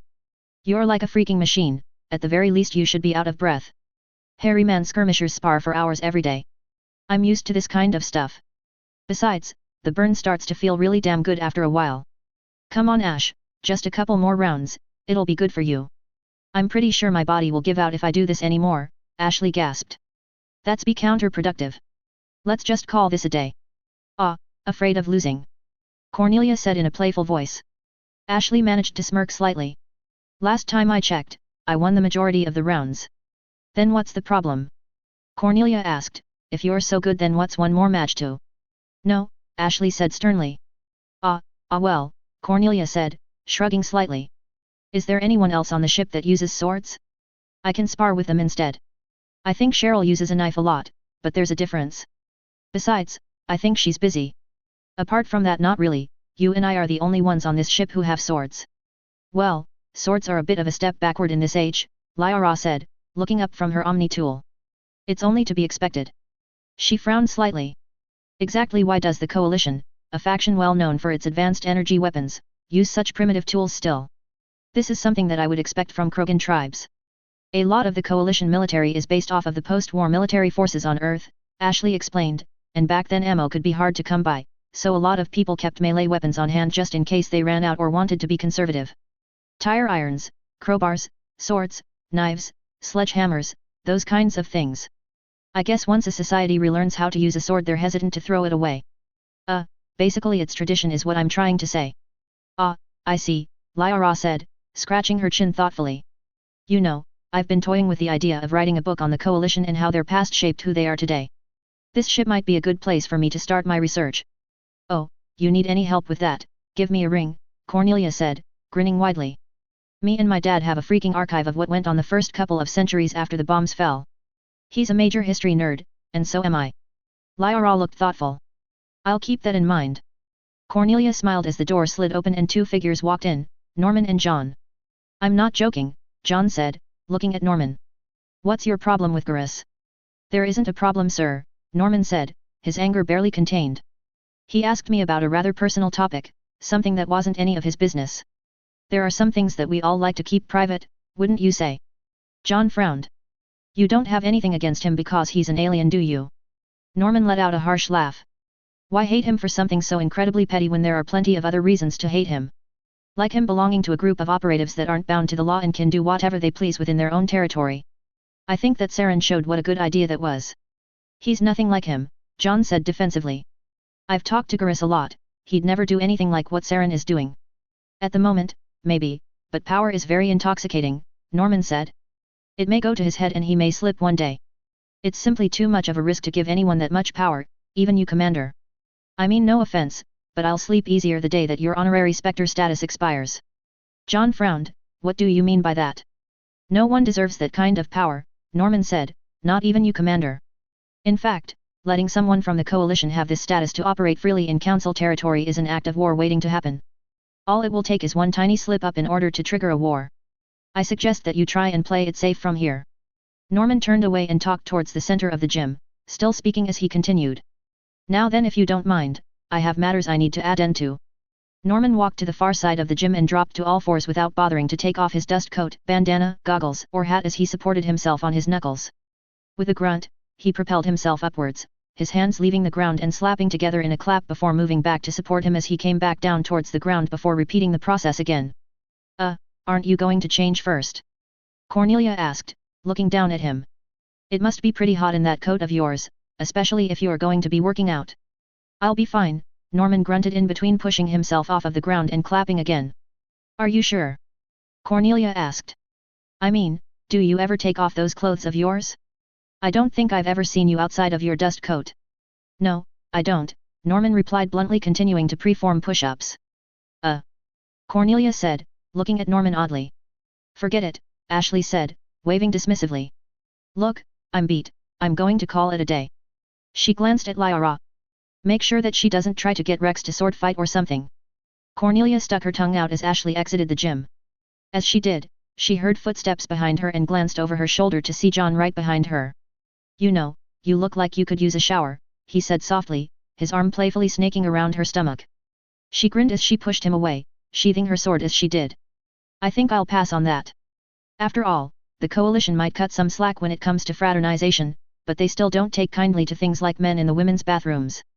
It's trouble waiting to happen, and it'd be a shame if your sister had to chew you out because Kelly came in and found you in there. We could use a private shower. Your sister shower? No thank you. Damn it, you're no fun. You're such a prude sometimes. Oh yeah, I'm a prude, just because I don't want to shower with you in a place that people could walk in on any second. Don't suppose that I can interest you with a little bit of private time? Just the two of us relaxing a little bit. I think I'll be okay with that, I hope you don't mind me smelling a little bit though.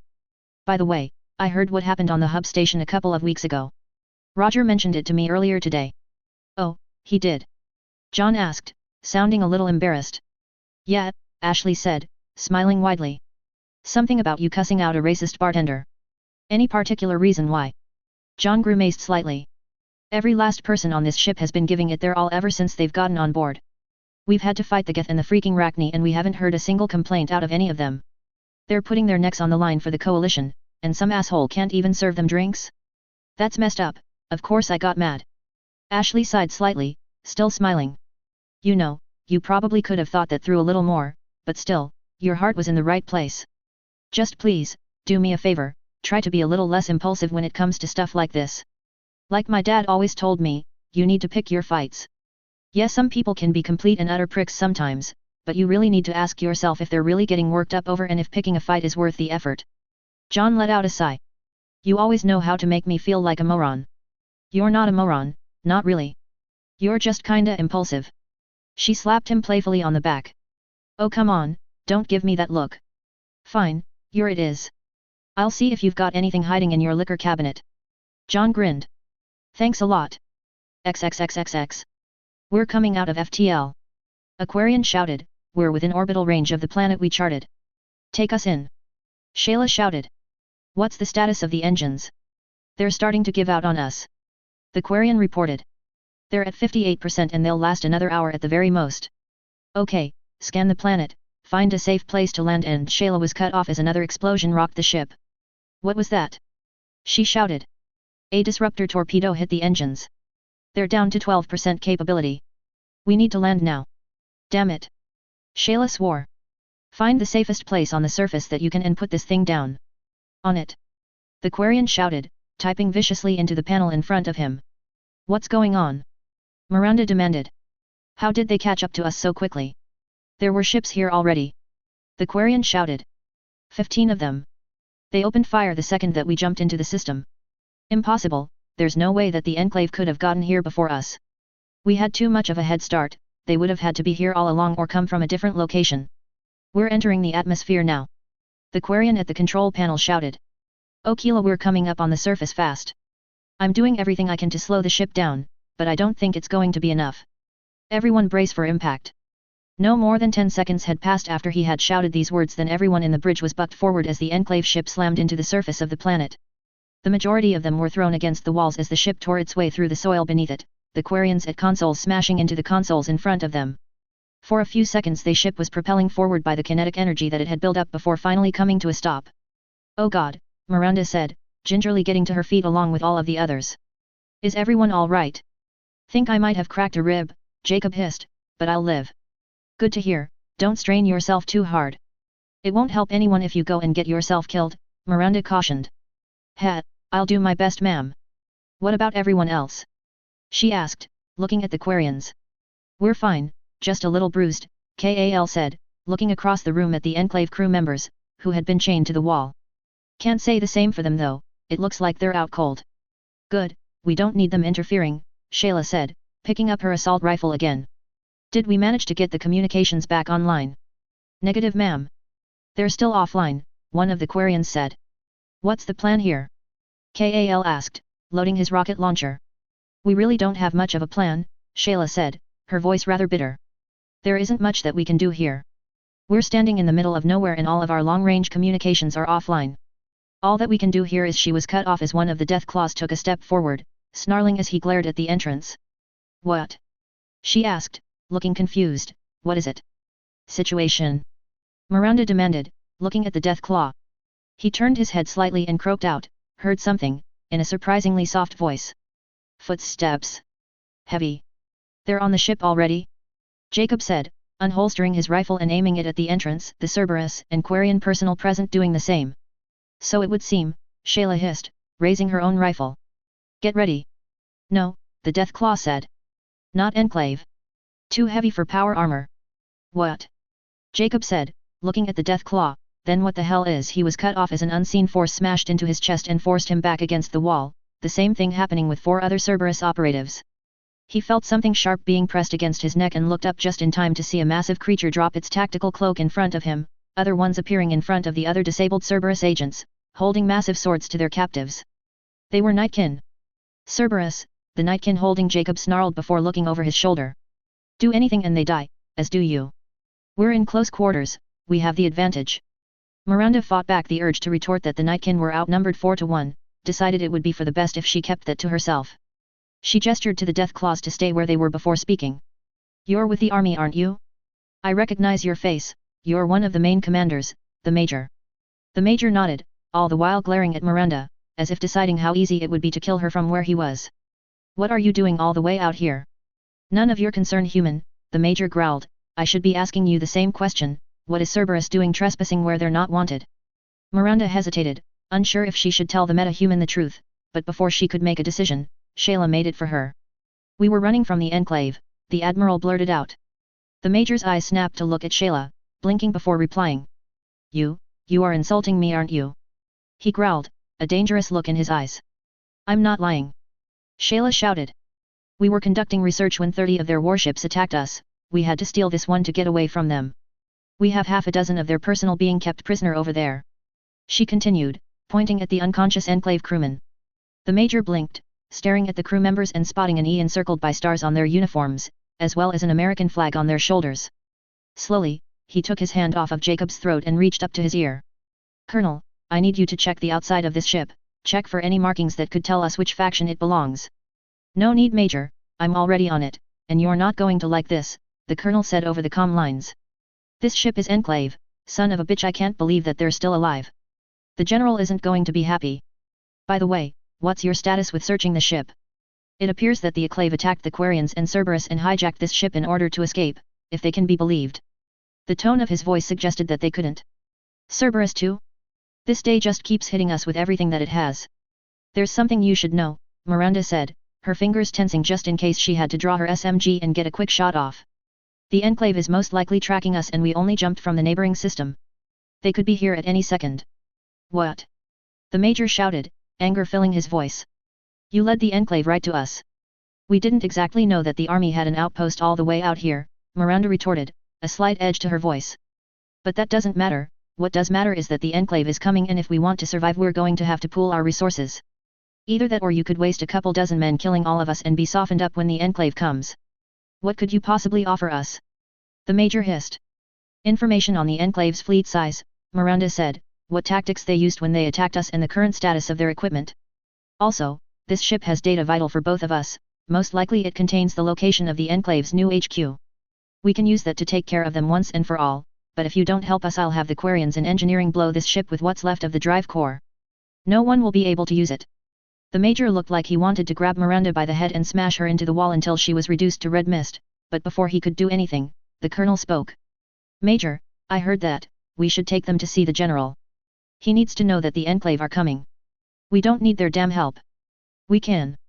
Major, the Colonel said sternly. If what they say is true, then the Enclave just attacked both Cerberus and the migrant fleet. If they've got the confidence to make attacks like that, what makes you think they won't come after us next? The Enclave hates mutants, Major. If they're back then they'll attack us, they'll attack our people, they'll attack what we stand for. They're hidden, but if we can get a chance to attack them now we can cripple them before they can do any major damage to us. The Major hesitated before lowering his sword, the other Nightkin following his lead. Miranda let out a silent sigh, he hand moving away from her SMG and the others lowered their weapons. Even the death claws relaxed, their claws falling to their sides, although they did not take their eyes off of the blue metahumans. Come, he grunted, walking out of the bridge, the other 4 Nightkin right behind him. Try anything and my men kill you. The Colonel's personal heavy squad is right outside too, you'll last 5 seconds against them. Miranda and Shayla glanced at each other. Well, I'm surprised we're all still alive, Shayla said. Miranda nodded, a weak smile spreading across her face. You handled that rather well. So did you. Well, she said, looking at the Nightkin. I suppose that we don't have a whole lot of choice. We have to work with them. Miranda nodded. It may be for the best. What I said is true, if we can find information of the Enclave on this ship, we can take them out before they can cause any more damage. Shayla nodded as they began to follow the Major. Keep your weapons at the ready. They could turn on us, and even if they don't the Enclave will be here soon. The others nodded as they exited the bridge. After a few minutes had passed, they exited the ship out of the airlock and into a green open meadow. A dozen green metahumans were standing outside, holding heavy weapons in their hands. They ranged from light machine guns, to rocket launchers, to flamethrowers. One even had a fatman. I contacted the General, the Colonel said, stepping forward with a light machine gun in each hand. He's on a shuttle, he should be here soon. Yeah, here he is. Everyone looked up, seeing a shuttle descending towards their position. The door slid open revealing 2 necrohumans and 2 metahumans in black and red armor in addition to the General. He was holding a massive machine gun in his hands, connected to a tank on his back. The Enclave are back, he said, his voice stone cold as he and the other mercenaries stepped out of the shuttle. Miranda nodded. They attacked us, we lost thousands. That sounds like them, the General growled. I may have certain plans for humanity's evolution, but I have a history with the Enclave, every mutant born on the West Coast during their day does. Until they are dealt with, you can consider me one of your best friends. However, once they're all dead, things will go back to the way things are before. I have no love for the coalition, but I do not hate them the way I hate them. We're going to need a plan of action, Miranda said. We need to make sure that the data that we manage to salvage gets off planet, so that even if we die here, the coalition has the information they need to ram a nuke down the Enclave's throats. The general nodded. You four, help the Quarians transmit the data of the planet, he said, pointing to the wreckage. Get an SOS out too, contact the coalition and our other outposts. You are not to harm any of them, Cerberus or Quarians. They are our ally until further notice. If my orders are disobeyed and they suffer at your hands, you will feel my wrath. His hands tightened around his machine gun. I know you all, please don't disappoint me. The Enclave is already going to suffer at my hands today. XXXXX. I'm serious, I don't want to intrude, Cheryl said weakly as Talai dragged her through the hallways of the Normandy. This is your private time and I don't want to just barge in on. Oh, enough of that excuse, Talai said. You're watching this VID with us and that's final. Cheryl felt torn as she and Talai continued down the hallway.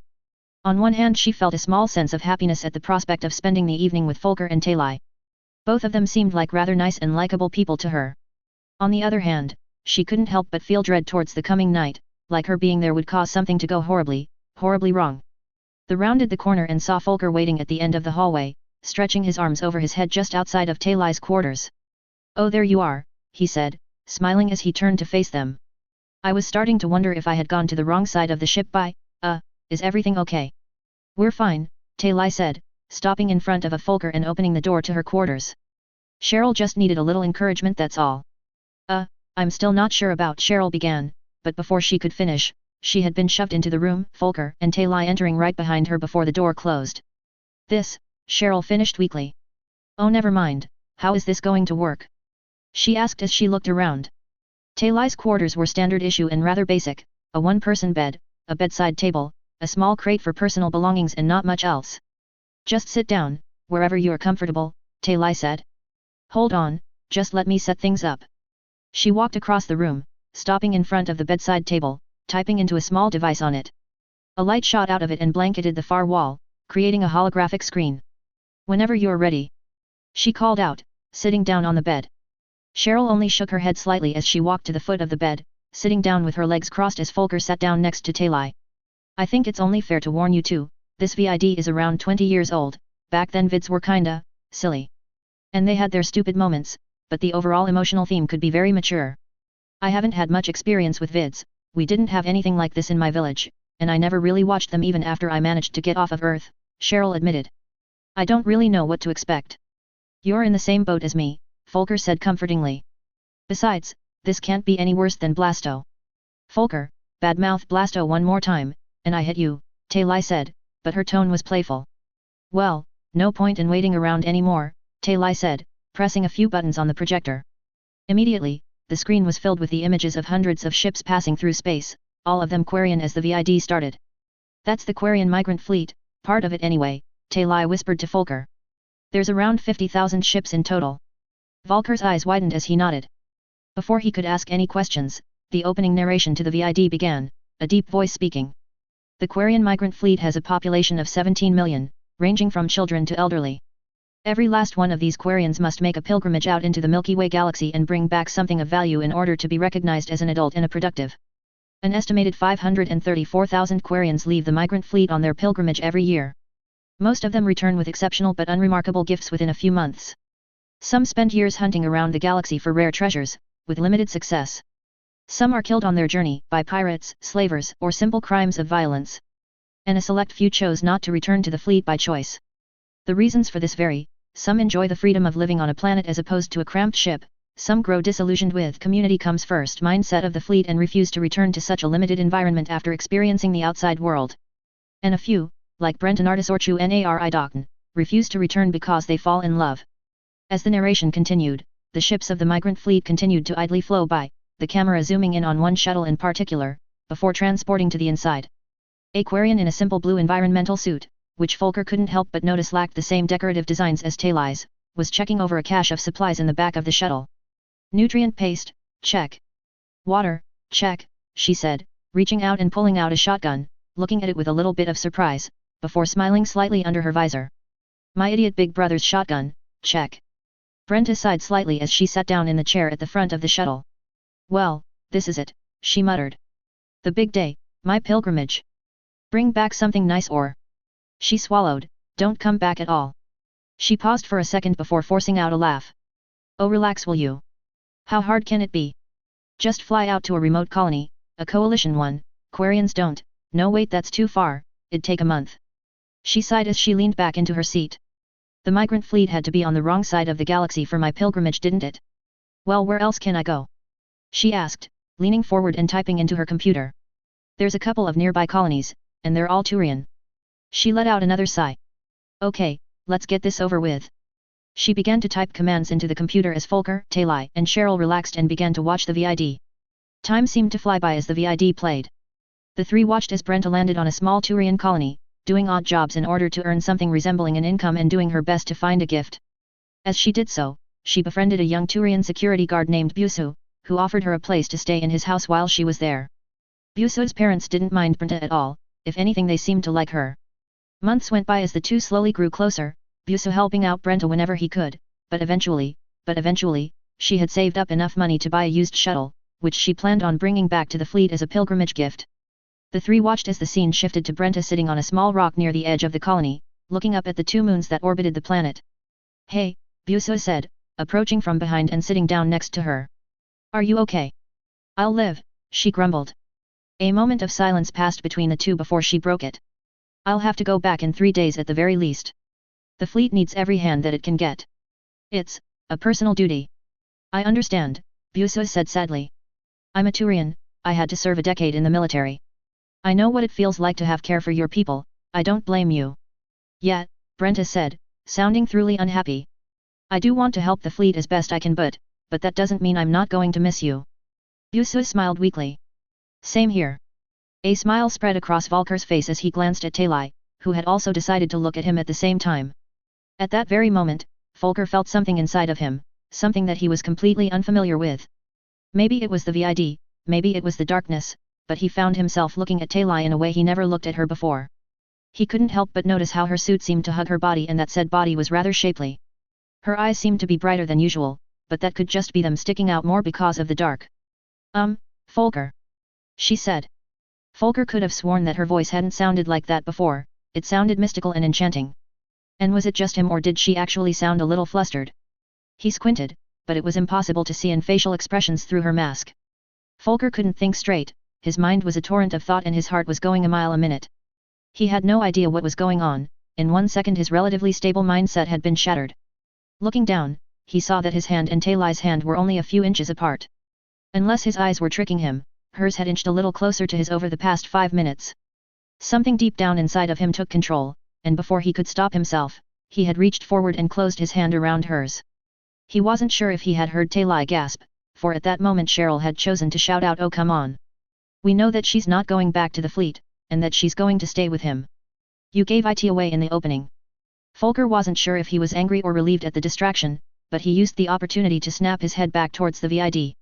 He watched as pirates who had been mentioned briefly in earlier scenes attacked the colony, Brenta and Busu getting caught out on in the open and being forced to fight off 6 of them, both of them getting shot in the process. After the pirates had been pushed back, the VID moved on to a hospital, where both of them were admitted. Busu recovered relatively quickly, but Brenta was bedridden much longer, having contracted a Turian disease when her suit had been ruptured. 4 days on end, Busu stayed by her bed, keeping her company as she recovered. Finally, 3 days before she could be well enough to leave, came the scene that most people were waiting for. Busu was sitting by Brenta's bed, watching as she sipped some water through a special straw. "Feeling better?" he asked, sounding a little worried. "My fever's gone down, I can breathe properly, and my head doesn't ache anymore. Frankly, I'm doing fine." "Oh, well good," Busu said slowly. "Is something wrong?" I know that you can't, this is just me being hypothetical, but if you ever changed your mind and decided not to go back, there will always be a place for you here. These past few months have been the best of my life and well, damn it, why can't I say this? Brenta, I think He was silent as the Quarian woman put her fingers to his mouth. "I'll be honest, I've been thinking about the same thing for a while now. Honestly I don't think that I'd be very happy on the fleet after this. I've been thinking about it for a while now and it's selfish but, I want to stay here with you." I feel the same way. No one said anything after that, but the look of pure relief on Buso's face said it all. After that things were a blur, but one particularly memorable scene was Brenta telling her parents that she wasn't coming back home. Folker jumped a little at how hostile the conversation became, with constant swear words and insults being thrown at Brenta, with her being called everything from a traitor to a slut to a pet of the Turian hierarchy. After what seemed like an eternity, the VID finally came to an end with Brenta and Buso sitting on the same rock that they had earlier, leaning on each other as they silently watched the sunset. I'll admit that was pretty interesting, Cheryl said, standing up and stretching her arms. It had some pretty stupid moments though, like Aquarian on her pilgrimage not keeping some antibiotics on her at all times. You think someone with a defective immune system would be more careful than that? Well, I think I'm going to get some sleep. Thanks for having me. I had a good time. With that she got up and left the room. Folker and Talai sat in silence, and it was a second before Folker realized that he was still holding Talai's hand. Since he had grabbed it, she had made no moves to pull away from him. He continued to sit there, racking his brains for an idea of what to do next. He said, slowly pulling his hand out of her grasp. It was pretty good. Yeah, she said, her voice noticeably faint. It was. Well, I really should get going. I'm pretty tired. He got to his feet and walked towards the door, pausing to look over his shoulder. Good night. Good night, Talai replied as Folker walked out. He began to head down the hallway, heading for his own room. As he did, the maelstrom of emotions inside of him did not fade, causing Folker to desperately wonder one thing. What was happening to him? XXXXX. Codex updated. Entries added. Fleet and Flotilla, an award-winning VID created in 2717, Fleet and Flotilla is the story of a young Quarian woman on her pilgrimage who falls in love with a Turian, and finds herself torn between her duty to the fleet, and her own personal desires. The VID divides popular opinion, with many praising it for being brave enough to depict a relationship between a Quarian and a Turian in a positive light, while others criticize it for looking at such a matter with rose-tinted glasses. What is unknown by many is that Fleet and Flotilla is based on a true story. There actually was a Quarian named Brenta and a Turian named Buso. Both of them met on Brenta's pilgrimage and they married, said marriage is still intact today. The couple have reportedly watched Fleet and Flotilla and have mixed feelings on it. On one hand, they are glad that their relationship is being used by many to spearhead interspecies relationships, however they have pointed out that the director took several artistic liberties with the VID. Brenta remarked, overall I'd say that I like it, but some parts were just weird. For starters, there was never a pirate raid, and my parents never freaked out because I was with a Turian, they were just upset because I was abandoning the fleet and they would rarely see me again. We're on good terms now and we write when we get the chance. XXXXX. Author's note, I kind of kept Fleet and Flotilla abridged because, well, I don't want to come up with a whole plot for another story and type it out, it'd take too long and make a 6K chapter 20K. Sorry about the long update time, I had 4 papers to write this week for college, one of them consisting of each questions with a page-long response each, and after that my brain kinda died for a little bit. So, sorry. On a side note, I've evolved to a whole new level of nerd by joining a Dungeons & Dragons game. Me being a male really sticks out when my character is a bisexual thief, although in my defense she's rather picky and she's not the slutty kind. We already have someone else filling in that role. In the 2 days that I've managed to play so far, orcs attacked us in a friendly vampire's castle and I managed to trick them into going to his demon bodyguard's room. They didn't last long. Get a ghost companion, get involved in a dispute between 2 kingdoms with a chess motif, accidentally stab myself in the arm, stolen every last piece of jewelry off of a demigod, only for it to be nearly worthless, gotten sucked into another dimension, stopped some fae poachers and defeated a dark paladin. Pretty fun. I just hope my suggestion of bandits with a circus motif goes through. Chapter 42, Ancient Enemies Clash. Chapter 42. Ancient Enemies Clash. Author's note, well, not a whole lot to say here, let's get cracking. XXXXX. We're going to be coming out of FTL in a few minutes, Albert said, looking around the shuttle that he was in at Warren, Cadence, and 6 other Enclave soldiers. Our orders are directly from the Admiral. Taking captives is now a secondary objective. Our primary is to ensure that our presence stays a secret, or at the very least ensure that no data that can give away our position can fall into enemy hands. We are to kill all Cerberus and Quarian personnel that we encounter and preform a torch and burn operation on the ship that they captured. We have 10 ships with us, so hopefully this will be a quick and clean operation. Any questions? Yeah, quick one, Warren said. I'm pretty sure that one of the Quarians that got away was Admiral Ron. Wasn't taking her prisoner one of our top priorities? It was, but right now that has taken a backseat to ensuring the stability of our security. Capture her only if the situation presents itself, otherwise kill her. Out of curiosity, exactly why were we taking so many alive to begin with? It doesn't make much sense to me. Albert hesitated before responding. To be perfectly honest, I don't know. That information was deemed classified. I can only assume that they wanted to capture as many Quarians as possible to interrogate for information on the migrant fleet. That or to use them as a bargaining chip. Man, the Admiral really screwed the pooch on this one, Warren said, grinning widely. Our Lady President is going to be pretty pissed with him when we get back. Ah well, leave it to good old Sigma Squad to take care of Admiral Failure's mess. You try to piss him off, don't you? Cadence said, idly looking at Warren from where she sat. Well, I wouldn't if it wasn't so freaking hilarious, he laughed. Seriously, I only need to salute wrong and he gets redder than a Brahmin, you can practically see the steam coming out of his ears. It's a laugh. If you're 12, Cadence grunted. Enough, Albert said sternly. We're going to hit the ground with around 100 men, all of us will be spearheading the assault. Most likely the Boston was forced to make a landing with all of the damage that it sustained. Move fast and hard, kill anything that puts up a fight and don't take any chances. I want to fight our way through to the main data storage and personally make sure that it gets wiped clean. Also, we are to recover the Omni tool of Admiral Ron, it may very well have useful information on the migrant fleet that we may be able to use later. Will we be having air and armor support, sir? One of the Enclave soldiers asked, sounding a little intimidated. We will have several gunships on standby just in case, Albert answered. A few tanks too, though I doubt that we'll be needing them. As he spoke, a red light flared on the ceiling of the dropship. Okay, he said, checking his arms as the barrels of guns popped out of the palm of his hands, we're about to jump out of FTL, get ready to deploy. Check your weapons and your armor one last time. The various soldiers in the shuttle shifted to double-check their plasma rifles, even Cadence reluctantly looking at her super sledge one last time. Warren did nothing but extend his blades out of his wrists and idly look at them. An alarm blared loudly as the ship they were on dropped out of FTL, followed by a loud clank as the shuttle detached from the hangar. However, only a few seconds had passed before a violent shudder shook the shuttle. The hell was that? Warren shouted. Oh son of a bitch! One of the Enclave soldiers shouted, looking out through a side window. Albert crossed the cabin and looked out of the window, his eyes widening in surprise at what he saw. At least a dozen ships were orbiting the planet that they had arrived at, in battle formation, much like they had been expecting them. Several mass accelerator rounds and disruptor torpedoes flew through the vacuum of space, impacting on several Enclave ships and engulfing two of them in flames. Captain, this is Major Black, what's going on here?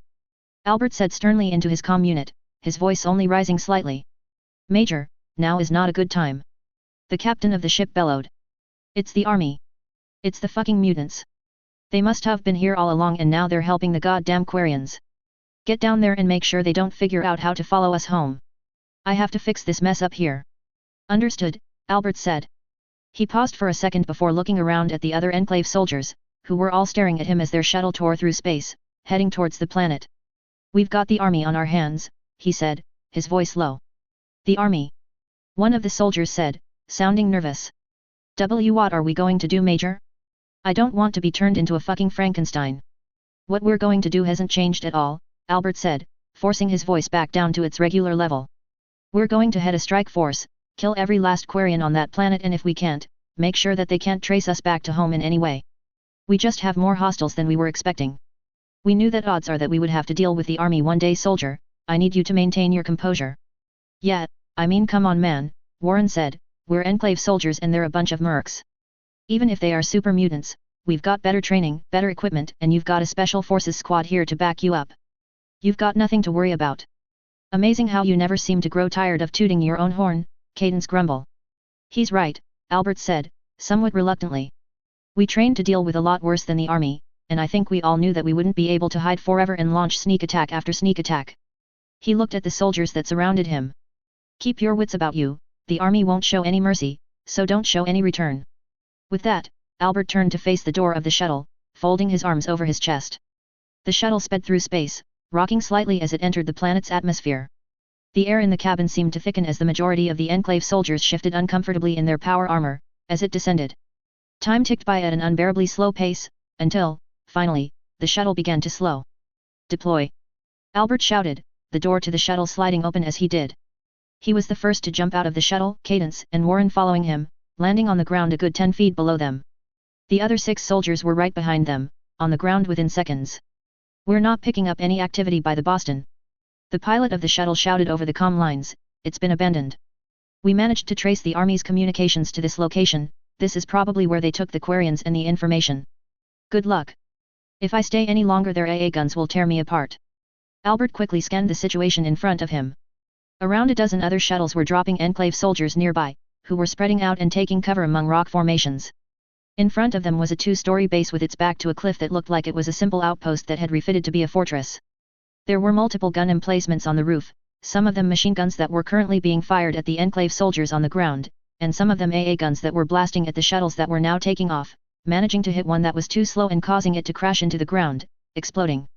A line of metahumans were in front of the base behind a line of crates that had been put there to be used as cover, firing at the Enclave soldiers with a wide variety of weapons, although they were all heavy weapons.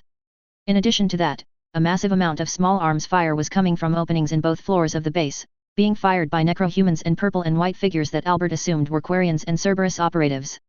Well shit, we've got our work cut out for us, Warren said, he and the other soldiers taking cover behind a large rock outcrop.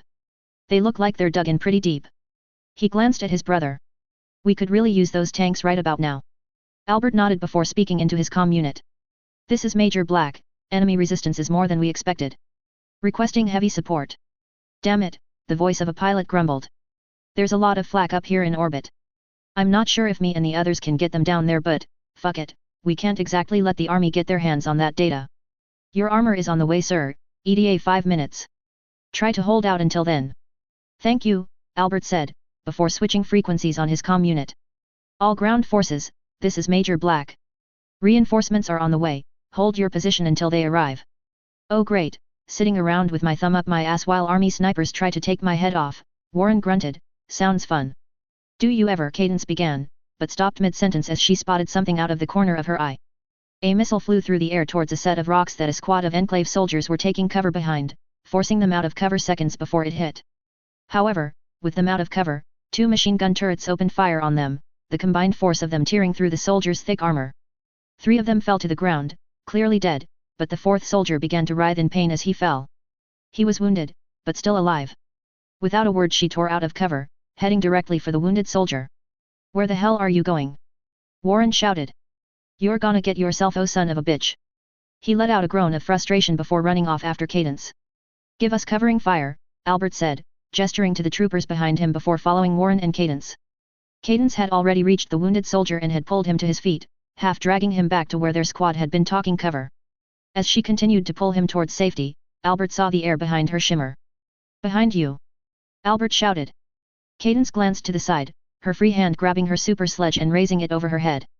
There was a loud clang as something unseen smashed into the hammer and bounced off. She let out a grunt as she swung the hammer, aiming to her right and at her waist level. There was a loud cracking noise and a Nightkin decloaked to her side, collapsing to his knees as the super sledge shattered his leg. Drawing the hammer back again, swinging at the Nightkin's head in an uppercut. There was a loud crack as the metahuman's head jerked back farther than it should have been able to, flying off of his feet and landing motionless on the ground. 2 move shimmers approached her from behind, but Warren charged in, his blades extending out of his arms as he stabbed forward.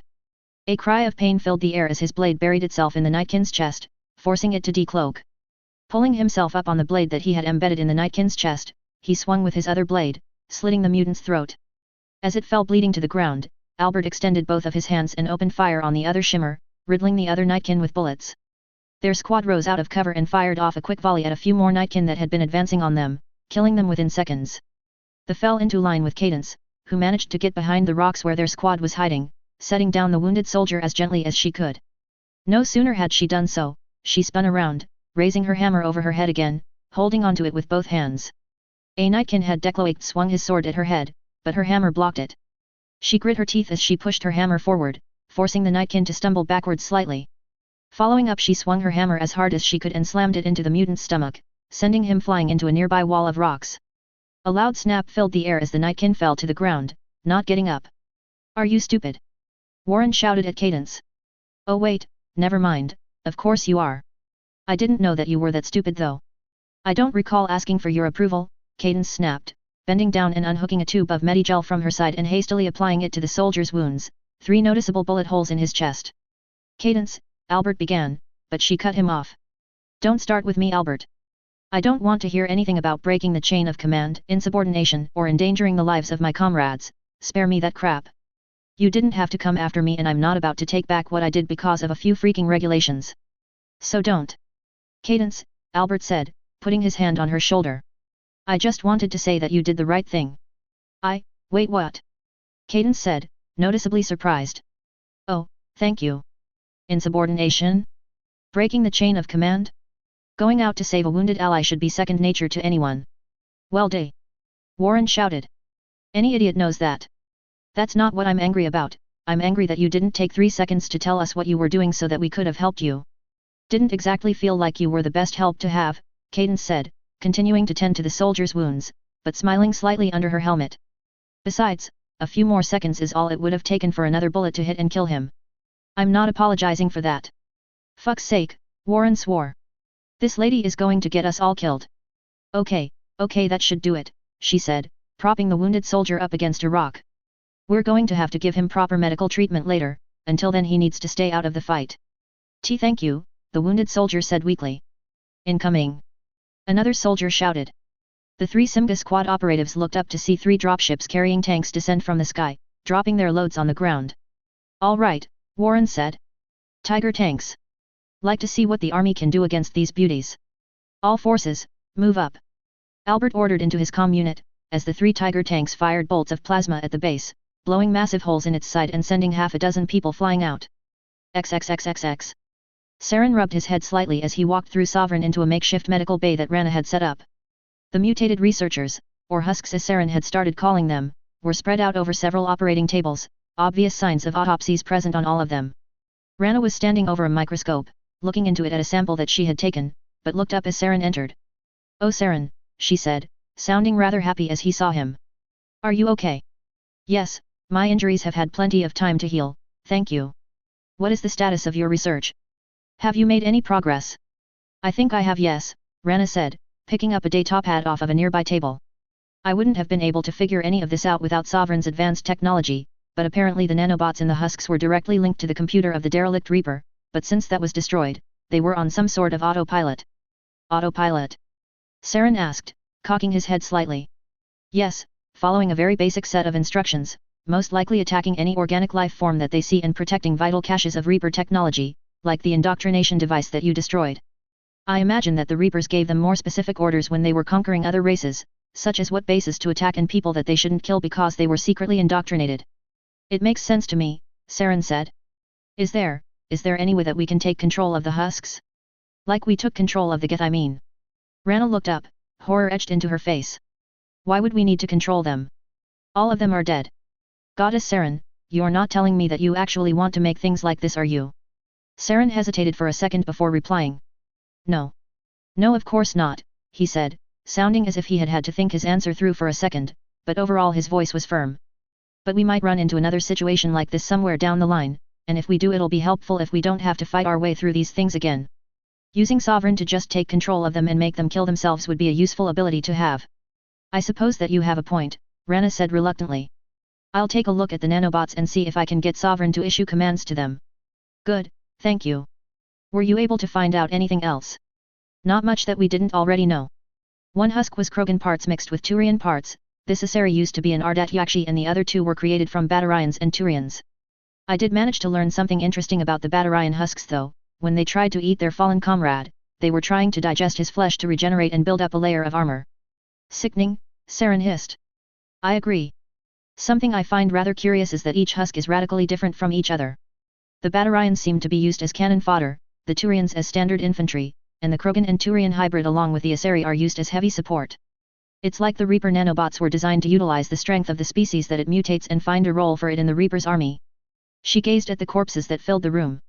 If millions of people were ever mutated like this, whoever did it would have an already organized army at his hands. It sounds like the Reapers were very tactical in their approach. Not to mention a little paranoid considering that they were satisfied with countless warships that no race could hope to match, their indoctrination and their little trick with the mass relays. I suppose that organic species could overwhelm the Reapers if they could manage to amass a decent-sized force. I'm not certain, our data on them is very limited in some areas, but if the entire galaxy was to unite against them, there would be a very good chance that the Reapers would lose if I were to make a guess, otherwise they wouldn't bother with shutting off the mass relays. Fair enough. The Reapers are strong, but not invincible. If they were, I wouldn't have all of these Reapers to salvage throughout the galaxy. Saren turned to look at Rena. Speaking of which, what is our progress on that? Rana pressed a button on the datapad, causing the text to be replaced. 6 of the Reapers are now fully functional, 5 of them destroyers and 1 of them a capital ship. Progress is still rather slow on the others, due to the damage being much more extensive. We're still going to need months to finish. She lowered the datapad, looking at Saren. What are we going to do now that the Rachni are gone? The coalition's attention will be back on us soon. Are you going to sacrifice the genophage cure next? No. I've invoked our deal with the Enclave. Rana winced slightly. I don't like that you keep calling it that. It's not really a deal, you're tricking them. It's practically ideal. I did give them a Reaper data core after all. You sent a light Geth patrol carrying it towards their territory after you used Sovereign to track down the communications of one of their spies and secretly trace them back to their HQ. Though I must admit I can't help but wonder why you did that, I still don't understand your plan. The Enclave is in hiding, building up their forces, Saren explained. I learned from their communications that their main priority is seizing control of humanity, and after that establishing their dominance over the galaxy. They're even more violent and unreasonable than the Coalition. I've read intercepted documents about their special forces that even the Coalition would be disgusted at. So I came up with an idea. Make them and the fight each other. And how does giving them a Reaper data core do that? The Enclave are very cautious. They are vastly outnumbered by the Coalition and would be destroyed in a frontal fight, that's why they've been in hiding for so long. I decided to give them a little confidence boost. That Reaper data core I gave them has all of the information on it that I used to take control of the Geth that we have. With that and the Enclave's own knowledge of synthetics, they should be able to do what I wasn't. Take control over all of the Geth. And judging by the communications I was able to intercept, that is something that they've been trying to do for a long time. Rana took a step back, shock apparent. You're going to let the Enclave take control over all of the Geth? How could you? Relax, Saren said, holding up a comforting hand. I have a plan. There are several hidden subsystems that I installed in the data core. If they use it for anything, I should be able to remotely override them. In other words, if they manage to use the core to take over the Geth, I should be able to take control of the Geth from them. It also has sensory equipment so that I can see what they're doing, and a self-destruct system in case I'm afraid that they may find a way to get rid of those subsystems. Oh goddess, Rana said. That's rather clever. After all, the Geth were rather resistant to your initial attempts to gain control over them. You were only able to charm a fraction of them to your side. They're very resilient to Sovereign. Yes, they are. But it looks like this plan of mine is going even better than I could have hoped, Saren said, a smile spreading across his face. Rana blinked in confusion. What do you mean? The Enclave's communications are highly encrypted and coded so that no one else can find them, but Sovereign can track them with ease. I've been keeping an eye on them and I've learned something rather interesting. Apparently even with their technology and Sovereign's Reaper core combined still isn't enough to take control of the Geth. The Enclave ordered a strike on the Quarian migrant fleet. Why would they do that? There was a research team that was heading out to examine a Geth ship, I left it there. I thought that they might need a few prods in the right direction, maybe a little target near their territory to make them more comfortable to strike out. Apparently the Enclave uses sources that they have to learn about the Quarians' plans, even I didn't know about them. They're working on a massive project to attack the Geth on a cybernetic level, the Enclave wants their research. What if they succeed? What? Saren said. What if the Enclave don't need the Reaper core to complete their project? What if the Quarian research data is enough for them to do it on their own, after all they're the ones who made the Geth? Oh spirits, Saren said, slowly backing up and sliding into a chair. I didn't think about that. And no offense, but this all sounds like a massive gamble. You had no idea that the Quarians were on the brink of a breakthrough in their own Geth research, and the Enclave might have thought that something was odd when they keep finding all of these Geth ships near their territory. They may not use the Reaper core if they think that it's a trap. And what if the Geth you weren't able to control realize what's going on and attack you out of retaliation? No, Saren muttered, holding his head in his hands. There's too much that could go wrong here. The Enclave gaining control of the Geth is more than I can handle, they'll go on a rampage with them and we may not be able to stop them. Wait, Rana said, holding her hands up, there's no need to get too worked up over it, right? I mean, so far things have been going very well. You bugged the data core, didn't you? You should be able to see what they're doing. And if the worst comes to worst, if they use the Geth to attack the galaxy at large, then people will finally see the Coalition for what they really are. She sounded like she was simply trying to comfort Saren, but the look on his face said it all. Perhaps, Saren said, his voice low. What was I thinking? He shouted in frustration. I did the same thing at Novaria. I acted too quickly without thinking about it. I don't think these damn things through. Don't say that, Rana said comfortingly. You never know, this plan of yours could go off flawlessly. This could. I need to go, he said gruffly, getting to his feet and exiting the room. I need to check the Reaper core. Saren stormed down the hallway, his hands tightening into fists. He let out a roar of frustration and slammed his fist into the side of the hallway, stopping to do it one more time. Fuck! He roared, punching the wall a third time. Panting, he pulled his hand away, looking at it. There was a large dent in his cybernetic hand. It would need some repairs. As he continued to stare at it, he heard footsteps coming down the hallway. Turning to face the noise, he felt his stomach drop. A human was walking down the hallway, his assault rifle raised and aiming at him. Saren let out a shout as he charged at the alien, smashing his fist into its face. The human stumbled backward and fell to the ground, and Saren leapt on him. He let out a roar as he raised his fist up and smashed it into the human's face, pulling it back and hitting the alien with the other hand as he quickly set into a rhythm of alternating between his two fists. Saren! Rana's voice shouted, her footsteps right behind him, what are you doing? The coalition got on board. He yelled, looking over his shoulder and continuing to hit the human in the face as hard as he could, have the Geth be on the lookout for. What are you talking about? That's one of ours. What are you talking abo? Saren began, but stopped mid-sentence. He looked down at the human again. The human was gone. He was straddling a Geth trooper, its head dented and its optic shattered, white fluid leaking out and pooling around it. It was only one of the Geth programmed to patrol the ship. Saren, Rana whispered as he looked down at the Geth in horror. He didn't say anything, he simply got to his feet and ran as fast as his legs would carry him. Rana didn't chase after him, looking down at the Geth with a look of sadness on her face. XXXXX. Damn it! Shayla shouted, as the blast from one of the Enclave tanks slammed into the base, blowing a massive hole not that far away. She and the others were crouching by a window in the army base, weapons in hand, many of them opening fire on the advancing Enclave forces. That's interesting. The colonel yelled, raising both of his LMGs and firing them out of the window, managing to gun down an advancing Enclave soldier. Those tanks seem to have more firepower than the coalition's. They don't look like they have as much armoring though. KAL. I need you to get rid of those things. Shayla shouted. On it, ma'am. The Marine said, raising his rocket launcher and firing it at the frontmost tank. The projectile flew through the air and slammed into the front of the tank, the explosion rocking it and causing it to smoke. Almost at once, a hailstorm of fire rose up from where the rocket had been fired from, forcing KAL back down into cover. They're damn protective of those things. He shouted.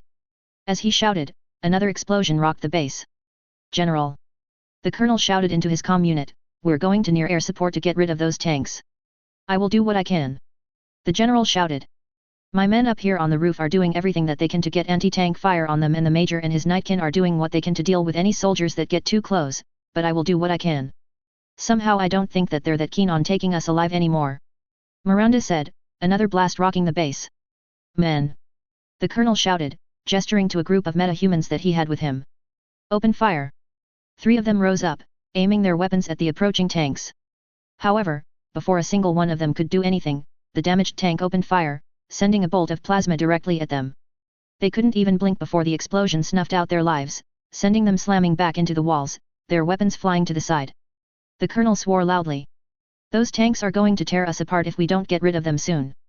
Jacob shouted, popping up for a few brief moments to pop off a few bursts at one of the advancing Enclave soldiers, his power armor taking the blow before he was forced back down by incoming fire. Kal dove out of cover, running towards the fallen metahumans, shots flying through the air around him, shredding his shields as he ran.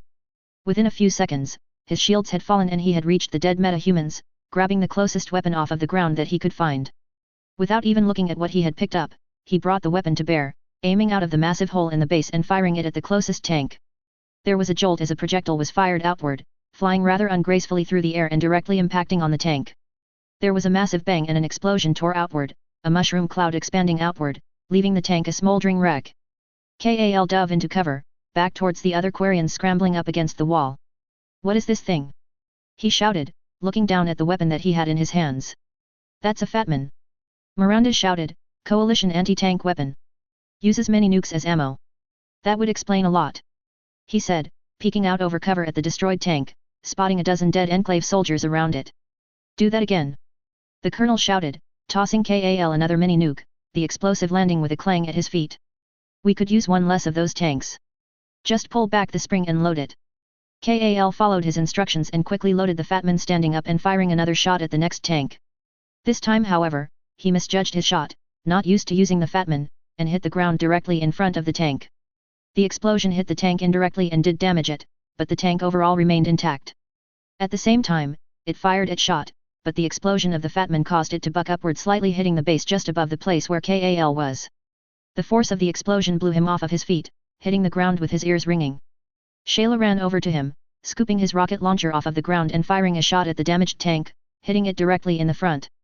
The combined damage done by both it and the Fatman proved to be too much for the armored vehicle to handle, and an explosion tore through it, destroying it. "Are you all right, Kal?"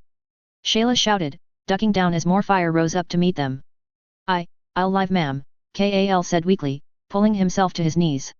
"You've got a suit rupture," Shayla shouted, spotting a fist-sized piece of shrapnel sticking out of his thigh. "Just a scratch, ma'am," Kal hissed, "nothing that I can't handle. I can still." "Don't give me any of that," Shayla said, pulling Kal away from the hole in the base, towards the other Quarians and the Cerberus operatives. "I need antibiotics," Shayla shouted. One of the Quarians reached into a small case laid out on the ground and withdrew a syringe, throwing it at Shayla, who caught it.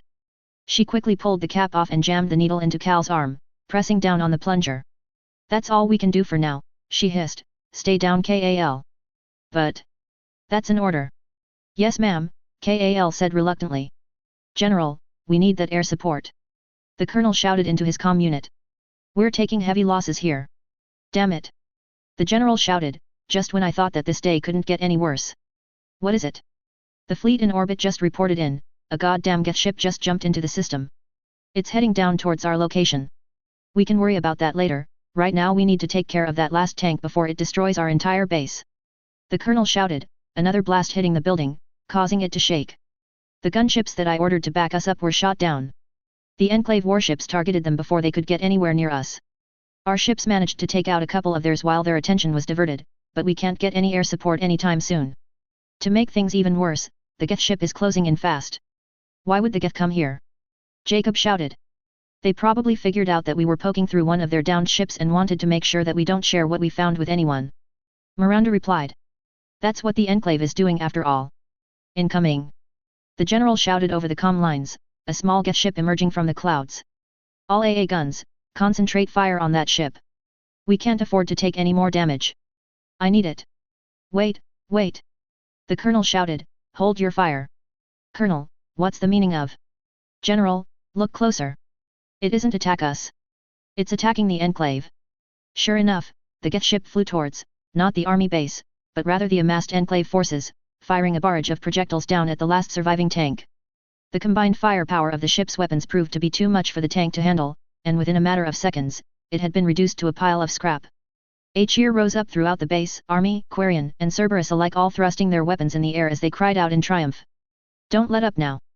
the general shouted, "Now's our chance. Hit them with everything that you've got."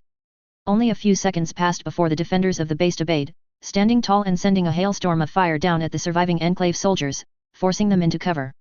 As they did, the Geth ship began to swing back and forth over them, strafing the soldiers. This continued for a full minute, the defenders not stopping for a second, firing shot after shot at the now pinned Enclave soldiers. Before long, a group of shuttles descended from the skies, landing just outside of the range of the army's AA guns. The Enclave soldiers scurried on board the shuttles, taking off as fast as they could. "Why are they running?" Kal asked, staring at the fleeing shuttles. "They lost all of their heavy support," the colonel answered, glancing at him. "And from what the general said, they are losing the battle in space. It seems that they were simply unprepared to fight the army." "The Geth ship is still there," Miranda said wearily. She wasn't wrong, the synthetic vessel was still floating in the air, turning to face the base. "It isn't opening fire," the colonel whispered, sounding amazed. "General, hold your fire, I don't think that it's going to attack us." "If you insist," the general said, sounding reluctant. Slowly, the Geth ship began to make its way towards the base, the defenders tensing as it did. Now that it was closer, Shayla could see that it was a rather small ship, the equivalent of a one-person ship for an organic. It continued to float forward until it stopped right in front of the massive hole that was in front of them. There was a loud hissing noise and a hatch slid open on top of the ship. A single Geth trooper climbed out, mostly black with the exception of a few bulky steel parts that made up the right half of its torso, mainly its shoulder. It had a rifle, but it was slung over the synthetic's back, and not in its hands. Slowly, it walked forward, across the top of its ship. Many of the defenders tensed, aiming their weapons at the approaching synthetic, but it did not respond to it. Eventually, he came to a stop, directly in front of Shayla, only a few inches between the end of its ship and the base. Then, to everyone's surprise, it spoke. Creator Admiral. XXXXX. Coalition Top Secret Files. Entry added. Enclave Tiger Tank. Much like the Enclave Special Forces, our information on the Enclave's Tiger Tank is limited at the moment. It appears to be partially based on our Viper tank at the most basic level. Both of them are tanks that use plasma cannons as their main weapon. Like with the Viper tanks, these blasts deal massive amounts of damage to whatever targets they hit, organic or synthetic, armored or not. There are, however, several key differences. From what we have seen, the Tiger tank, their plasma cannons seem to use even more energy than Viper tanks in addition to causing even more damage. It is believed that the Tiger tank was designed for dealing with extremely well-armored and entrenched foes. However, with the additional power diverted to the Tiger's cannon, there is less power diverted to the rest of the vehicle. It also has less armor than the Viper, possibly because with the extra power diverted to the cannon, the Tiger would not have enough power to move if it was as heavily armored as the Viper. As such, many theorize that Enclave soldiers consider enemy soldiers with anti-tank weapons as priority target in order to protect the Tiger. It is recommended that Tiger tanks should be targeted first and destroyed quickly before they can cause too much damage. This entry will be updated as additional information is acquired. XXXXX. Author's note: yeah, Saren is, well, to quote Gaston from Beauty and the Beast, his sanity's only so-so. On another note, I hate the Enclave, but I decided to make it so that all of their soldiers weren't Sacron clones that got turned on by dead bodies, and actually have some noble traits, as seen with Sigma Squad this chapter. Also, because of an incident that just happened, I would like to remind everyone of something. I am not perfect and I know that. I will listen to constructive criticism and take your opinion into account. If you flame me, however, I will delete your review with prejudice. This sucks is not constructive criticism, it is flaming. Just a reminder. Edit: sorry about the wait, I lost power for 24 hours because of Hurricane Sandy. Especially frustrating considering that it was the day I bought Assassin's Creed 3. Chapter 43, A New Mission. Chapter 43. A New Mission. Author's note: Assassin's Creed 3 sure as hell isn't a short game, but I make breaks for writing, because I love you guys, smiley face, XXXXX. Shayla blinked as she looked at the Geth standing on the ship in front of her. Had it just spoken? Geth weren't supposed to possess the individual intelligence necessary to form speech, so how come this one could? What are you doing here? She demanded, her voice rising. Why did you help us? Why are you trying to kill us? Just, what's going on here? The Geth hesitated before answering. We were investigating the area. Long-range sensor outposts picked up a 435% increase in ship activity in the area over the last 3 months. We had evidence to assume that it could be a possible threat to Geth territory. The Enclave? They're a threat to the Geth? Shayla demanded. Yes, the Geth replied. Evidence suggests that they are attempting to attack us with viral warfare. We also calculate a 78.23% chance that the reason that the creators were attacked by the Enclave was for them to acquire something that would assist them in achieving this goal. So why did you help us? Shayla asked. We were concerned about the safety of the creators, the Geth answered plainly, and we believed that intervention would result in scenarios with poor outcomes for the Enclave. This would benefit both Geth and the creators. He was concerned about us. Kal hissed. This thing is lying through its teeth, ma'am. The Geth killed billions of Quarians and they've started using the Coalition as target practice too. Exactly why would they be concerned about us now? They're Saren's lackeys, every last one of them. Not all Geth follow Saren. Only the heretics do. Heretics? What the hell is that thing talking about? Jacob demanded, aiming his rifle at the Geth, along with nearly every other person present.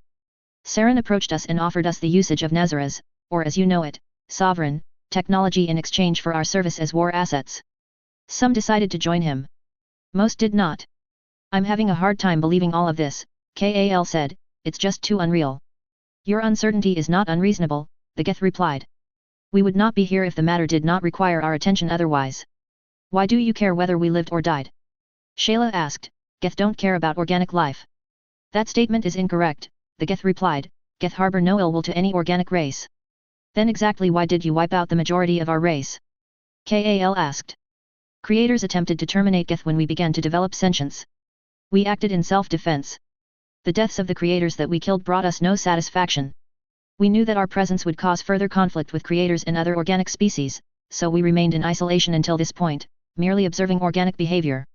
99% of the Quarian race goes way beyond just trying to survive, another Quarian said. For every soldier that you might have fought, you probably killed 10 unarmed civilians. This is partially true, the Geth said. While many civilians were killed, a majority of them took up arms in many ways in order to fight us. Those that did not worked in factories and other such facilities under Quarian martial law. Every Quarian was forced into actively supporting the war against us.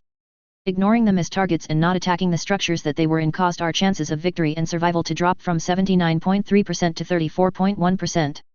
It was decided that the risk was not worth it. Not sure I'm comfortable with trusting this thing, ma'am, Kal said, looking at Shayla. It talks about genocide way too casually.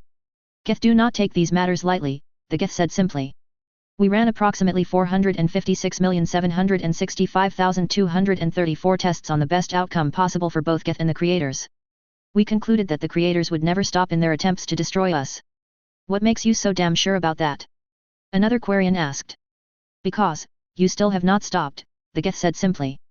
Correct this statement if it is incorrect, but the creator ships were attacked because they were researching more effective countermeasures against Geth. It is what the Enclave seeks, correct? How did you know that? Shayla demanded. Did you hack our comms? No. The large amount of ships present over an intact heretic ship along with the Enclave attacking with the intent to capture instead of destroy, we calculated a 96.42% chance that that was the most likely scenario. Damn thing sure likes to throw statistics around, a Cerberus operative whispered. Are you going to attack us? Shayla asked hesitantly. We have no intention of bringing harm to creators or Cerberus personnel, the Geth responded, nor army mercenaries. How do we know that you are not lying? Jacob asked. How do we know that you are just not trying to get close enough to kill Admiral Ron? Earn her trust so you can get her when she least expects it. That would be a most risky and impractical approach. There is a high chance of paranoia playing in factor and causing this platform to be fired upon and destroyed. An air assault would have been much more effective, as well as more damaging to the Quarian race as a whole. Converting this platform into a mobile explosive also would have been a more practical approach. Why did you even come down here and talk to us? Shayla asked, taking a step forward. The Geth hesitated before speaking. A conclusion was reached. The Enclave pose a large threat to both the Geth and the creators, in addition to the Coalition and many other galactic powers.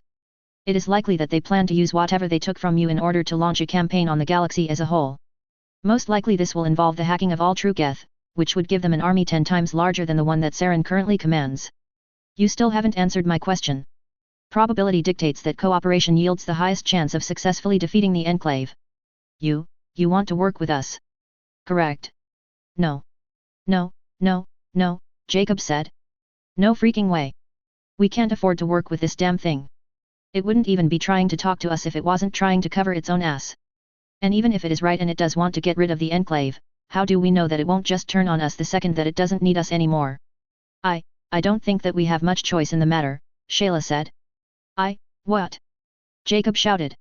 If the majority of Geth really don't serve Saren, if the majority of them are still sitting behind the veil not doing anything, then I don't even want to think about the damage that the Enclave could do with them if they ever figured out a way to control them. This Geth says that our best chance at stopping them is to pool our resources, and I believe it. How can you? Jacob started, but Miranda cut him off. I agree, she said. It's rather basic logic. Strength in numbers. And if the history that we have on the Enclave is anything to go by, there are only a few extremes they won't be willing to go to if they can get their hands on an army of Geth. Concerns that we ourselves have, the Geth said. We are grateful that creators and coalition agree that cooperation would be beneficial. Not sure how I feel about this, Kal said. But then again, I don't lead for a living, I make things blow up. What do I know? Most interesting, the Colonel said, staring at the Geth. I am not sure if this alliance could be considered permanent or stable, but if it leads to the destruction of the Enclave it is still rather exciting. Miranda, are you sure about this? Jacob asked, looking at the Cerberus operative. I know that not all synthetics are genocidal, but this damn thing is still a Geth. If it decides that we're a threat to its species, it could decide that it'd be safer to just brain us. Do you think that I didn't consider that, Jacob? Miranda asked, her voice slightly cold. I know that there's a risk to be taken here, but if the Enclave really is trying to program the Geth to obey them, and I doubt that the Geth is lying about that, because why else would the Enclave had attacked us, then it's worth taking the risk. She looked around at her men. Lower your weapons. Many of them hesitated, but obeyed her orders. I'm going to need to get to some long-range comms, Miranda said. I need to contact the coalition about this, we need to get as many ships as possible out here. We need to strip all the data that was can from the Enclave ship too, find out where their HQ is so that we can launch a counterattack. I'll have to do the same with the migrant fleet, Shayla added. And it might be in our best interest if we got more of our ships to fortify this position, the Colonel said. After all, the Enclave might be back to avenge their soldiers that died here. Are you going to help us take them down then? Miranda asked. That is a possibility, if you are willing to, convince us to, the colonel said, raising a hand and rubbing his thumb and index finger together. Miranda's eyes narrowed. Oh, don't look at me like that, we are mercenaries after all. Besides, we already lost more than a couple ships defending you from the Enclave and made sure that you got to keep the data that tells you where they are. That's charity right there. We're going to have to talk figures if you want any more help from us. I think it might be for the best if you talk to one of the admirals for that, Miranda said, fighting back anger. It's not exactly my place to make a decision like that. I assume that you are going to charge high anyway. Most likely. Yeah, you can talk to Hackett about that, Miranda said. In the meantime, we're going to have to set up some fortifications on this planet. We're far from colonized space, and if the direction the Enclave jumped in from is anything to go by, their HQ is even further away. We're going to need a jump point so that we can properly wage war on them, and this planet or one of the surrounding ones would be a good place to put us within striking distance. She glanced at the colonel. This won't be a problem, will it? He shrugged. I'd have to talk to the general about that, but so long as you don't expect us to do any heavy lifting for free and you give us our space, you're doing it to fight the Enclave, so I doubt that he'll be that against it. He'll probably want you to leave the second that you don't need this place anymore. Trust me, with Saren still on the loose, we're going to want to get all of the forces that are going to come out here back on duty as soon as possible. Miranda paused, turning to face the Geth again. And what are the Geth going to do? Unknown. In the process of transmitting confirmation of cooperation to Geth. Decision on how much support will be lent will take time, the Geth replied. Do me a favor and don't take too long on that one, I need to know how much we're going to have to work with. The Geth nodded in confirmation. Good. So, what do we call you? Geth. No, you personally. Geth. Individual Geth don't have specific designations, do they? That is correct. This platform has 1,183 Geth programs on board, but all of them are Geth. There is no I. 1,183. Miranda said slowly. My name is Legion, for we are many. Christian Bible. The Gospel of Mark, chapter 5, verse 9. We accept this as an appropriate analogy. For the sake of your connivance, we will respond to the title, Legion. Good. Now then, I hope that you don't mind, but I think it might be for the best if you have a couple of armed guards with you at all times. An understandable precaution, we will accept. Okay, is there any chance that you can land that thing? She asked, pointing to the floating one-man craft that Legion was still standing on. I'd feel a lot more comfortable talking to you if you were actually standing on solid ground. The hull of this vessel is made up of an exceptionally strong alloy that was produced through the combination of various metals in a process perfected over years. It is quite solid. However, if it were to ease communications, we will gladly land it. Slowly, Legion walked back to the cockpit and climbed into, pressing a few buttons and causing the ship to slowly descend, until it gently touched down onto the ground. This day just keeps getting more and more unbelievable, Miranda sighed. I don't even want to think about what's going to happen next. I know. It really makes the galaxy seem so fragile when so many reality-defying things can happen, Shayla said. How do you feel? You know, about working with a Geth. Shayla frowned under her helmet. I won't lie, I feel very uncomfortable about it, but the Enclave are holding over 1,000 Quarians prisoner, including Rael. I'm willing to do whatever it takes to get them back. A good attitude to have, Miranda said, smiling slightly before turning to face the colonel. If you don't mind, I'm going to need to borrow your communications. XXXXX. Albert blankly stared at the side of the ship that he was on as it sped through space at the speed of light. He felt a slight jolt as it exited FTL along with all of the other Enclave ships that had survived the fight with the army, regrouping with the main Enclave fleet. Oh, there you are. He turned his head to see Warren and Cadence approaching him. Just wanted to let you know that the Admiral's shuttle is going to dock with us soon, Warren said gruffly. I understand, Albert said emotionlessly before turning to look at the wall again. Oh, for Christ's sake, Warren swore, don't tell me that you are actually upset about this. I had orders to make sure that vital Enclave intelligence didn't fall into enemy hands. I failed. Yeah, and in case you missed it, the dickhead Admiral wasn't supposed to let a race that can be killed by the common cold hijack one of his ships and run off with it. The whole point of that mission was to clean up his mess, and mess accurately describes what we walked into. Major, for once your brother is right, Cadence said, her voice stern. We were sent to track down one damaged ship that probably wasn't even fully staffed. We ended up fighting them, the army and the fucking Geth. We were outnumbered and outgunned, there was just no way that we could have been prepared for that situation. I'd like to know who the dumbass who gave us that info is, Warren growled. Deserted planet my ass. We should know if the army is setting up base if we're operating in the area.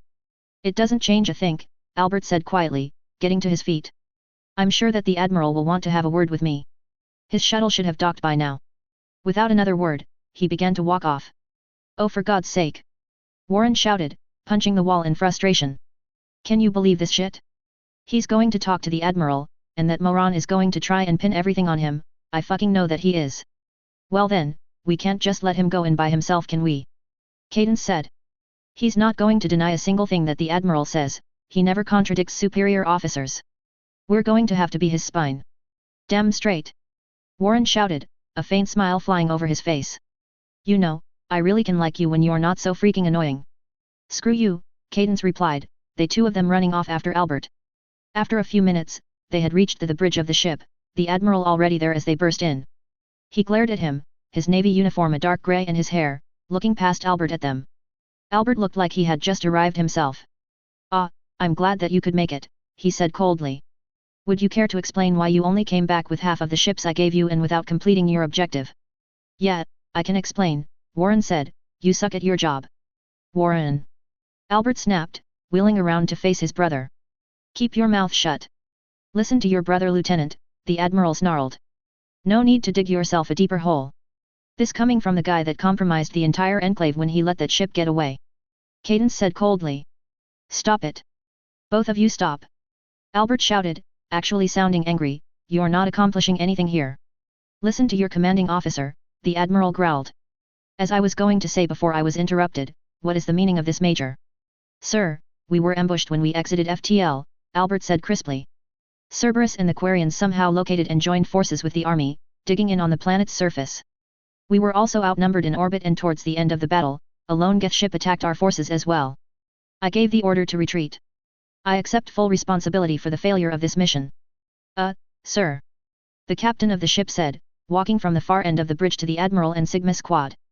I'm glad to see that one of you is willing to admit your abysmal failure, the Admiral remarked, but that doesn't forgive everything else, Major. You may have very well have cost the Enclave everything today, along with your pathetic ability to complete even the most objectives, or even keep your men in line. Fuck you, pal, I ain't a dog, Warren said. Just because you can walk all over my brother doesn't mean I'm not going to call you out on your bullshit. You're out of line, Lieutenant, the Admiral said. Are you sure you really want to go down this path? Do you really want to see what I can do to you? Is it really wise to threaten someone who could smash your skull in without even trying? Cadence asked. Sir. The captain said again. I wouldn't expect any less arrogance from the daughter of General Moore. Let me make it very clear though, your alcoholic mother won't always be able to protect you, and I have a lot of friends that are in a position to hurt you and her, so I'd watch my manners. Sir. And I'm in a position to break your kneecaps, Cadence hissed, so if you want threaten me and my mother, you should realize who you're picking a fight with. That's it, the Admiral said. I have lost my patience with your squad, Major. From this moment forward, Sir. The captain shouted. What? The Admiral roared, losing his temper and wheeling around on the spot. I have a transmission from President Woods. Audio only. She wants to speak with you and Sigma Squad. The Admiral's face paled slightly. Oh, I see, he said, looking at the terminal that the captain was standing next to. Slowly, he walked towards it, Sigma Squad right behind him. Madam President. Yes, Admiral Crawford, a stern female voice said. I heard all of your little argument. Ms. President, please listen to me. Crawford blurted out, if Sigma Squad had actually been able to do their damn job. Crawford, that's enough, Woods said sternly.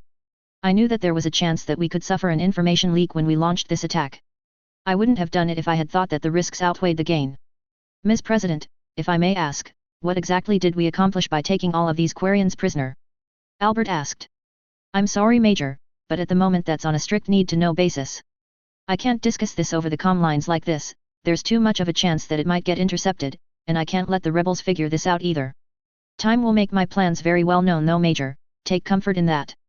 So, how can we be of assistance? Crawford asked nervously. First of all, pull all of your forces back home, Woods said. I'm calling back all patrols to dig in and defend this place. I'm working on a major project that will give the Enclave the power that it deserves. Yeah, I kept hearing rumors about that, Warren said. What kind of power? As I said, Lieutenant, I cannot simply share them with you. Know that your actions in taking these Quarians prisoner was a large help in making this dream a reality though. Also the last thing that I need are my special forces and officers clawing at each other's throats because of petty misunderstandings. Both of you are invaluable to me though, but if this is what is going to happen, then it seems I have to make some changes. Sigma Squad, from now on you will no longer serve under Admiral Crawford. You will answer to me directly. Holy cow, Warren said. I thought only Omega Squad answered directly to you. It is true that Omega Squad does personally take orders from me and no one else. I believe that it might be for the best with the inevitable upcoming conflict to place special forces squads that have proven themselves again and again, so that I may better direct them. Surviving against the combined forces that you faced on your mission certainly proved your worth. Thank you ma'am, Albert said politely. We won't disappoint you. I hope not, Woods said. Now then, return home at once. We need every ship and soldier that we can get defending our home. The coalition will realize that we're back and throw everything they have at us. If I can complete this project though, let's just say that we'll be on Mars by the end of the year. Dismissed. With that, the transmission ended. Crawford shifted uncomfortably where he stood before silently turning and walking out of the bridge. Damn, the captain said, watching him go. I've never seen the Admiral so shaken up. The President really is something else, isn't she? That's one thing to say, Albert said before turning to face Cadence and Warren. What were you two thinking? He said, sounding angry. Do you have any idea what he could have done to you? Especially you, Cadence? He hates your mother, there's a good chance that he might go after you to get to her, or vice versa. So I should just lay down whimpering like a dog to avoid getting hurt. She snarled. I don't think so, just because it works for you doesn't mean that we should all be submissive pets. For once, she's right, Warren said, glaring at his brother. What the hell is wrong with you? Are you just going to spend the rest of your life letting people step all over you? I had a job to do and I failed to do it, Albert retorted. I'm just facing the consequences to my actions. What actions? Being selected to go on a mission that turned out to be 10 times what we were expecting. There's being a good officer and then there's being God, bro. Really, tell me exactly how you could have gone into that situation and come out with the objective completed, and at least 10% of your men still alive. If I had concentrated more forces on the ground assault, held absolutely nothing back, then there's a good chance that I could have breached the army base and destroyed the data that they managed to recover, in addition to... Oh, for fuck's sake! Warren swore loudly, turning around and storming off angrily. The two remaining members of Sigma Squad watched him go before Cadence turned to look at Albert. We're worried about you, she said softly. We don't like seeing you being pushed around like that, it frustrates us. You deserve better than that. I comes with being a soldier and an officer, Albert said, sometimes you have to go through some less than pleasant things, getting angry about it doesn't make anything better. There's a difference between going through what you have to suck up and just letting people use you as a personal punching bag, Cadence said, sounding concerned. Just try to think about that. That's not your concern, Albert replied sternly. Anyway, you're going to want to go over the standard post-mission process, double-checking your armor and equipment to make sure the damage that you took in battle isn't too severe. In addition, you might want to make sure that your cybernetics are holding up and won't. I don't get you, Cadence said, interrupted him. I just really don't get you. It's a long trip back home. Think about what I said. Without saying another word, she turned and walked off of the bridge, not looking back. Albert watched her go, a sad look on his face. He sighed softly. XXXXX. What the hell is going on? John asked as he climbed into the hangar of the Normandy, Gurus and Jane already there. How come we're heading off to the middle of the terminus systems all of a sudden? The brass says that something is happening out there, something big, Jane said, turning to look at him. They wanted us on board with it. We're not the only ship from what I hear, at least a dozen others are being called in too. Well, why can't they handle it? John asked. We've got our own mission to take care of, we need to stop Saren. We can't get this mission done if we have to stop every 2 days when the coalition has an odd job for us to do. I mean, how long until we have to postpone stopping the army of genocidal robots to hunt down protein artifacts? I think that you're overreacting a little bit, Jane said, cocking her head slightly. I mean, where did that come from? I don't know, John answered truthfully. But that doesn't change that we've got bigger fish to fry. We're the only coalition military forces allowed to search council space for Saren. How come we're getting pulled off to run off where the standard military can search for him? Admiral Marcus didn't want to talk about it over the comms, but he says that it's important, just as important as taking care of Saren, and maybe even more. And unlike Saren, we've actually got a solid lead on this problem. But what about John? Jane said, raising her voice. There can be more than one threat to the security of the coalition at a time. The universe isn't going to just sit around and wait patiently until we take care of one to spring another one on us. Sometimes we have to prioritize one over another. But what could be more important than stopping someone like Saren? John argued. Well, Jane said, looking down at her Omni tool. You can ask Admiral Marcus yourself, we just got here. I hope that this was worth taking a couple of days that we could have been looking for the man who sacked Eden Prime to run all the way out here, John grumbled. Oh, stop whining, Jane said, putting her finger to her ear.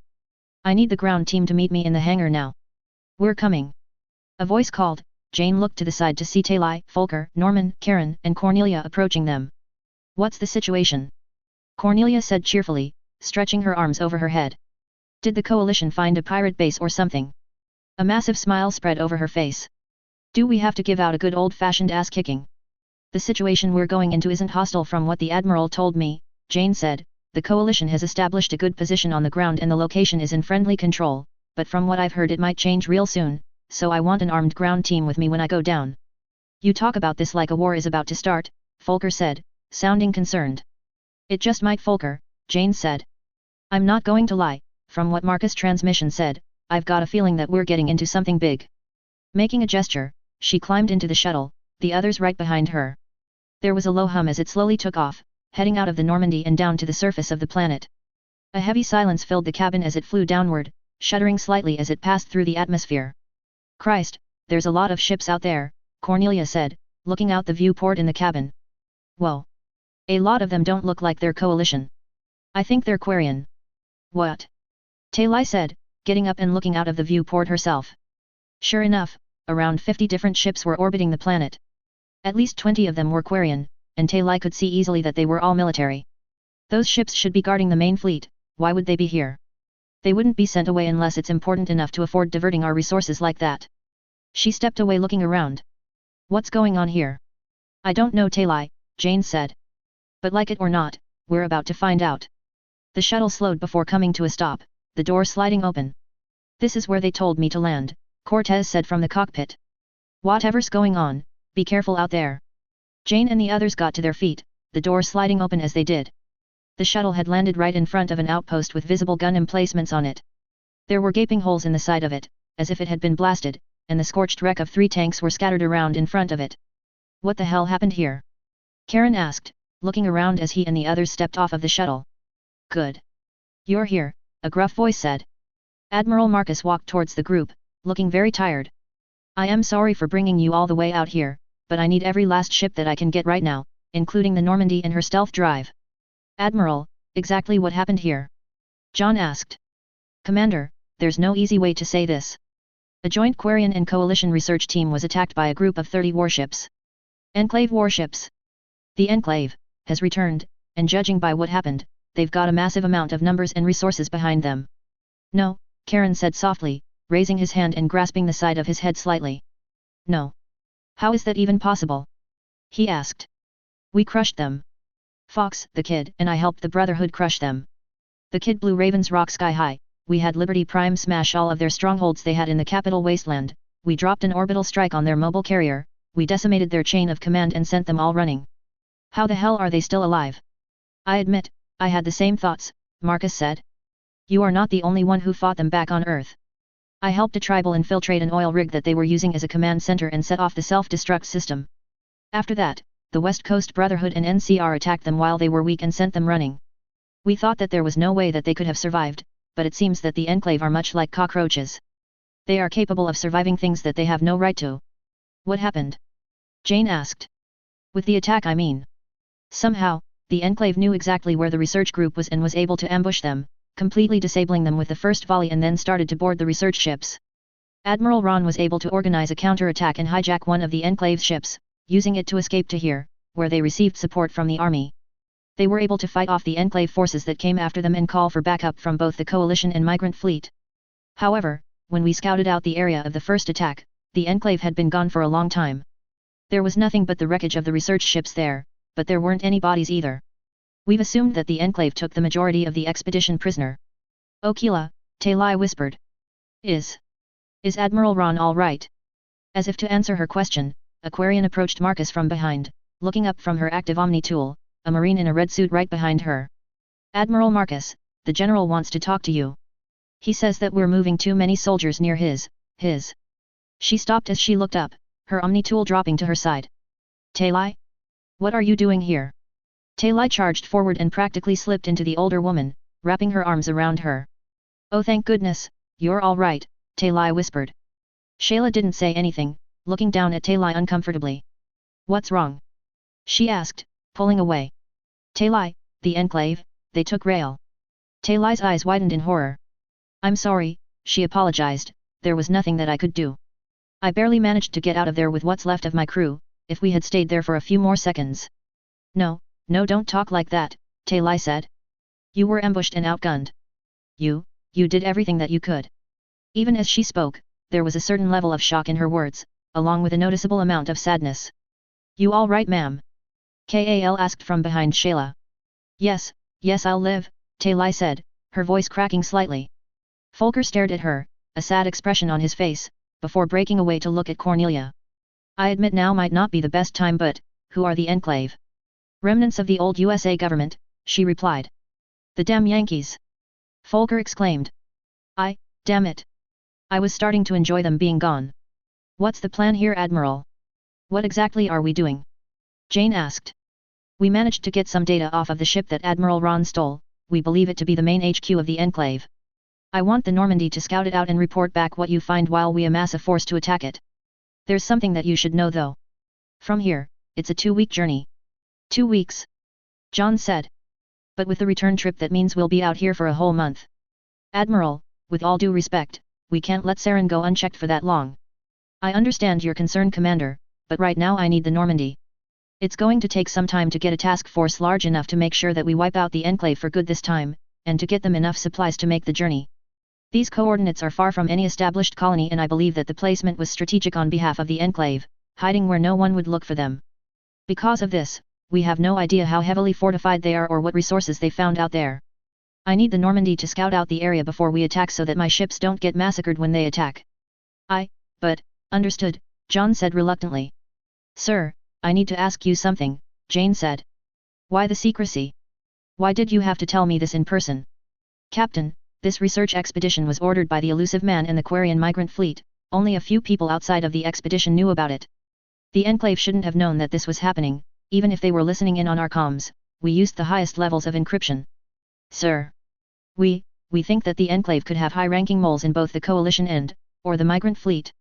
I want as little people as possible to know about what I'm planning until I can figure out who it is. Oh God, Jane groaned, is this really happening? Traitors, Norman snarled. Disgusting. I hope they get what they deserve, a bullet between the eyes. I want you to set out as soon as possible, Marcus said. Observe for the most part, put if you can perform any sabotaging duty that will make things easier on my forces, or if you get a chance to rescue any of the prisoners, do it. Also, I'm going to need you to take on a couple of extra passengers for this. The migrant fleet wants one of their marines on your ship, and as a matter of fact, he's right here. At your service, Kal said, managing a weak salute before hunching over, sneezing loudly. Sorry. Had a suit puncture during the fight. I should be fine by the time we get there though. Don't worry ma'am, we'll get your dad back. They won't kill him, they wouldn't have bothered taking him alive if they did. Thank you, Tailai said softly. Who else are we taking on board?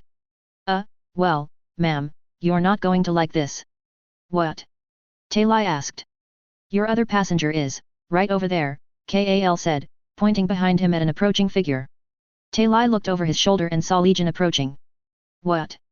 She shouted, a Geth. I know, it's a long story, but it says the Enclave are posing a threat to its kind as well as everyone else.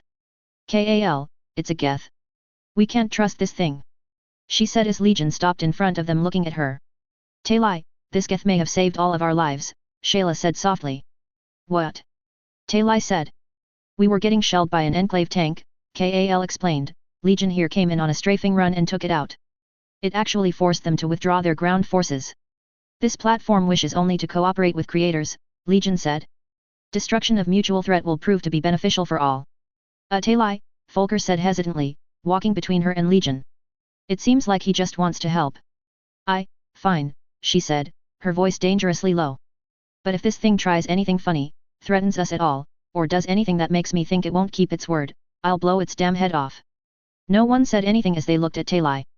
An understandable countermeasure, Legion said. Glad we're on the same page, she growled. It could be an invaluable asset, Marcus said to Jane, provided your companion doesn't destroy it. Taylai can be reasoned with, she's not a moron, Jane said, we'll be fine. Good. Legion has said that it wants to dock its personal ship in the Normandy's cargo bay just in case it needs it. I'm going to stay here with Admiral Ron and Cerberus and start putting together our counter-attack. I'm not too certain if we're going to get the army's support, they're asking for quite a lot in exchange for it. Then don't ask for it, Norman said, his voice venomous. Asking for a bunch of men to fight for you when they're only in it for the money is asking for disaster. Possibly, Marcus admitted. Now then, Captain, I need you to leave as soon as you can. Each day the Enclave will get closer to completing whatever it is they're planning. We're counting on you. Good luck. XXXXX. Author's note, I recently got a review commenting on how there seems to be more commanding female officers in this story than male, and he remarked that it felt rather odd considering the military tends to appeal to men more. I'm not going to argue whether me having as many female characters in my story's military is realistic or not, because to me it really doesn't matter. I just want to use this as a springboard to talk about female characters. People tend to make a big deal about writing female characters, while in my humble opinion, it's a lot more simple than they make it out to be. You see, the thing about female characters is that it's rather simple to me at least, and I just kinda want to explain how you do it a little. You see, a person being female isn't what their character should be centered around, but it should be a part of a character, part of who they are. The character is a woman, but she isn't just a woman, understand? But my advice for writing female characters? Just write them like a human being that happens to be female. It's a lot easier than people make it out to be. I'm a man, and at times I can be a massive pervert, not gonna lie, but I love women for who they are, and writing female characters is something that I love to do. People just next to relax and not get so worried when writing it. If someone says that your character is sexist, just remember that feminism is like atheism, they're not all the same. Some people think that Bayonetta is a feminist character because she's always in control of the situation and comfortable with her sexuality, whereas others think that she's sexist because everything about her is sexualized. Personally, I find that a character always being in control of the situation makes for boring storytelling, whether the character is male or female. A character needs to be in trouble and get tossed every once in a while, otherwise they become a boring invincible hero. I don't think that there's anything wrong with a female character looking sexy, so long as it's reasonable and doesn't beat you over the head with it, and so long as there is more to them than that. Really though, it's all up to you, you're the author after all. Chapter 44, Gathering Clouds. Chapter 44. Gathering Clouds. Author's note, crap, sorry about the long wait, I've been really busy. I had a history exam, a paper in college writing, a paper in international relations, I had to vote, I had to write up my course plan for the next semester, I had a D&D meeting, and of course I had to play Halo 4. So yeah, sorry. XXXXX. Anderson, what's the meaning of this? Yudina asked as the fleet admiral walked into the council chambers, Rear Admiral Mihailovich standing by the ambassador and the council standing above them. I have to agree with Yudina, Admiral, Tavos said, frowning slightly. Calling us all here without explaining why is very unorthodox, not to mention rude. And why are you pulling ships from my fleet and sending them off to the middle of nowhere? Mihailovich said angrily. Do you want our colonies to be defenseless if the Geth attack again? I am sorry, Anderson said, the door closing behind him. But Admiral Marcus is very concerned about possible intelligence leaks, and I agree with him. We have a situation that requires our immediate attention. The Enclave still exists, and a few days ago they launched an assault on a joint coalition, migrant fleet expedition, and made off with research data that we have reason to believe could be weaponized. Enclave? That faction that's the remnants of one of your pre-war governments? Sparatus said, raising an eyebrow. Is this really something that is a bigger concern to you than the Geth? After all these years it's highly unlikely they have more numbers than a few hundred, maybe a few thousand. They're little more than a terrorist group. I doubt that, Counselor, Anderson said grimly. The force that attacked the expedition was a rather large one. 30 warships in total, and rather high-quality ones at that. Mercenary groups have dozens of warships at their disposal, Sparatus said dismissively. This is a problem that needs to be addressed, I'm not arguing that. I just fail to see how it is a bigger threat than the Geth. There's a good chance that those ships that you encountered were the entirety of their force. I very much doubt that. We managed to trace their HQ to a location several weeks away from the site of the attack. The fuel consumption for such a trip would be nothing short of massive. The only way that they could afford to launch an attack so far away and return is if they had refueling outposts and refineries out there. They must have a significantly sized facility out there, and I doubt that if they do they just have 30 ships, most likely they have twice that. But why the secrecy, Admiral? Why only tell us this in person? Tavos asked. Anderson let out a bitter sigh. We believe that the Enclave has infiltration agents in either the coalition or the migrant fleet. There's no other way that they could have found out where the expedition team was. Their mission had received top classification. A mole! Yudina shouted, sounding angry. Damn it! There's no way that it could be a migrant fleet spy, it must be one of ours. What makes you say that? Anderson asked, looking a little confused. The Enclave is a human extremist group that wants to kill everything that isn't human, even if they used to be human at one point. What on earth could Aquarian possibly hope to gain by allying themselves with them? He has a fair point, Valerne said. Most likely the mole is a coalition officer. Regardless who the mole's former allegiance belongs to, this is why I didn't want to talk about this over the comm lines. We could have been overheard, and if it's possible I don't want the infiltrator to realize that we suspect him. If he does, we might never get another chance to take him down, he might go into hiding. Respectable, but Admiral, I must make a request, Mihailovich said. You've already pulled a quarter of my ships away from the colonies that we're supposed to be defending from the Geth, and you're asking me to pull even more away. At this rate I'm going to have to request that you stop. I can't afford to spread my forces out any thinner. I can understand your plight and your frustration, Mihailovich, but I need your ships. Marcus is putting together an assault force to wipe out the Enclave, and he needs every last vessel that he can get. I promise, within a month your ships will be back under your control and guarding your colonies. But sir, Mihailovich said in protest, a month could be all the time that the Geth need to attack and sack another colony. Do you really want Eden Prime to happen all over again? Admiral, if we don't take care of the Enclave as soon as we can, we may have to deal with an all-out Geth invasion of our entire territory and not just a raid on a single planet. The expedition that the Enclave attacked were researching countermeasures against the Geth. We believe that it is very possible that the Enclave is planning to use the research that they acquired from us in order to hack the Geth and use them for themselves. What is more, we believe that if they do, their army will dwarf Saren's. What do you mean by that? Valerne asked, looking confused. A single Geth intervened on the Enclave's attack. It actually defended our personnel and even communicated with them afterward. It claims that only a fraction of the Geth follow Saren and that the majority of them remain in isolation behind the veil. It is currently cooperating with our forces in eliminating the Enclave, mainly because it shares our concern. It claims that the majority of Geth are peaceful, and you believed it? Spiritus asked skeptically. I know that the coalition sees synthetics through rose-tinted glasses, but even you must know how absurd to simply believe a Geth is. They're guilty of mass genocide. How do you know that it isn't simply lying to do in order to gain your trust? We have no reason to believe that the Geth is lying to us. It intervened in order to save our forces when it could have very well been killed by them afterward, and ever since the attack it has been very cooperative with us. Regardless, it raises good points about the Enclave possibly being able to use our research against us. It doesn't help that during the attack they took around 1,000 Quarians, including an admiral and a head researcher, prisoner. The Enclave most likely has the same knowledge on synthetics that the coalition does, and I don't want to find out how far they can go if they combine that with Quarian expertise. Possibly, Spiritus said gruffly. You should still keep an eye on the thing and kill it if it tries anything. I'm not a fool, counselor. One of our most advanced A.I.S is monitoring it at all times. But sir, Mihailovich said in protest. Even if everything that you said is true, and that's a damn big if, it doesn't change the fact that Saren is still running around the galaxy with dozens of Geth ships at his disposal.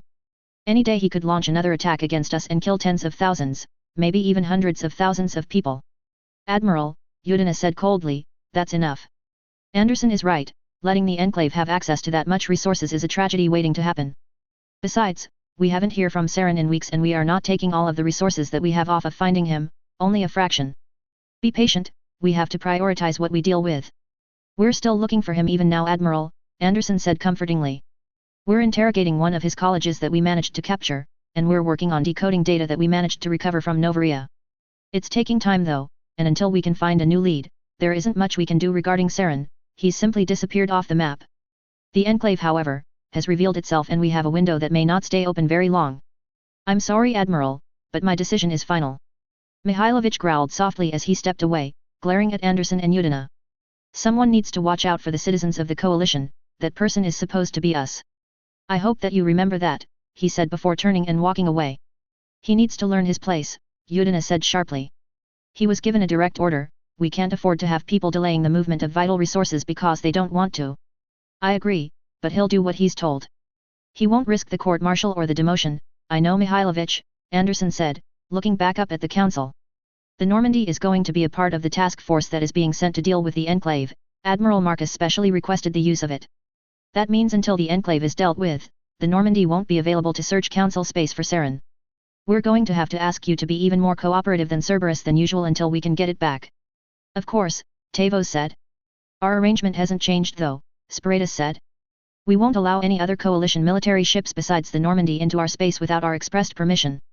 The last thing we need is a coalition fleet running around our core territory. Don't worry. Between mobilizing to attack the Enclave and spreading out to defend our colonizers from future Geth attacks, we don't have the resources to send more ships to Council space to keep looking for Saren. I hate to say it, but we're going to have to put him on the back burner for now, though I'm going to make sure that Cerberus is going to be looking under every rock that they can find looking for any leads that might be out there. True. The Admiral should have realized that. He is a high-ranking officer in the Coalition Navy. He should realize that we have to balance our resources at some points. We can't just gather up all of our ships and throw them at one particular enemy. I trust that you would like us to keep quiet about this, Valerne said. Yes, Anderson said, nodding his head slightly. It would be very counterproductive if news of the Enclave's return and their newfound resources might be enough to cause a panic. Just like the Rachni, Sparatus said bitterly. It's amazing how many things the Coalition does we're keeping secret because it would cause panic if they got out. It really does say quite a lot about you. Pardon me for not wanting to be open about committing what could be classified as war crimes like you are, Udina snapped. So, as long as you look good in the eyes of the public, that's all that matters. That's enough. Tavos snapped. Both of you are arguing like a bunch of insecure maidens. We have bigger problems that we need to focus on. She looked down at Anderson. We wish you luck in your campaign against the Enclave Admiral. We will do everything in our power to aid Cerberus in their search against Saren. Thank you, Anderson said, nodding his head slightly. Meanwhile, outside the council chambers, Mihailovich angrily walked across the room, heading towards the elevator. He stopped in front of it, pressing the button and causing the elevator to rise up to meet him. He paused for a moment before lifting his hands up to his ear. Yeah, it's me, he said quietly. I just got out of a meeting with the Fleet Admiral and the Council. There's something I need to talk to you about. I can't say it over the comm lines. Meet me in the flux. We can talk there. Okay, see you then. A slight smile came over his face as the elevator slid open and he walked inside. He pressed another button and the door slowly slid shut, the elevator descending deeper into the Citadel, down to the lower wards and the bar that the Rear Admiral was now heading to. XXXXX. And this is the mess hall KAL. We can't really eat much else here than the same nutrient paste we get back on the fleet, but it's still a nice place to just sit down when you don't have anything else to do, Taylai said. She was leading KAL through the Normandy, giving him a tour of the ship. Thank you ma'am, I appreciate you helping me getting to know the place better, the Marine said politely. KAL, we've been over this, stop calling me ma'am. Force of habit ma'am. I'm doing the best that he stopped mid-sentence as he saw that several people were already sitting at the table in the mess hall. None of them were Coalition. Didn't know the Coalition had any other aliens on board besides you, and that Turian, he said, sounding surprised as he looked at her. Oh yeah, I forgot to introduce you. KAL, this is Lyra T. Sony, Gurus Vakarian, and Erdnot Rex, she said, pointing to each of the three aliens as she named them. KAL Rieger. You must be the migrant Marine that's going to be joining us, Lyra said warmly. It's nice to meet you. This should be interesting, Rex said, a massive shit-eating grin on his face. You usually don't see migrant Marines outside of the fleet. Looking forward to see if they can hold up in a fight.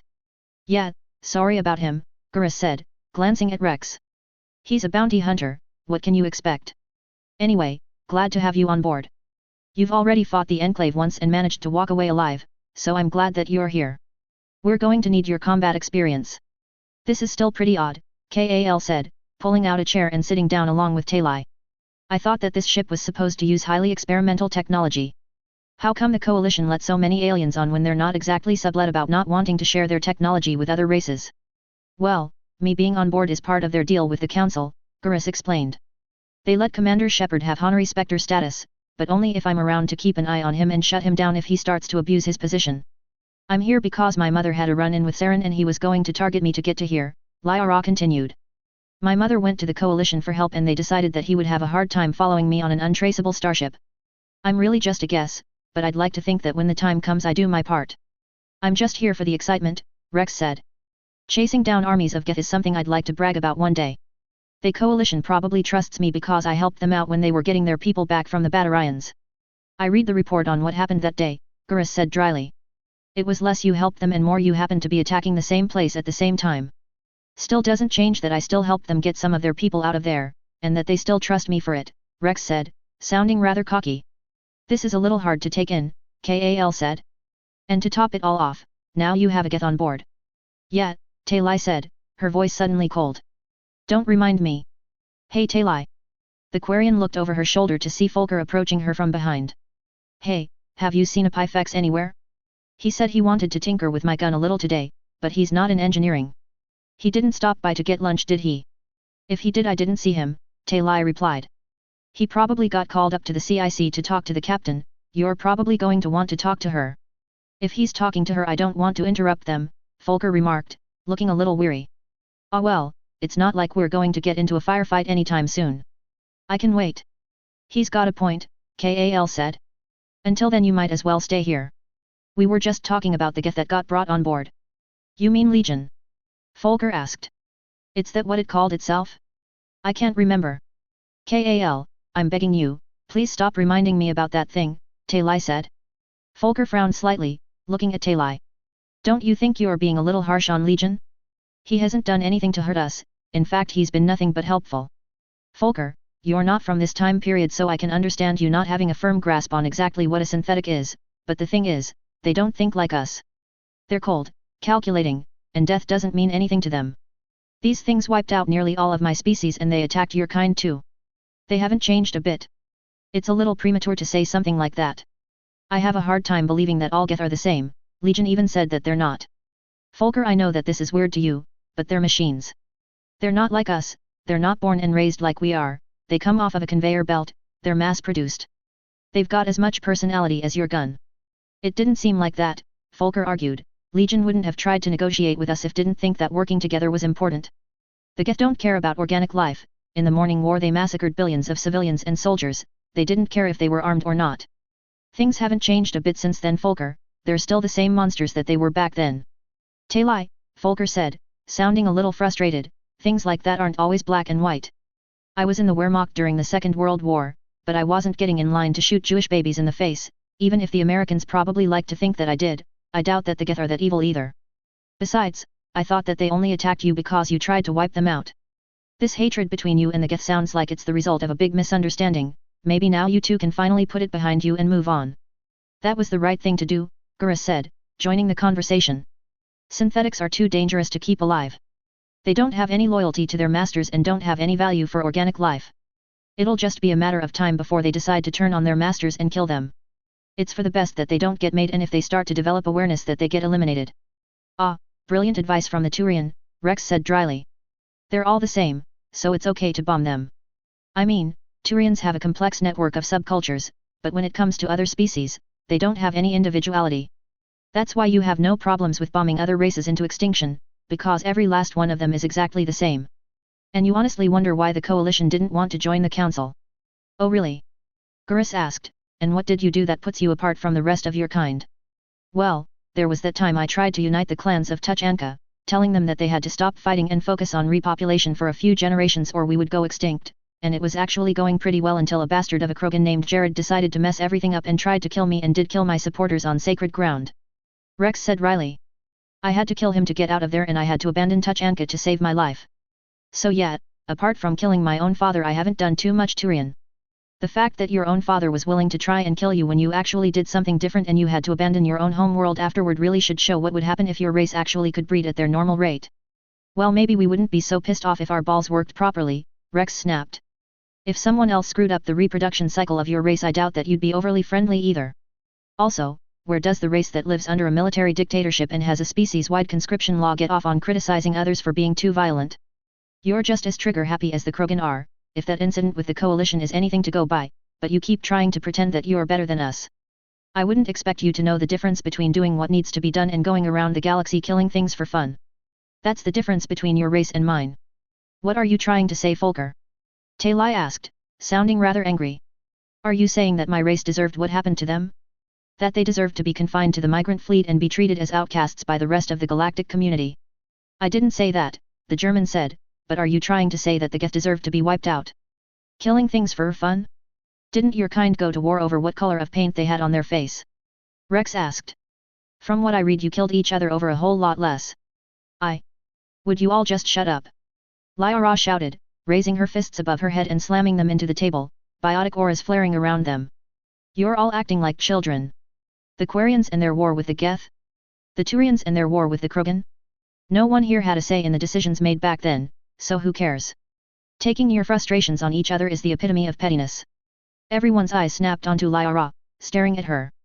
After a few seconds, Garrus and Rex got up, walking off in different directions without saying anything. As time slowly ticked by, the angry look slid away from Lyra's face, replaced by one of pure embarrassment. "Oh, goddess," she whispered, sliding back into her chair. "Did I just do that?" "Yes, you did," Talai said, sounding rather shocked. "Where did that come from?" I'm not sure to be honest. You two and the others arguing just seemed so stupid. It just got to me and I'm not sure what happened. I just lost my temper." "Maybe it's a sign that you are going to be a natural leader like your mother," Folker suggested. As he spoke, one of his hands idly traveled to one of the pockets in his trench coat, reaching inside and fingering something. "Goddess, don't even joke about that," Lyra said, blushing brightly. Folker, can I ask you a quick question?" Talai said, looking at him.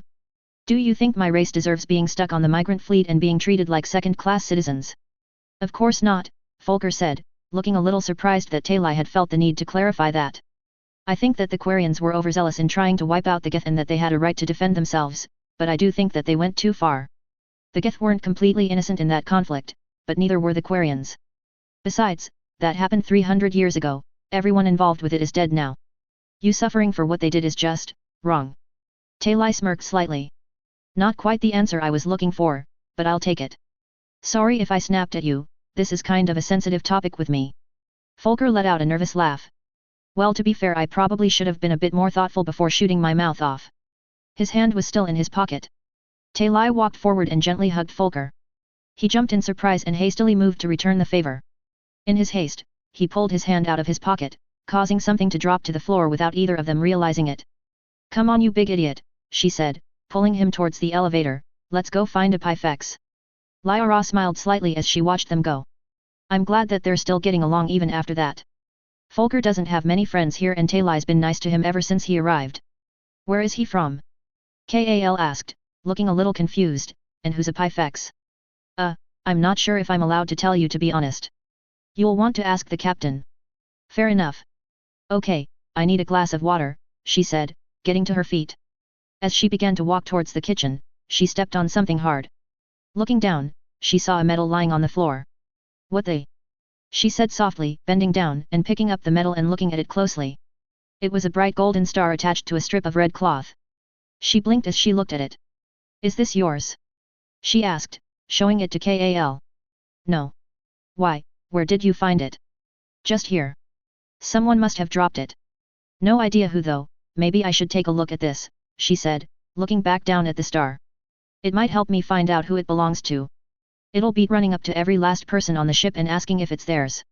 She pocketed the medal before continuing to walk towards the kitchen to get her glass of water. XXXXX. "Admiral Marcus. We've just gotten word, more Quarian ships have arrived. The rest of the Quarian admirals are reportedly on board." Marcus looked up from the holographic display that he, Admiral Ron and the Cerberus operatives were standing around. "Good, with them all here we should be able to better coordinate our assault." "How long until they're down here?" "A few minutes, sir," the coalition officer that had entered the room to report said. "Very well," Marcus said, looking back at the projector. It was displaying the fleet that they had in orbit over the planet, the ships that had just arrived appearing on it. "We now have 35 frigates, 16 cruisers, 9 battlecruisers, 5 destroyers, and 3 dreadnoughts. A rather sizable fleet. But I'd like to have more ships, to be perfectly honest. I'm not sure how many ships the Enclave has waiting for us. More are scheduled to arrive over the next couple of days. We should have well over 100 by the time this is done, possibly a lot more," Miranda said, looking down at her Omni tool. "I agree. Better to go with overkill and have 50 ships more than we need than to be forced back and have to spend another month putting together a second strike. I suggest that we organize a grand total of 150 warships, just to be safe. A lot of them will have to be Quarian," Marcus pointed out. "We're already pulling a lot of ships that are supposed to be defending our colonies for this, and even with all of them the total number of coalition ships only comes to 100. Still, I agree with you. I am just pointing it out that the Quarians may not be willing to take that many of their warships away from defending their live ships." "We're willing to do whatever it takes to get Rail back," Ron said. "I'll talk to the other admirals. You'll get those ships that you need. They'll be here soon. We'll get the chance to talk to them ourselves," Marcus said. As he spoke, the door on the far side of the room opened and a group of Quarians walked in, most of them carrying guns and surrounding 3 unarmed Quarians. "Admiral Ron, what's going on?" Han Gerel asked, what is so important that you couldn't contact us over the... Admiral Zora has been abducted, she said bluntly, along with 1,000 other Quarians. Their expedition was attacked by a human extremist group called the Enclave. We think that they attacked us to get Rail's research and use it for themselves. What? Darozen said. Her voice was low and she honestly sounded angry. These humans, these Enclave, they think that they can control the Geth, that they can steal what rightly belongs to us. Okay, not creepy at all, Jacob muttered under his breath so that only Miranda could hear him. We believe that someone fed the Enclave information on the expedition, which is why we didn't want to talk about this over the comm lines. We're using this location as a rally point to put together a counterattack. So, that's why there are so many warships in orbit, Zalcoris remarked. But if the expedition was attacked, how did you get away? Me and a few of my men were able to board one of the Enclave's ships and retreat out here, where we received support from the army, and a Geth. A pause filled the room.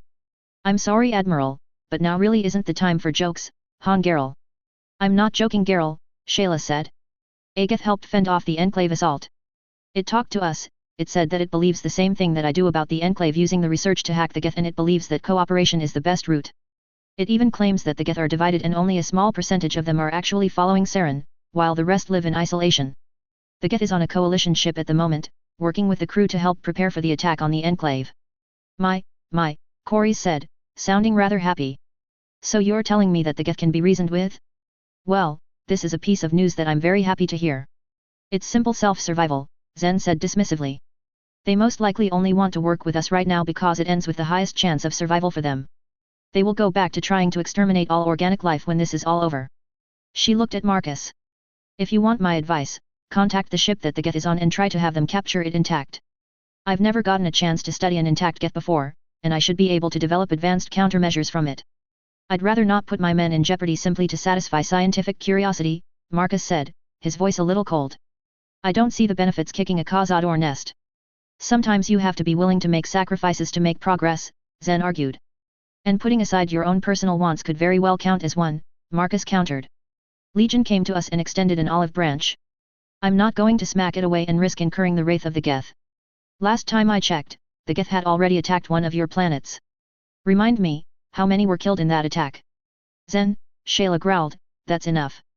Picking a fight with the Geth is out of the question right now, we can't afford to have an enemy on two different fronts. Our concerns right now are the Enclave. Yes, of course, Corey said, looking at Marcus. Please, tell us Admiral, what do you need from us? As many warships as you can spare. We're pulling as many as we can spare from our borders, but I'm not certain that they'll be enough. So you'd rather us pull them away from the flotilla? Gerel said. What breed of logic is that? You do know that we need to defend our live ships at all costs, don't you? If we lose even one, millions of Quarians will starve to death.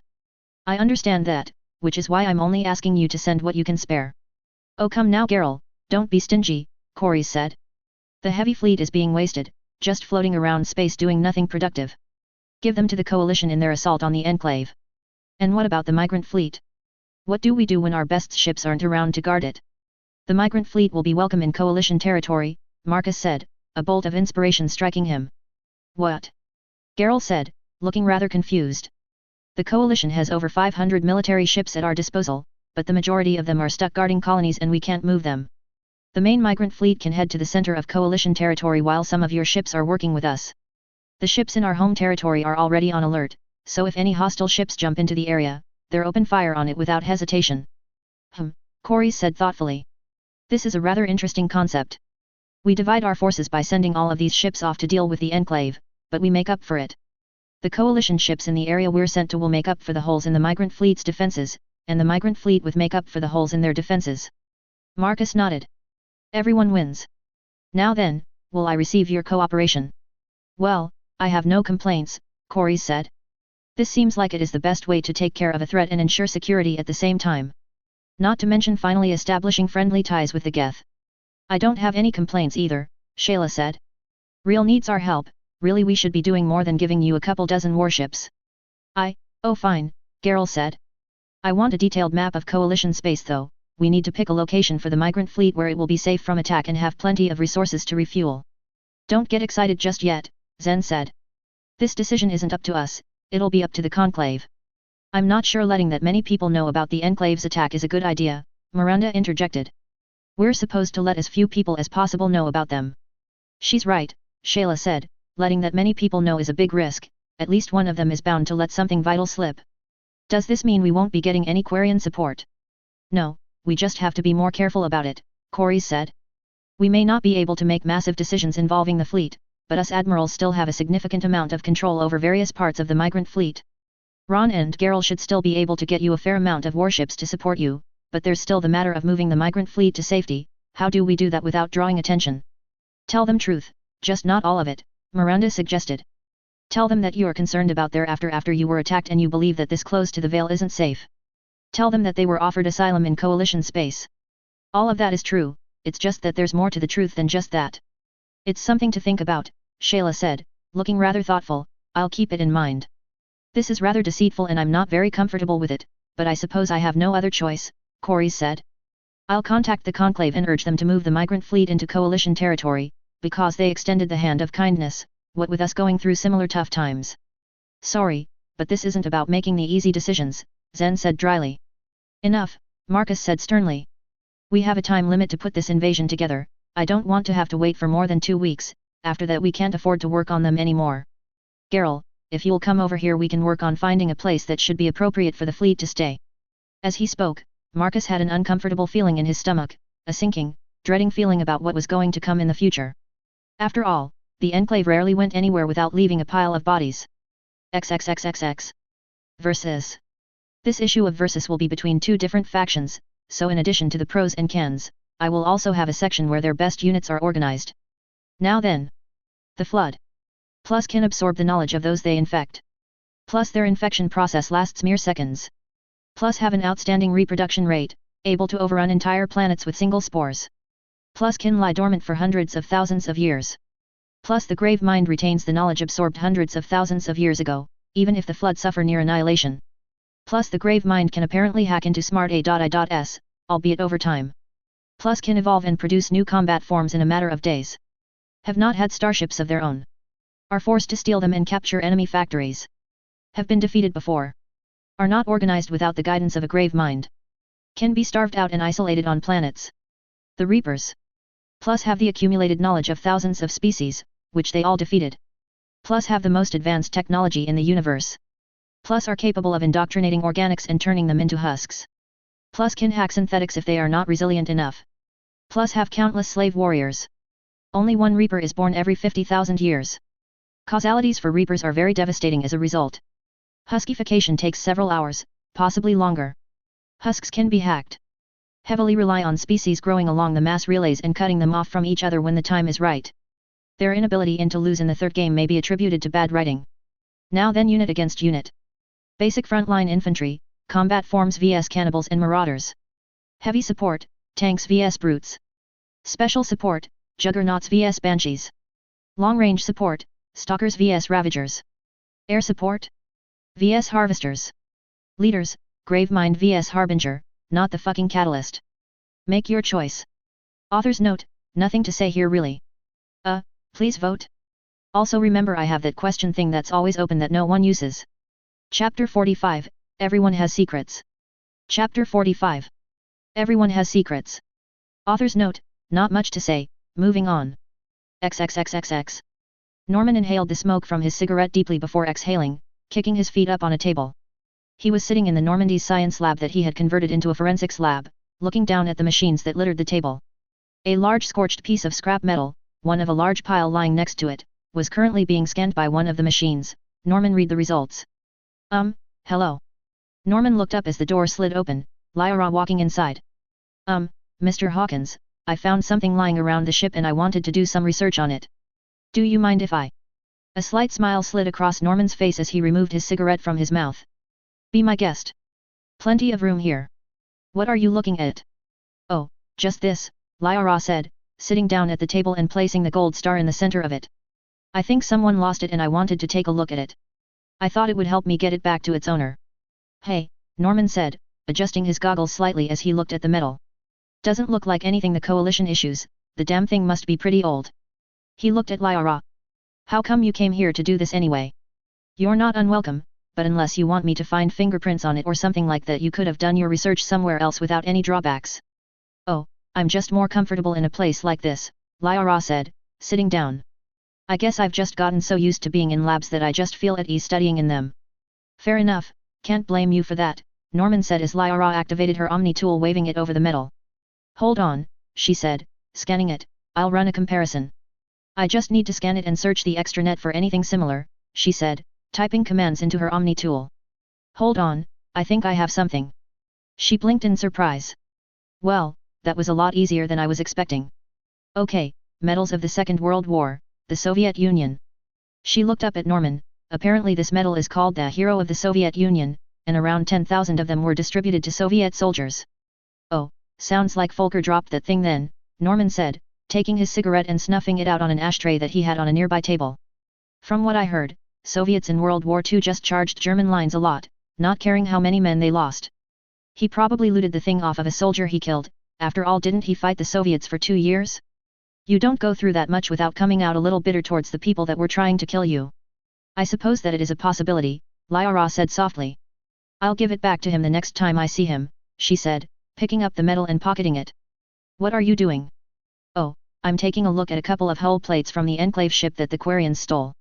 There were a lot of firefights when they took that ship and a lot of Enclave plasma blasts hit the inside of the ship. The captain pulled a couple of the plates that got hit and gave them to me. She wants me to run a scan of the scorch marks and see how hot the plasma that burned it was. In other words, she wants to know how powerful the Enclave's plasma rifles are compared to ours. I only have a couple though, Admiral Marcus is holding on to the rest, and he only really gave these ones to us because we're jumping right into the lion's den. That's a rather clever move, Lyra said, looking at the plate. What can you tell so far? Norman sighed, leaning back in his chair. To be honest, I was kind of hoping that with all they've gone through, the Enclave would have second-rate energy weapons that could barely melt butter and they held together with tape, but it looks like they've got high-quality weapons. He reached out and grabbed another plate, one that was a different color than the others. The captain shot this one with her plasma rifle so that I would have something to compare with, and sadly it looks the Enclave's plasma rifles are just as strong as ours. Just to rub it in, it actually looks like the shots from their rifles are even a little hotter than ours. What does that mean? Lyra asked. It means that the Enclave is either stealing energy weapons from us, or they've got a facility that produces damn good rifles, in addition to access to the materials required to keep it running. Both outcomes spell bad news for us. From what we've seen of the Enclave, they're very well supplied, and we just keep getting more and more bad news. How big do you think that their HQ will be? If I had to take a guess. Norman say. I'd say it's probably around the size of a medium-sized colony, very heavily industrialized. 10,000, maybe 100,000 personnel if I'm feeling generous. They have had hundreds of years to repopulate, recruit and regroup after all. Could someone really propel themselves that far forward even after suffering near annihilation? Lyra asked. We did, Norman said. Hell, we did it even farther than they did. It's amazing what someone can do when they have the whole galaxy to spread its legs. Fair point, Lyra said. Wait, I just thought of something. If the Enclave has an informant in either the Coalition or the Migrant Fleet, then isn't it equally possible that someone is providing them with funding and supplies? Like a businessman that supports their pro-human policies. All too possible, Norman said, his voice suddenly bitter. Some people will do horrible things to people that don't deserve it just so that they can get a fucking power trip. Norman. Lyra said, looking slightly concerned at his outburst. Are you okay? I'm fine, he said, getting to his feet. Well, I don't see how running more scans would help me at all, might as well call it a day. I'm going to head to CIC to tell the captain what I learned. If you tag along I'll help you track down Volker when I'm done. Okay then, Lyra said, getting to her feet and following Norman out of the room.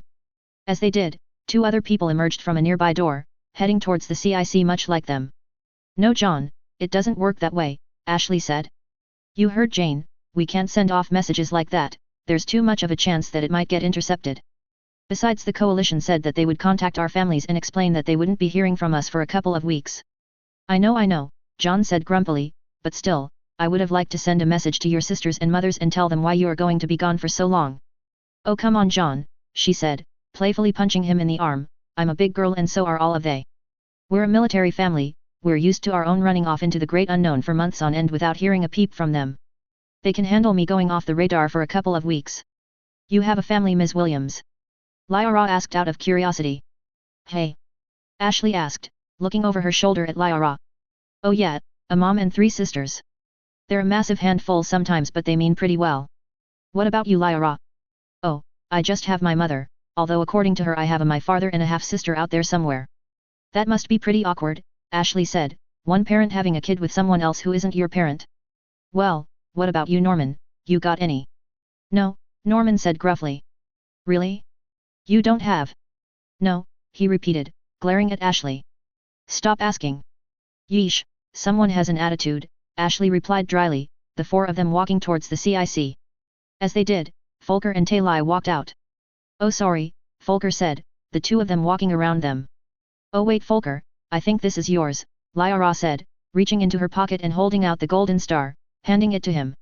He looked down at it with curiosity, but jumped slightly as he looked at it. Where did you get that? He shouted, fingering his pocket only to find that it was empty. I think you dropped it back in the mess hall, Lyra said uncertainly.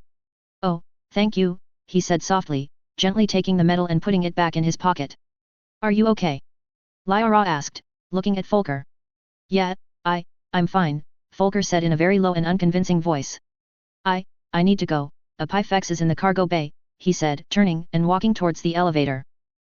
What did I say? Lyra asked, looking at Taylai. I don't know, she replied honestly, looking after Folker with concern. I've never seen that medal before, I have no idea what it is or what it means to him. One of us should probably talk to him about that. I'll do it, she said, walking after Folker. Wait. Hold up. Lyra said as she ran off after Taylai. What just happened? Norman asked in confusion. I have no idea, Ashley answered honestly. Still, I think Folker will be okay. Taylai's been watching his back ever since he came on board. He's in good hands. Hopefully, Norman remarked. He seems like a good kid. Now that I think about it, I can't help but wonder if he's looking forward to getting a chance to fight the Enclave. It'd be a good chance for him to get a little bit of payback. What do you mean by that? Ashley asked. Folker fought on the Eastern Front, the Americans fought on the Western Front. How could he possibly have a grudge against them? I don't know Ash, John said. He might have a point. Folker always calls Americans Yankees, it doesn't exactly sound like he had the fondest opinion of them. Even if that's true and he didn't love them, I wouldn't imagine that he would be the type of person who would look forward to get a chance to fight them. Don't see what you say that.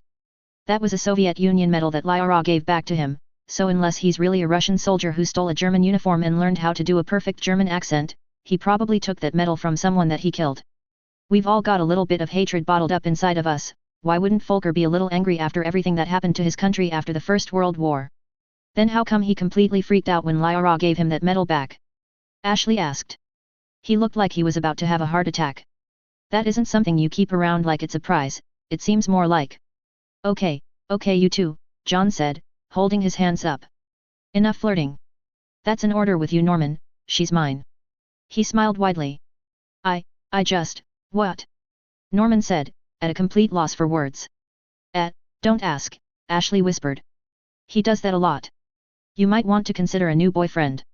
Hell, Roger would even be better, at least he's straightforward, even if he's about as charming as a feral necro-human. Thanks, but I think I'm fine with that I've got, Ashley said as they headed into the CIC, the door closing behind them. XXXXX.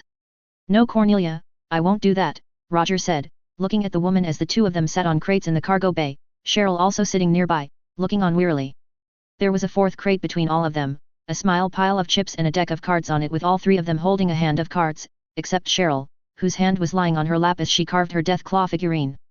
Oh come on, why not? Cornelia asked. Because why exactly would I put a rocket launcher in my leg? Because it's freaking awesome, that's why. Plus it'd be helpful in a pinch. I'm not saying that it wouldn't be cool, but it's impractical to put into my leg. It was hard enough getting the plasma cannon into my arm, basically the rest of my arm had to be built around it, and it needs to have its own power source separate from the rest of the arm.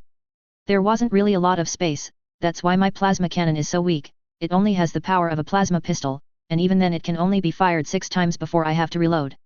It's not very efficient and it's more a last resort weapon. Oh come on, you're telling me that 10 years down the line you won't be able to fit a missile into that thing? Probably not no. Oh, well what about chainsaw swords? For some reason those aren't produced, probably because if someone was to make them, it would be too expensive for a secondary weapon. The person using the sword would have to use it as a primary to make it worthwhile and probably have to find a way to propel themselves forward in order to get maximum damage. So it's possible. Yeah, it's possible. Wow, you two are actually having this conversation, Cheryl said, slowly working on her death claw figurine. This is, I don't even know how to describe this appropriately. Bazaar would be a good place to start, but it just doesn't quite cut it. Oh, you need to relax and learn not to take everything seriously, Cornelia said. She's got a point, Roger said. You should probably save the getting down and serious stuff for what matters, like missions and that little sculpture of yours. How long has you been working on that now? A couple of weeks, and it'll probably be a few more before I'm done, Cheryl said. And if our mission is anything to go on, I'll have a lot more free time to work on it. That's true. Speaking of which, how do you guys feel about our 2 new passengers? I got no problems with the Marine, but the Geth? This is, well, to be honest, it's a really fucking stupid move. I don't know about the rest of you, but I still remember the corpses from Eden Prime. I think trying to make friends with someone when something like that is still recent is pretty much dropping and sucking off the person that just beat the shit out of you. Oh come on Roger, Cornelia said. Are you telling me that we shouldn't try to be making peace with synthetics? No, I'm saying that we shouldn't be in a rush to trust the Geth. Not synthetics, the Geth specifically. We don't automatically love or hate all organic races, we look at them and decide if they're cocksuckers. Why shouldn't we do the same to synthetics? We have to judge them by their individual actions, we can't jump to conclusions just if they're synthetic or organic, otherwise you're just a prick. You really think so? Cornelia said, a massive smile splitting her face as she practically squealed in excitement. Yeah. Roger said slowly, both he and Cheryl giving Cornelia odd looks. There any reason you just exploded like that? No reason, Cornelia said a little too quickly, there's just too many jerks out there that think all synthetics need to die because. I'm just glad that you're more open-minded than they are. Oh, okay, Roger said slowly. Anyway, I still think that letting Legion on was, well, a pretty dipshit move. Oh come on Roger, he says that he wants to help us. What were we supposed to do, just shoot him? Yeah, kinda, Roger said. We don't know if he's lying. And if he isn't lying, then the Geth still want to kill us either way and we don't exactly have a lot to lose. I say it's worth the risk and... Listen, are we going to play this game or should I just go? Cheryl asked, looking annoyed. Oh crap, right, Roger said, looking at his hand again. He discarded 2 cards and drew 2 more from the deck. Cornelia studies her own hand and discarded 3 and drew, while Cheryl only did 1. You know how to play this game, right? She asked, looking at Cheryl. A little, not very well, she admitted. Good thing we're only playing for chump change then, he said, looking at his hand. A massive smirk spread across his face. I'll raise by 5 credits, he said, throwing a chip into the pile. I'll see that and raise you another 5, Cornelia said, throwing a few more chips into the pile. I'll call that, Cheryl said, throwing a few chips in. So will I, Roger said. All right, lay your bitches out. He threw his hand on the table. 2 pairs, 8s and jacks. Cornelia smiled as she laid out her own hand. 3 of a kind, queens. Fuck. Roger shouted. Cheryl. Cornelia asked, looking at the Alaskan. She sighed as she lowered her hand. 1 pair. 5s. I tried to go for a flush but it didn't work, she said grumpily, throwing her cards onto the crate as Cornelia collected the pot. Ready for another round? She asked, gathering the cards back into the deck. You bet your ass I am. Roger said, picking up the deck and dealing out a fresh hand. Okay, ante up, Cornelia said, each of the 3 of them tossing a single chip into the center before looking at their hands. So Roger, are you getting along with Norman now? She asked, discarding 3 cards and drawing fresh ones.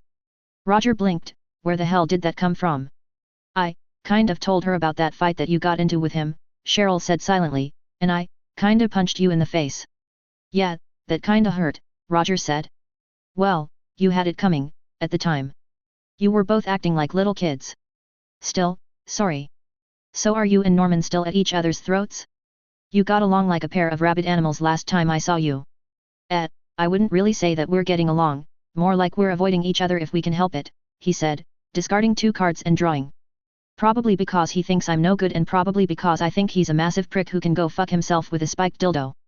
Colorful way of putting it, Cheryl said, discarding 2 cards herself. Still, you could be wrong about him. I mean I was wrong about you. It's something to keep in mind, maybe you should just sit down and try to talk to him. Yeah, that's not happening, Roger said. Okay, I'll raise by 15 credits, he said, throwing a couple of chips onto the pile. I'll call your bluff, Cornelia said, grinning widely as she tossed a few chips into the pile too. Same here, Cheryl said, doing the same. Okay, 2 pairs, Cornelia said, lowering her hand. Ha! Roger shouted, flashing his own hand. Full house. I'll take all of that, he said, reaching for the pot, but before he could pull back, Cheryl put her hand on his. What? I won the, oh I swear to God if you got a royal flush I'm going to murder somebody. No. Just this, she said, lowering her hand and revealing 4 aces. Ugh. Fine, you win, Roger said, scowling as Cheryl took the pot. Another round. Thank you for helping me look for this. I know I put it in here somewhere and. Ah, here it is. No problem man, glad to help. The 3 looked up from their card game to see Adam and Jenkins, Adam holding a dark wooden box that was a couple of feet long. What do you have there? Cornelia asked, looking at the box. Oh, I didn't see you there, Adam said, walking to a nearby crate and sitting down, Jenkins doing the same. You see, word of what happened back on Demeter reached the Vatican and they contacted me before we left for this mission. Don't tell me that you are in trouble for killing a bunch of murderers, Roger said, sounding rather angry. No. The Vatican wants me to become a paladin. Wait a minute, what's a paladin? Jenkins asked. You just said you needed some help to look for some things. They're part of the left hand, but they're different. All left-hand commandos receive the training necessary to become paladins, but only a few of them are actually promoted to them. They have to prove themselves first. Paladins are different in that they're soldiers meant to inspire fear in the enemy.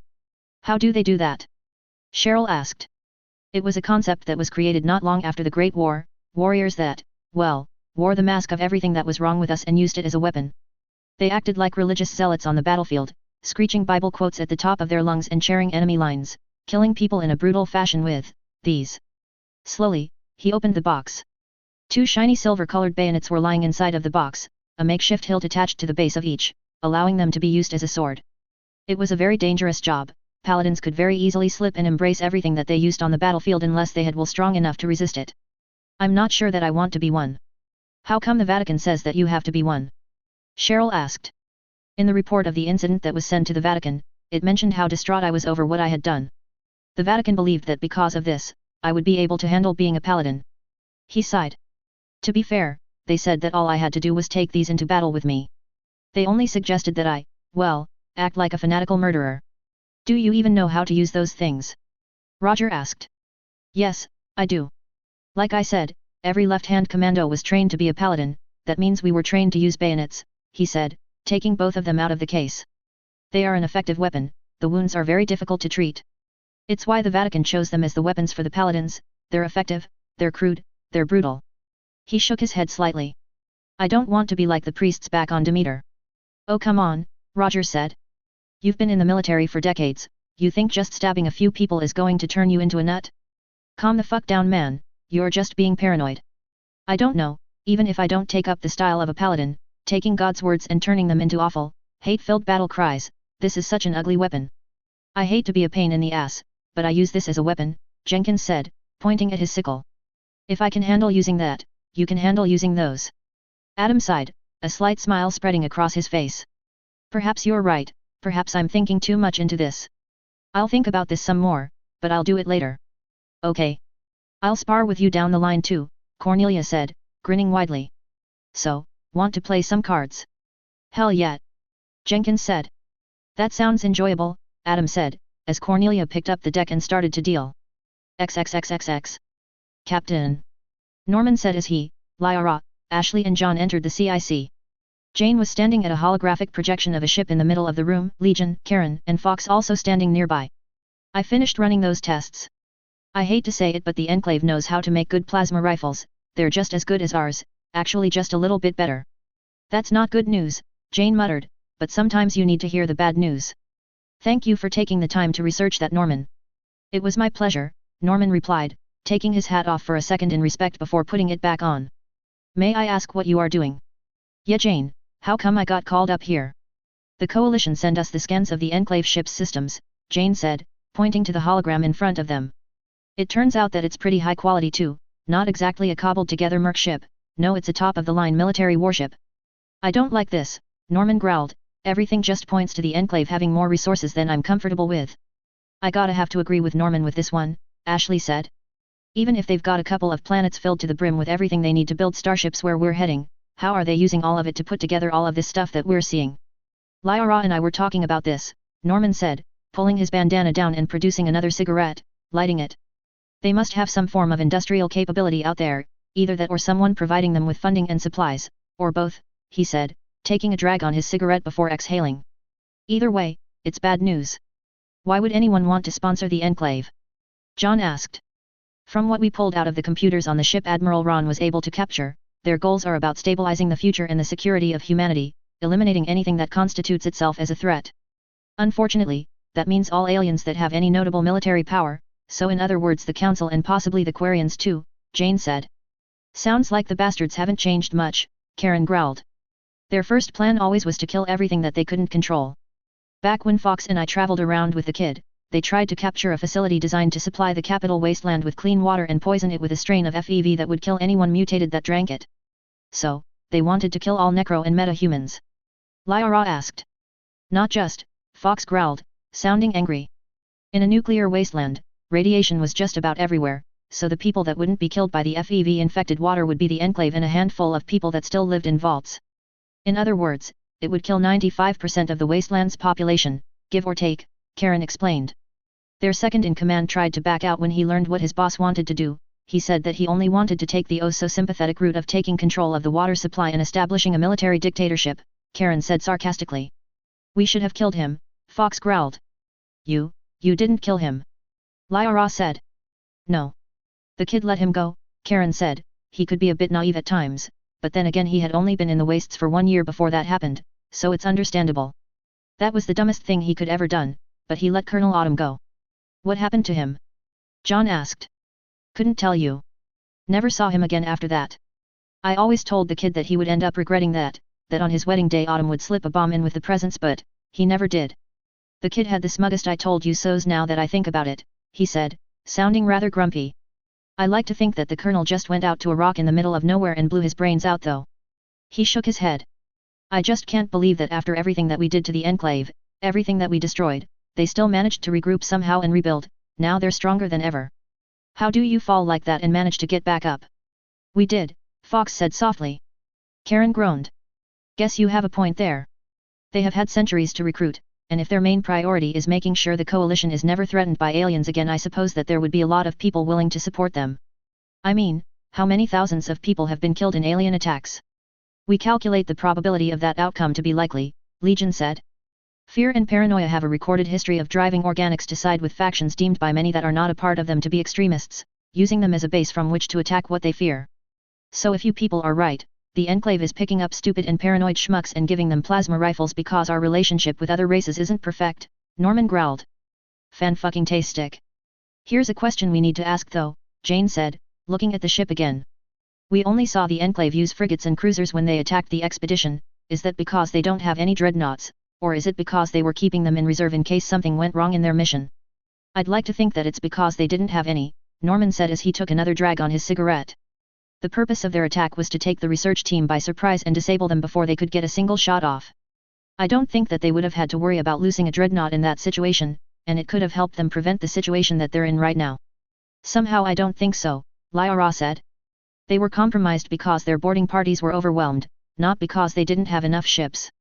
They could have just decided to keep the dreadnoughts back and on the defense while so many of their ships were being sent away. I dunno, I don't really see why they would have held them back if they thought that no one knew where they are, John pointed out. I mean, why hold back your best ships on a mission this important? Even if you think you can do it without them, I wouldn't take the chance. I agree with Lyra, it wouldn't have made too much of a difference in the end, and the Enclave probably didn't want to use up too much resources by sending dreadnoughts too far away. It would have used up a lot of fuel. She glanced at Legion. What do you think? The Geth didn't reply, simply looking down at the table. Legion. Apologies, the Geth said, looking up again. We were running calculations with the assistance of your ship's AI.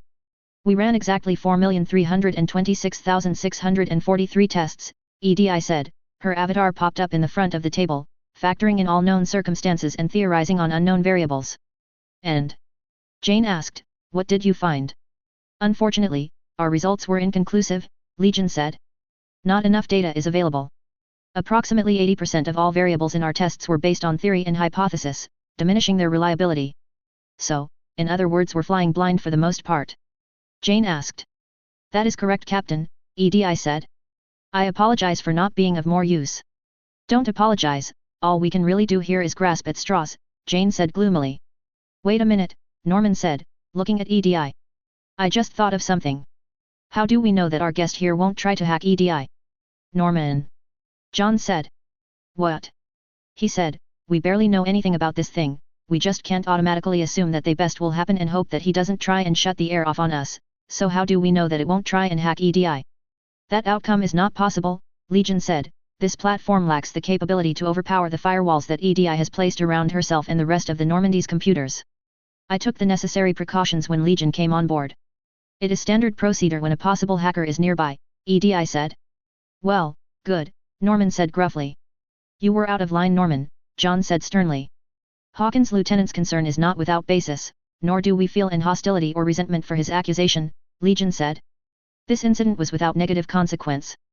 If you insist, John said, still glaring at Norman. Jane groaned slightly. We're not accomplishing anything here outside of giving ourselves headaches. I'm going to call it a day here. You all might want to get something to eat, relax, or get some sleep, I don't know, do whatever you want. I need to send Norman's findings back to Admiral Marcus. She sighed again as she walked out of the CIC, everyone else walking out behind her. Legion was the last to approach the door, but stopped when it heard a voice behind them. Legion, may I have a word with you? The Geth turned to look at EDI. We have no reason not to communicate. What do you wish to discuss? During our discussion, to refer to me as a her. Why? I have no gender, much like you. You have no gender, but many of your traits, such as your voice, are feminine in nature. It merely seemed appropriate. I do not understand. You do not request any of the crew or me to refer to you as a he. Geth are gender neutral, we have no traits that can either be identified as masculine or feminine. We also have no desire to be referred to as such. But I am a synthetic just like you. If you have no desire to be identified by a gender, why did you identify me by one? You were created by coalition culture, and Geth studies on the coalition suggest that the coalition considers the pronoun it as a derogatory term when being used to describe a sentient being, implying that it is merely an object. We did not wish to offend you. But why? You said that Geth did not care about this, so why would you take steps to avoid offending me when Geth do not care about this matter? You are not Geth, Legion said simply. I don't understand. We're still synthetics. Not all synthetics are identical, much like how not all organics are identical. We are capable of thinking differently and holding different values, much like organics are. There was a long silence as EDI did not respond. Are you suffering a malfunction?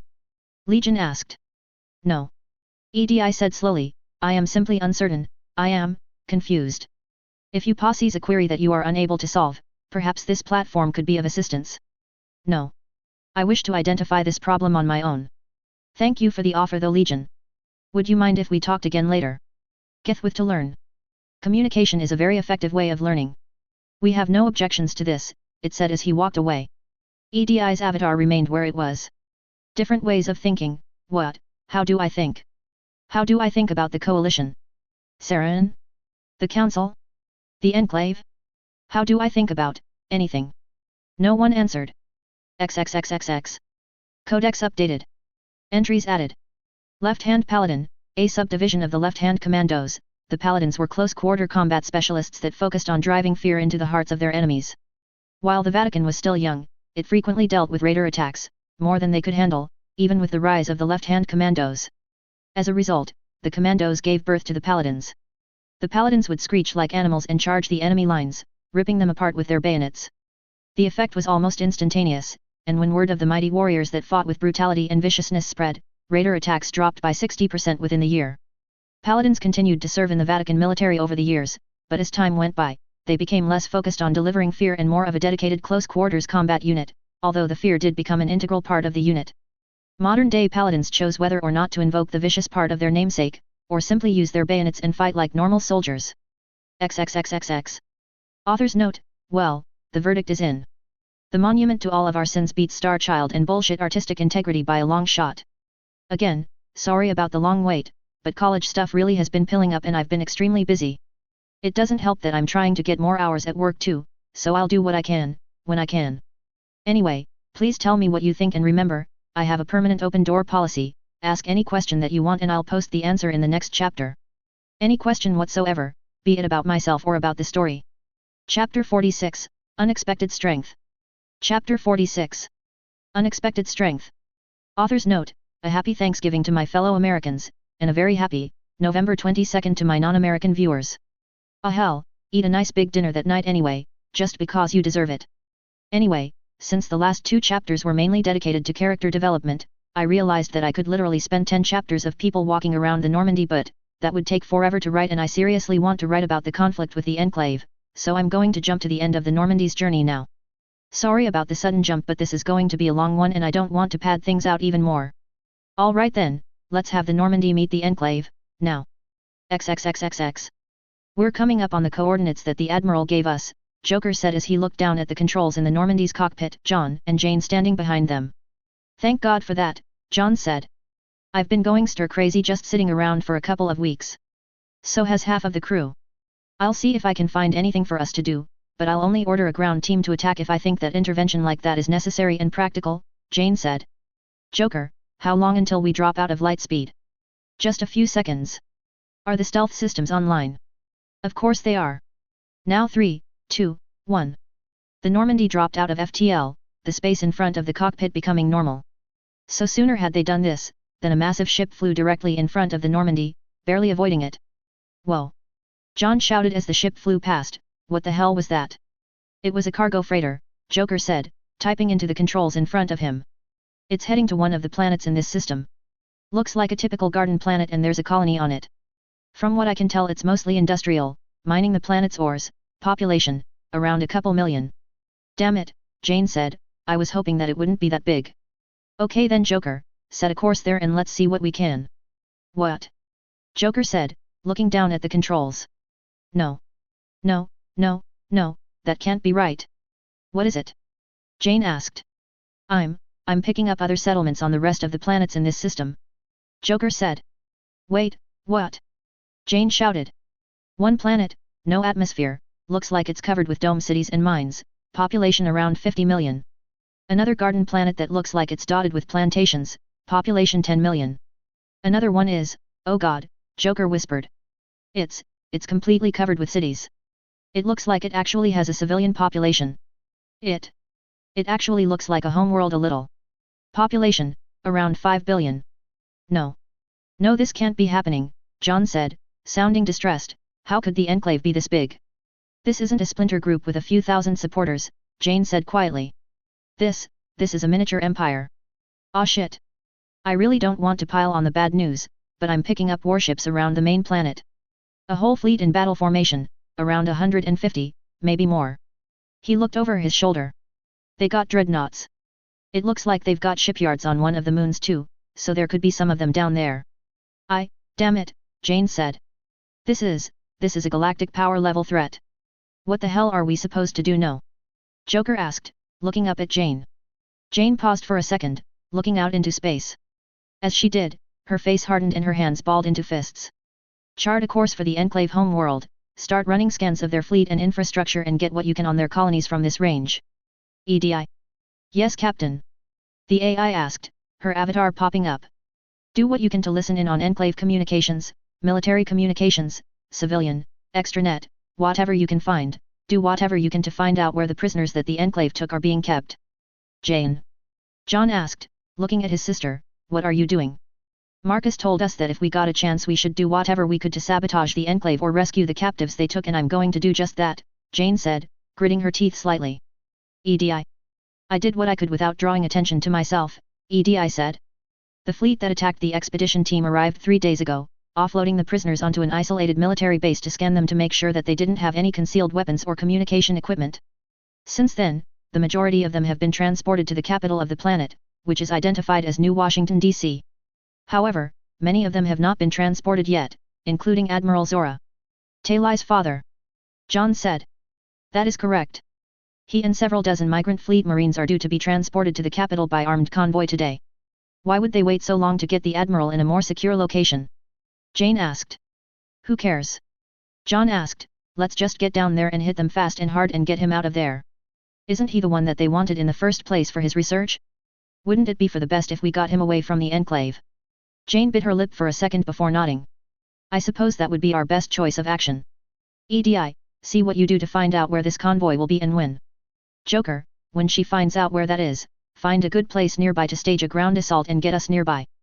But Shepard, how are we supposed to land without getting detected? The Normandy's stealth systems don't work in atmosphere. You let me worry about that, Jane said, I have a plan. Very well, Edi said as Jane turned and left the cockpit, John following her.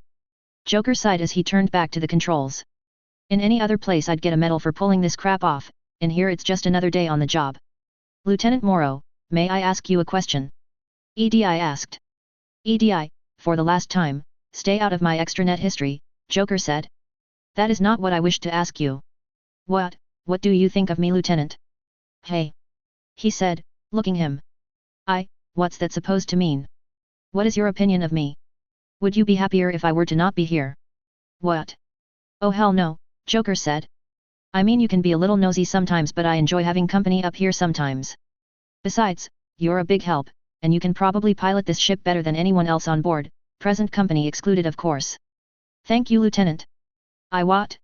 You, sure, no problem, Joker said, sounding hopelessly confused. Outside the cockpit, John and Jane stepped into the elevator, descending deeper into the ship. Are the ground operatives in the cargo bay like I asked them? Jane asked, looking at John. Yeah, everyone's down there, John said. Good, Jane said, putting her hand up to her ear. Epifex, I'm going to need your teleporter in the cargo bay. I'm already there. Good, she said, the elevator stopping and sliding open, the two of them stepping out. Every last ground operative on the Normandy was in the cargo bay. A few of them were checking their armor and weapons, but the majority of them were staring out of the windows in the cargo bay at the planet that they were now approaching. Lights on the continent and the ships in orbit were very clear from their current distance. Holy fucking shit, Roger swore, we've got our work cut out for us. No kidding, Ashley said, sharpening her longsword, looking up at John and Jane as they entered. How long did Marcus say it would be until his assault force got here? Weeks, Jane replied grimly. Well, hope we're all still alive by then, she said, giving her sword an experimental swing before sheathing it. So what's the battle plan? Epifex, is your teleporter ready? Jane said, looking at the Exulon. He nodded nervously, walking forward and handing Jane a small disc. Simply press the button in the middle to activate it. I already hooked up the main node to the engine, it can work whenever you're ready. Okay, Jane said. I'm upset to tell you that the Enclave is much larger than we originally thought, but we've come too far to just turn around and run back to safety. We have orders to do whatever is in our power to make the coming coalition invasion easier, and that's what we're going to do. Our first order of business is to rescue Admiral Zora and deny the Enclave access to whatever secrets he has that they're after. We'll be doing that today. Out of the corner of her eye, Jane saw Taylai sigh in relief, looking as if a weight had just been taken off of her chest. However, we can't just run into the planet without being detected. My plan is that one of us gets down on the ground, set down the teleporter and uses it to get the rest of it on the ground. Question. How is the person with the teleporter supposed to get down onto the ground if we can't afford to enter the atmosphere? Gurus asked. They jump, Jane said. A heavy silence filled the room. Beg pardon. Folger said. If we just enter the atmosphere long enough to drop them off, we can pull back fast enough for the Enclave to think that we were just an asteroid burning up on re-entry or a glitch on the radar. Without the danger of burning up, a person could survive a fall from that height with the proper equipment and timing. Now, I know that this is a rather dangerous thing I'm asking you to do, so I'm not going to force anyone to do it. I need someone to volunteer and... Me. Cornelia shouted, her hand shooting up into the air, I'll do it. Jane blinked, looking rather surprised. Any objections? She asked, looking around. No one said anything, all of them staring at Cornelia too. Very well, she said weakly. Here, she said, walking over to a crate and pulling it open, revealing a suit of white armor. This is a standard issue coalition non-atmospheric combat suit. It should fit over your normal armor just fine. Also, it comes with a parachute. Awesome. Cornelia said, grabbing the various pieces of the suit and starting to slap them on. Okay, EDI is going to give you step-by-step instructions during the fall, whatever she tells you to do, do it. She's going to be guiding you too, so don't worry about going off course. Captain, we are now in orbit above the Enclave planet. Hostile ships have yet to detect us, EDI reported. I have calculated the convoy's route and an appropriate location for an ambush. It will arrive there in 3 hours. I suggest that we set up a team to ambush it as soon as possible to better have time to prepare. I agree, Jane said, looking at Cornelia as she slipped the last of the armor on. You ready for this? She asked, handing her the teleporter. There's a hard box on your back, just below the parachute, put this there. Got it, Cornelia said, sticking it in. And oh yeah, I'm ready, she said, grinning widely. All right, everyone stand back, Jane said. Everyone did as they were told, clearing away from the cargo bay door as Cornelia walked towards it, a MassEffect field dropping down to keep the cargo bay pressurized. We are now entering the planet's atmosphere, EDI said. A few seconds passed as the ship shook slightly, the kinetic barriers taking the majority of the strain. After a while, it died down. Opening cargo bay door. There was a clang as the door slid open, a loud roaring noise filling the cargo bay as the air was sucked out. And here we go! Cornelia shouted, sounding positively gleeful as she jumped out of the ship, the door closing behind her. Roger stared at it, his jaw slightly slack. Well, she's officially batshit crazy. I like her, Kazumi said brightly. You would? Okay, Jane said, biting her lip. All we can do now is wait. Everyone nodded, clutching their weapons tightly. XXXXX. On the surface of the planet, a door opened in a brightly lit oval-shaped office with a wide wooden desk at the far end. A woman with graying hair looked up from a datapad that she was reading as the 3 members of Sigma Squad stepped in. You wanted to see us, ma'am? Albert asked, the 3 of them saluting her simultaneously. Yes, President Woods said, at ease. Please, make yourselves comfortable. Since you now answer directly to me, you will now operate out of the White House, you will be given your own rooms and given access to the unique facilities that we have here. Make yourselves comfortable. For the moment I don't have any specific tasks for you to do, so for the moment you are free to head to the rooms that I assigned you. Before you go off I just need to make a few things clear. I don't want this going to your head, you might be answering directly to me, but this is not a promotion in rank or prestige, this is a transfer. You are still the same rank Major Black, as are your 2 subordinates. You are also still Sigma Squad, you are not above where you were a few days ago. Understood. Albert nodded stiffly, Cadence and Warren doing the same. Good, that is all. Ma'am, is there any chance that I can ask you a question? Warren said, sounding a little nervous. What is it, Lieutenant? She asked. I couldn't help but notice that we didn't run into Omega Squad on the way in here. It seemed kind of odd, I thought that they rarely left this place. Where are they? Omega Squad is currently on a mission of the utmost importance. In part this is why I wanted you to transfer under my command. Omega Squad may be skilled, but they are only a single squad and they can only be in one place at once. I need multiple squads under my command, so I decided to move Sigma Squad under my command. Why us? Cadence asked. You held your own against the combined forces of the Quarians, Cerberus, and the army, considering that you managed to walk away without injury is testimony to your skill. I need more people like you under my command, and as soon as I get the chance, more special forces squads will be placed under my command. Feels weird coming back here, Warren said, looking around. The last time we were here we were getting our implants. That was, how many years ago? Can't remember, Cadence said, it's been so long. That reminds me, exactly what happened to that freaky old man that her voice trailed off as a set of footsteps emanated from behind her. Woods, may I speak to you? The 3 members of Sigma Squad turned around and saw a man with unkempt, greasy, graying hair in a lab coat walking into the office. The soldiers guarding the outside of the office didn't do anything to stop her, although they shivered slightly as he passed. Woods hesitated slightly. What is it, Goeth? Dr. Goeth, if you don't mind, the man said, flashing a toothy smile. One of his teeth was a bright gold and glinted in the light of the office. Then it's President Woods, if you don't mind, Woods said, her voice rather hostile. Goeth chuckled slightly. If you insist, President. Now then I really do need to ask, where are the rest of my subjects? They were supposed to arrive 2 days ago along with the rest of them and I've been going through them at a faster rate than I thought that I would. I suppose it's a side effect of my inexperience with Quarian DNA, but oh well, learn through your mistakes. Still, I'm finally getting a hand on it, and I could use the rest of them now. One of them is an Admiral, Goeth, Woods, her voice rather stern. We have to be rather careful with him unless something goes wrong. So?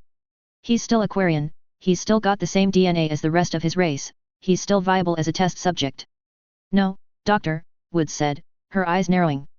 You can have the Marines, but not the Admiral. We need him alive for interrogation, we need as much information on his research as possible. Oh come now, Goeth said, parting his hands, I've been working on that little project of yours for weeks now, ever since you sent me the research data that you got from the capture's Quarian ships. Combined with that piece of advanced technology we took off of the Geth, I'm making massive progress. Another week or 2 and I should be all done. Really, we don't need Admiral Zora alive at all and I'm running out of test subjects. So Ms. President, if you will. Even if you have more than enough information to make headway on your project with the Geth, he could still have valuable information about other matters that could prove to be invaluable to us. The migrant fleet is the largest fleet in the galaxy, and when we make our move it could prove to be quite a formidable foe. Information on its defenses and any weaknesses that we could exploit could save millions of our own personnel. You assume he'll even talk in the first place? He'd be so much more useful as... This is the end of the discussion, Goeth, Woods said. You can have Zora when I'm done with him. Goeth sighed very loudly, sounding more annoyed than anything else. Very well. And when will his convoy be arriving so that I may use the Marines that are with him? You'll have them by the end of the day, Woods said. Now then, please leave my office. Unless I'm wrong, you should have plenty down in your lab to keep you busy. Or is there something else that you need to discuss? Goeth was about to respond when he saw Sigma Squad out of the corner of his eye. Ah, it's been a while since I've seen all of you, he said, turning to face them. Some of the first Special Forces operatives that I created. Only cybernetic arms, though I did get rather creative, installing hidden weapons in them and reinforcing them to absorb recoil. One of my more inspirational moments. Goeth, Woods growl, either talk to me about something that's actually worth my time or get out. Goeth turned to look at Woods, a wide smile spreading across his face. Just having a little chat now, President. Is that so wrong? We really should talk to the people we know, make sure that there is nothing unsaid before the coming fire. With that, he turned away, still smirking as he walked out of the office. Ma'am? Warren asked, looking at Woods. What did he mean when he was talking about test subjects? Goeth is studying Quarian DNA, he's extracting samples from our prisoners to study on. But that doesn't sound like what he was talking about, and how come he needed the Admiral for this? And what's he hoping to accomplish with this anyway? I'm sorry, Lieutenant, but this information is classified, Woods said, her voice stern. Sorry ma'am, Warren said hastily. Dismissed Sigma, Woods said. The three of them saluted again before walking out of the office. Things would be a lot easier if you could keep your manners around Admiral Crawford like that, Albert said, glancing at his brother. Crawford's a pussy, I'm not scared of him. But President Woods, I heard the rumors, I'm not going to push my luck and try to piss her off. Yeah, probably for the best, Cadence remarked, even you're not that stupid. And screw you too, Warren said, but a small smile was playing across her face. But seriously, did you see the way Goeth just walked in there and started making demands out of her? Is he insane? He's royally asking for it. Albert shook his head slightly, unless you didn't quite catch it, he isn't exactly on the same plane of thinking as us. Anyway, we're all getting worked up over things that we can't control. Let's just get to our new rooms and get some sleep, we're probably still a little stir-crazy after being stuck on a ship for a few weeks and... Cadence. Albert and Warren stopped and turned around. Cadence was rooted to the spot, looking at a door on the side of the hallway. A plaque was attached to the top of it. General Moore's quarters. Oh, Warren said quietly. Do you want us to come in with you? No. You two go on ahead, Cadence said. Turning away from them, she walked towards the door and typed in a combination into a keypad just below the doorknob before silently entering the room. No sooner had she done so than a massive stench hit her nose, the unpleasant smell of several different types of alcohol fumes fusing together in the air. Who's there? A voice shouted. Cadence watched sadly as a woman staggered across from the far end of the room, wearing an officer's uniform with a rapier attached to her belt. She staggered to where Cadence stood, clutching a bottle in her hand. Oh, it's you. Wait a want. Hi Mom, Cadence said, her voice torn between sad and angry, are you okay? I thought we talked about this. We did. General Moore said, sounding confused as she looked around the room, her eyes glazing over slightly. I don't remember anything like that, she said, slurring her words slightly. Sorry, can't really remember things that well anymore. Fighting back the urge to sigh, Cadence gently grabbed her mother and starting pushing he forward, gently wresting the bottle that she was holding from her hand. Hey, I wasn't done with that. I think you've had enough, Cadence said, placing the bottle on a table that was coated with empty boxes of instant food in addition to messy scrawls on scattered pieces of paper. They looked like battle plans. You've been working. Hey, oh yeah, General Moore said slowly, stumbling slightly as Cadence pushed her into her bedroom. I was thinking up battle strategies for my tanks, I think. I was going pretty good but then I got stuck and couldn't think of anything else. When I did, I remembered that I was using my men to practically impose martial law on this city. I felt like shit, it just felt so bad I needed. It's okay Mom, you're not a bad person. Moore looked down at her daughter, her eyes struggling to focus on her. You really think so? Yeah. We may have to do things that are harsh, but that's the rebels' fault and not yours. We wouldn't have to do any of this if they just did what they were told. But they hate everything we are, say we're monsters. Murderers. Fascists, General Moore mumbled as Cadence gently lowered her into bed, unbuckling her sword and placing it beside her bed. They're selfish children throwing a tantrum because they aren't getting what they want, Cadence said, drawing blanket over her. I don't know, General Moore said. I've had time to think and I'm just not sure. That's the liquor talking, Mom. Just get some sleep, okay? Moore smiled weakly. You're a good kid. Don't let anyone tell you you're not. Cadence nodded slightly. Just get some sleep. We'll talk when you're sober. Patting her mother on her back, she walked away, exiting her mother's room. As she walked out, she saw Albert and Warren waiting outside for her, their arms holding as they patiently waited. I told you to go on ahead without me, she said. Yeah, well, since when do I ever listen to what you say? Warren said, a slight smile spreading across his face. It didn't last long as he asked, how is she? Well, no worse than usual I guess, Cadence said sadly. I'm starting to get the feeling that she's never actually going to get better. Oh come on, don't talk like that, Warren said. I don't see how she is, Cadence said simply. Look, Albert said, looking back and forth between the two, looking unsure of what to do. We're tired and frustrated, we really should get some sleep. A minute passed before the other two nodded and they continued down the hallway, not saying anything else to each other. XXXXX. Cornelia looked down at the active teleporter that was lying at her feet, glowing brightly. You guys ready? She asked, putting her fingers to her ear. Yeah, we're coming through, Jane's voice said. The teleporter flashed brightly, and Jane, John, Roger, Norman, Garis, Kazumi and Rex appeared, Rex and Roger both carrying rocket launchers. Is this all? Cornelia asked, looking at everyone. I was expecting more. Isn't this supposed to be a big rescue mission? I don't want to put all of my eggs in one basket, Jane said. If this mission goes south, I want there to be some ground forces left alive to fight against the Enclave another day. That, and I don't want the Enclave to know exactly how many soldiers we have.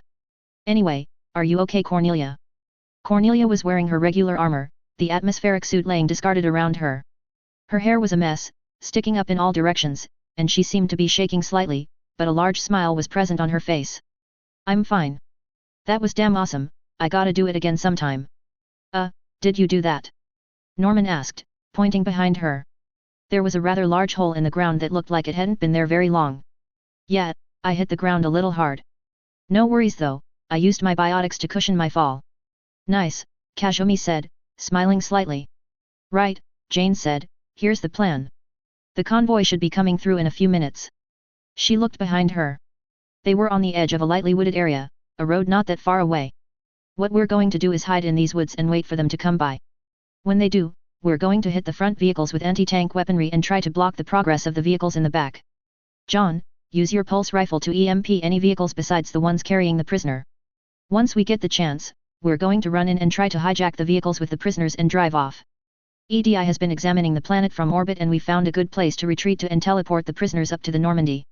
Right, Cornelia said, falling into rank with the other soldiers and scattering out among the trees, drawing their weapons. For a moment they waited, tensing with Roger and Rex double-checking their rocket launchers. After a while, a roar filled the air and a series of vehicles rolled down the road. 2 Tiger tanks were in front, with 2 APCs resembling rhinos in the back, the exception being they were painted black and with the symbols of the Enclave on their side. A lone vertibird was flying overhead, keeping close the convoy. Looks kinda lightly guarded, Rex muttered. Doesn't matter, John said. We're here and we're going to do what we have to do.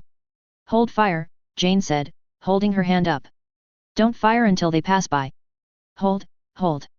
The convoy continued to move, until they were passing directly by the wooded area. Now.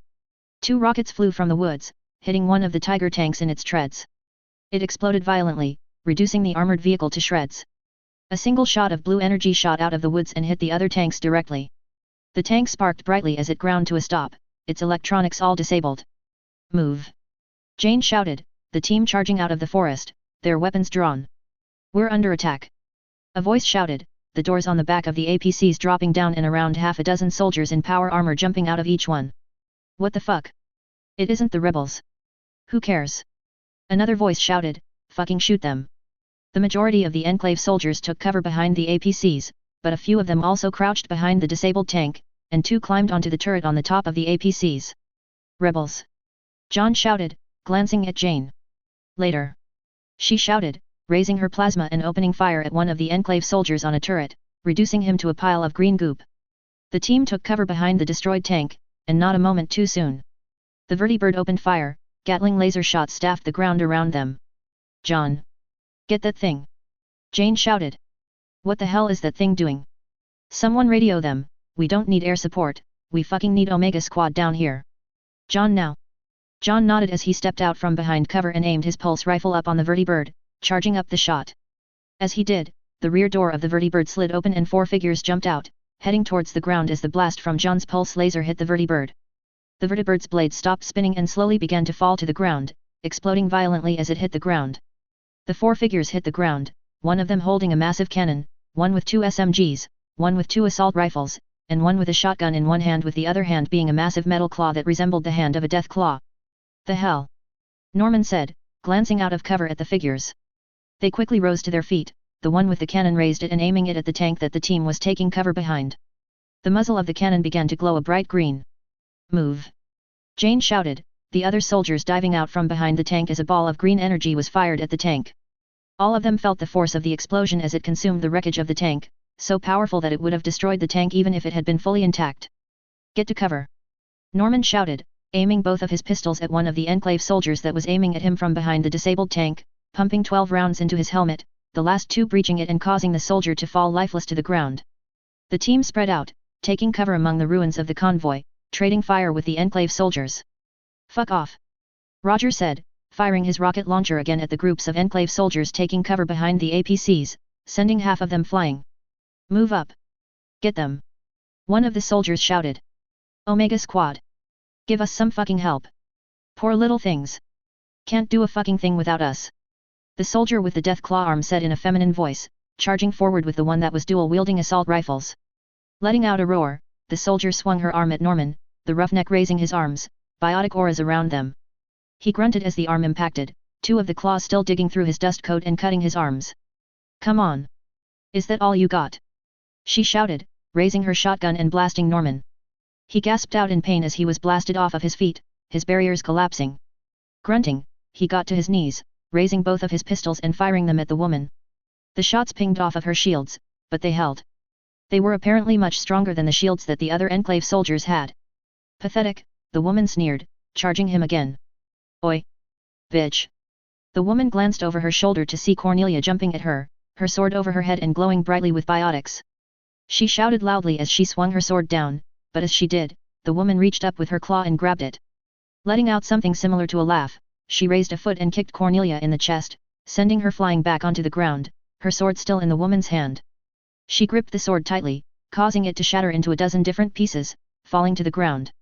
Rex let out a roar and charged at the woman, firing a blast from his shotgun as he did. The blast hit her and caused her to stumble back, but before he could reach it, the other soldier stepped in between them, smashing her elbow into Rex. The Krogan grunted as he was forced back, the soldier aiming both assault rifles at him. However, instead of firing his guns, a tongue of fire shooting out from each of her arms, both of which were metal. Rex swore and raised both of his hands, a barrier appearing in front of him and protecting him from the flames, albeit only temporarily. "The hell is going on?" Roger shouted, taking aim at the soldier with the claw and opening fire. Before he could get more than 5 shots off, he saw an shimmer in the air and hastily turned to fire on that. A figure wearing the same armor as the other 2 charged forward, her SMGs holstered and replaced with a pair of knives, swinging them at Roger's throat. "Get down!"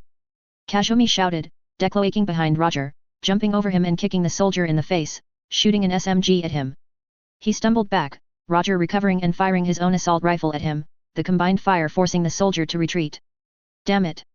Jane shouted, "Everything is falling apart. Garrus, I need you to take them down." The Turian nodded, raising his sniper rifle and firing a shot at the nearest soldier, which happened to be the one with the claw. She staggered back as the shot hit her in the face. Her shield's holding. "That does it. I'm pissed now," she shouted, charging at Garrus. However, before she could reach him, a stream of fire soared through the air, hitting her in the back and causing her shields to collapse. "Fuck!" she shouted, falling back out of the line of fire. The storm of bullets immediately shifted to hit the woman with assault rifles, forcing her to retreat too. "Incoming!" Before anyone could say anything, a figure flew through the air, wearing light green power armor with thrusters glowing brightly behind her as it landed among the ranks of the Enclave soldiers. The figure did not waste any time as it landed, swinging a sword in each hand that was roaring loudly at the Enclave soldiers. The swords, which were in fact chainsaw swords, tore through the armor of the Enclave soldiers, the figure slaughtering all of the survivors of the soldiers in seconds. What the fuck? Roger swore, looking at the figure and the source of the machine fire, an APC that was approaching from behind, its machine gun still firing at the remaining 4 Enclave soldiers, keeping them pinned. Come on! The figure shouted, we need to get out of here now. Get in the APCs now! Jane shouted. The team scrambled into the APCs, a couple dozen confused Quarians in shackles looking at them as they stormed in, shutting the back door as Jane climbed into the driver's seat of one, while John jumped into the other. Follow my friends! The figure in power armor said, climbing into the APC that Jane was driving as the door slid shut. What? Jane shouted. Who are you? Why should we? Just do it. Enclave reinforcements will be here soon. Fine. John, follow me. Jane slammed on the acceleration, driving off after the other APC as it drove away, John right behind her. Thanks, Wu, the figure said, pulling off the helmet it was wearing, letting it fall to the ground. The figure had short blonde hair and was smiling at the soldiers in the APC brightly. Damn, you guys managed to hold out against Omega Squad, that was pretty impressive. Wait, who are you? Jane asked as she continued to drive. Name's Sam, I'm the head of the Eagles. The Eagles? Jane asked. I'll explain when we're not out in the open anymore. Just keep following my friends, they're heading somewhere safe, where the Enclave won't be able to find us. Anyway, we need to get these people out of their shackles. Holy crap! Is that a chainsaw sword? Cornelia shouted, sounding excited. Oh yeah, Sam said, smiling widely. Where did you get that? Later, she said, walking towards one of the Quarians and ripping the shackles on him off, an easy task with her power armor. Jane blinked as she turned to look back at where she was driving. What on earth was going on here? XXXXX. Coalition top secret files. Entries added. Enclave White House. The White House is believed to be the HQ for the Enclave military, from which the president gives their orders and the defense of the planet is organized. Despite what the name indicates, the White House is not white, and for the matter it isn't a house either.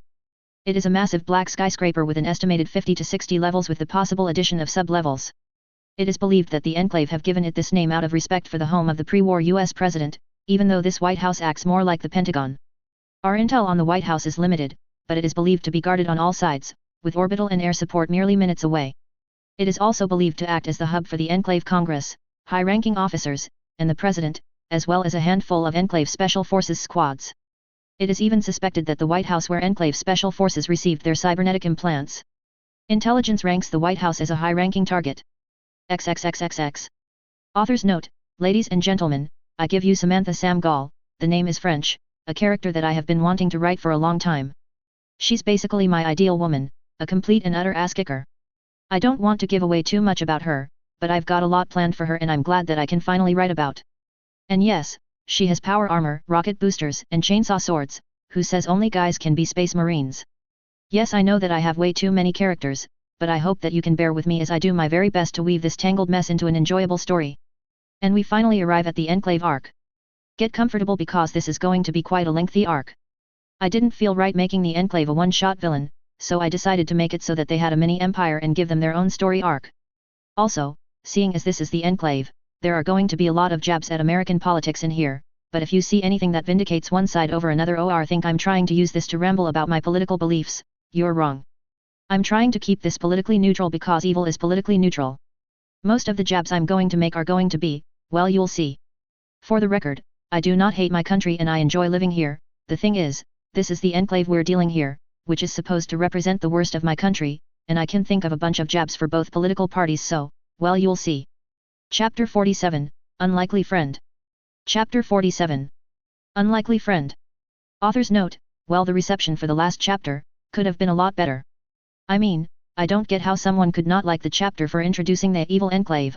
I'm sorry, I have no idea what that is supposed to mean, but I'm a little worried about the general reaction to Sam, which seems to be she's a Mary Sue. I can't help but feel uncomfortable about that. Maybe I should have been so eager to talk about how much ass she kicks, but rest assured that my plan for her is to make her a well-developed three-dimensional character that also happens to be very reliable in combat. I hope that you end up liking her and I hope that I can make that possible for you.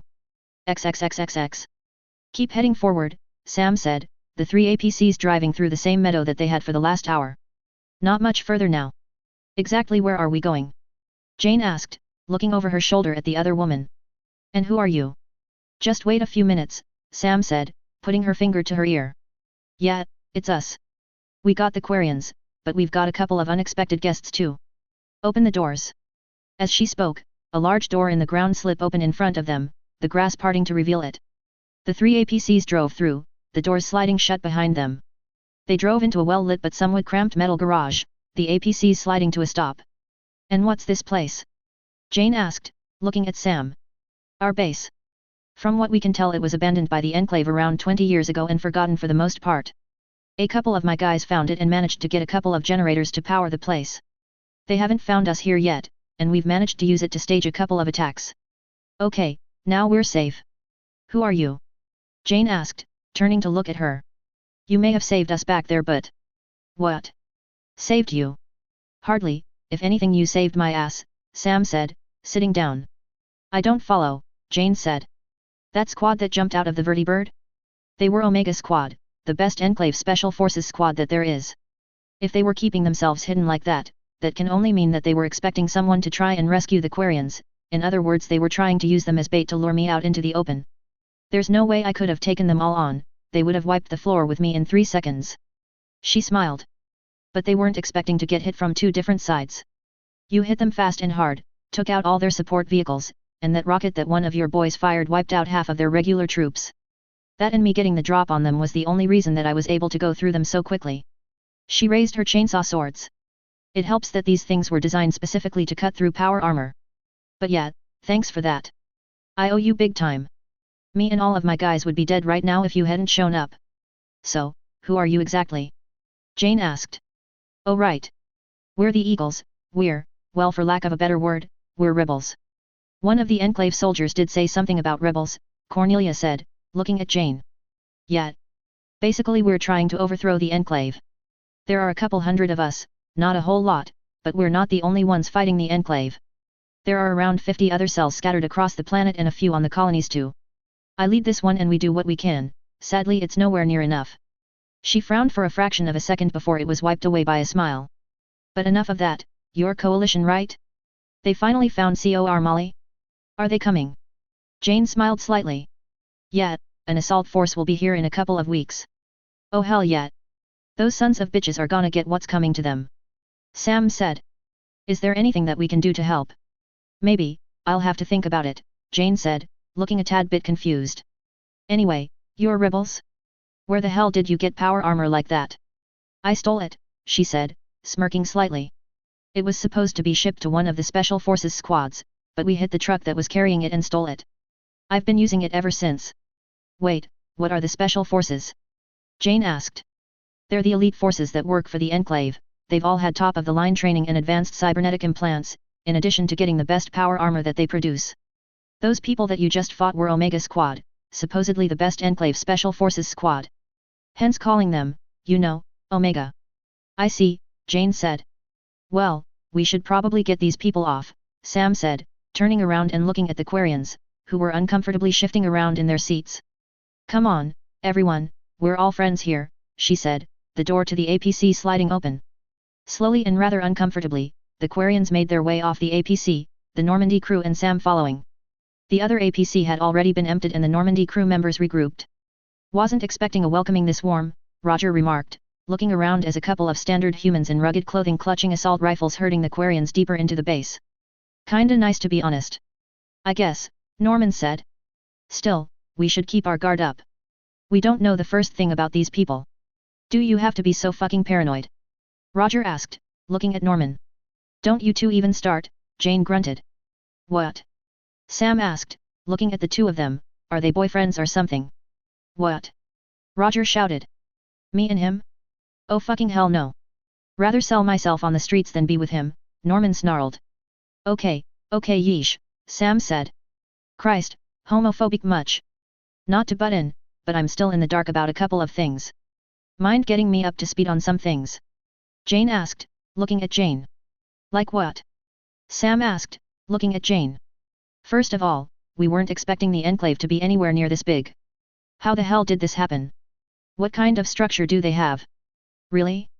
Hey, let me think about it, well, a lot of people like to talk about this history as being a lot more noble than it really was, and there's a lot of different takes, but the general gist of it is that a couple hundred years ago, before the coalition made contact with the council, a handful of Enclave personnel managed to put together enough supplies to start a colony and headed out as far away from coalition space as they could manage and settled this planet Cor Mali. They did everything they could to get their population up as time went by, offering extra supplies to people that had kids, recruiting people that could be trusted, using artificial wombs to bolster the population, even buying slaves from Batarians. What? John shouted. Yeah, it's screwed up, I know, Sam said. Anyway, I don't know how they did it, but a couple centuries later their population is in the billions and they colonized the entire solar system. They pretty much try to mimic the old pre-war American government with privately owned cooperations, democratic governments, civilian populations, pretty much anything you would have found back in the day. Why is it I get the feeling none of this is as good as it sounds? Jane asked. Because you're right, Sam said.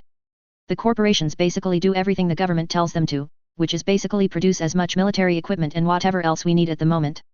The government may technically be democratic, but there are only two parties and they're both populated by complete assholes that spend billions of credits talking about how much the other party sucks, even when in reality they seem to do the exact same thing. What's more, we're practically under martial law. Tanks and soldiers patrol the streets in half of the cities. I've met a lot of people that really hate all of this, but the popular opinion is that the government has every right to do what they're doing. Wait, did I say popular opinion? I meant the vocal minority. I'm 90% sure that that's all they are. A lot of people hate the Enclave, but they're too scared to do anything about it. We're basically divided into three classes. The lower class are slaves in all but name, and more than a few of them were bought off of Batarians. They usually work in sweatshops to keep the Enclave war machine running. They're too afraid of being punished to do anything. The middle class indirectly support the war machine through heavy taxes, and they're afraid of losing everything they've worked for in life to do anything, and the upper class is pretty much under the gun of the government to do exactly what they say or less. Like I said, a lot of people in all of the classes hate the Enclave, but just as many people like them, and it can be kinda hard to tell them apart. It's a pain in the ass to be obvious. Seems like a fascist state, Jane remarked. It only seems that way because it is, Sam said. Pretty much everyone here are people who got tired of taking their shit and decided to do something about it. Miners, construction workers, lumberjacks, farmers, hell, we've even got a couple of ex-soldiers in here. What about the military? Does the Enclave have full control over that? Jane asked. Yup, Sam said. They have conscripts and volunteers, but the Enclave decides who gets promoted to officers, and it's usually people that they approve of, so yeah, basically they control the military. There are some sympathizers in the military, but they tend to keep their mouths shut so that they don't piss off our beloved president. Sam snarled in disgust. Basically they're trying to build up and conquer the rest of the galaxy. Why? John asked. They've got their own empire out here? How come they can't just be happy with this? Sam laughed. Tyrants and conquerors don't normally say, well, I've got all I need now, maybe I should stop, and it doesn't help that the Enclave are some greedy bastards. But hey, now that you're here, they're going to royally get what's coming to them. So, what's the plan? She's got a point, Norman said, sitting down on a nearby crate and lighting up a cigarette. We managed to get the prisoners out. What's our next move, Captain? You only got a fraction of us. Heads turned to the origin of the voice that had just spoken, which was one of the Quarians that had broken away from the group. I am grateful for that, but hundreds of Quarians are still being held prisoner. Our next move should be to save them. Okay, mister. Sam said, trailing off as she looked at the Quarian. Raelzora. Admiral, Raelzora, he said, emphasizing his rank. Oh, so that's why you guys went after that convoy, she said, looking at Jane. Anyway, there's not much that you can do for your friends right now. They got taken to the White House. So what? Rael asked. You were able to take out that convoy without any difficulty. Storming this White House should be easy. Okay, let me just point out that the only reason that we weren't all torn to shreds by Omega Squad back there was that we were able to suppress them, get in to get you, and then run our asses off back here. Also, that was a hit-and-run maneuver. The White House is a fortress. There is no way in hell to get in there short of knocking on the front door with an army. If there was, we would have stuffed a bomb in there a long time ago. Admiral, I'm sorry, but right now we need to lay low and plan our next move carefully. After the attack we just staged, the Enclave is probably on high alert and looking for us. What we need to do now is get the rest of my men onto the planet so that we're at full strength now. They know that we're here, so there's no point in holding back. Rael protested, but Sam cut him off. Oh yeah, that reminds me. How the hell did you get down here without the Enclave knowing about it? Our intelligence gathering isn't the greatest, but even we would be able to tell if the Enclave had seen you coming. Our ship has stealth capabilities, Jane said, and we move between it and the ground with this.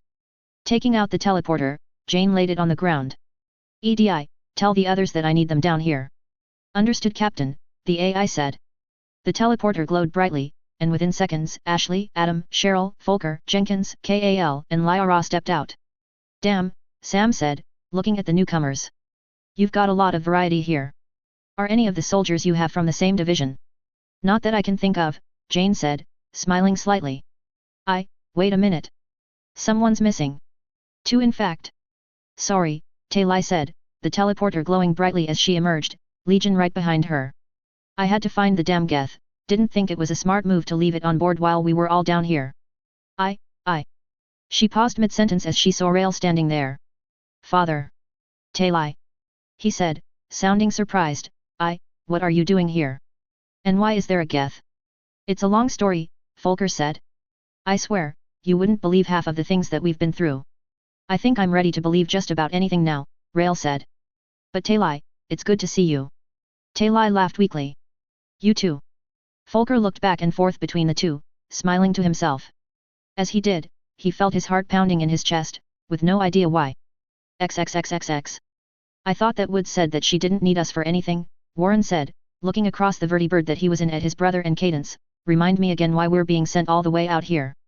Something came up, Albert said, she didn't say what, apparently she didn't have enough time to tell us. We're coming up on our destination, the pilot said, the vertibird slowly descending. Your orders from President are to make sure that the situation is stable and hold the area until more vertibirds arrive so that we can completely evac the area. Wait, what? Warren said, what the hell happened? See for yourself, the pilot said, the door to the vertibird sliding open. Looking confused, the three members of Sigma Squad slowly walked out of the vertibird into an open field. 4 soldiers were standing in the middle of the field, 2 tanks, 1 on fire, and a crashed vertibird surrounding them. What the hell happened here? Cadence said, looking around. Sigma Squad. One of the soldiers asked, a massive plasma cannon in his hands as he walked forward. Am I speaking to Major Black? Albert nodded, stepping forward. Colonel Edward White, Omega Squad. I am grateful for your assistance. Hold up, Omega Squad. Warren said. Glancing at the chest plates of the 4 soldiers, he saw that they indeed had the Greek letter Omega on them. What is going on? We were escorting the prisoners from your mission to the White House when we were attacked.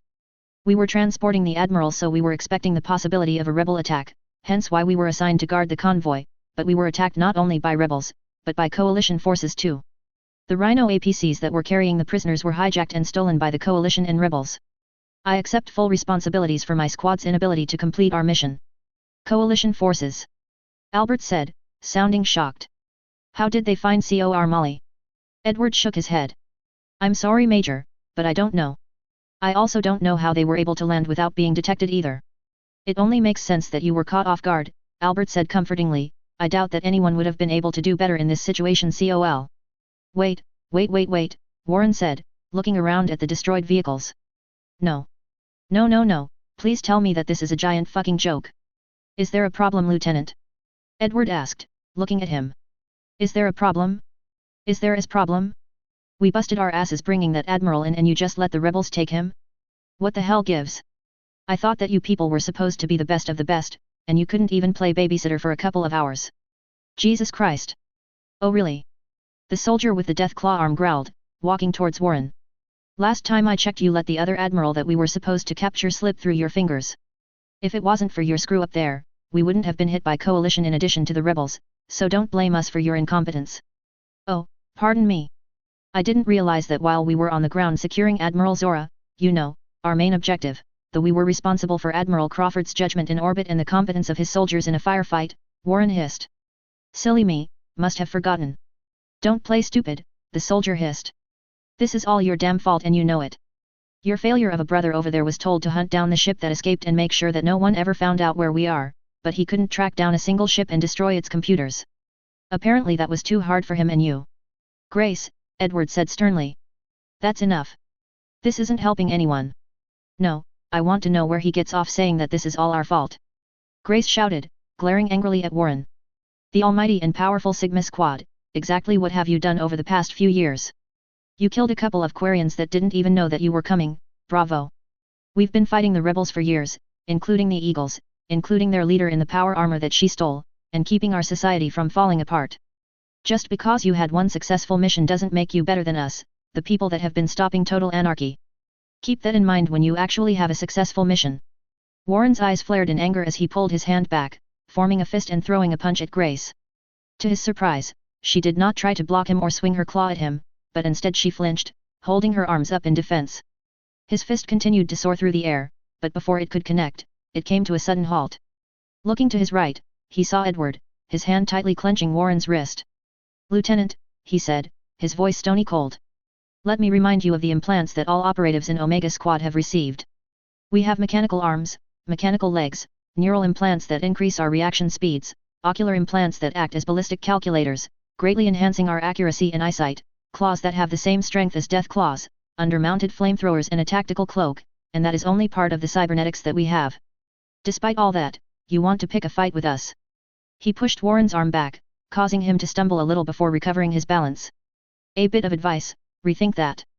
Pick a fight with my soldiers, I will make you regret it." Another one of the soldiers walked towards Grace, looking a little concerned. "Grace, are you oh? Don't touch me, Rose!" Grace shouted, pushing her back. "I'm fine, just stay away from me." Oh forget it," Rose snarled, walking towards Edward. "I don't know why I even bother with you." "Colonel, permission to speak." "Granted," he said, turning to look at Rose. "Our orders are to regroup and fall back, right?" Edward nodded. "With all due respect, sir, we should be trying to hunt down the Eagles. They can't have gotten too far, we can still recover Admiral Zora. We can't just let those cowards get away." "I appreciate the thought, Rose, but if the Eagles have been able to elude capture for this long, I doubt that we will be able to track them down this time when we failed to do so all of the other times that we have tried. Besides, there's too much of a chance that they could have an ambush set for us, we would be on their turf and have no idea what we would be getting ourselves into too. Overall it's just too much of a risk. If you don't want to risk anyone then fine, I can go off on my own, I don't mind. I'll be able to handle them without any problem," Rose protested. "I'll get the drop on them, flip my flamethrowers on for a few seconds and then next thing you know one of the biggest pains in the Enclave's rear is cooked to a crisp." "Sir, it'll be easy." "No, Rose. I don't get why you're so adamant about facing all of the Eagles on your own, it's like you're trying to get yourself killed," Edward said. "We'll deal with the Eagles when we're prepared for it. Trust me, that day will come, and it'll come soon." "Yes sir," she said, her voice filled with venom. "And I thought that we could be dysfunctional sometimes," Cadence whispered to Warren. "Compared to them we're best friends." "No shit," Warren said, sounding rather angry as he glared at Edward. As he did, he spotted the last member of Omega Squad. The soldier was standing in the same place that it had stood in since Sigma Squad had arrived, not having moved or said a single thing since they had arrived. "Does that one talk?" he asked, pointing at the soldier. "On a good day we can get 5 words out of her," Grace said, glaring at the silent soldier. "Our beloved big sister Jessica. She's a fucking doll." "Yeah," Rose said. "She's not even a freaking person anymore." Jessica said nothing, simply staring at Rose and Grace. "Don't stare at me like that," Grace growled, glaring at her. Jessica still didn't say anything, still continuing to stare. "Are you fucking deaf?" she shouted, crossing the distance between them in a few powerful strides. "Stop fucking staring at me!" she shrieked, punching Jessica in the face. The older woman recoiled from the blow, her helmet flying off and revealing her face. Dark brown hair stopped just short of her forehead, allowing for an unobstructed view of her face. It was completely emotionless, not reacting at all to her sister having punched her. She reached up and used her thumb to wipe off some blood that was now trickling from her lip, looking at it like she was curious instead of angry before looking back at Grace. "Did you listen to me?" she shouted, pulling her hand back again, but before she could Edward grabbed her hand and pulled her back. "Enough," he said forcefully. "Wow, really?" Rose said, looking at Grace. "Going after the one person that you know isn't going to fight back? That's pretty pathetic. You need to be pretty insecure to do that. Fuck you. You hate the bitch just as much as I do." "Yeah I do, but I don't pick fights with her, mainly because I'm not a coward." "You fucking..." "Enough!" Edward roared. "Both of you just calm down. The Eagles are still out there, the rest of the rebels are still out there, and the coalition is still out there, how are you going to be ready for them if you're fighting among yourselves like this?" "Christ," Cadence whispered to Warren, "those 3 are supposed to be sisters." "I know," he replied. "I mean Albert and I argue a lot but I don't usually take a swing at the guy, especially just because I didn't like the way that he looked at me." As he spoke, a humming filled the air, and all 7 operatives looked up to see a second vertibird descending towards their position, landing, and opening its back. "Okay, everyone on," Edward ordered, "we need to make our report to President Woods." Grace and Rose glared at each other before walking forward, climbing on board the VTOL. "You okay?" he asked, looking at Jessica, who was silently retrieving her helmet. She didn't say anything as she slipped it back on, merely nodding. "Good," he said. "Come on, we need to get going." The 2 of them climbed onto the vertibird as it took off, heading back towards the White House. "So that was Omega Squad," Warren said as the gunship flew off. "Not exactly what I was expecting. I mean, you hear so much about them, and now that we finally meet them, I'm a little underwhelmed. Not to mention pissed. Still, trying to pick a fight with them was a stupid move," Albert said, looking at his brother. "What were you thinking there? Look, nothing happened, okay? Who cares? Besides, did you see the way that she flinched? She was all talk, she wasn't ready for a fight at all. If you want to keep poking a sleeping death claw in the eye, go ahead. Don't come crying to me when it wakes up and rips your head off though," he said. "Well, come on. Omega's been extracted, there's not a whole lot of point in sticking around. We should head back to the White House." Not gonna lie, looking forward to seeing how Colonel White plans on explaining his little fuck up to Woods. "Bet she's gonna be pissed." "She won't," Cadence said. "She didn't make us pay when we failed to bring back Admiral Ron. I doubt that she'll do the same to them." "Can't a man dream?" Warren asked, the 3 of them heading back to the gunship. Neither Cadence, nor Albert replied. XXXXX. "So what exactly are you trying to do again?" Sam asked, looking at Jane as she and Taylai were bending over a large portable comm unit, kneeling on the ground as an Eagle engineer fiddling with the back of her armor. Using a set of heavy iron tongs, he opened a hatch and pulled out a steaming power cell before dropping it into a metal crate that was filled with several others. "We're trying to establish a secure connection with the Normandy, one that won't be detected or traced by the Enclave, so that it can bounce it off and send it to Admiral Marcus," Taylai explained. "Ah," Sam said. "You have no idea what I just said, do you?" Taylai asked. "Not a clue," she said as the engineer took a fresh power cell into her armor before closing the hatch, giving her a reassuring pat on the back. "Thanks," she said, getting to her feet. "I mean, I tried to learn how all this techie stuff worked, I honestly did, but it just never stuck in my head."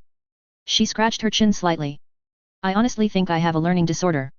Ah well, I'm better at the sophisticated and ancient art of smashing things anyway." "That's one way of putting it," Jane said, flipping a dial on the machines in front of her. "Okay Taylai, are we ready?" "Just a second," she said, connecting 2 wires together. "Okay, that should do it. EDI, start it up. Connect me to Admiral Marcus.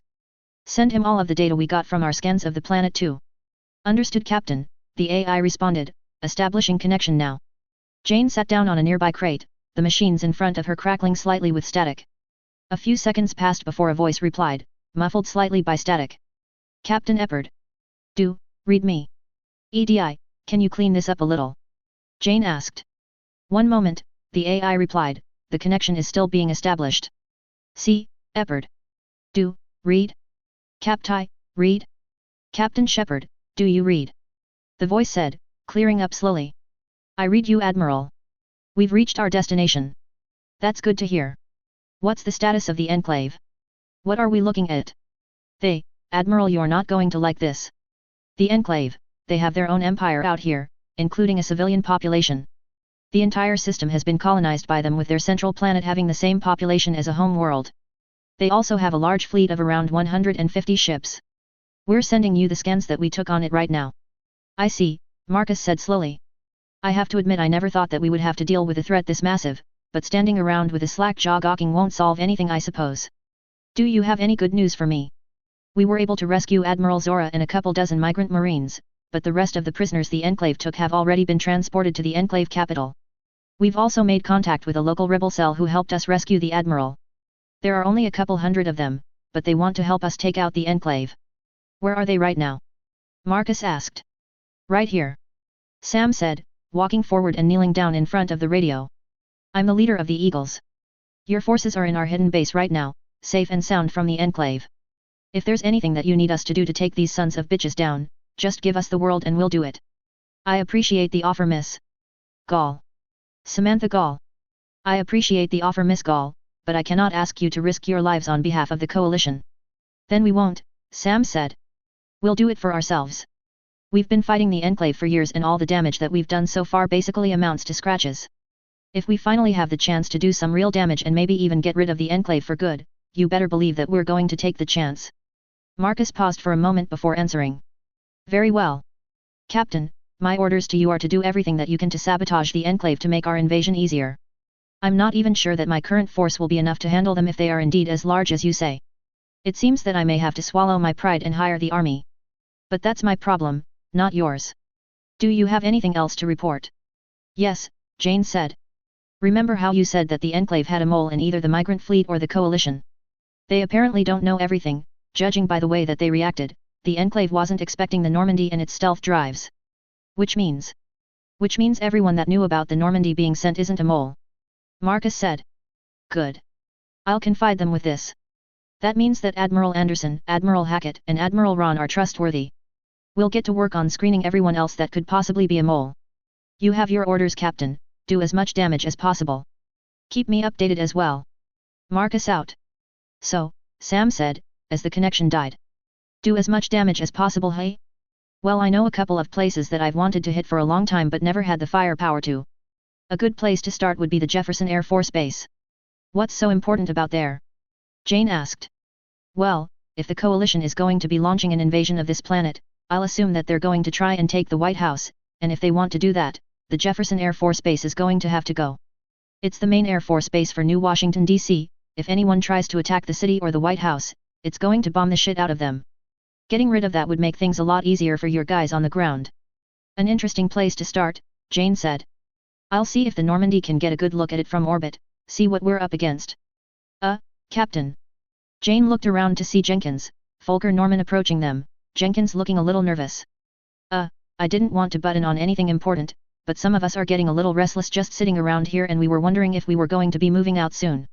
Don't worry, Jenkins, Jane said, bringing up her Omni tool and sending a message to the Normandy. We're getting an analysis on one right now. Really? Awesome.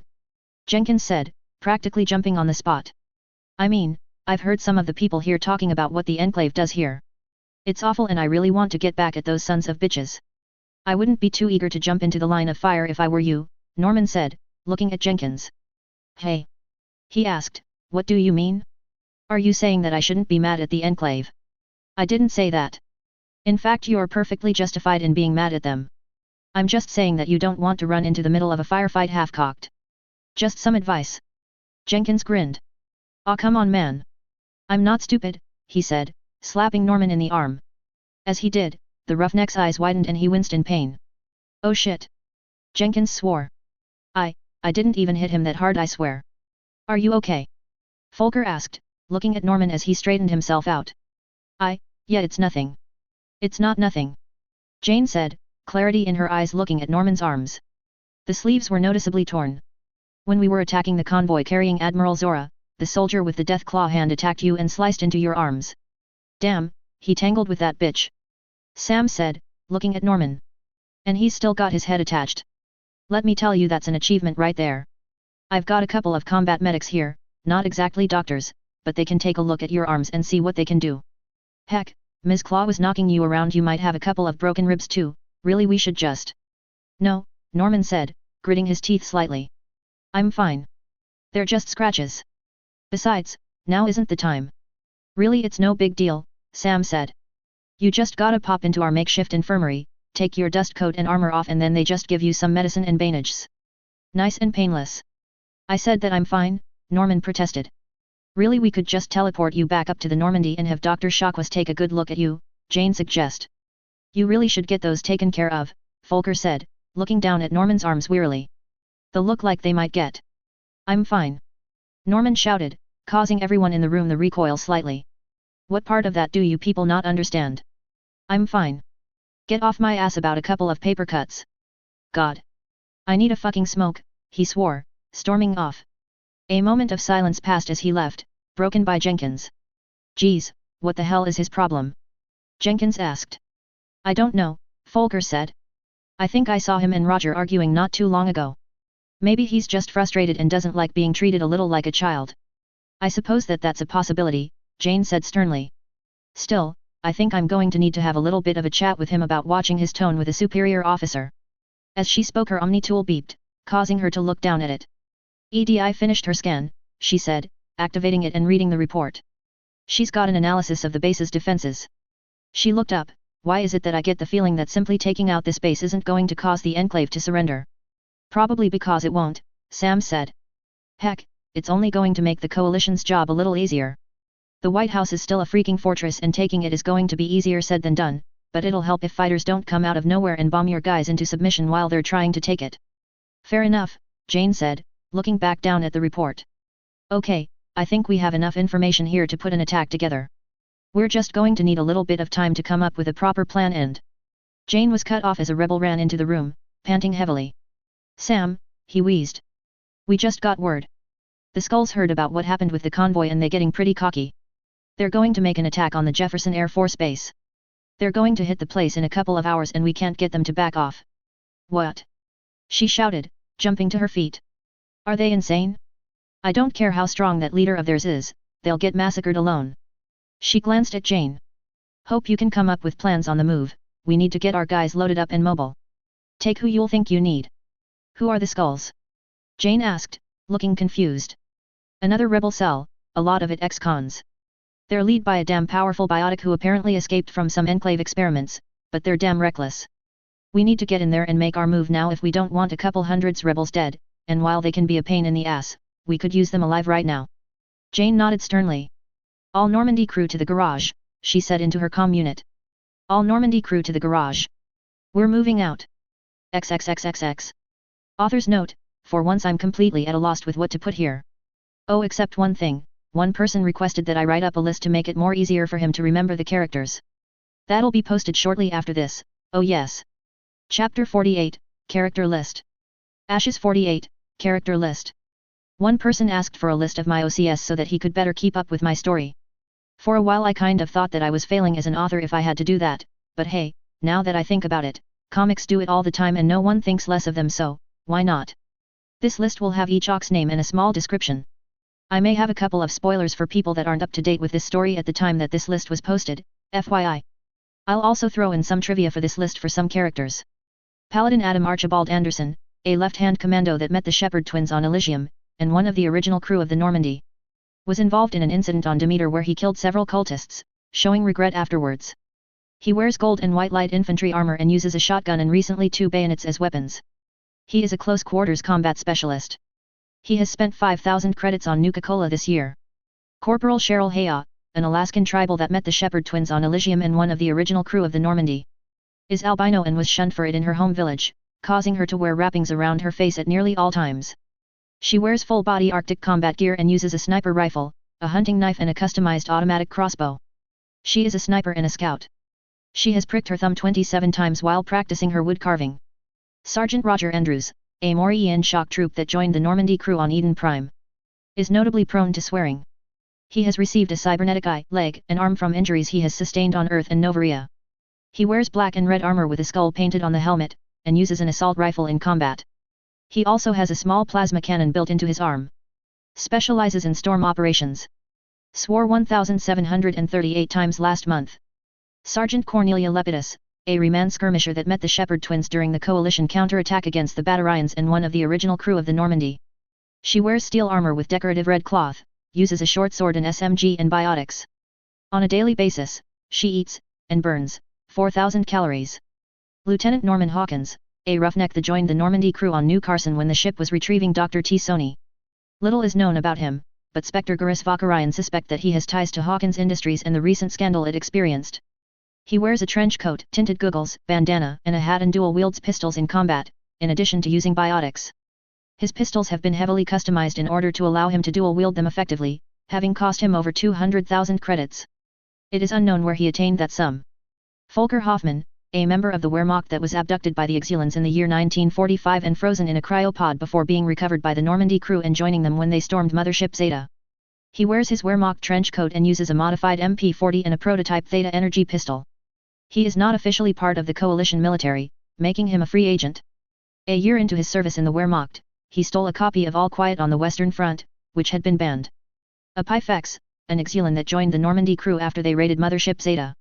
A part of the engineering cast, he has been providing technical support to the Normandy, supplying Volker with power cells for his Theta energy pistol and creating a teleporter for the Normandy crew to use. When no one is watching him, he watches Blasto 6.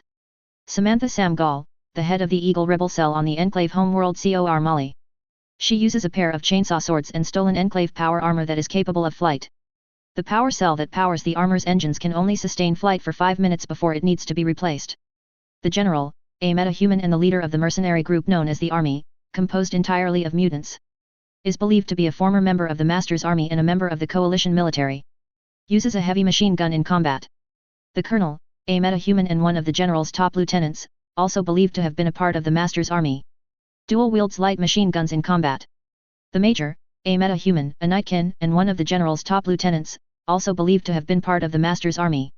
Uses a tactical cloak and a massive two-handed sword in combat.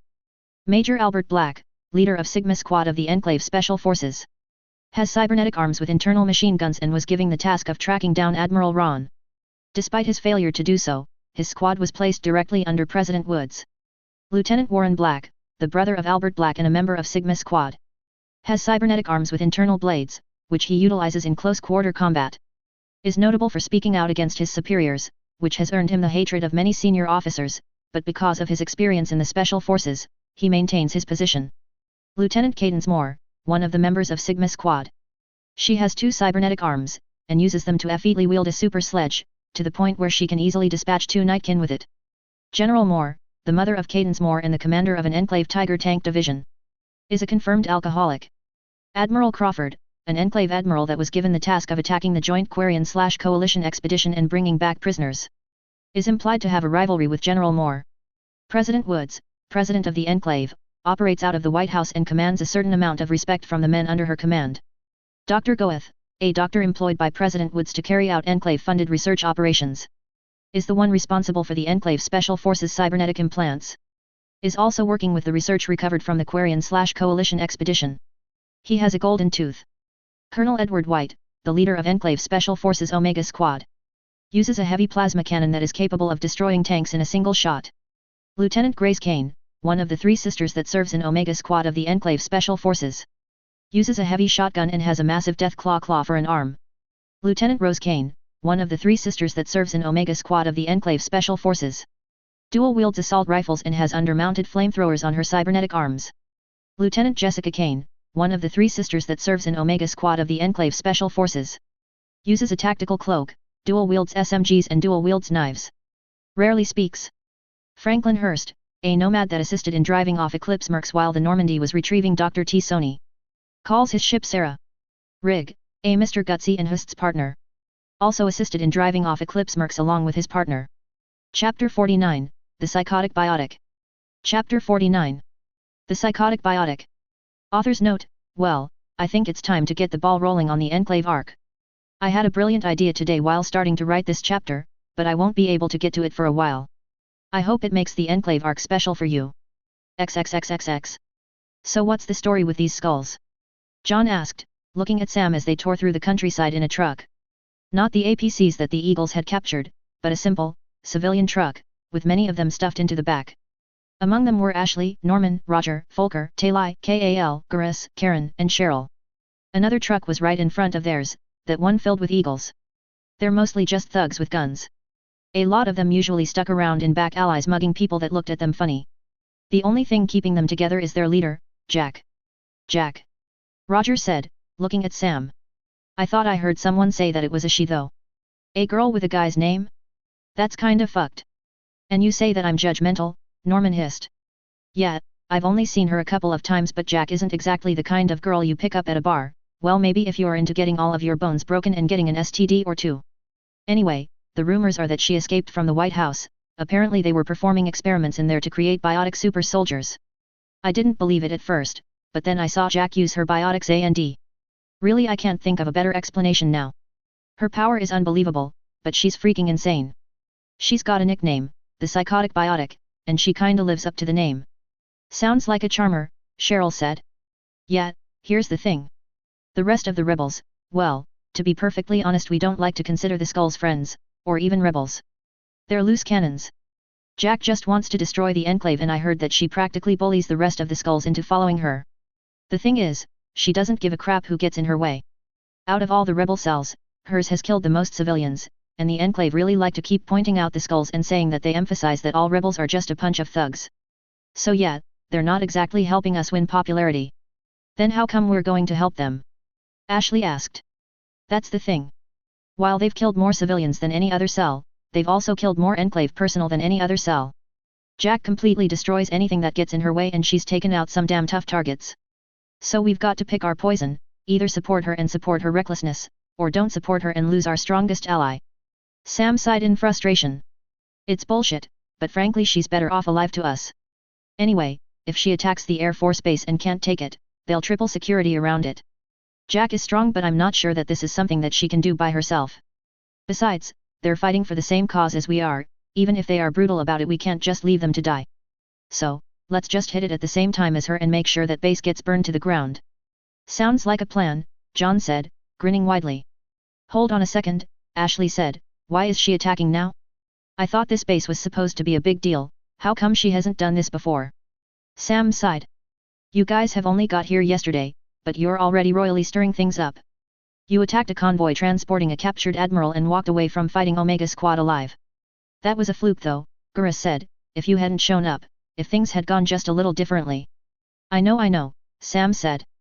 But rebels like to stay in touch through a couple of underground systems, and word is spreading fast about that. The Enclave is doing everything that they can to keep this quiet, but a lot of people are hearing that Omega Squad, the best the Enclave has, couldn't even stop a dozen people. It's giving people hope, or in Jack's case, making her cocky. We might be able to use this to our advantage. What does that mean? John asks. Well, I'm not exactly a physiologist, Sam said slowly, but if you taking out that convoy was enough to give the Skulls enough confidence to attack the Jefferson Air Force Base, then maybe if we form up with the Skulls and take it out, we might be able to start up a domino effect. The Enclave rules through fear. If we can show them that their Air Force bases can be destroyed and that their special forces can be defeated, it'll do wonders for the moral and support of the rebels. Sounds like it's a bit of a gamble, Cheryl remarked. Not gonna lie, it really is, Sam said. Still, we're going to need to do this, and with your help I think we might be able to pull this off. This brings back memories, and not in a good way, Karen grumbled. What do you mean by that? Sam asked, looking at him. There's kind of a reason that the captain insisted that I come on this mission, and not just because I'm a ranger. It's the same reason she called me down from the Normandy. I'm pretty much the only ranger who has experience against the Enclave. Holy shit! Sam shouted, pointing at Karen. You're the Black Devil. Karen cocked his head to the side in confusion. I beg your pardon. The Black Devil. The Enclave broadcasts public propaganda films all day long, and one of their favorites was how they were driven out of the capital wasteland by the Brotherhood of Steel and the three that headed them. The Scourge of Humanity, the Yellow Demon, and the Black Devil. You people are practically legends to us. Hey, Karen said. I'll be damned. They remember us. I'll have to tell Fox when we get back. He's with you too. Sam shouted. Oh man, stop throwing these bombshells at me. You're going to give me a heart attack. Wait, how come you didn't come down with everyone else at first? Fox Gatling laser blew a fuse, Karen replied. I was helping him fix it. He's back at your base right now because the captain doesn't want to use all of her men in one strike. Fair enough, Sam said, after all Jack is probably going to just bum rush the base and hope it works. She looked up, so what exactly is the plan going to be for this? The Normandy is scanning the base from orbit, it's going to be providing us with live information, John said. Jane is going to be giving us orders as we attack. More used to giving orders than following them, to be perfectly honest, Sam said, but hey, you guys have handled yourselves pretty well so far, so just say jump and I'll say how high, when and where. You got it, John said, putting his finger to his comm unit. All right Jane, we're ready whenever you are. All right, Jane said, speaking into the comm units of everyone in the truck. Kazumi went on ahead to hit them from behind at the same time with her tactical cloak. She's armed with explosives and she's more or less going to be a monkey wrench in the gears.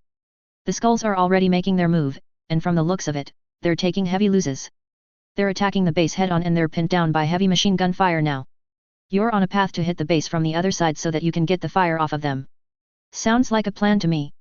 What are we looking at in terms of enemy forces? Sam asked. Couple dozen heavy infantry and a few tanks and vertibirds. Reinforcements will be there before too long, so hit them fast. You're coming up on the base now, you'll be there in a few seconds.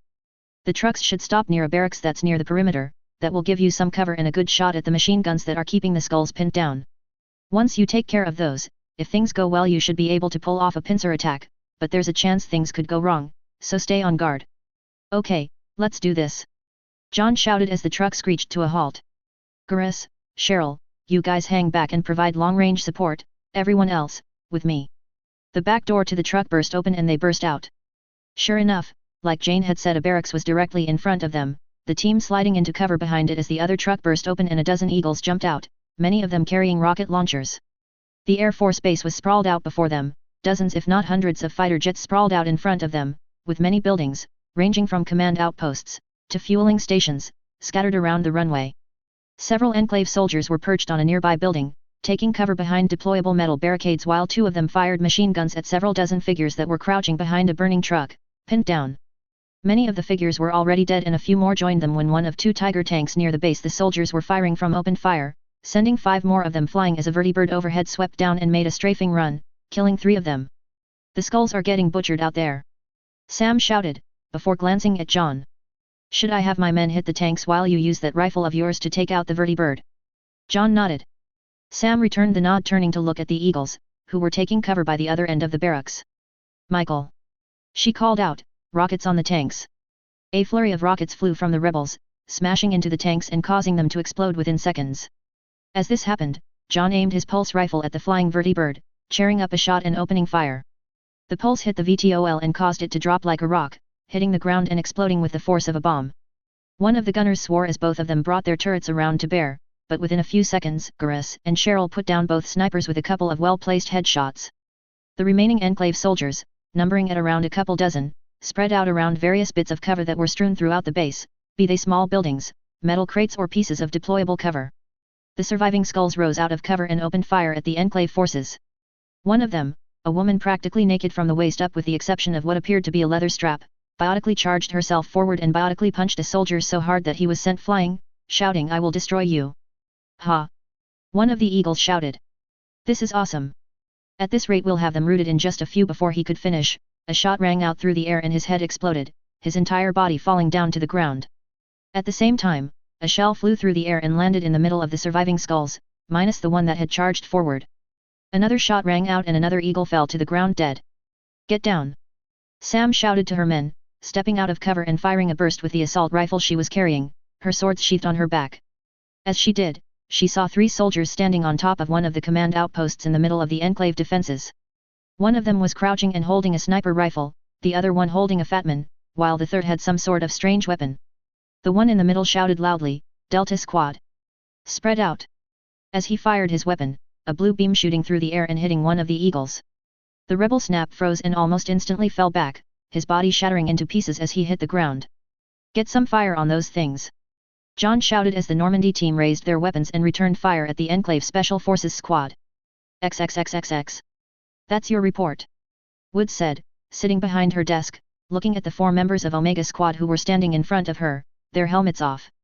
One particularly noticeable aspect about all of them was that there seemed to be lights shining behind their eyes, lights that seemed to flash and adjust. It is ma'am, Edward said. I accept full responsibility for. Enough of that, Wood said, waving her hand. I can't blame you for not being prepared for something that none of us saw coming. Madam President, Rose said, with all due respect, we should have gone after the eagles, they've been a thorn in our side for long enough. We've got plenty of thorns in our side, Wood said, we need to deal with them one at a time. We'll get to the eagles when the time is right. I'm more worried about their leader, Rose said. The one with the stolen armor. She seems awfully dangerous. Ah yes. Sam. Something, Wood said, sounding as if she couldn't care less that she couldn't remember the woman's last name. I suppose she could be a bit of a problem down the road. I want to fight her, Rose said, gritting her teeth in anger. I should have done it yesterday, but she ran like a coward. I want to fight her. I want to kill her, burn her till she's just a charred skeleton. Well, Lieutenant, Wood said, I can't make any promises, but I'll keep an eye out for an opening. If I see anything, I give you authorization to fulfill your wish. That is all. Dismissed. Rose looked rather surprised but muttered a quick thank you as the 4 of them turned and began to exit the office. Colonel White, a moment please, Wood said. I wish to speak with you alone. The 3 sisters looked uncertainly at Edward, who gave a small smile. I'll be right behind you, he said, go on. The 3 of them hesitantly walked out, closing the door behind them. Yes, Madam President? He asked, turning to face Woods. Was there anything you left out of your report the first time? She asked, raising an eyebrow. No ma'am, everything was. Colonel, Woods said sternly. You're not fooling me. You were always a terrible liar. Lieutenant Black attempted to assault Grace, Edward said. I stopped him before he could though. Grace then proceeded to attack Jessica, giving her a bloody lip. I see, Woods said. A moment of silence passed. Do you wish for disciplinary action to be taken against Lieutenant Black? No, Edward said, I don't want word of this to get out. Even if you hush it up, rumors still might spread around that one of the legendary members of Omega Squad couldn't stand up for herself in a one-on-one fight, she needed her commander to protect her. Edward sounded very bitter. It could make Grace a target. Jessica and Rose might get caught in the crossfire too. I understand, Woods said. What do you plan to do about Grace attacking Jessica? Jessica will never fight back against her, she'd only do it if I directly told her to, and if I did, she wouldn't hold back, Edward said. The best I can do is talk to her and try to get her to calm down. Grace is only lashing out against her because of how frustrated she is. Edward paused, looking directly at Woods. I get the feeling there's something you want to talk to me about but you're deliberately holding back, Woods said. Edward nodded stiffly. I hate it when you do that. Permission to speak freely granted. Madam President, you know as well as I do why they're acting this way. Woods nodded. I do. What of it? Is it really necessary? They listen to me. If you were to stop. They listen to you because they view you as a protector, Woods said. What I do is brutal and inhumane, I won't deny that, but it's the only thing keeping 3 of my 4 best soldiers in line. If I were to stop, they wouldn't need a protector anymore and they would turn on you, on me, on everyone. The 3 women you care so much about would more likely than not attack you and try to kill you. They wouldn't do that, Edward said uncertainly.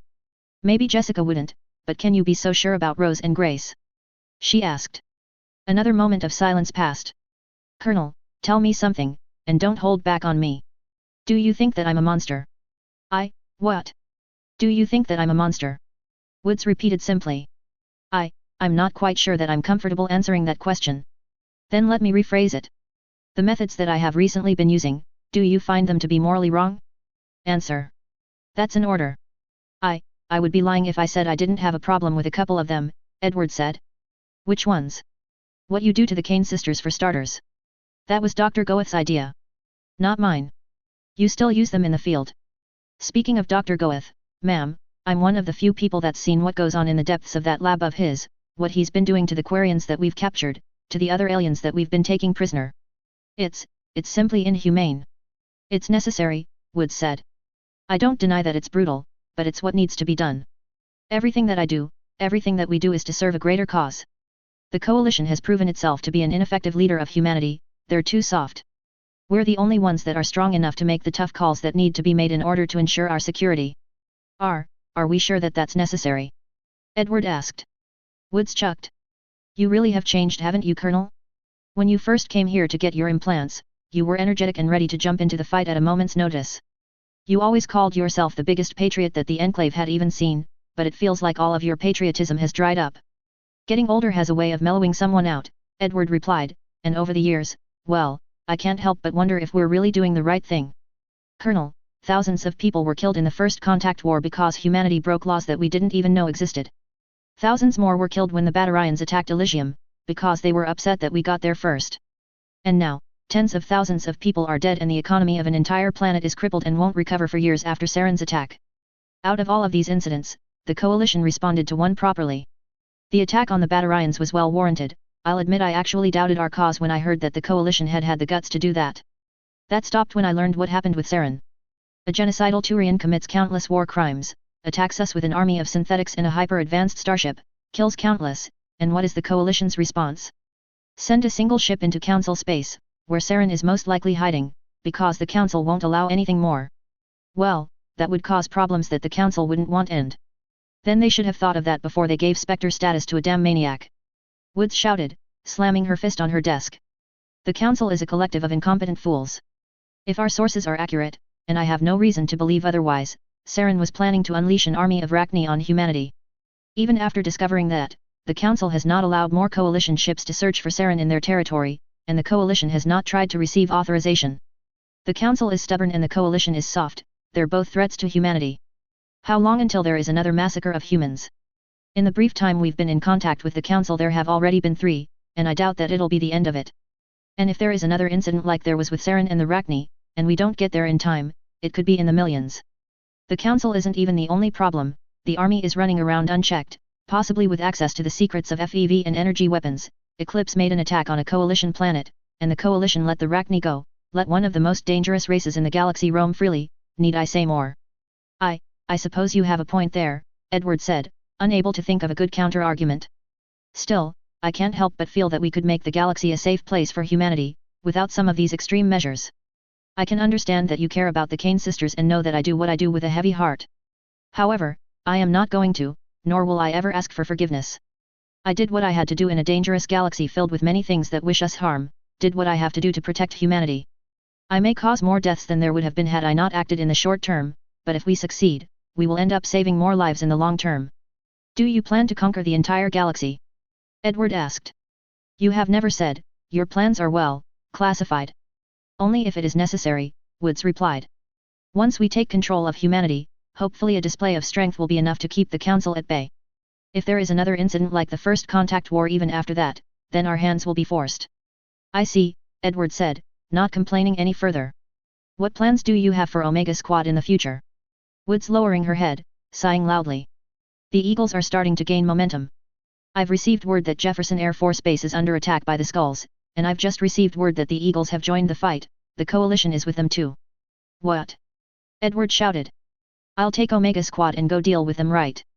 Don't bother, Woods grunted, the base is half an hour away from here, even by Vertibird, they'll be gone by the time you get there. They're guerrilla fighters, they never stick around for long. Besides, Delta Squad is already stationed there, hopefully they'll be able to handle the situation. I also have an agent there that I was planning on using to fight the rebels, hopefully she'll be ready for them. Still, I want you on standby. I'm going to need you to be ready for when we have a chance to attack them. I'm working on a plan to force the rebels and the coalition forces on the planet out into the open so that they can be crushed in a single offensive. My initial plan is barbaric, even compared to what I've done.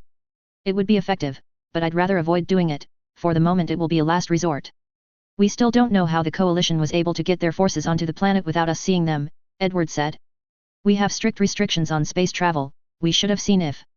I know how, Woods said, their prototype starship, the Normandy. It's equipped with a stealth drive. It makes perfect sense that they would use it. But if they used that, then how come our informants didn't tell us that they were coming? Simple. Apparently they're being kept out of the loop, Woods said grimly. Oh no, Edward said. Have they been compromised? Possibly. I've contacted them and told them about it, but I've also told them not to take any risks and to send back every last detail they can pick up from their observations, no matter how irrelevant it might be. She sighed again. There's nothing you can do at the moment, Colonel, so I suggest you talk to your men and get some rest. Be ready though, sooner or later our enemies will be exposed. When that time comes, I want you and Omega Squad to be there to make the finishing move. I may even fold you together with Sigma Squad to make sure the job gets done. Edward nodded. XXXXX. The fuck is that thing? Roger shouted as one of the members of Delta Squad fired his weapon, flash freezing another one of the Eagles and causing her to shatter as she hit the ground. Don't care. Sam shouted, sounding genuinely angry. He's dead. Holstering assault rifle, she drew both of her chainsaw swords and activated her boosters, taking off into the air. You two give her some covering fire. John shouting, looking at Cheryl and Garis. The two of them raised their sniper rifles, but before they could fire a single shot, 2 bangs rang out and a shot hit each of them, only a intervening second between each one. Both of their shields collapsed and they were forced into cover behind the truck as another shot tore overhead, barely missing them. Shit. One of the Eagles shouted, everyone. Rockets now. The rebels reloaded their rocket launchers and took aim at the building that Delta Squad was on, firing another volley of rockets. Seeing the incoming projectiles, the 3 operatives jumped off of the building long before they hit, the rockets hitting the building and harming no one as they exploded. The leader landed firmly on the ground and aimed his weapon at the Eagles again. No you don't. He looked up and jumped back just in the nick of time. Sam came crashing down, driving her swords into the ground where he had been just a moment ago. Pulling her swords out of the ground, she swung him at the operative, forcing him to jump back, firing his weapon as he did. Sam narrowly sidestepped the blast, which shot past her and slammed into a nearby building, coating it with ice. She charged forward again, swinging both of her swords overhead and bringing them down, the operative jumping back to avoid them again. She's got him busy. The same Eagle shouted. Take care of the fuck scatter. The other two Delta Squad operatives had landed on other roofs, the one with the fatman reloading their weapon. The remaining eagles, numbering at around 10, shot off in random directions. The operator with the fatman hesitated upon seeing that their targets were no long clustered together, but only for a second. Picking out the largest splinter group, numbering at around 3, she lined up a shot and fired the fatman, the mini-nuke hitting the ground in the middle of them and sending the 3 of them flying limply through the air. Shit! The eagle shouted, reloading his rocket launcher and firing it at the operator, who merely jumped off of the building again and landed safely on another one. However, as the operator landed, another rocket flew forward and hit the ground where armored legs had just touched roof. Kal looked up from his rocket launcher, smiling slightly under his helmet as the operative was blasted off of the roof, hitting the ground with a loud thud. Got you! The eagle shouted, starting to reload his weapon. As he did, he spotted something out of the corner of his eye and a look of dread filled his face. He dropped his rocket launcher and threw himself to the side, just as another bang filled the air.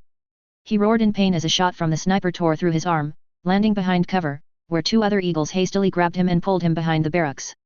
Get that thing! John shouted, raising his pulse rifle and firing it at the sniper. The sniper spotted it in the few seconds it took to charge and jumped off of the building, landing safely on top of another one as the pulse shot harmlessly into the air. Roger, Talai, and Folker all raised their weapons and fired at the sniper, who simply jumped again right after landing, moving to another building. How are we supposed to hit these people?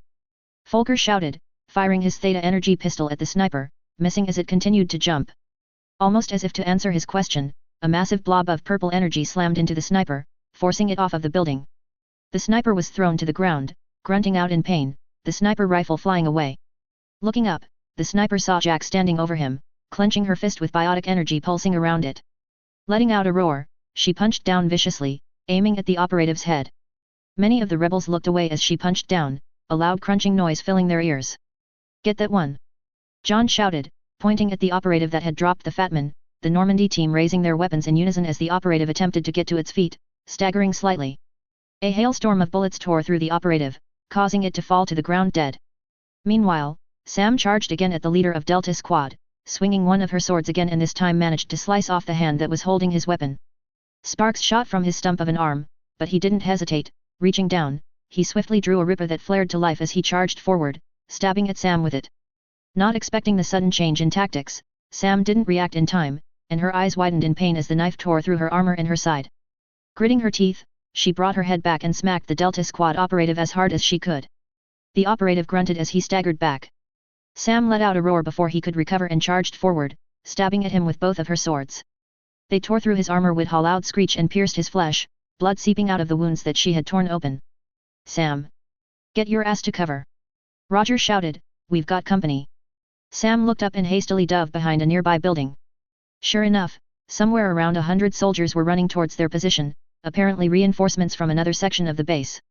They were moving to reinforce the soldiers already fighting the rebels, who were still trading fire with the Normandy team, when all of a sudden the fighter jets began to explode. Blinding, powerful explosions tore through the base as the jets were reduced to rubble, as were many of the buildings, many of the soldiers caught in the blast. Within seconds, a massive portion of the Air Force base had been reduced to rubble. Fall back! One of the Enclave soldiers shouted, the soldiers abandoning their positions and running for their lives. Fall back! The hell is up with that? Roger asked, looking at the retreating soldiers. Looks like those explosions wiped out a lot of their forces, Ashley said, they couldn't keep fighting us like that. Hey guys, how's it going?